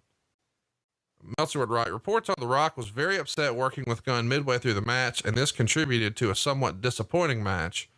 In fact, he pretty well made clear on TV the next night when he tried to categorize Gunn with Gangrel and even the Brooklyn Brawler as wrestlers that he shouldn't be booked with. 2 3/4 stars. What happened in this match? Why did it get sideways? What do you remember about The Rock being upset? Whose idea was the big lady? So much to unpack here. Well, the big lady was Vince Russo's idea.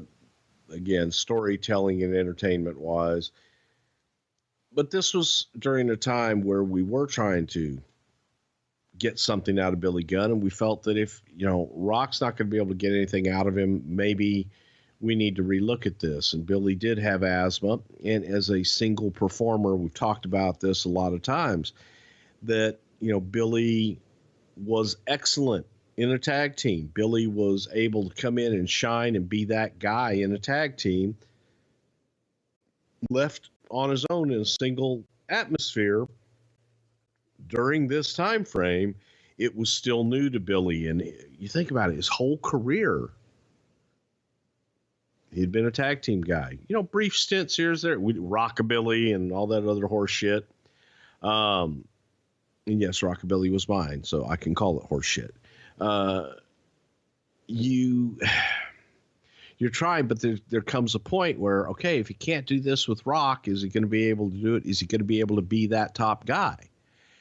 So at this point, it just didn't gel. It didn't work. And there was feeling that maybe Billy is not the guy, at least in a singles position, to be up at the top of the card. Maybe we need to reevaluate and find something else, find a new partner, maybe redo the New Age Outlaws, whatever that may be, to get us to where we want to be with Billy. And this wasn't it. This really wasn't working. We continued to try for a little bit, but it just didn't jive. Well, you know, he wins the King of the Ring in June. Here 2 months later, that's pretty much it. As a singles, not too long after this, they go back to what brought him to the dance, the New Age Outlaws with Road Dogg. Let's get to our main event. In the weeks leading up here, there's been a lot of mystery and intrigue about who's actually wrestling Austin here. As of the August 9th Raw, it was scheduled to be Austin, Triple H, and The Undertaker in a triple threat. But Austin is found attacked in a stairwell. Michaels is going to accuse Triple H of being the attacker here, but Triple H denies it. And then Shawn sets up a triple threat match for the number one contendership on the line with Triple H, Undertaker, and Chyna. Austin would return later that night, hit Triple H with a chair, put Chyna on top, which allows her to become the number one contender. And then the next week, Triple H challenges her to a match for that number one contendership, and Chyna accepts, but this time Chyna wins again. After Mankind returns from a knee injury and attacks Triple H, and then Mankind attacks or challenges Chyna, she refuses, low blows Mankind, and Shawn overrules her and makes the match. So then Mankind defeated Chyna when Triple H attempted to interfere. And then Shane McMahon comes out and says, as the owner, he's booking a match between Mankind and Triple H to determine who really is the undisputed number one contender. Of course, there's a big schmoz here, and eventually we get our triple threat. Man, talk about a fucking convoluted way to set up a triple threat. I mean, I guess there was at least a story to explain it, but lots of twists and turns here with Chyna.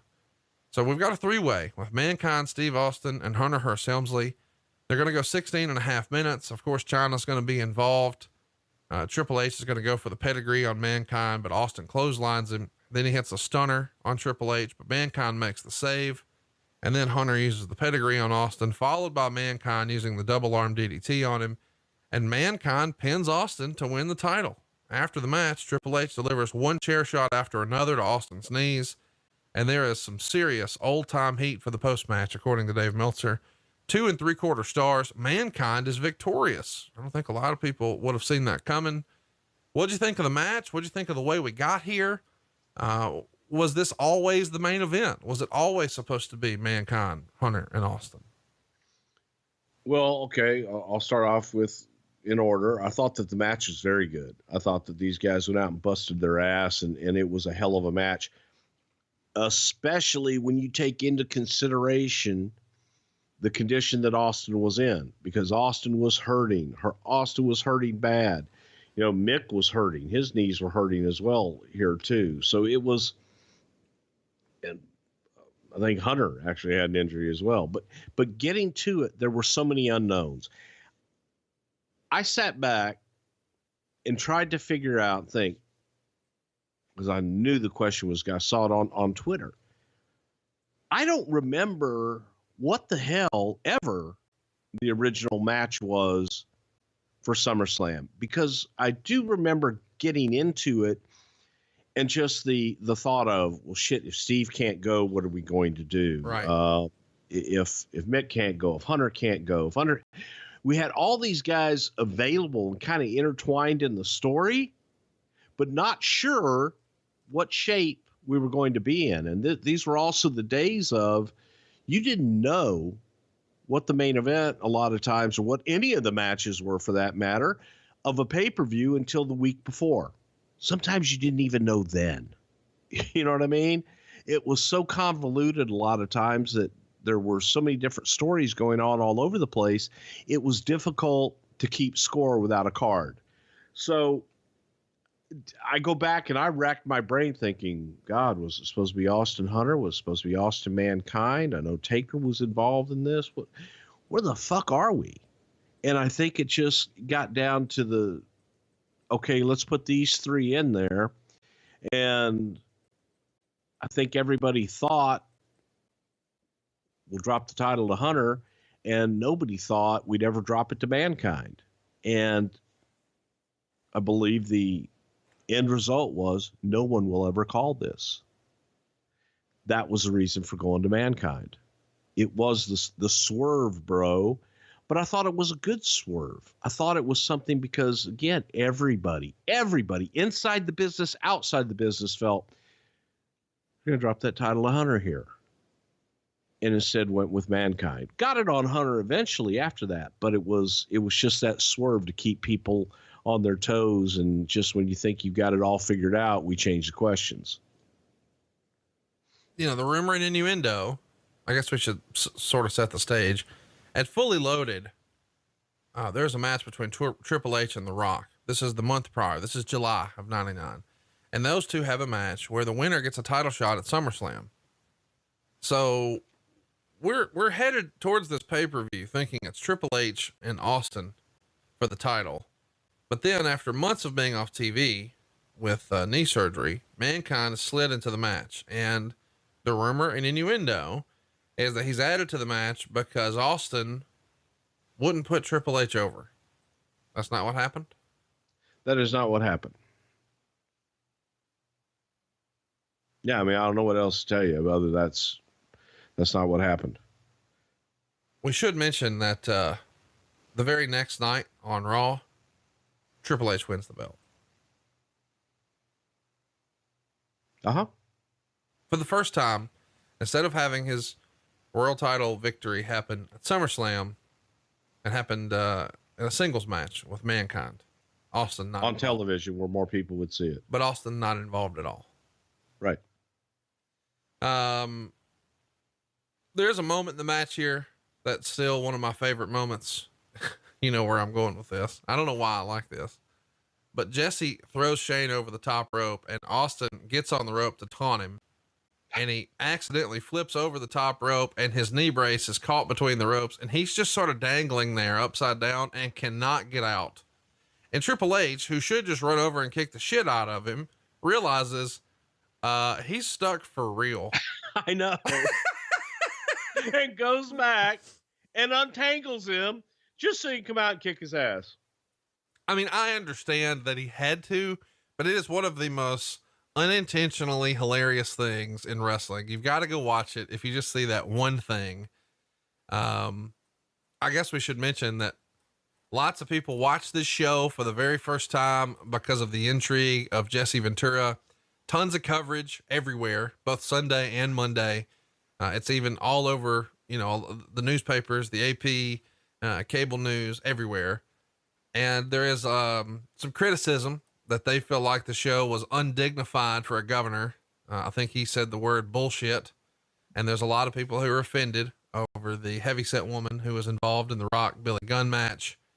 And, of course, people who were sort of taking shots at Ventura for this are bringing up the Owen Hart controversy and on and on. He does a press conference the next day though, and he refuses to answer any questions regarding wrestling because he termed his appearance as his personal life. And he said he thinks that reporters that are questioning him on his appearance are, quote, out to get him. But he did agree to sit down and do some one-on-one interviews with carefully selected reporters in the coming weeks. And, you know, I mean, this is a time, this seems silly now, but I mean, he was doing appearances on shows like Face the Nation, discussing whether or not he would be running for president in 2000. And of course he denied that he would. And we know that didn't happen. But Jesse Ventura being a part of this is a really big, probably the biggest thing that stands out about the entire show. We should mention that this is, I believe, the first time that three major titles, the World, the Intercontinental, and the tag titles all changed hands on the same pay-per-view. I don't think they did that again for like 10 years. Where would you rank SummerSlam 99 out of all the SummerSlams? You know what, Conrad? I didn't think that this one held up to the test of time. I didn't think it was that great. I didn't think it was anything special.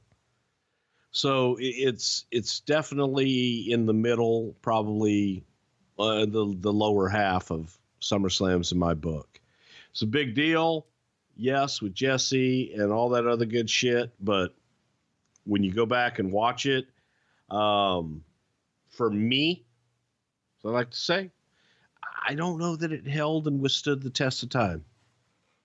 Well, we hope that this episode stands the test of time. We'll be back next week with SummerSlam 89. We're going to do a watch along, but before we do, I want to fire off some questions we took to Twitter and said, hey, if you've got a question for Bruce here about SummerSlam 99, join the conversation and tweet us. And you can do that for all of our upcoming shows. Just check out @Prichard Show on Twitter or Facebook.com/something to wrestle and fire your questions off. Bruce, let's do these rapid fire. Are you ready?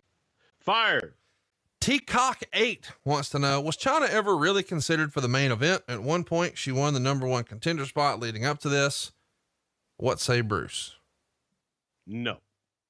Bad Money Slim wants to know, how impressive was Billy Gunn the Monday prior to this show when he cut a promo on The Rock in the ring after hitting the Famouser and then rubbed his ass in his face? It was just good TV. How far do you think he could have gone if the circumstances were different? Well, I think that if he were able to go any length of time, I think that Billy would have been a great top single star, but I think there's some guys that are going to be great stars on their own and some that are a part of a package. And to me, Billy was great as a package.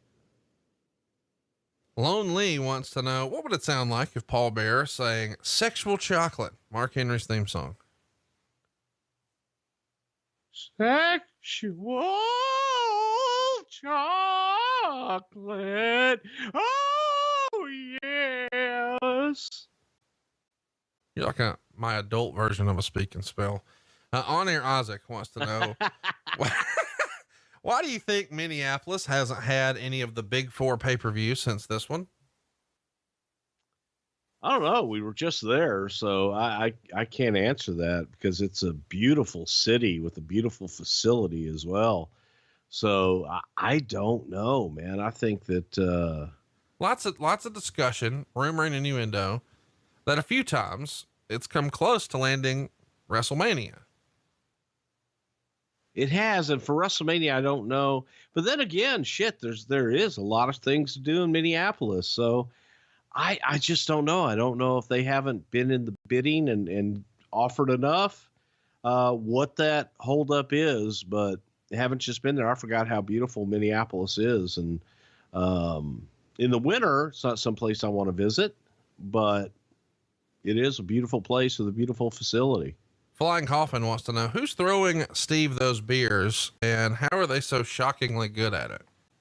That was always Mark Eaton, who was the timekeeper. And it took a little while for him to get good at the timing. And, but yes, that was Mark Eaton, and Steve was pretty damn good at catching them, but Mark was absolutely very accurate. Lots of questions about the couch that was brought out for the Mean Street Posse. A lot of people loved that touch, like Alex Lauk. He wants to know, whose idea was that?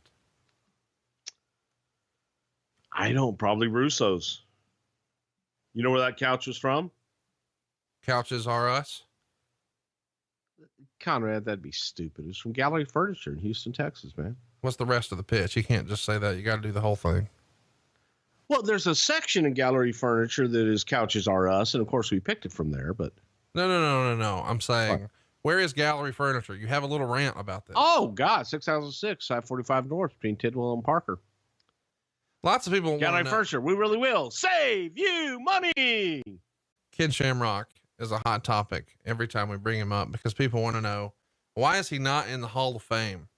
I'm pretty sure he's suing the company. I don't think that if you're in an active lawsuit, you get to strut ass on stage and be put in the Hall of Fame. Fair to say?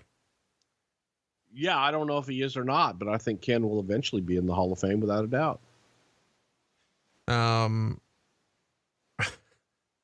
Mid-Air Queen wants to know, which character did Bruce like more, Mabel or Viscera?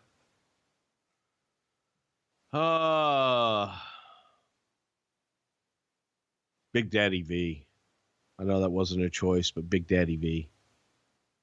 Marhar wants to know, any good Tori stories from in or out of the ring? Seems like she started at the WWF at a late age and was always in a storyline with upper level talent, but overall she was largely forgettable. I love that at 30 some odd years old, that's a late age. Terry was just so even keel and really easy to work with, willing to do any and everything, always had ideas. I just think that by the time that she got to us, her injuries from Japan and everything slowed her down a little bit. And great girl. I mean, her and her significant other, we used to go and get sushi all the time because she lived on a boat, and like a houseboat type gimmick. And her dream was to open up a cabaret in Oregon. And I think that when she left us, that's what she did. Brian writes, I believe this is the last time we ever saw the smoking skull belt. Why wasn't it ever used after this? I've heard people online say that Vince never knew Austin was actually going to debut the title in 98 and was upset when he saw it. I would find it hard to believe that Vince didn't know. I think that at the time, though, after it went away, that Vince felt, let's keep it on, the championship and make the championship what people want to go for, not a character deal. Personally, I like the smoking skull belt, but I also think that you're going after a championship and that it should be a uniform look, not an individual look. The side plates, when you are the champion, love it.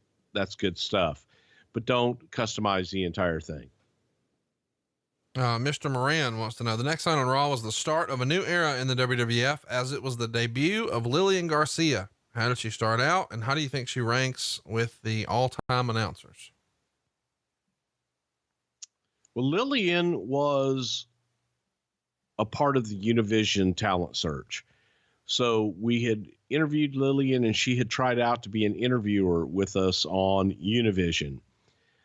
She obviously was bilingual and could sing and do a lot of different things. So in looking at the auditions and hearing Lillian speak both English and Spanish, but also hearing her sing, Vince looked at that and thought, hey, we could use her for television for the main roster, and hopefully, maybe do an album with her or something on down the line. So there was a big upside to Lillian.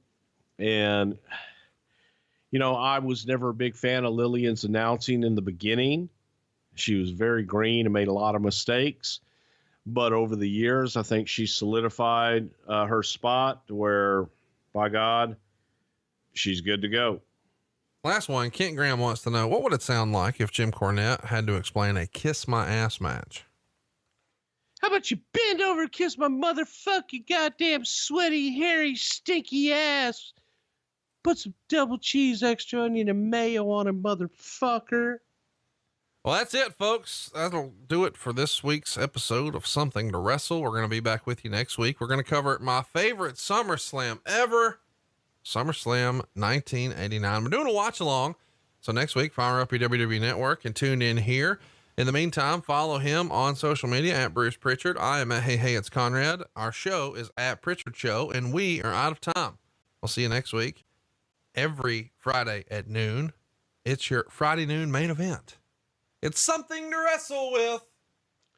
Shaka Khan. Oh, did I jump you? Prichard. Oh, hell. Bruce Prichard. Yeah. And then Shaka Khan, right? Gotta get your name in there.